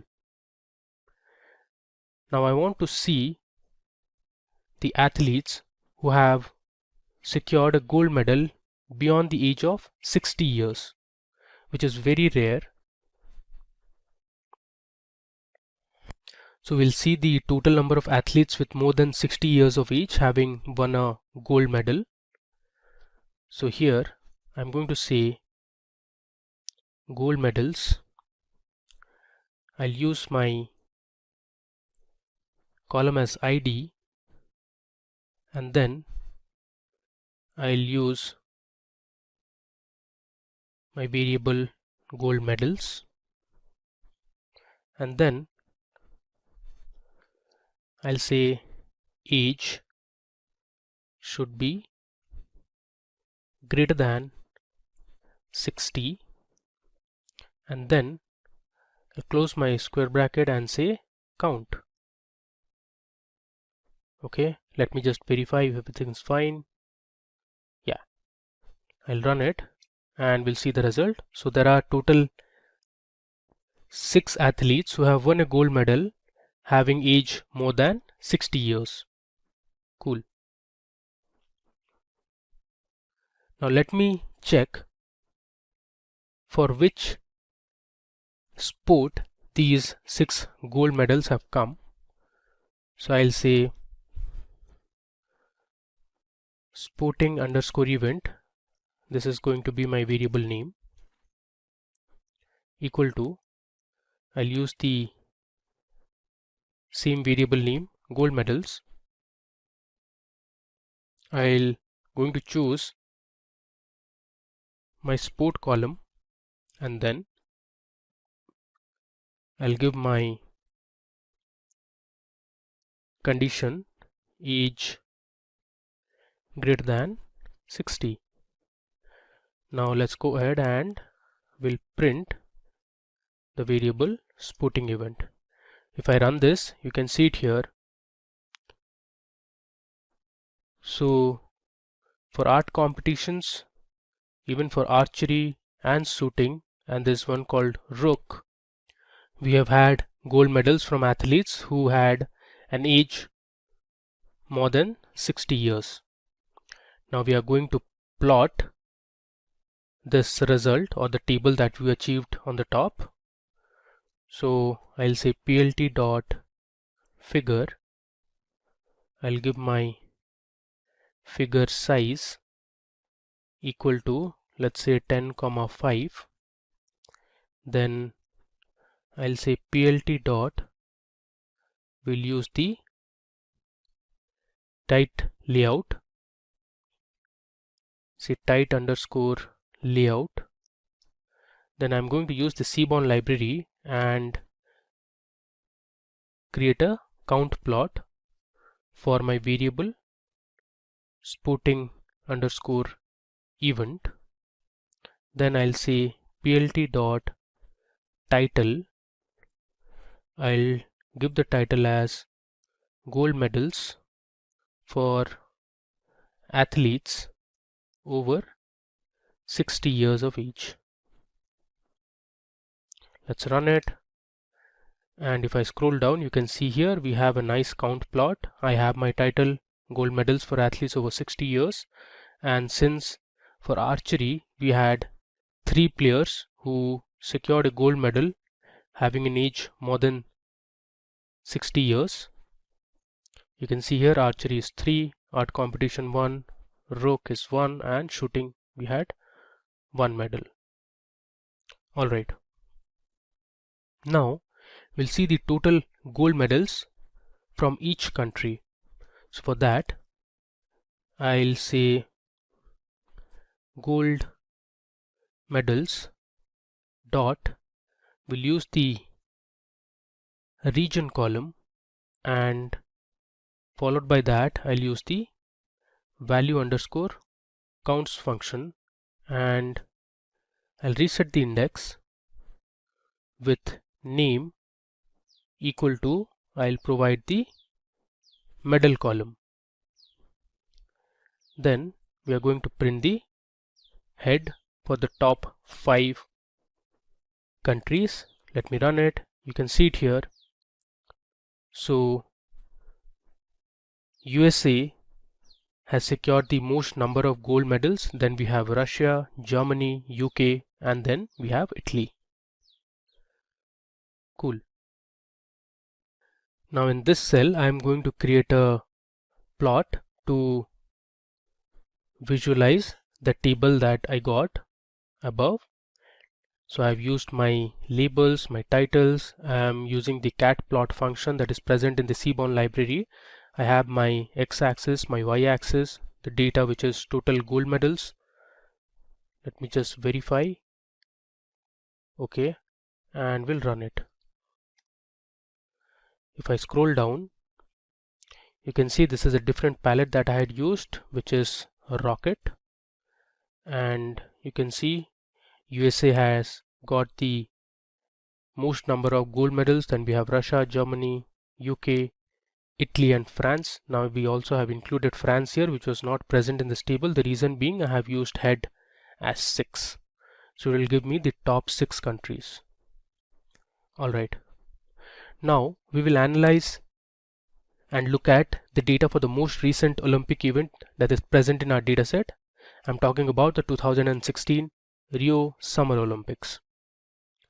So first of all, I'll create a variable called max year, which will be equal to my data frame name athletes underscore df, my column name year, and I'll use the max function.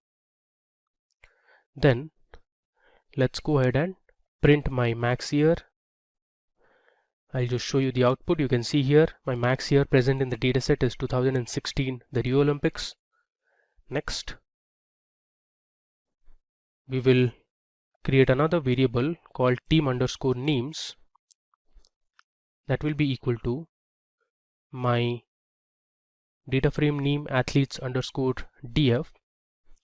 Within square brackets, I'll give parenthesis and then say athletes underscore df dot year should be equal to my output, that is max year, which is actually 2016, and then I'll say ampersand. I'll just copy this, we'll paste it here. This time I'll use the medal column and say equal to gold. I'll say dot team. Then I'll say team underscore names dot value underscore counts dot head, and will display the top 10 countries.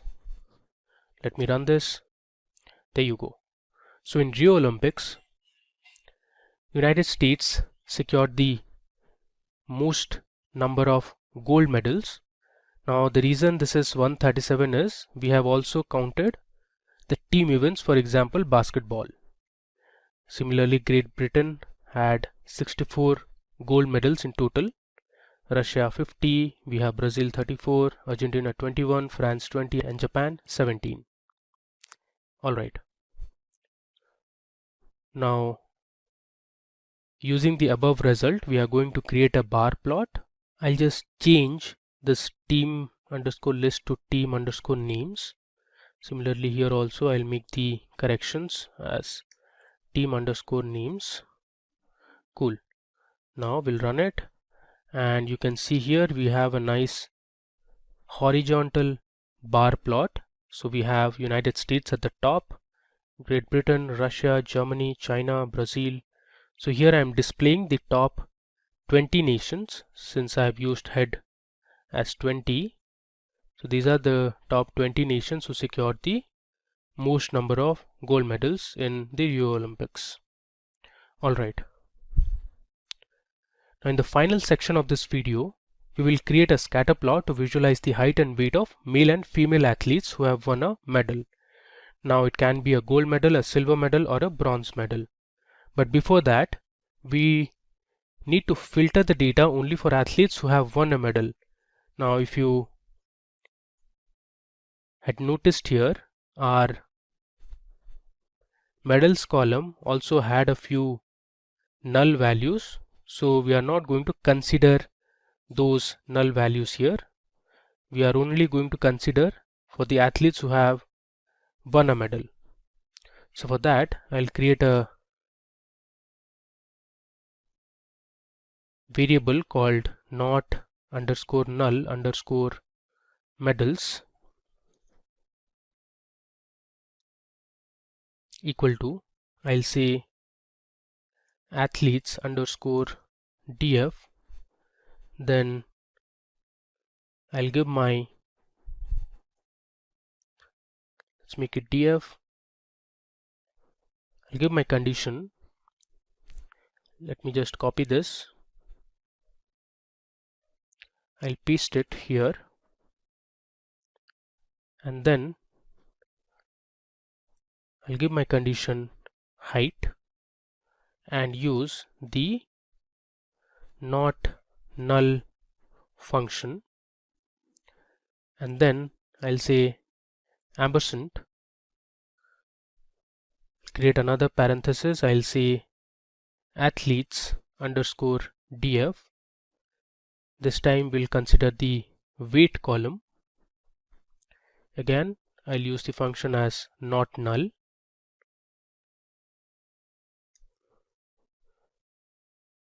and I'll close the parenthesis. Okay, I had missed one s here. Cool. Let me just run it now. Alright. Now we are going to create our final plot. I'll say plt.figure. I'll give my figure size equal to, I'll say 12,10. I'll say axis equal to SNS dot. We'll be creating a scatter plot to plot the height and weight of the athletes who have won a medal. I'll say scatter plot. In my x-axis I'll have height, comma, in my y-axis I'll have weight, comma, my data should be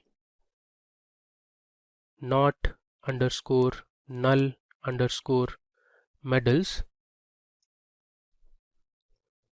So this is what we created here, not underscore null underscore medals, comma, I'll use hue equal to my sex column. Cool. Finally, I'll say plt dot, I'll give a title to my plot saying height versus weight of Olympic medalists. Cool. Now let's see our scatter plot.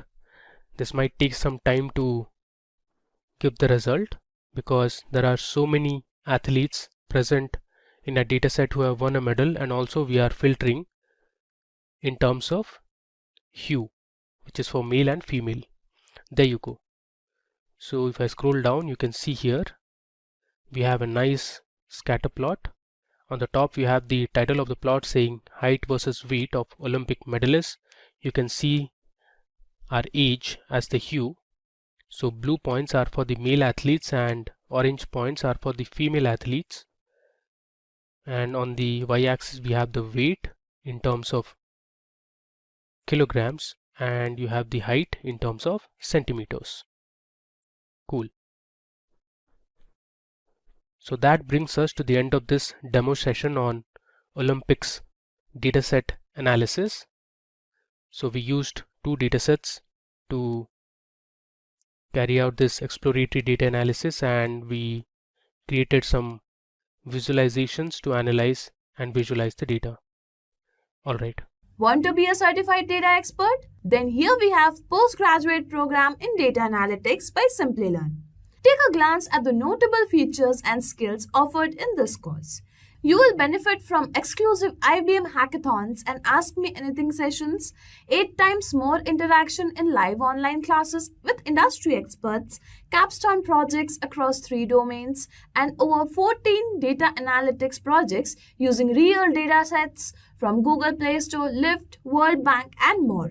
Master classes from Purdue faculty and IBM experts, along with Simplilearn's Job Assist for better job prospects. Acquire skills in data analytics, statistical analysis using Excel, data analysis using Python and R, and data visualization using Tableau and Power BI. Enroll now using the course link in the description box. Do you know what's common between international tech giants like Meta, Google, and a small-sized D2C startup that is running from Jakarta? Is it the product, their services, or their work culture? Not really. The biggest common denominator between all tech companies globally today is data and AI. The overarching need of utilizing data for decision making and implementing the almost necessary capabilities of AI in a product or service has become the demand of the hour. All things considered, wouldn't it be amazing if you can utilize AI to perform some of the most complex processing and analytics tasks on data?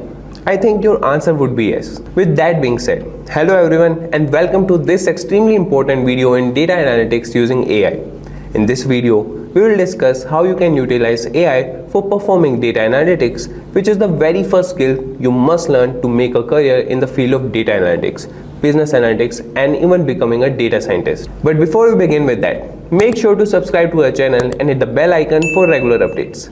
The fear is in the air, whether it's marketing, automating, building, driving, medical practice, or anything you name. AI can do it. Coming into data analytics, which is believed to be one of the promising career options. AI is getting integrated and it is leveraging analytics by enhancing and revolutionizing the way data is analyzed, interpreted, and used to derive meaningful insights. Here are some key ways in which AI is leveraging analytics. Number 1. Data processing and preparation. AI algorithms automate and streamline data processing tasks, including data cleaning, data integration, and data transformation. This enables faster and more efficient data preparation, ensuring that high-quality data is available for analysis. The next is pattern recognition and anomaly detection. AI-powered analytics systems excel at recognizing complex patterns in large datasets. Machine learning algorithms can identify hidden patterns, trends, and relationships that may not be apparent to human analysts. Additionally, AI algorithms can detect anomalies or outliers in data, helping to identify potential issues or fraudulent activities. And the next is predictive analytics. AI techniques such as predictive modeling and forecasting enable organizations to make accurate predictions about future events or outcomes based on historical data. By leveraging AI algorithms, business can anticipate customer behavior, demand trends, market changes, and more, allowing for proactive decision making. And the next we have is natural language processing and text analytics. AI-powered NLP techniques enable the analysis of unstructured data such as text documents, social media posts, customer reviews, and emails. By extracting and analyzing textual information, organizations can gain valuable insights into customer sentiment, market trends, and emerging topics. And the next we have is automated insights and reporting. AI-powered analytics systems can automatically generate meaningful insights and reports based on data analysis. This reduces the time and effort required for manual analysis and reporting, allowing analysts to focus on higher value tasks like interpretation and strategy development. And the next we have is personalization and recommendation systems. AI algorithms are employed in recommendation systems that provide personalized suggestions to users based on their preferences, behavior, and historical data. This is particularly prevalent in e-commerce, streaming services, and content platforms, where AI-driven recommendations enhance user experiences and drive customer engagement. And next we have is optimization and decision support. AI algorithms can optimize complex processes and decision making by evaluating multiple variables, constraints, and scenarios. For example, AI-powered optimization models can assist in supply chain management, resource allocation, inventory planning, and pricing strategies that helps organizations achieve better operational efficiency and cost savings. And the next we have is continuous learning and improvement. AI systems have the ability to continuously learn and adapt based on new data and feedback. This allows analytics models to improve their accuracy and performance over time, making them more effective in generating valuable insights and predictions. And by leveraging AI capabilities in analytics, organizations can unlock the full potential of their data, gain a competitive advantage, and drive data driven decision making across various domains. The synergy between AI and analytics is revolutionizing how businesses extract insights from data, leading to transformative outcomes and innovations. If you are watching this, I believe you are either an aspiring data analyst or a professional already. Now, the question of the hour is, will AI replace you? Should I even care to proceed with a career in data analytics? Don't worry. We are here to answer your questions and make things less complicated, or we believe we can sort it out. Now, AI is designed to assist humans. For example, ChatGPT, Bard, and Bing. These smart AI language models can automate the time-consuming tasks such as writing down emails, performing data extraction, transformation and loading, and exploratory analysis and reporting. However, in the real time, every organization has specifically customized needs and requirements, a special set of KRAs and KPIs to address. You may have to understand the business requirements and build a custom dashboards. You may have to understand the real-time streaming of data, integrate AWS with Power BI. Not just these, there are a gazillion tasks that need human intervention and logics. AI still lacks the human cognition and the ability acquiring the domain knowledge which only a human can. You as a data analyst may need to understand that AI can perform a redundant and straightforward task, but not the critical operations which completely rely on a human. Only a human has the caliber to decode the intentions of the client and simplify the technical concepts to non-technical client. Has a strong focus on the business outcomes. Most importantly, try to unravel the potential of AI and leverage it to improvise and get ahead. If you are someone that not only performs analysis but also is a torchbearer the organization with the right business strategies in very short time, then you are someone which all major tech giants need. Welcome to Simplilearn. In this video, we are focusing on ChatGPT and its groundbreaking role in data analytics. In a world where data is the new gold, understanding and analyzing this wealth of information is crucial. But as the volume of data grows exponentially, traditional analysis methods are being pushed to their limits. Enter ChatGPT, a revolutionary AI developed by OpenAI that's transforming how we approach data analytics. But what makes ChatGPT stand out in the crowded field of data analytics tools? How can it not only streamline complex processes but also uncover insights that were previously hidden in plain sight? Stay tuned as we unravel the capabilities of ChatGPT, share real-world applications, and show you how it's being used by analysts and businesses alike to make smarter, data-driven decisions. And whether you are a data scientist, a business professional, or just a tech enthusiast curious about the future of AI in data analytics, this video is for you. So let's dive in and discover how ChatGPT is not just revolutionizing data analytics, but also how we understand and interact with the vast universe of data. And don't forget to hit that like button, subscribe, and ring the bell to stay updated on all our future explorations into the fascinating world of technology. Now let's get started and unlock the potential of ChatGPT for data analytics together. And guys, if you're one of the aspiring data analysts looking for online training and graduating from the best universities, or a professional who elicits to switch careers with data analytics by learning from the experts, then try giving a shot to Simplilearn's Purdue postgraduate program in data analytics in collaboration with IBM. The link is in the description box that will navigate you to the course page where you can find a complete overview of the program being offered. So let's get started, guys. So guys, an Excel data analyst always looks for ways to improve their efficiency and gain deeper insights from the data. That's where ChatGPT comes in handy. So ChatGPT is an AI-powered language model that can assist you in various tasks, including Excel-based data analysis. And for that data analysis, let's dive into some demos to see how it works. So guys, as you can see, this is the ChatGPT 4, and you could see this has the support of DALL-E, browsing and analysis, and usage limits may apply. Like we have the version that has some usage limits. And for the data, I have downloaded the data from the Kaggle. I will provide you the link in the description. If you want to download the same data, you can, and I have that in my downloads. So this is the data that we'll be using. So the first thing we'll be doing is data cleaning and preparation. So firstly, let's explore data cleaning and preparation. Before diving into analysis, it's essential to ensure our data is clean and ready for processing. So for that, we will write a prompt in ChatGPT and ask him to clean the data. ChatGPT has the feature to insert the files, provide the Excel file to the ChatGPT, and we'll ask him that can you help me identify and remove duplicates in this Excel spreadsheet. So let's ask him, can you help me identify and remove duplicates?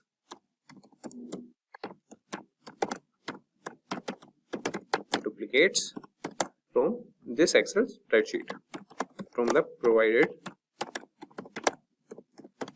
Excel spreadsheet. So you could see that ChatGPT has started generating the response, and he is telling us that he can definitely help us with that, and he is analyzing that.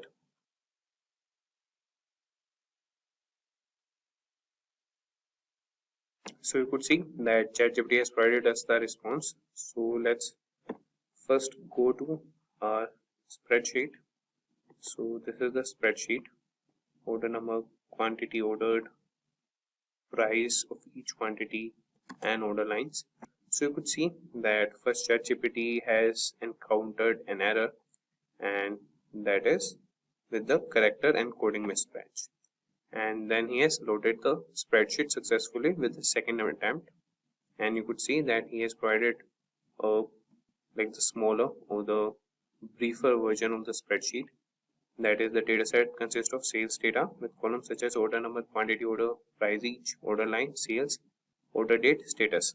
So he's asking us, could you specify how you would like to identify duplicates? For example, should we consider a row a duplicate if all its values match another row exactly, or are there specifically columns we should focus on to determine duplicates? So we should, or here we'll be focusing on the column section. So here we want to identify column section.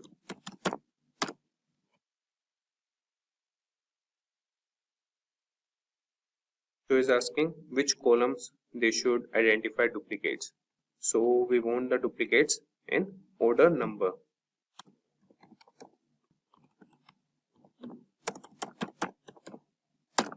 So the ChatGPT has started analyzing the spreadsheet.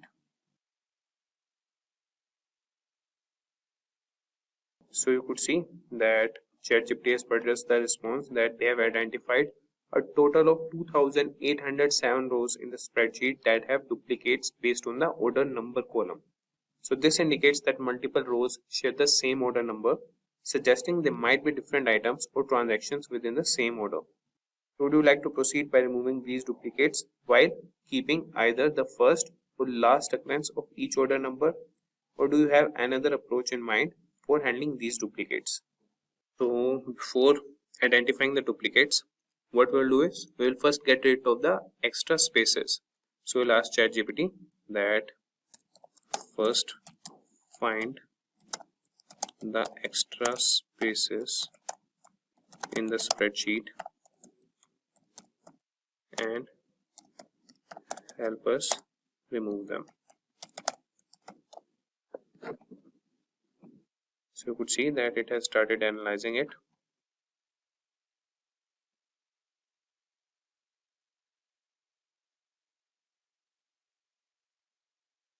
So he is asking us that would you like to proceed with any further cleaning or data manipulation? Yes, we want to proceed further with data cleaning only. And now we will treat all the blank cells if there are any. Now treat all the blank cells if there are any. So the spreadsheet contains blank cells in the following columns with their respective counts of blank entries. That is, address line 2 has 2521 blank cells, then the state. So depending on your preference or the requirements of your data analysis, we can treat these blank cells in several ways, such as filling them with a placeholder value that is not provided using a specific value that makes sense for data. That is, example, a default state or territory, but potentially leaving them as if blanks carry meaningful information in the context of your data. So what we will do, we will provide a placeholder instead, that is not provided or not applicable. Okay.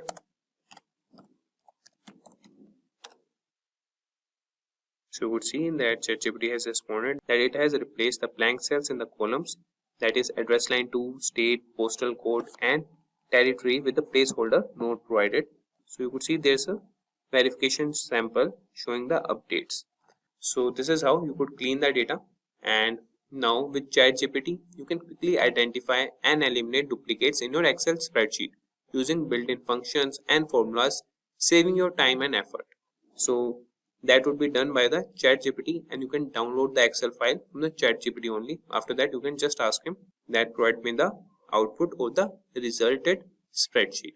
So if we talk about now data analysis and visualization, let's delve into that. So Excel offers powerful tools for analyzing and visualizing data, and ChatGPT can help you make the most of them.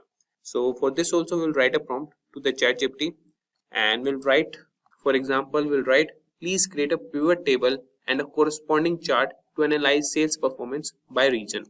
So let's see, like this prompt, what output does ChatGPT show to us. So let's ask him, please create a pivot table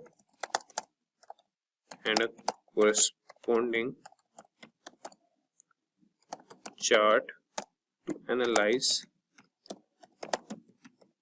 sales performance by region.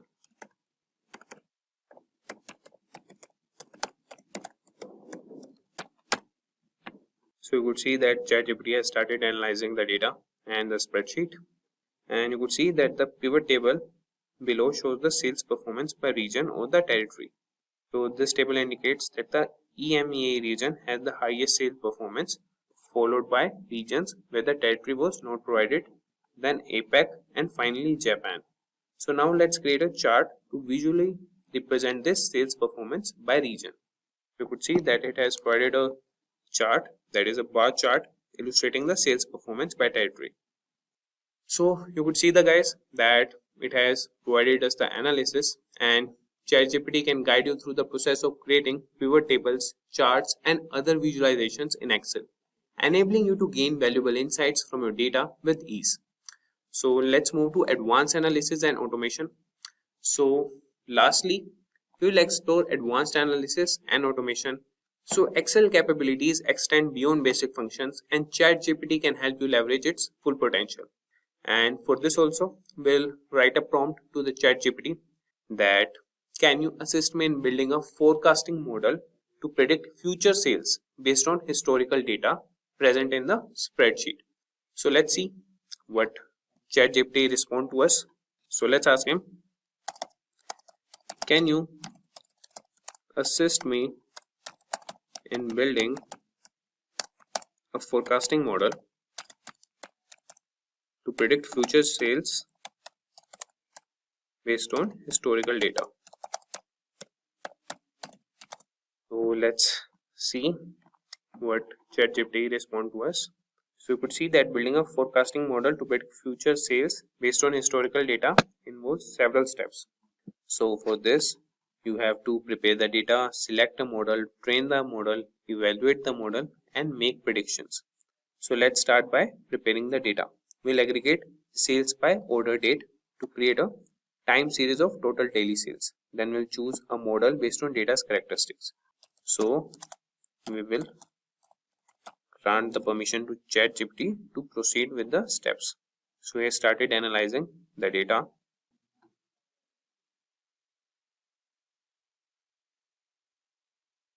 So you could see that the data has been prepared into a time series of total daily sales.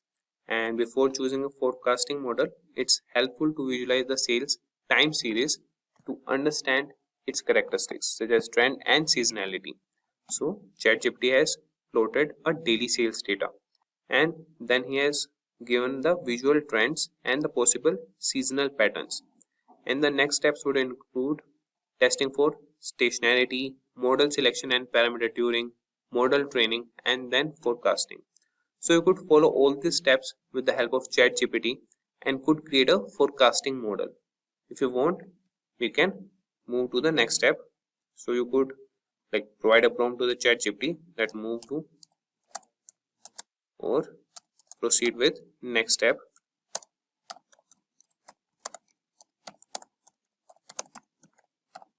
So step by step, ChatGPT will provide you a forecasting model, or it will help you create a forecasting model. As you can see, it has started analyzing it. So the augmented Dickey-Fuller, that is ADF test, gives up a p-value of approximately 0.0033. Since this p-value is less than the common significance level of 0.05, we can reject the null hypothesis that the time series has a unit root, meaning the time series is stationary. So you could see that he is asking us, shall we proceed with the SARIMA model parameter selection? Yes, here is the model parameter selection. So you could select any based on the trends and the bar graphs plotted by the ChatGPT. So you could see, guys, that the ChatGPT has analyzed the spreadsheet and provided the response that the grid search for the optimal SARIMA parameters based on the lower ACALI information criterion, suggests the best fit model uses the parameter 011 and for ARIMA and 01112, that is for the seasonal component. So you could see that it has provided the model and the parameters. Now it's asking us, shall we move on to forecasting future sales with this model? Yes, proceed with that. So you could see that with ChatGPT's assistance, you can build complex forecasting models in Excel, allowing you to make informed decisions and plan for the future effectively. So ChatGPT is a valuable tool for Excel users and data analysis, offering assistance in data cleaning, analysis, visualization, and automation. And by integrating ChatGPT in your Excel workflows, you can enhance your productivity and uncover new insights from your data. So you can try ChatGPT for Excel data analytics today and take your Excel skills to the new level. And you could see that there's an error in the analyzing, and he has encountered an error while trying to plot the forecast with its confidence intervals. So this type of error can occur due to data type issues, particularly when handling data indices and forecast. And despite this hiccup, the forecasting process using the SARIMA model was completed and we were able to generate forecast for the next 12 months. Unfortunately, due to the plotting issue, we couldn't visually display it. So we'll ask him, can you try once again? So you could see that this time ChatGPT has provided us the forecast for the next 12 months. That is, the forecast have been successfully plotted along with the historical daily data. So here we have our forecast model, and with the ChatGPT's assistance, we can move with other analysis also. We are going to learn about databases, how data is stored in relational databases, and we'll also look at some of the popular databases. Finally, we'll understand various SQL commands on MySQL Server. Now let's get started with what is a database. So according to Oracle, a database is an organized collection of structured information or data that is typically stored electronically in a computer system. A database is usually controlled by a database management system or DBMS. So it is a storage system that has a collection of data. Relational databases store data in the form of tables that can be easily retrieved, managed, and updated. You can organize data into tables, rows, columns, and index it to make it easier to find relevant information. Now talking about some of the popular databases, we have MySQL database, we also have Oracle database, then we have MongoDB, which is a NoSQL database. Next, we have Microsoft SQL Server. Next, we have Apache Cassandra, which is a free and open source NoSQL database. And finally, we have PostgreSQL. Now, let's learn what is SQL. So SQL is a domain-specific language to communicate with databases. SQL was initially developed by IBM. Most databases use structured query language or SQL for writing and querying data. SQL commands help you to store, process, analyze, and manipulate databases. With this, let's look at what a table is. So this is how a table in a database looks like. So here you can see the name of the table is players. On the top, you can see the column names. So we have the player ID, the player name, the country to which the player belongs to, and we also have the goals scored by each of the players. So these are also known as fields in a database. Here, each row represents a record or a tuple. So you have the player ID, which is 103 here. The name of the player is Daniel. He is from England, and the number of goals he has scored is 7. So you can use SQL commands to query, update, insert records, and do a lot of other tasks. Now we'll see what the features of SQL are. SQL lets you access any information stored in a relational database. With SQL queries, data is extracted from the database in a very efficient way. The structured query language is compatible with all database systems from Oracle, IBM to Microsoft, and it doesn't require much coding to manage databases. Now we will see applications of SQL.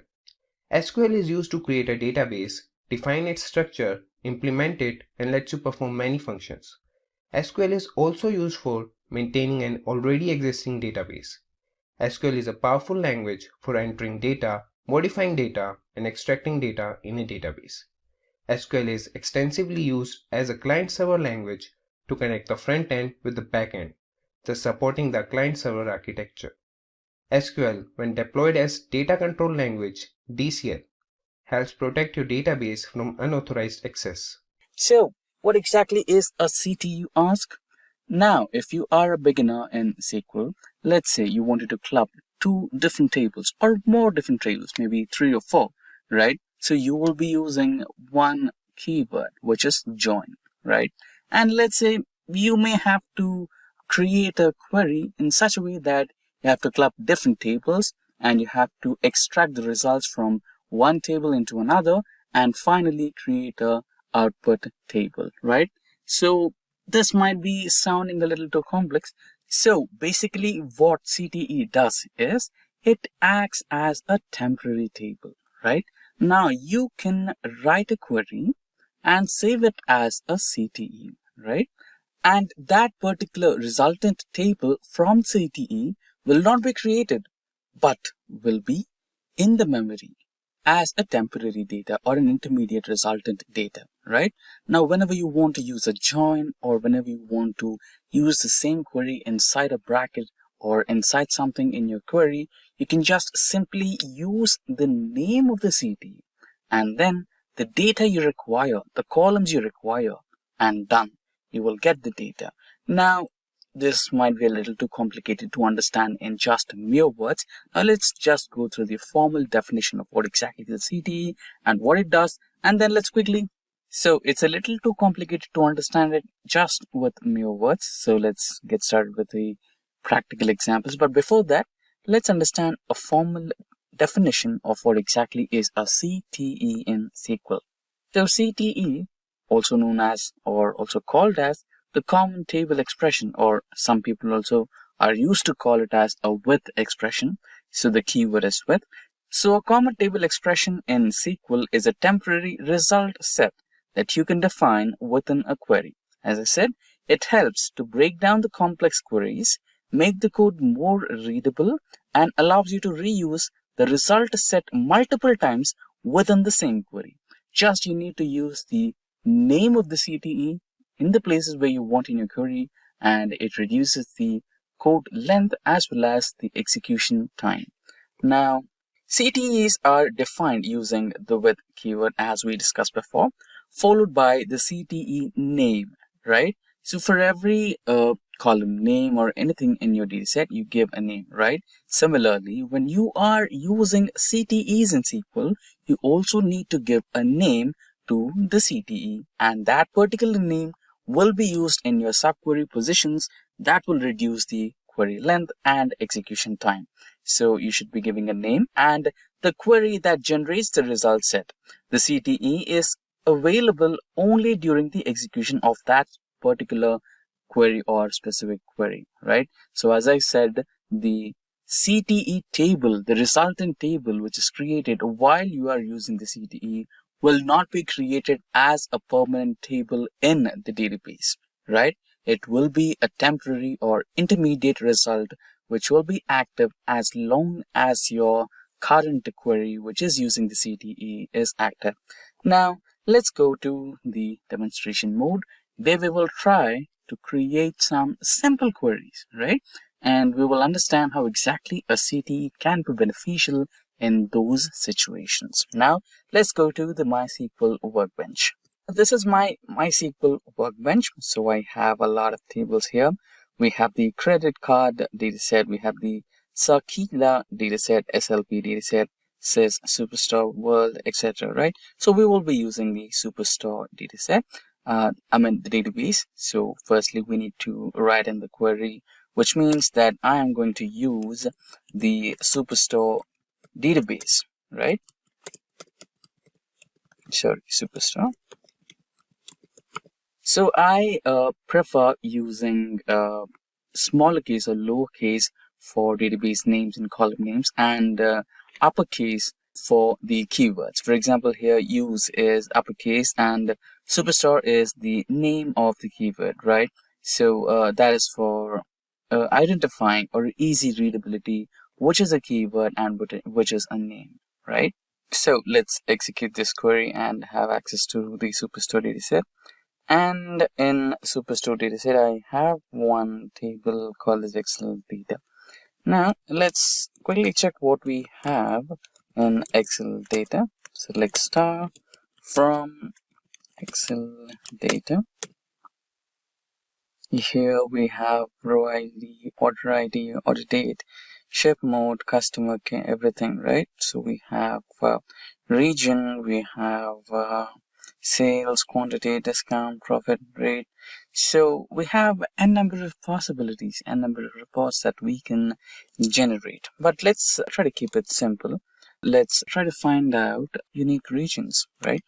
Select unique of regions, right? Or just regions, Excel data.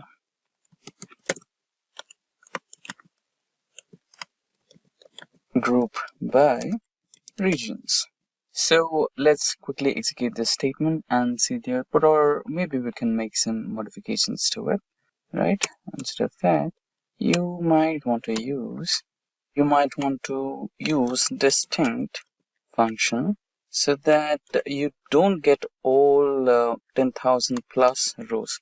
So basically, this particular dataset has about 10,000 or more rows in it, and it's not real. It's completely made up report using artificial intelligence. So we use ChatGPT to create 10,000 rows of data for 30 years, maybe from 2000 or 2001 to up to 2030 or 31, right? So we don't want all those 10,000 plus columns, rows. So let's use a distinct here and try to execute this statement so that we get 5 of the regions what we have. So there you go. We have 5 regions as expected: Northeast, Southwest, and Central. Now you can also select a kind of maybe average of sales, maximum of sales, and total sales. So this is bringing us somewhere. We can, try to find out region-wise sales, right? So region-wise sales grouped by years, like 30 years. What was the sale happened in the year 2001, right? We begin from 2000 or 2001 to all the way up to 2030 or 2031, right? So we can see if there is an increase in the year-on-year sales or decrease in the year-on-year sales. We can identify the best performing year, the worst performing year, right? So this sounds like a good use case. Now let's go to the code where I've written it as a CTE and understand the workflow. So here I have named my CTE as sales CTE. So I'm starting it with the keyword with, right? So with sales CTE as. Now this is our query, right? What am I doing? I'm extracting. So according to the dataset, we have the date, right? So the date is year, month, and date of that particular day, right? But we want just the year. So we're using the year function to extract the year from the date as sales year, region, sum of sales, right? We wanted to find out the total sales happened in that particular year as total sales from the data set, Excel data, and group by year, right? We wanted it in increasing order. So 2000 to all the way up to 230 or 2031, correct? So that's how it is. And I'm saving all this as a CTE named as sales CTE. Now, I want to select some parts of that particular CTE. So we want to select sales area, region, total sales from sales CTE, which is right over here, and order it in form of sales and region, right? Now let's try to copy this code and run this in our workbench. Right now, let me close this quickly so that we have a complete view of the code, right? So let's now select all the code. So now we have selected this particular code. Let's try to run this and see the output. There you go. We have the output, but there is something wrong. We did not get the years, right? So all the 30 years of data, here it is grouped by region, which is fine. Okay, we don't want region, we want to group it by year. That's okay. And the thing is, we need to fix this particular year. So maybe there is something wrong with the order date, right? So I think the database has saved this particular. Oh, okay. Since this is generated by ChatGPT, maybe the data type of the date is other than data, right? Other than data type. It may be string. Now, we might have to do some typecasting to change the data type of the order date, and let's quickly do that. So now we have updated the year. So what we have done is just cast here, right? So we have changed the string type of date to the normal date, which follows by year, month, and date. So this is a simple typecasting that you can do, and rest everything. And we've also added a where condition. So where date is not added or date is equals to null, then you can just ignore that. And now let's try to execute this query, and we have also removed that region thing, right? Group by region or order by region. So we want that to be ordered according to the year, which should start with 2001 or the first ever year to the last ever year according to the dataset. Now let's select the entire CTE query and run that and check our outputs. So there you go. So you have the year-on-year sales from 2001 to all the way up to the year 2030 and 2031, right? So that's how the CTE or common table expressions in SQL or the with query in SQL can be used. So welcome to the demo part of the SQL project. So in this we will do digital music store analysis. Okay, so this SQL project is for the beginners. So what you will learn from this project, main thing is like, so what's the objective of this project, this particular project? So this project is for beginners and will teach you how to analyze the music playlist database, and you can examine the dataset with SQL and help the store understand its business growth by answering simple questions. So as you can see, I will show you. So I have three set of questions. First one is easy, okay, and the second one is moderate, and the third one is advanced level. So we have three set of questions: easy, set, moderate, and the advanced. Okay, so every set is of three questions, I guess. Yes, in every set there is three questions. So okay, in easy one there are 5. So we have 5 plus 3 8, 8 plus 3 11. We have 11 questions to solve. Okay, from this you will understand how you can analyze data with SQL, how you can extract something from database, how you can store something like this. Okay, so And one more thing, I will show you the schema of the particular data set which we will, soon we will restore. So we have the tables in this artist, album, track, media type, genre, invoice line, invoice, customer, employee ID, playlist track, and all. Okay, so this is the music playlist database schema. So without any further ado, let me create one database. So here, just right click, create database.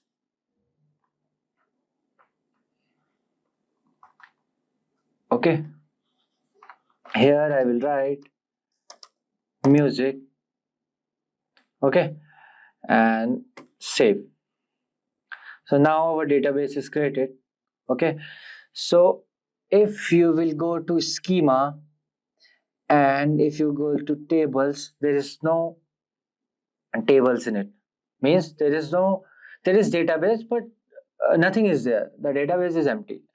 So now what I will do, just go to your database, just right click. Here you can see the restore option. Okay, restore.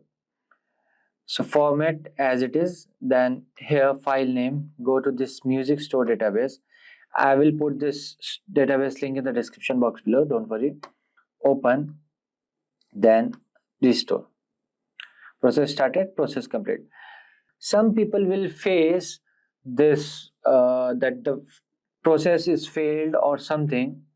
Okay, so for that what you have to do, just go to file, then preferences. Here you have to set the path, just binary path. Okay, see I am using the 15th version. Okay, so I have set the path here also and this also, but you have to set this path is important. Okay, if you will not set this edv advanced server path, it's fine, but this path is most important. Okay, but for the future reference I have added on the both. So what you have to do, you have to just see where you will find this path. Just go to this PC, then OS, then program files. Here you will find this PostgreSQL. Then I'm using C15, 15, then bin. So you have to copy this path, right? You have to just copy it and paste it here. And then select this one. After that, just save. You won't find any failed thing. Okay, the process will complete. Right, so now let's move forward and see the tables. Okay, it's still empty. Why? Just refresh it. See, now you can see all the columns in my tables. Okay, so what I will do for the checking, I will run one query here. Okay, let me close it. Okay, I will write here select star from album. Okay, let me run it. So now, as you can see here, my table is working fine, everything seems good. Okay, so now what we will do, we will solve question one by one. Okay, so the first question, let's see the first question, easy one. Who is the senior most employee based on job title? Okay, who is the senior most? Okay, so I will write here like the first question is who is the senior most employee based on job title. Okay, so this is our question. So we know we have the table name called employee, so we will select that table first. So I will write here select star from employee. So you should know which table should to select. Okay, so here as you can see in this question, there is, word employee. Who is the senior most employee based on the job title? Most employee means employee is an employee table, right? So I will run it. Okay. So what I will do, I will just select this and run it. Okay. So now you can see there in employer, there is employee ID, last name, first name, title, report levels, birth date, hire date, and all the details of the particular. Okay. So we will do, so there is one more thing. You can see the levels. Okay, level 1, level 2. So we have to write who is the senior most employee based on the job title. So what I will do, I will write here order by levels in decreasing order. Okay. So first I will do, so now you can see the levels are in the descending order from senior to this. Okay, L7 to L1. So what we want only one employee name. So what I will write here, limit is 1. Okay, I will copy this and I will done it. Okay, so now you can see the last name is Mohan Madan. This is last name, this is first name. So Mohan Madan is the senior most employee based on the job title. So question first is done. So the second question is, which countries have the most invoices? Okay, first I will write down the question, which country has the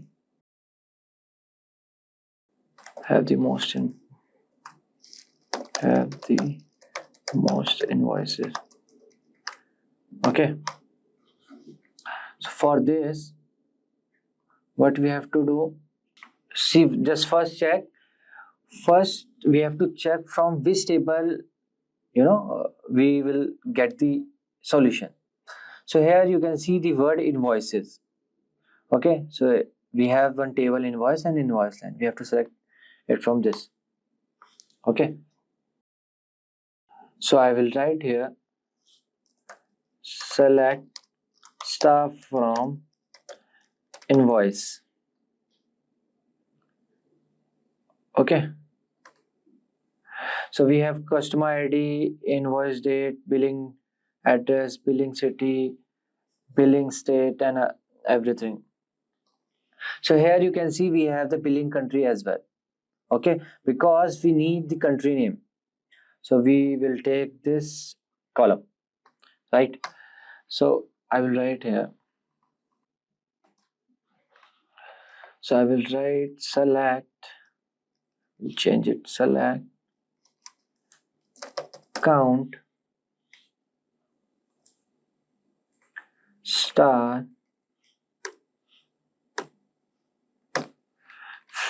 from name, select star billing country from invoice group by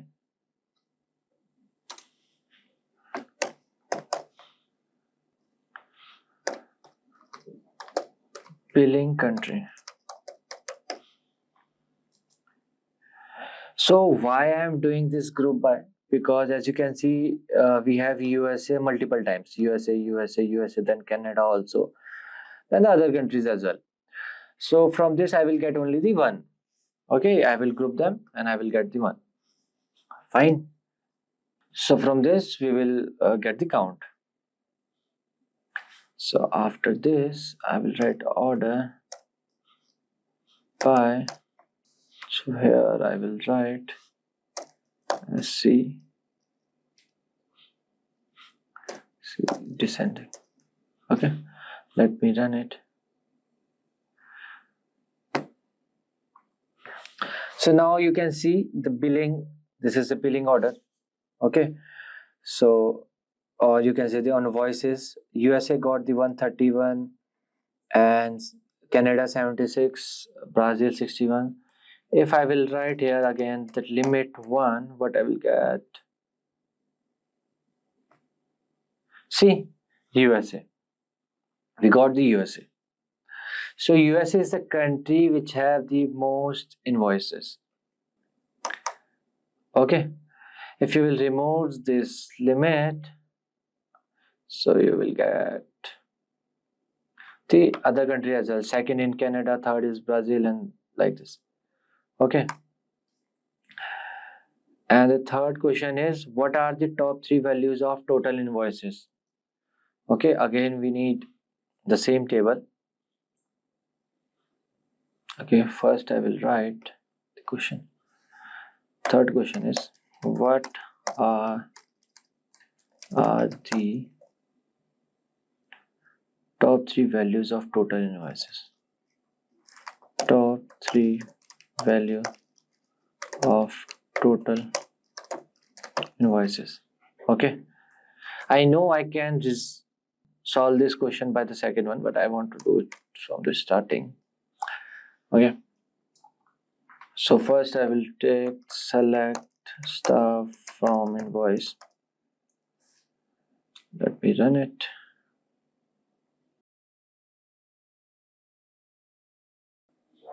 So first we will sort the data. Here I will write order by total, because the last, this is a table name. Okay, total in the descending order. So first I will select. So we need just the top 3. So first I will do, everyone know, limit 3. Okay. Okay. So here I have wrote this star. That is why it's giving me all the values. If I want this, only this value, so I can write select total from invoice order by this. Okay, I will write and run it. So I have this total like 23.75999 and 19.8 and 19.8. So these are the top 3 values of total invoices. Okay. So here the fourth question is, which city has the best customer? We would like to throw a promotion music festival in the city. We made the most money. Write a query that returns one city that has the highest sum of invoice total. Return both the city name and sum of the all invoice total. So let me write the question first. Okay, I am writing question for your better understanding. Okay, question fourth. Which city has the best customers? We would like to throw a party or promotional music festival in this city. We made the most money. We made the most money. Write a query that returns one city that has the highest sum of invoices total.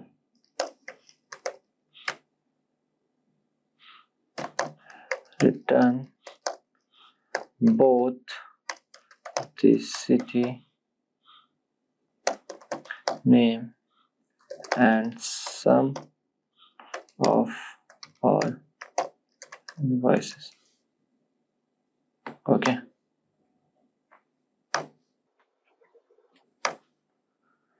So we have this question. Okay. So which city has the best customer? We would like to throw a promotional music festival in the city. We made the most money. Write a query that returns one city that has the highest sum of invoice total. Return both the city name and the sum of all the invoices. Okay. So first, what we will do, we will select stuff from invoice. Okay, sorry. We'll select this. Okay, so first we will select the billing city. We have to focus on this and the total. In this two table, we have to just focus on. Okay, so here I will write sum of total as invoice total, comma billing city from invoice. So this time we will do group by billing city because we need the city names. Then I will add order by invoice total in the descending order. Seems good. Select sum total as invoice total billing city from invoice billings. Okay, so let me select this. So as you can see, the highest billing city is Prague, and the best customer is from the Prague city. Okay, so which city has the best customer? Obviously Prague, or sorry for the mispronunciation. Okay, so this is how we have solved our fourth question as well. Okay, because written both the city name and the sum of all the invoices. This is the city names and the invoice total. Okay, moving forward to our fifth question, which is again the long one. Who is the best customer? The customer who has spent the most money will be declared the best customer. Write a query that returns the person who has spent the most money. Okay, so I will write here who is the best customer. The customer who has spent the most money will be declared the best customer. So write a query that returns the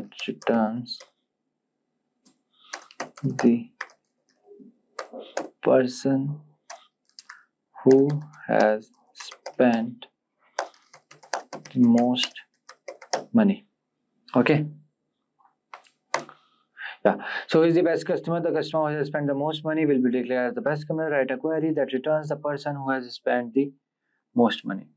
Okay, so for this we have to take this customer table data. Okay, so I will write as select stuff from customer. Okay, I will select this and I will run it. Okay, so this is our table data of customer. Okay, so we have the country, fax, emails, state, city, address, last name, first name. Okay, so as you can see, there is nothing like no detail of invoice or the money, okay, which have spent by the customer. So what we will do, we will look at our schema. So now what we can do, if we can't solve a particular question from with one table, we have to join the table to the other table. So here we have to join customer table to invoice table. So in this you can see there is customer ID and here also customer ID. So on the basis of customer ID we can join both the table, and with the help of this total we will sort out the that guy, okay, that customer, right? So for this I will write here select customer dot customer ID comma customer dot first name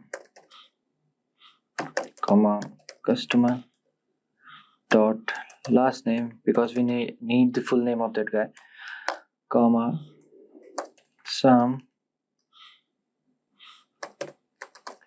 invoice dot total as total. Okay, let me, can we pause? Okay, I don't need the search pad, right? Then I will write from customer, okay, my bad, then join invoice on customer dot customer ID equals to invoice dot customer ID, then I need group by, okay, group by customer dot customer ID.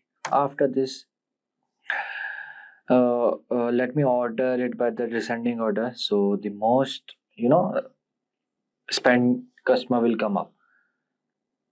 So I will write here order by total, the descending order, then limit equals to 1. Fine, let me run it. Let's see what output should become.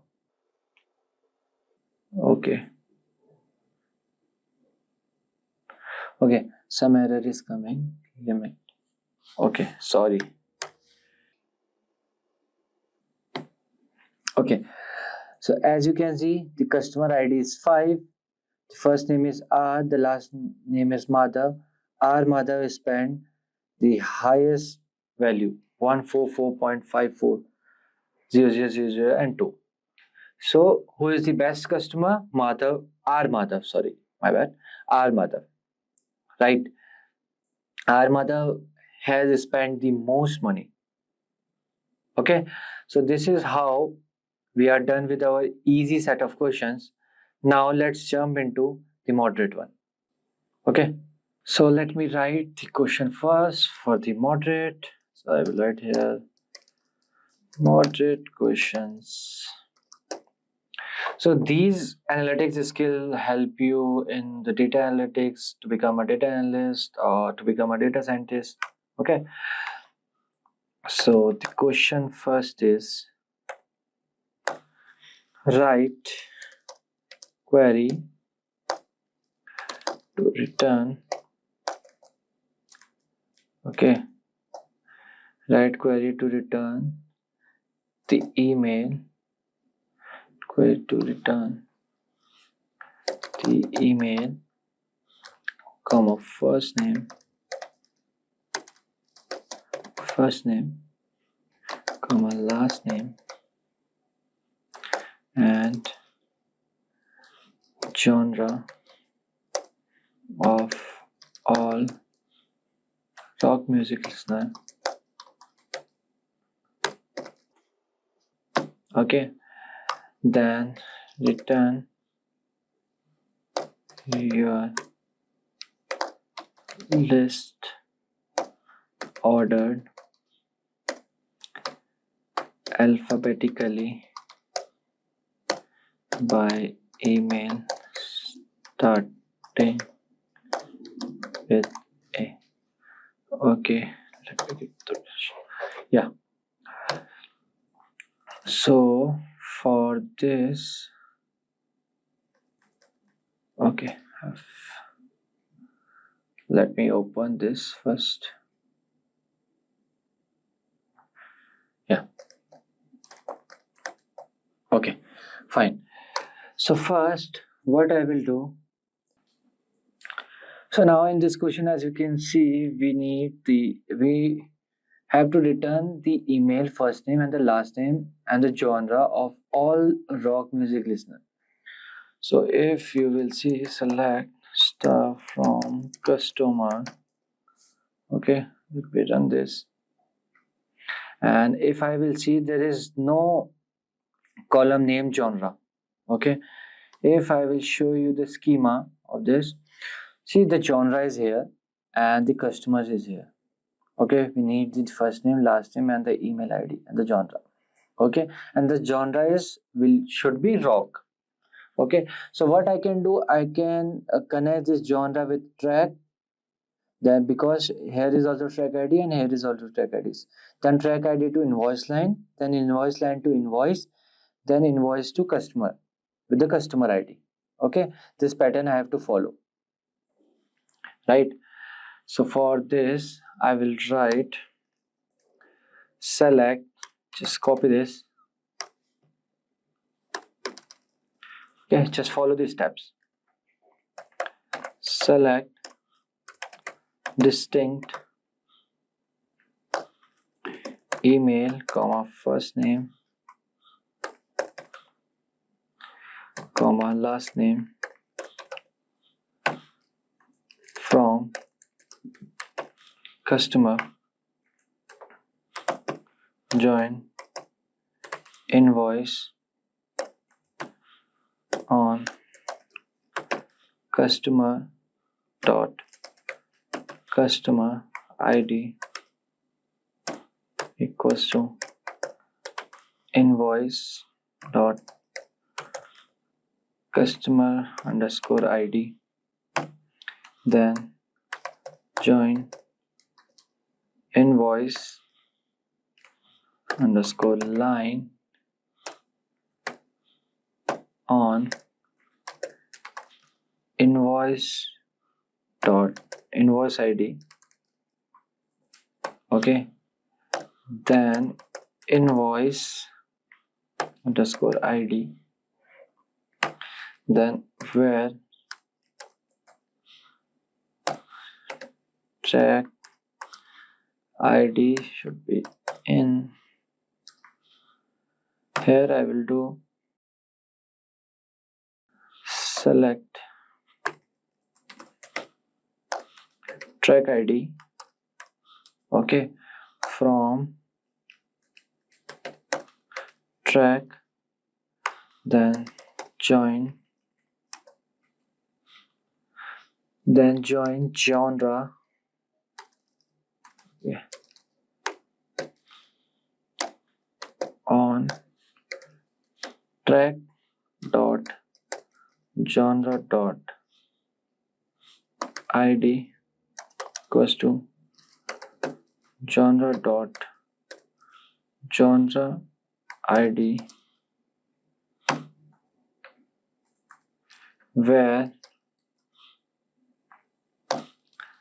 this is important, genre name like rock, because we need, as you can see, write a query to return this is this and genre of all rock music listeners. Okay, rock, right? Then order by email.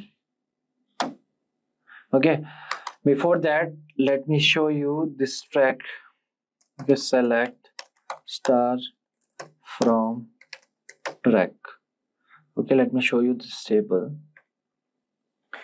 You can see the name, the track ID, album ID, media type, genre ID. Okay. Then the composer, this, bytes, and the unit price. Right. Okay. So you know this, we have then this customer. Okay. Invoice ID we took. Right. Fine. So now what I will do, I will just select this and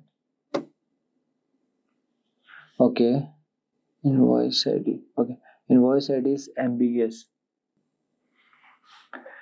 Here I have to write invoice line dot invoice ID. Okay, let me now run. Let me run it. Okay, one more.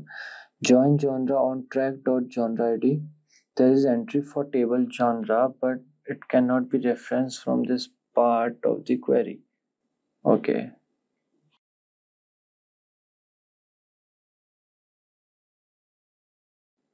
Okay. As you can see here, the table name is genre underscore ID. That was the mistake. Okay, one more, genre dot name. Spelling mistake. Sorry, my bad guys. No issues, it happens. Okay, now you can see we have all the people who love rock music, and we have the email, then first name, then the last name. See, Aaron Mitchell, Alexandra Roca, Astrid Gruber, like this, Camille, Dan, Edward, like this. Okay. So there are total 59 people who loves rock music from this particular database. Okay. Now question 2.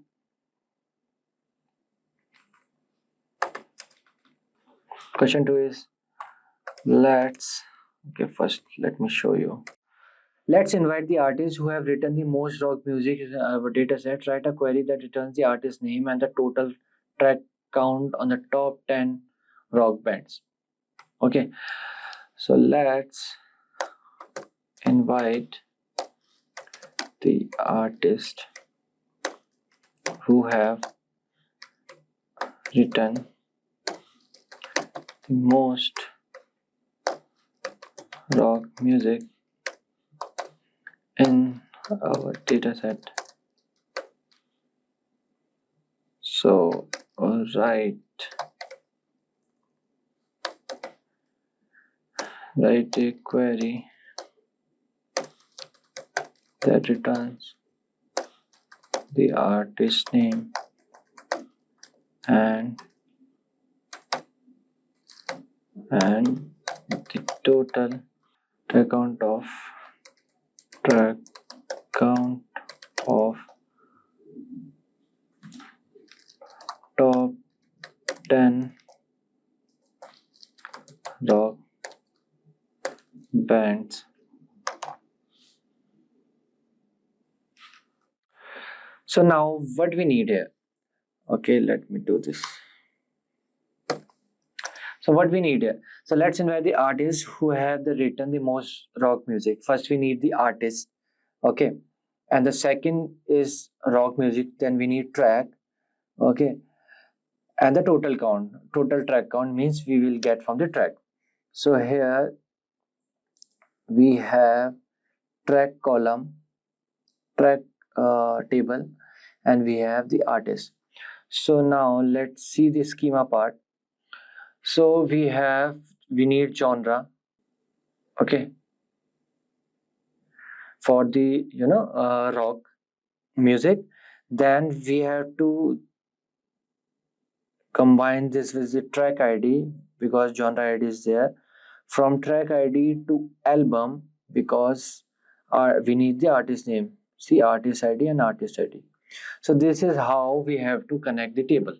Now, so for this, I will write here. Just follow the steps. Select artist dot artist ID, comma artist dot name, comma count, artist dot artist ID as number of songs, because we need the total number. Okay, who have written the most rock music, number of songs, fine, from track. Now we have to join album on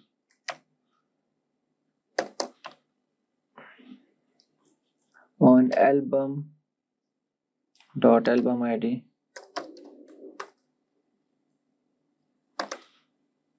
equals to track dot album ID. Okay, then we have to join the artist with artist ID. So join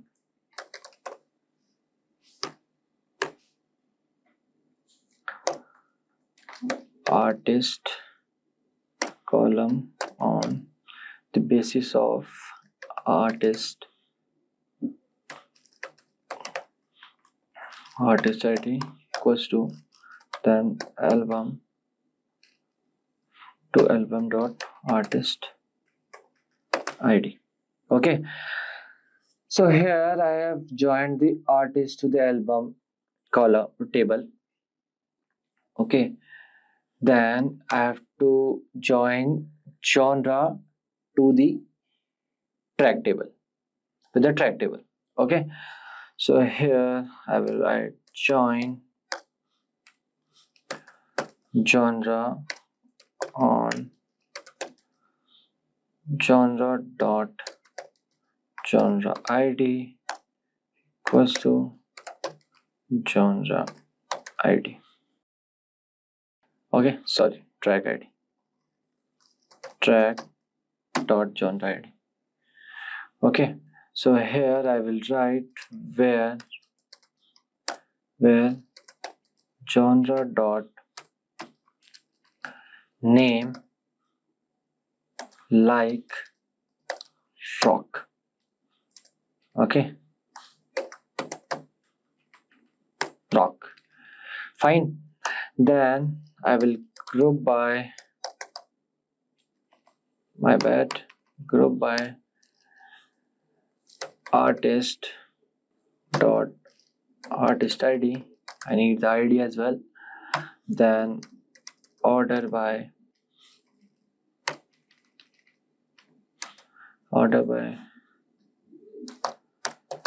number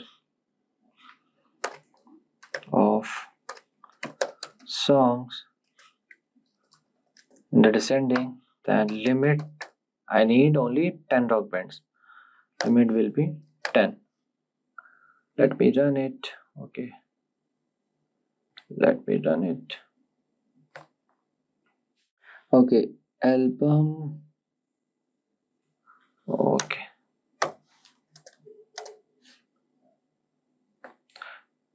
now let me run it.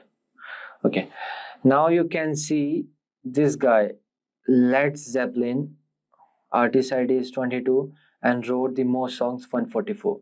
Then U2 122, Deep Purple 92, then this, then this. Okay, so this is how we solved our second question, right? So now the third question. Okay, return all the track names that have a song length longer than the average song length. Return the name and the millisecond of the each track, order by the song length. Okay, so first I will write this question.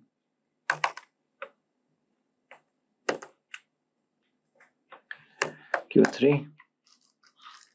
So return all the track names that have a song length longer than the average song length. Okay, first we return all the track names that have the song length longer than the average song length. Okay, then return the name and milliseconds for each track. Fine. After that, order by the songs with the longest song listed first. Okay, fine. So we have to return all the track names that have a song length and the okay. First we will find the total length of this songs, then we will do the where then we will put the where clause to find out the particular longest song. Okay, so this will do in the two step. First we will find the average track length. Okay, so I will write here select name comma milliseconds. Okay, from track where milliseconds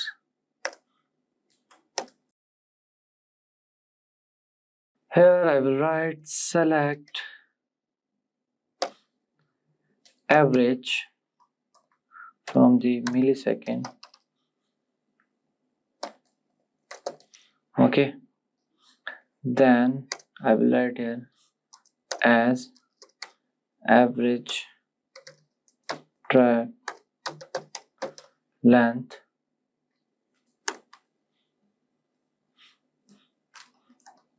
okay, then here I will write from track. After this I will write here order by milliseconds. I need in the descending order. Okay, so let me run it. So now you can see first I will read it again. So return all the track names that have a song length longer than the average song length. Return the name and the millisecond for each track. Order by the song with the longest song listed first. Okay, so this is the longest song. Okay, so we have all the songs which are the longer than the average song length, right? So now moving forward, we have jump into the advanced set of questions. Okay, so now we will do the advanced questions. Okay, so let's see first. Find how much amount spent by each customer on artist. Write a query to return customer name, artist name, and total spends. Okay, so first we will write down the questions. Okay, then question one. Okay, find how much amount spent by each customer on artist. Write a query to return customer name, comma artist name, comma total spend and total spent. Okay, so how to solve it? So first find which artist has earned the most according to the invoice lines. Okay, first let me show you the schema. Okay, we need the artist name, we need the customer name, and we need the total spent. okay, with the invoice line, because the quantity should be there. Okay, so first we'll see how to join these three tables: artist table, customer, invoice, and invoice line, like this. Okay, this is how we will join the table. Fine. So now I will tell you the steps. So first, find which artist has earned the most according to the invoice line. Okay, the second, now use the artist to find which customer has spent the most on the artist. So for this query, you will we need to use the invoice line, track, customer, album, and the artist table. So just remember, this one is tricky because the total spent in the invoice table, right? Let me show you. So total spent on the invoice table might not be a single product. So that is why I was saying we need the quantity. So we need the invoice line table to find out how many each product was purchased. Then we have to multiply this by the price of each artist. Okay, fine. So now, so this is a lengthy one. I will just, write it for you and get back to you. Yeah. So this is how you can see, okay, group by 5. I have wrote this. You can just, write it. Okay, like this. Okay, we took artist name, then sum of invoice line, unit price into invoice line, the quantity that I showed you.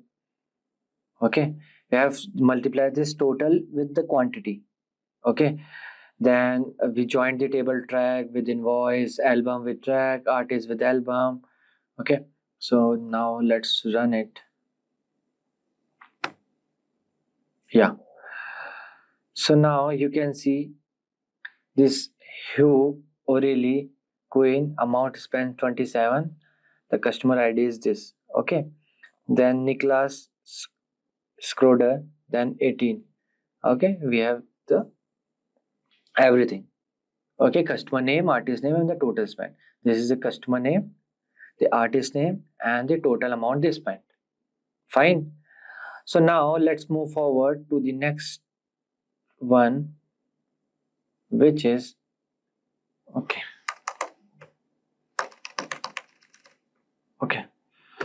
Yeah. So the second one is this. We want to find out the most popular music genre for each country. We determine the most popular genre as the genre with the highest amount of purchase. So write a query that returns each country along with the top genre. For countries with the maximum number of purchases shared, return all the genres. Okay. So what I will do first, I will write the question. Okay. So question 2. So find out the most popular music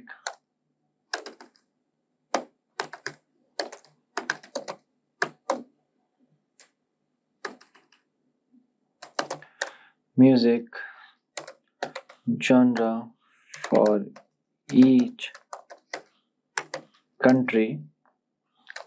Okay, determine the most popular genre as the genre with the highest amount of purchase. Okay,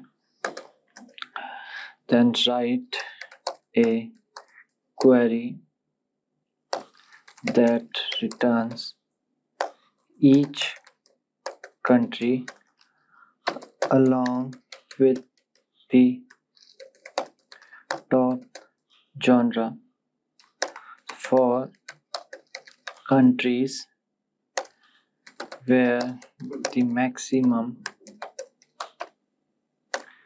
number of purchase. Okay, so so there are two parts in this question. First, the most popular music genre, and the second is the need of data at the country level.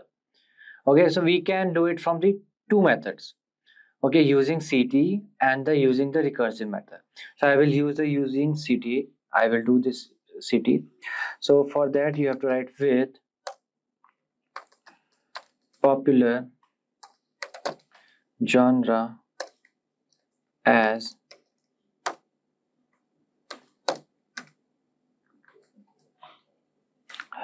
select count invoice line dot quantity, okay, as purchases, comma, customer dot country, comma, genre dot name, comma, genre dot genre ID, okay. Then here I will write row underscore number,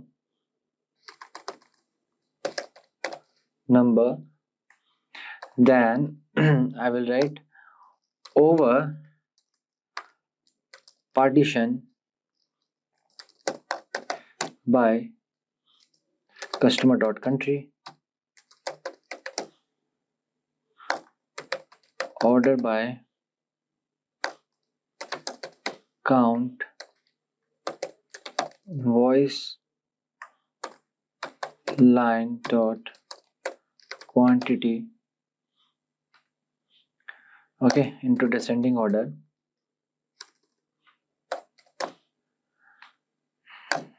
as row number,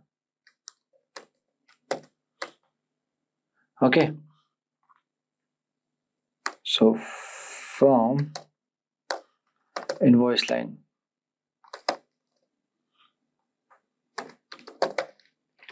okay, yeah. So here I will join the tables, join invoice on invoice dot invoice ID equals to invoice line dot invoice ID, okay. Then again join customer on customer dot customer ID dot ID underscore ID equals to invoice dot customer ID. Fine. Then again we have to join track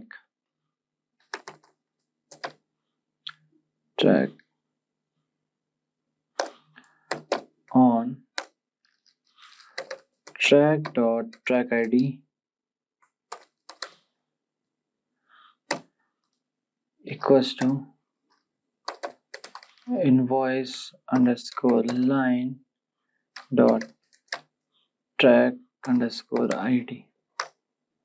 Then join genre on genre dot genre ID, okay. Then track dot genre ID, okay. Then I will do group by 2, 3, 4. Then I will do order by 2, then ascending order, and then 1 to descending order, okay.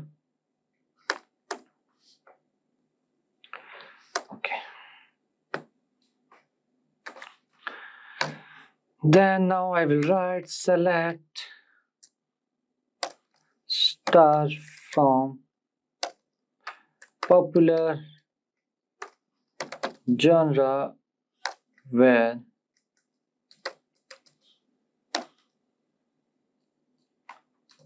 row number is less than greater than 1. Okay, now let me run it. So now you can see we have, okay, let me read it. So we have to find the most popular music genre for each country. Okay, so now we have the country name Argentina, the most popular is alternative and punk, genre is this, row number is this. Okay, purchase is this. Then the Australia, this rock. Okay, certain rock, USA rock, and everything is there. Right? So this is how you can find the most popular music genre for each country. Okay, the last question is there here. Now the last question is, write a query that determines the customer that has spent the most on the music for each country. Write a query that returns the country along with the top customer and how much they spent. Okay, for the countries where the top amount of spent is shared, right? And they provide all the customer who spent this amount. Okay, so for this, this is like a similar to this question. Okay, so there are two parts in this question. Find the most spent on music for each country, and the second is to filter the data for the respective customer. It's very easy. Okay, so okay, I will write the solution. Okay, you can check the question from there. Okay, I will write customer with country as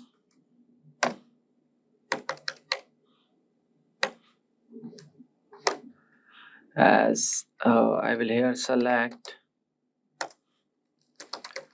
customer dot customer ID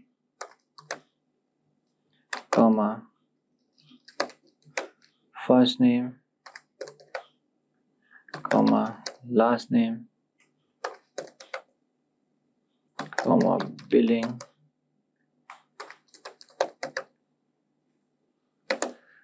country comma sum should be total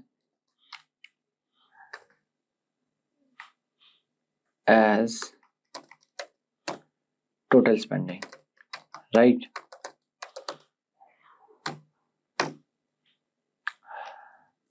Then I will write row number same over, we have also written here, no? Right, the same we have to write here over, then partition by billing country, order by sum, total, descending order as row number. Okay, so after this I will write here from invoice you have to fetch, then again the same thing, you have to join the table, join customer on customer dot customer ID equals to invoice dot customer ID. Okay, then here I will write group by I1, 2, 3, 4, okay, that's it. Okay, then I will write here order by 4, ASC ascending order, comma 5 to descending order. Fine. So now I will write here, select start from customer with country where ROW number is 1. Fine. So let me run it. See, we have first name, last name, billing country, total spending, row number, and the customer ID. Let me show you the question. Here, write a query that determines. Okay, let me make it one. Okay. Yeah. So write a query that determines the customer that has spent the most on the music. So customer, we have the customer name. For each country, write a query that returns the country along with this. So we have the country name. With the top customer and how much they spend, we have the total spending. For the countries where the top amount is shared, provide all the customer who spent this amount. Okay, so we have everything here, right? We have this Lewis from Brazil, this is okay with the customer ID. So this is how you can solve these questions. So till now, I can say you have a good data analytics skills. So for this, I can say this will help you in the interview of data analyst, in data science, or any SQL. Hello and welcome to Data Analytics Interview Questions. My name is Richard Kirshner with the Simplilearn team. That's www.simplilearn.com. Get certified, get ahead. Today we're going to jump into some common questions you might see on NumPy arrays and pandas data frames in the Python, along with some Excel, Tableau, and SQL. Let's start with our first question. What is the difference between data mining and data profiling? It's real important to note that data mining is a process of finding relevant information which has not been found before. It is a way in which raw data is turned into valuable information. You can think of this as anything from the sales stats and from their SQL server all the way to web scraping and Census Bureau information. Where the heck do you mine it from? Where do you get all this data and information? Then we look at data profiling is usually done to assess a data set for its uniqueness, consistency, and logic. It cannot identify incorrect or inaccurate data values. So if somebody has a statistical analysis on one side and they're doing you might the wrong data to then program your data setup. So you got to be aware that when you're talking about data mining, you need to look at the integrity of what you're bringing in, where it's coming from. Data profiling is looking at it and saying, hey, how is this going to work? What's the logic? What's the consistency? Is it related to what I'm working with? Define the term data wrangling and data analytics. Data wrangling is a process of cleaning, structuring, and enriching the raw data into a desired usable format for better decision making. And you can see a nice chart here with our Discover It. We structure the data how we want it. We clean it up, get rid of all those null values. We enrich it, so we might take and reformat some of the settings. Instead of having 5 different terms for height of somebody, in American, English, or whatever, we clean some of that up, and we might do a calculation and bring some of them together. And validate. I was just talking about that in the last one. You need to validate your data. Make sure you have a solid data source. And then, of course, it goes into the analysis. Very important to notice here in data wrangling, 80% of data analytics is usually in this whole part of wrangling the data, getting it to fit correctly. And don't confuse that with data cooking, which is actually when you're going into neural networks, cooking the data so it's all between 0 and 1 values. What are common problems that data analysts encounter during analysis? Handling duplicate and missing values. Collecting the meaningful right data the right time. Making data secure and dealing with compliance issues. Handling data purging and storage problems. Again, we're talking about data wrangling here. 80% of most jobs are in wrangling that data and getting it in the right format and making sure it's good data to use. Number 4, What are the various steps involved in any analytics project? Understand the problem. We might spend 80% doing wrangling, but you better be ready to understand the problem, because if you can't, you're going to spend all your time in the wrong direction. This is probably the most important part of the process. Everything after it falls in, and then you can come back to it. 2, data collection. Data cleaning, number 3. 4, data exploration analysis. And 5, interpret the results.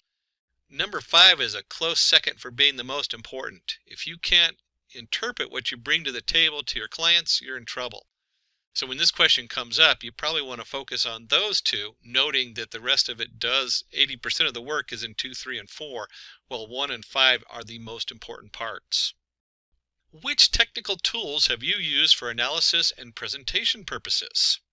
Being a data analyst, you are expected to have knowledge of the below tools for analysis and presentation purposes. There's a wide variety out there. SQL Server, MySQL, you have your Excel, your SPSS, which is the IBM platform, Tableau, Python. You have all these different tools in here. Now, certainly a lot of jobs are going to be narrowed in on just a few of these tools. Like, you're not going to have a Microsoft SQL Server and MySQL Server, but you better understand how to do basic SQL polls, and also understanding Excel and how the different formats for column and how to get those set up. Number 6, what are the best practices for data cleaning? This is really important to remember to go through this in detail. These always come up because 80% of most data analysis is in cleaning the data up.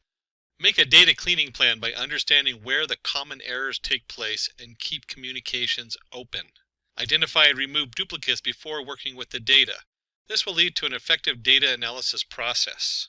Focus on the accuracy of the data, maintain the value types of data, provide mandatory constraints, and set cross-field validation.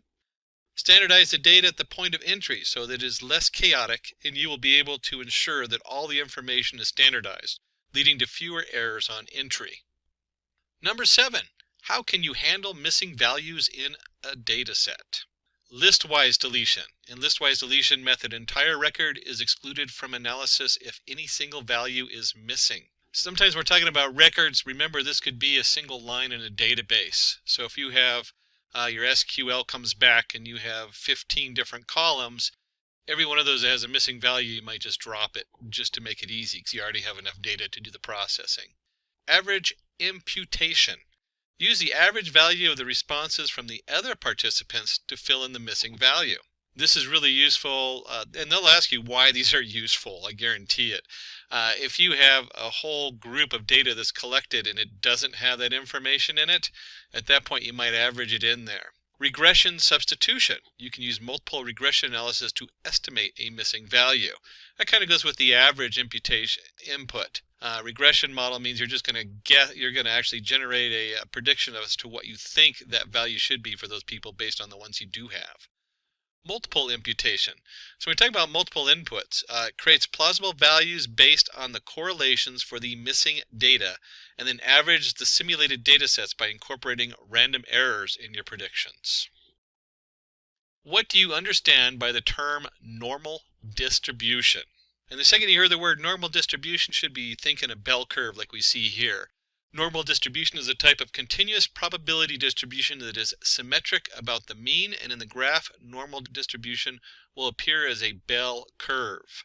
The mean, median, and mode are equal. That's a quick way to know if you have normal distribution, is you can compute mean, median, and mode. All of them are located at the center of the distribution. 68% of the data lies within one standard deviation of the mean. 95% of the data falls within 2 standard deviations of the mean. 99.7% of the data lies within 3 standard deviations of the mean. What is time series analysis? Time series analysis is a statistical method that deals with ordered sequence of values of a variable of equally spaced time intervals. Time series data on a COVID-19 cases. And you can see we're looking at by days, so our space is of days, and each day goes by. If we take and graph it, you can see a time series graph always looks really nice if you have like 2 different, in this case we have the United States going over there. I'd have to look at the other setup in there, but they picked a couple different countries. And it's time sensitive. The next result is based on what the last one was. COVID's an excellent example of this. Anytime you do any word analytics where you're figuring out what someone's saying, what they said before makes a huge difference as to what they're going to say next. Another form of time series analysis. 10. How is joining different from blending in Tableau? So now we're going to jump into the Tableau package. Data joining. Data joining can only be done when the data comes from the same source. Combining two tables from the same database or two or more worksheets from the same Excel file. All the combined tables or sheets contains common set of dimensions and measures. Data blending. Data blending is used when the data is from two or more different sources, combining the Oracle table with the SQL server, or two sheets from Excel, or combining Excel sheet and Oracle table. In data blending, each data source contains its own set of dimensions and measures. How is overfitting different from underfitting?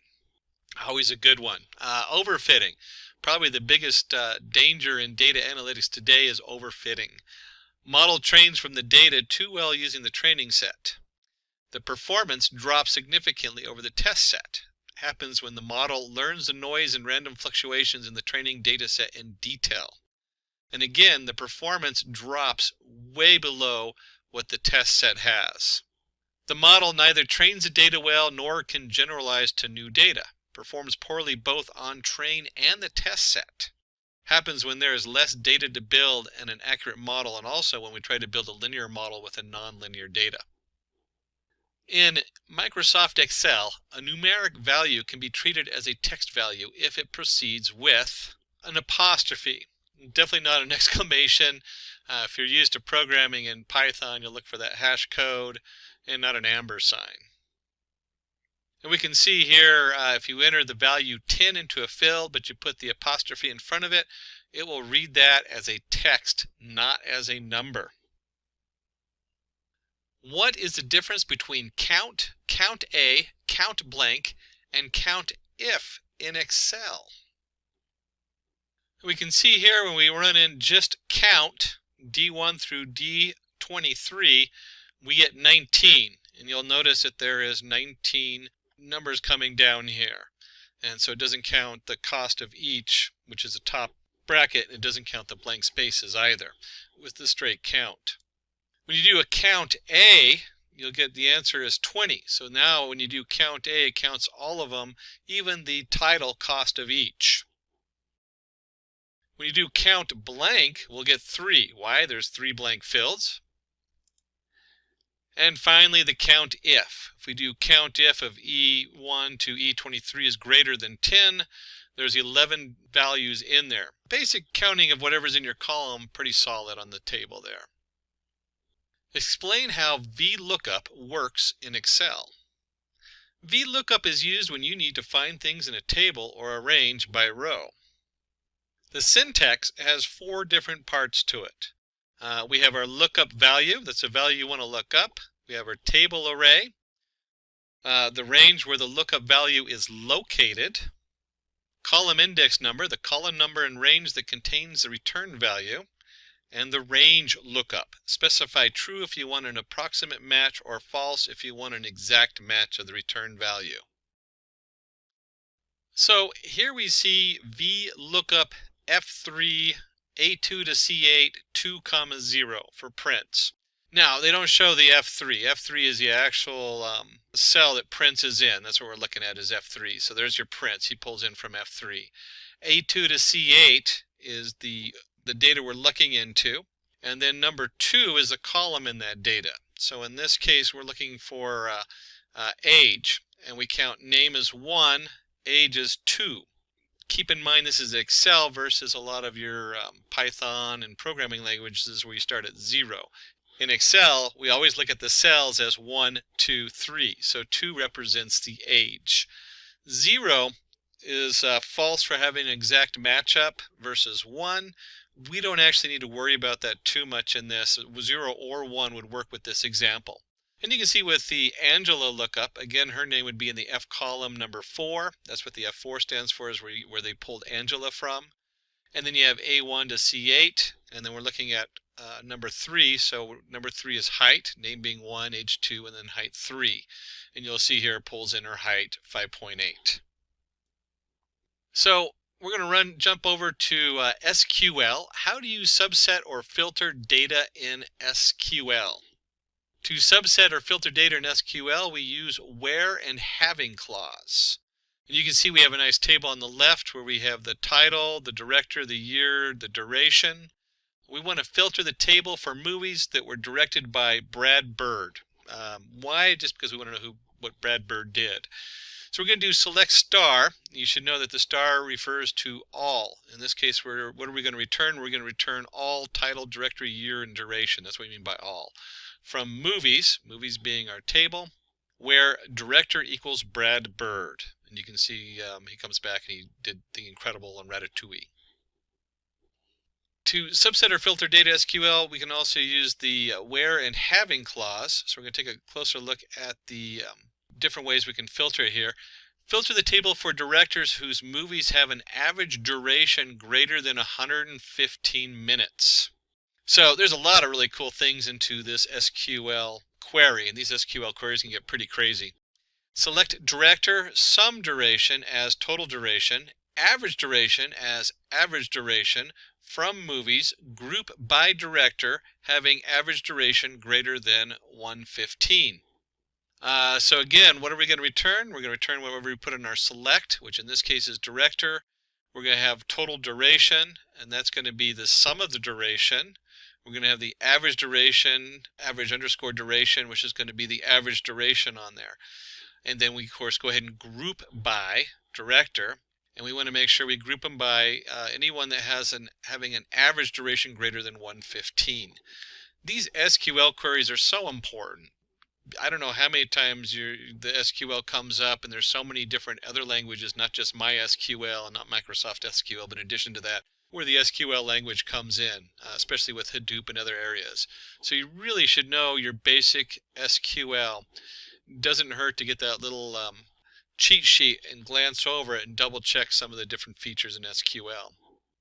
What is the difference between where and having clause in SQL? Where clause works on row data. In where clause, the filter occurs before any groupings are made. Aggregate functions cannot be used. So the syntax is select your columns from table where what the condition is. Having clause works on aggregated data. Having is used to filter values from a group. Aggregate functions can be used. And the syntax is select column names from table where the condition is, grouped by, having a condition ordered by column names. What is the correct syntax for reshape function in NumPy? So we're going to jump to the NumPy array program. And what you come up with is you have, in this case, it'd be numpy.reshape. A lot of times you do an import numpy as np, reshape, and then your array, and the new shape. And you can see here as the actual example comes in, the reshape is A, and we're going to reshape it in 2, 5 setups. And you can see the printout in there that prints in 2 rows with 5 values in each one.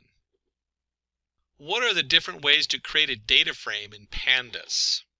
Well, we can do it by initializing a list. So you can import your pandas as PD, very common. Data equals Tom 30, Jerry 20, Angela 35. We'll go ahead and create the data frame, and we'll say pd.dataframe is the data, columns equals name and age. So you can designate your columns. You can also designate index in there. You should always remember that the index, in this case, maybe you want the index instead of 1, 2 to be the date they signed up, or who knows, whatever. And you can see right there, it just generates a nice pandas data frame with Tom, Jerry, and Angela. Another way you can initialize a data frame is from dictionary. You can see here we have a dictionary where the date equals name, Tom, Jerry, Angela, Mary. Age is 20, 21, 19, 18. And if we do a df pd.data frame on the data, you'll get the same kind of setup. You get your name, age, Tom, Jerry, Angela, and Mary. Write the Python code to create an employee's data frame from the emp.csv file and display the head and summary of it. To create a data frame in Python, you need to import the pandas library and use the read CSV function to load the CSV file.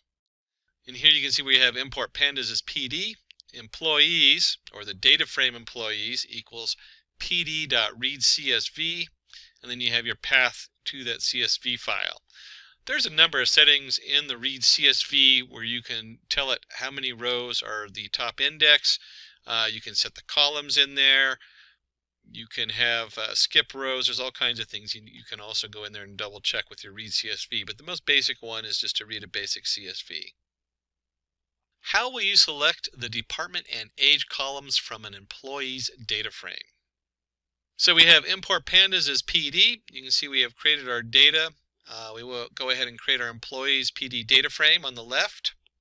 And then on the right, to select department and age from the data frame, we just do employees, and you put the brackets around it. Now, if you're just doing one column, you could do just department. But if you're doing multiple columns, you got to have those in a second set of brackets. So it's got to be a reference with a list within the reference. What is the criteria to say whether a developed data model is good or not? A good model should be intuitive, insightful, and self-explanatory. Follow the old saying, KISS, keep it simple. The model developed should be able to easily consumed by the clients for actionable and profitable results. So if they can't read it, what good is it? A good model should easily adapt to changes according to business requirements. We live in quite a dynamic world nowadays, so that's pretty self-evident. And if the data gets updated, the model should be able to scale accordingly to the new data. So you have a nice data pipeline going where when you get new data coming in, you don't have to go and rewrite the whole code. What is the significance of exploratory data analysis? Exploratory data analysis is an important step in any data analysis process. Exploratory data analysis, EDA, helps to understand the data better. It helps you obtain confidence in your data to a point where you're ready to engage a machine learning algorithm. It allows you to refine your selection of feature variables that will be used later for model building. You can discover hidden trends and insights from the data. How do you treat outliers in a data set? An outlier is a data point that is distant from other similar points. They may be due to variability in the measurement or may indicate experimental errors. One, you can drop the outlier records. Pretty straightforward. You can cap your outliers data so it doesn't go past a certain value. You can assign it a new value. You can also try a new transformation to see if those outliers come in if you transform it slightly differently. Explain descriptive, predictive, and prescriptive analytics. Descriptive provides insights into the past to answer what has happened. Uses data aggregation and data mining techniques. Examples: an ice cream company can analyze how much ice cream was sold, which flavors were sold, and whether more or less ice cream was sold than before. Predictive understands the future to the answer. What could happen? Uses statistical models and forecasting techniques. Example: predicts the sale of ice creams during the summer, spring, and rainy days. So this is always interesting because you have your descriptive, which comes in, and your businesses are always looking to know what happened. Hey, did we have good sales last quarter? What are we expecting next quarter in sales? And we have a huge jump when we do prescriptive. Suggest various courses of action to answer what should you do. Uses optimization and simulation algorithms to advise possible outcomes. Example: lower prices to increase sale of ice creams, produce more or less quantities of certain flavor of ice cream. And we can certainly, today's world with the COVID virus, because we had that on our earlier graph, you could see that as a descriptive. What's happened? How many people have been infected? How many people have died in an area? Predictive: where do we predict that to go? Do we see it going to get worse? Is it going to get better? What do we predict that we're going to need in hospital beds? And prescriptive: what can we change in our setup to have a better outcome? Maybe if we did more social distancing, if we tracked the virus. How do these different things directly affect the end, and can we create a better ending by changing some underlying criteria? What are the different types of sampling techniques used by data analysts? Sampling is a statistical method to select a subset of data from an entire data set, population, to estimate the characteristics of the whole population. One, we can do a simple random sampling, so we can just pick out 500 random people in the United States to sample them. We call it a population. In regular data, we also call that a population, just because that's where it came from, was mainly from doing census. Systematic sampling, cluster sampling, stratified sampling, and judgment or purposive sampling. Then we have our systematic sampling. That's where you're doing like using 1, 5, 10, 15, 20. Use a very systematic approach for pulling samples from the setup. Cluster sampling, that's where we look at it and we say, hey, some of these things just naturally group together. If you were talking about population, which is really a nice way of looking at this, cluster sampling would be maybe by zip code. We're going to do everybody's zip code and just naturally cluster it that way. Stratified sampling would be more looking for shared things a group has, like income. So if you're studying something on poverty, you might look at their naturally group people based on income to begin with, and then study those individuals in the income to find out what kind of traits they have. And then judgmental. That is where the researcher very carefully selects each member of their own group. So it's very much based on their personal knowledge. Jumping on to 26, what are the different types of hypothesis testing?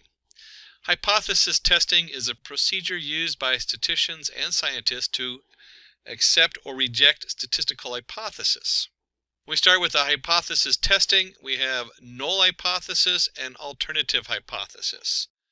On the null hypothesis, it states that there is no relation between the predictor and the outcome variables in the population. It is denoted by H0.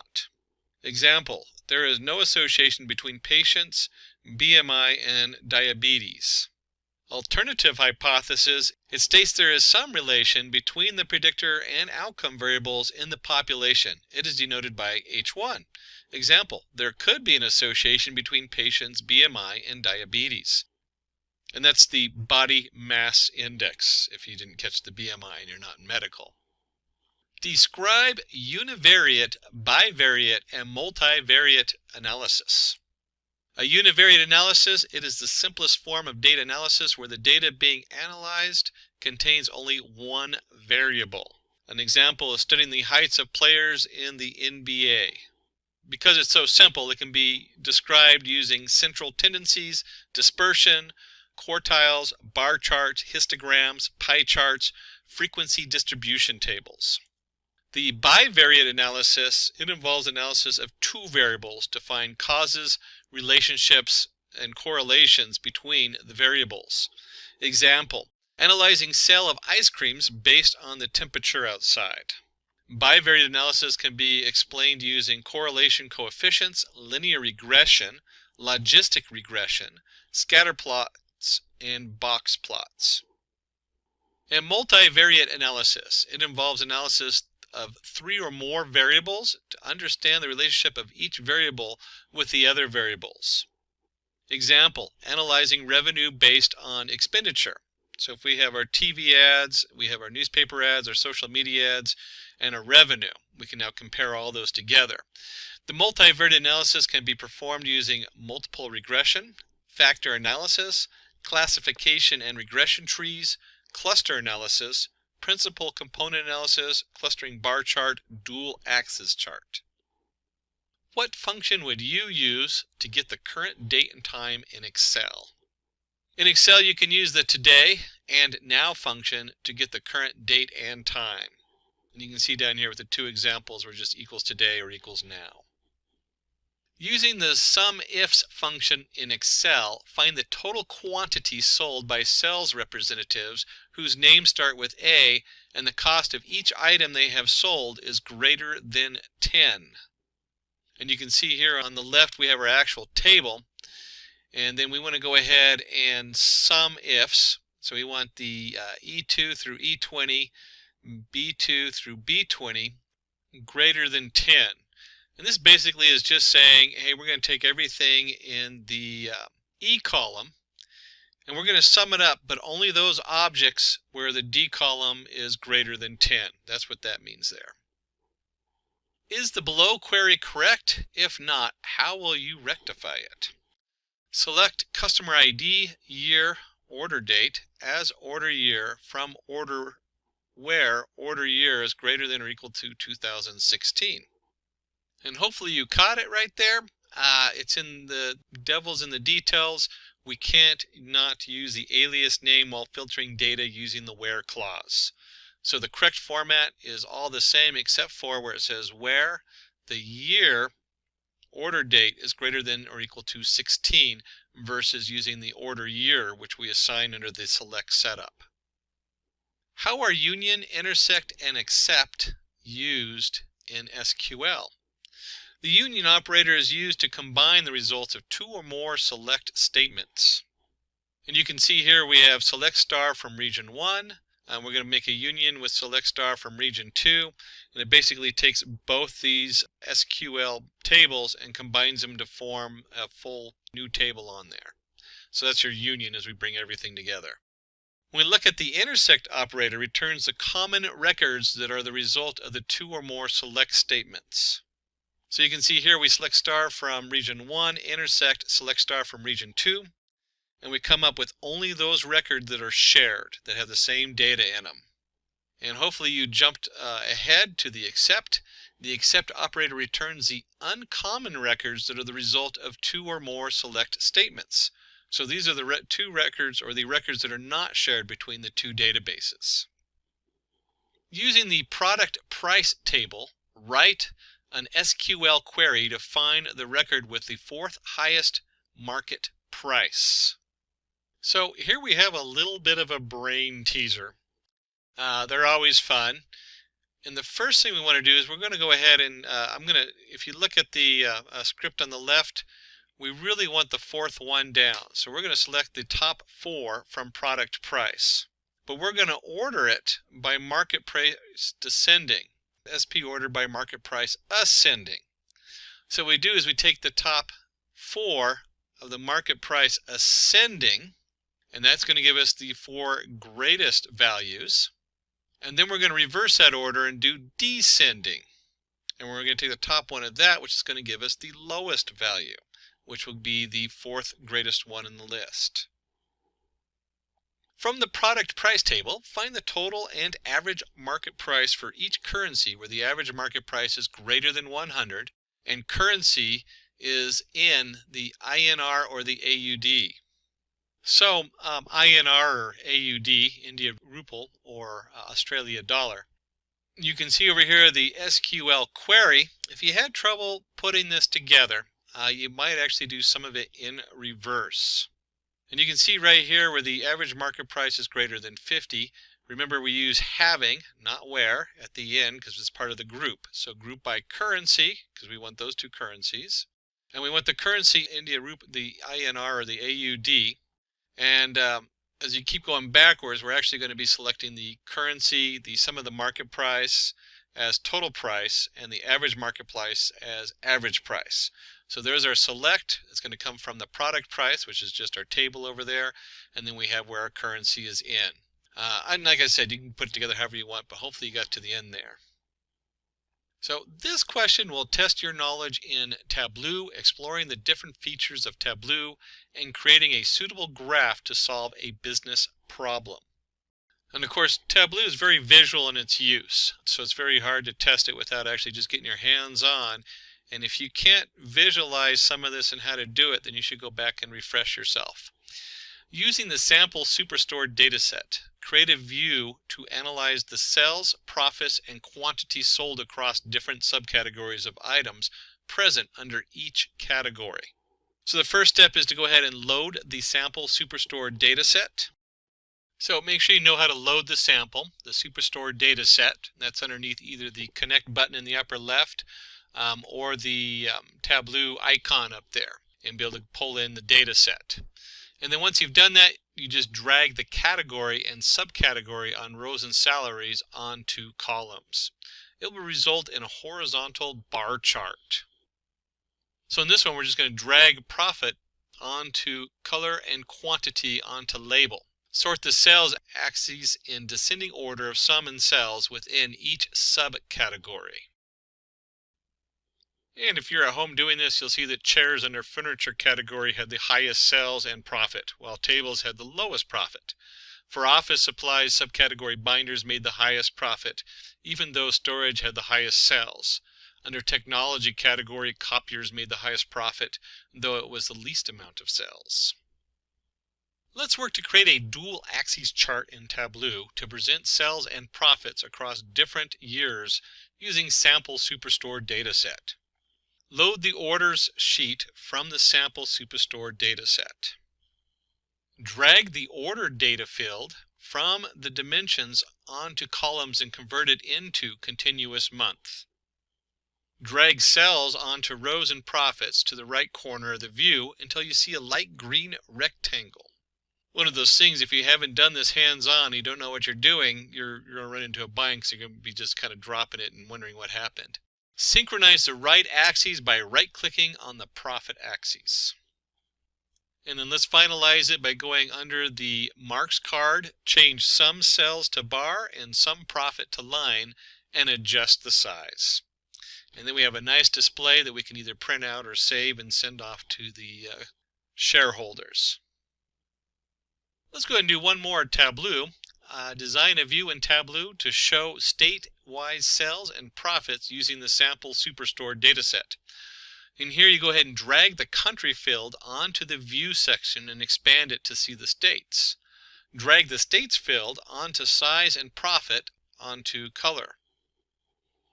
Increase the size of the bubbles, add a border and a halo color.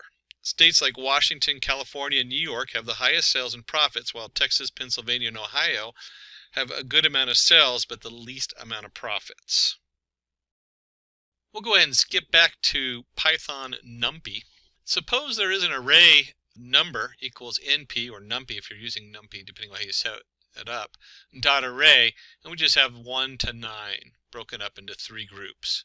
Extract the value 8 using 2D indexing. So you can see on the left we have our import NumPy as NP, number equals our NP array. If we print the number, we have 1, 2, 3, 4, 5, 6, 7, 8, 9.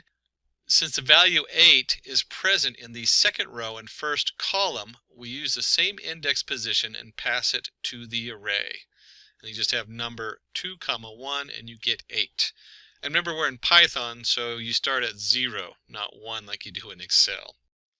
Always gets me if I'm working between Excel and Python, where I just kind of flip, and usually it's the Excel that messes up because I do a lot more programming.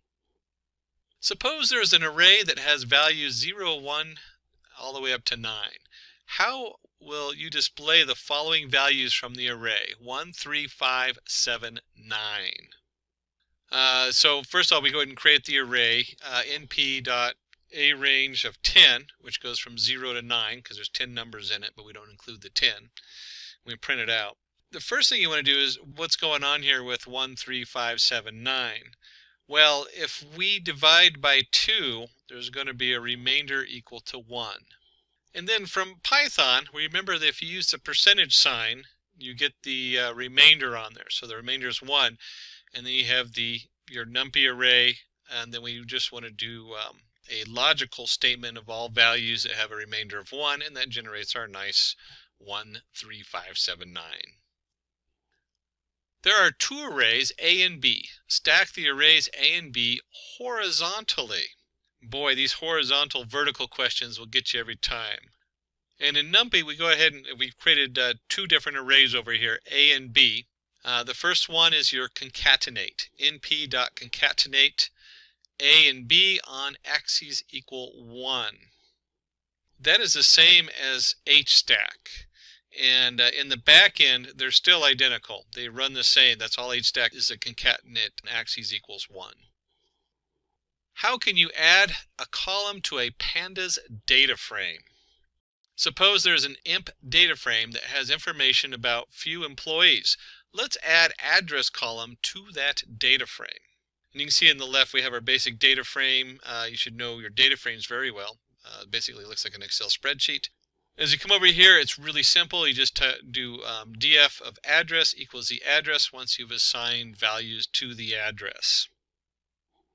Using the below given data, create a pivot table to find the total cells made by each cells represented for each item. Display the cells as a percentage of the grand total. So we're back in Tableau. Select the entire table range, click on Insert tab, and choose Pivot Table. Select the table range and the worksheet where you want to place the pivot table. It will return a pivot table where you can analyze your data. Drag the cell total on the values in sales rep and item onto row labels. It will give the sum of the cells made by each representative for each item they have sold. And finally, right-click on Sum of Cell Total and expand Show Values as to select Percentage of Grand Total. Real important just to understand what a pivot table is. We're just pivoting it from rows and columns and switching this direction on there. And finally, we have our final pivot table, and you can see the values, roles, and sum of total sale. So we're going to go ahead and take a product table. This is off of an SQL, so we're going to do some SQL here. And we're going to use the product and sales order detail table. Find the products that have total units sold greater than 1.5 million. And here's our sales order detail table. So we have a product table and a sales order detail table, two separate tables in the database.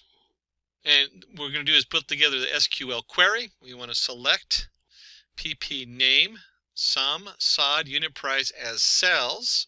And then we have our pp.product.id from production product as pp inner join, sales.sales order detail as SOD on pp product ID equals SOD.product ID, group by pp.name, pp.product ID having a sum of SOD.unit price greater than the 150 million there. That's a mouthful. And again, these SQL queries, they start looking really crazy until you just break them apart and do them step by step. And what we're looking for is the inner join and how did you do the group by. That's really what they know. How do you do this inner join? This comes up so much in SQL. How do you pull in the ID from one chart and the information from another chart and the sum totals on that chart? How do you write a stored procedure in SQL?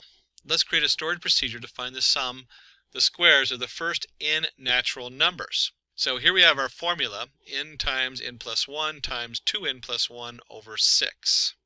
And you can see from the command prompt or the setup you have, depending on what your login is, the command is create procedure square sum 1. Declare our variable at n of integer as begin. And then we're going to declare the sum of integer.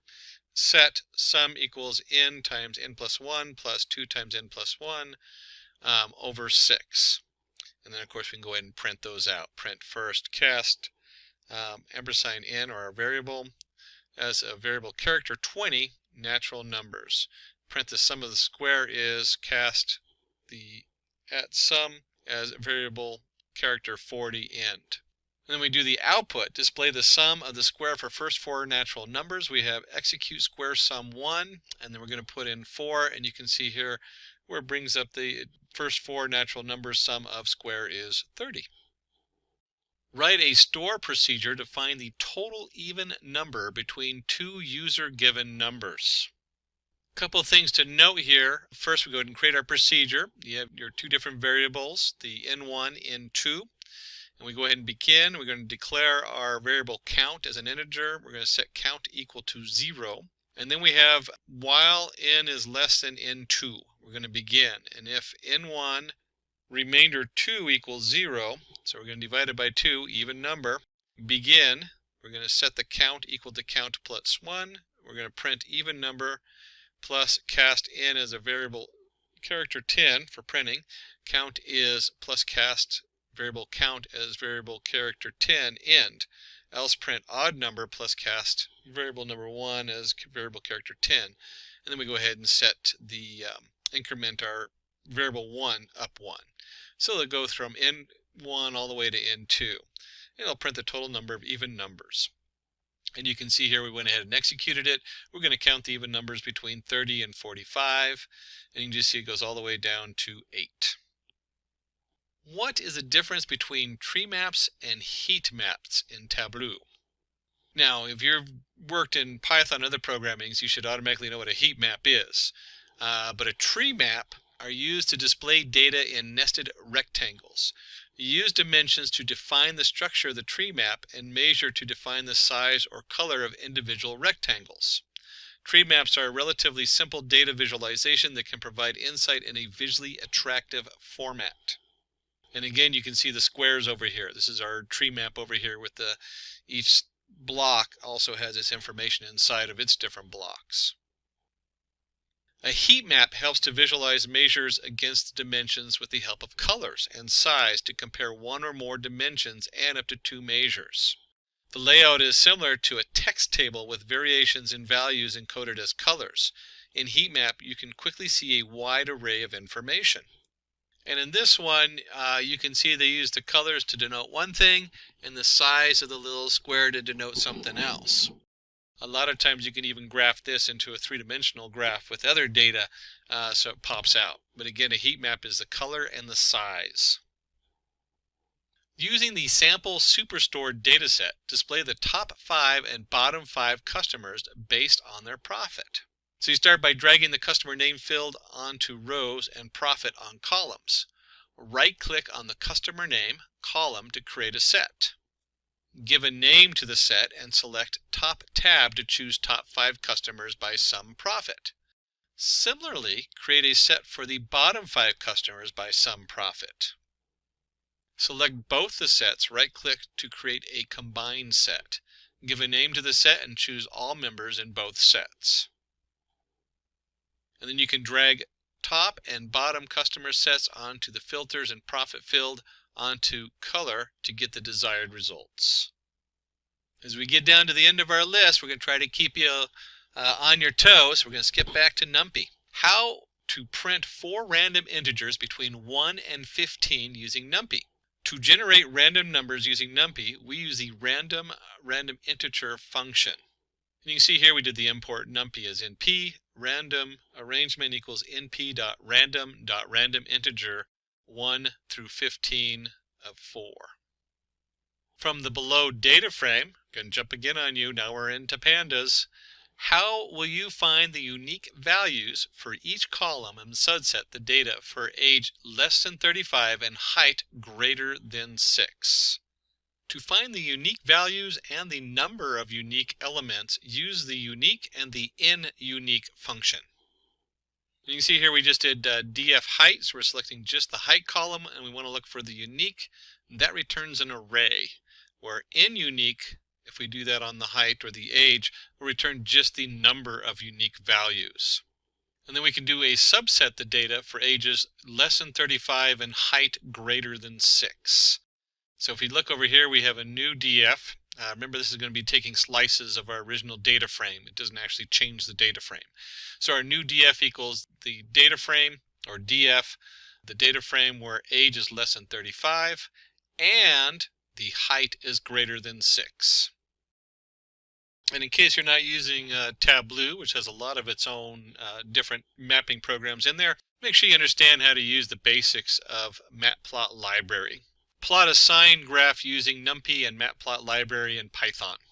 And the way we did this is we went ahead and generated an x. We know our y equals np.sine of x. If you print out x, you'll see a whole value here. Our Matplotlib PyPlot as PLT.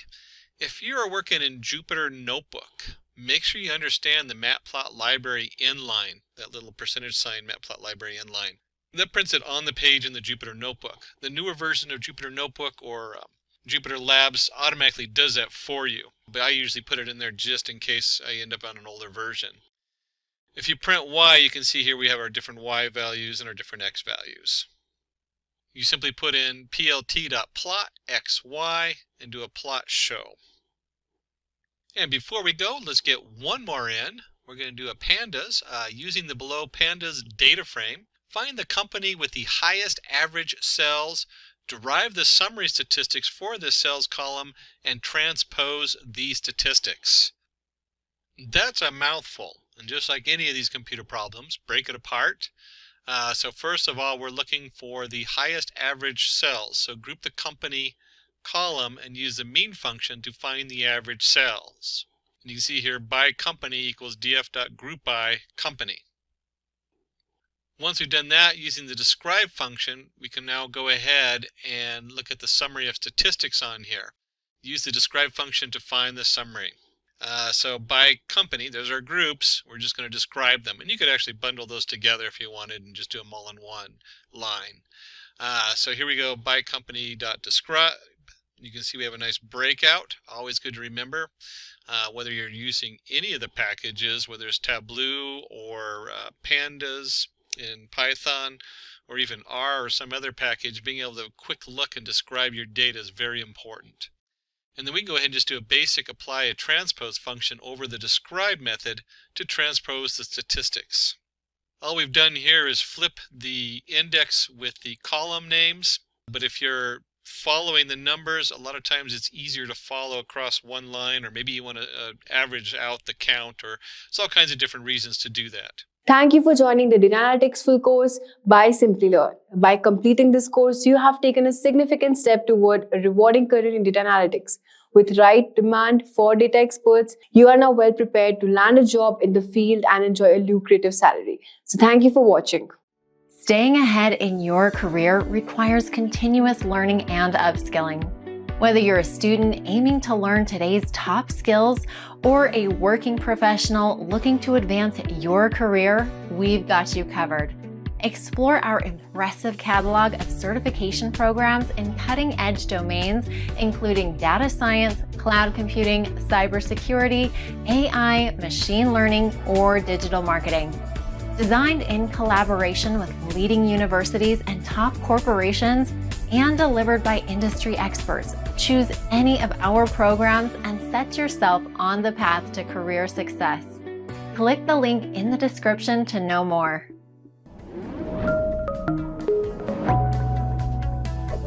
Hi there, if you like this video, subscribe to the Simplilearn YouTube channel and click here to watch similar videos. To nerd up and get certified, click here.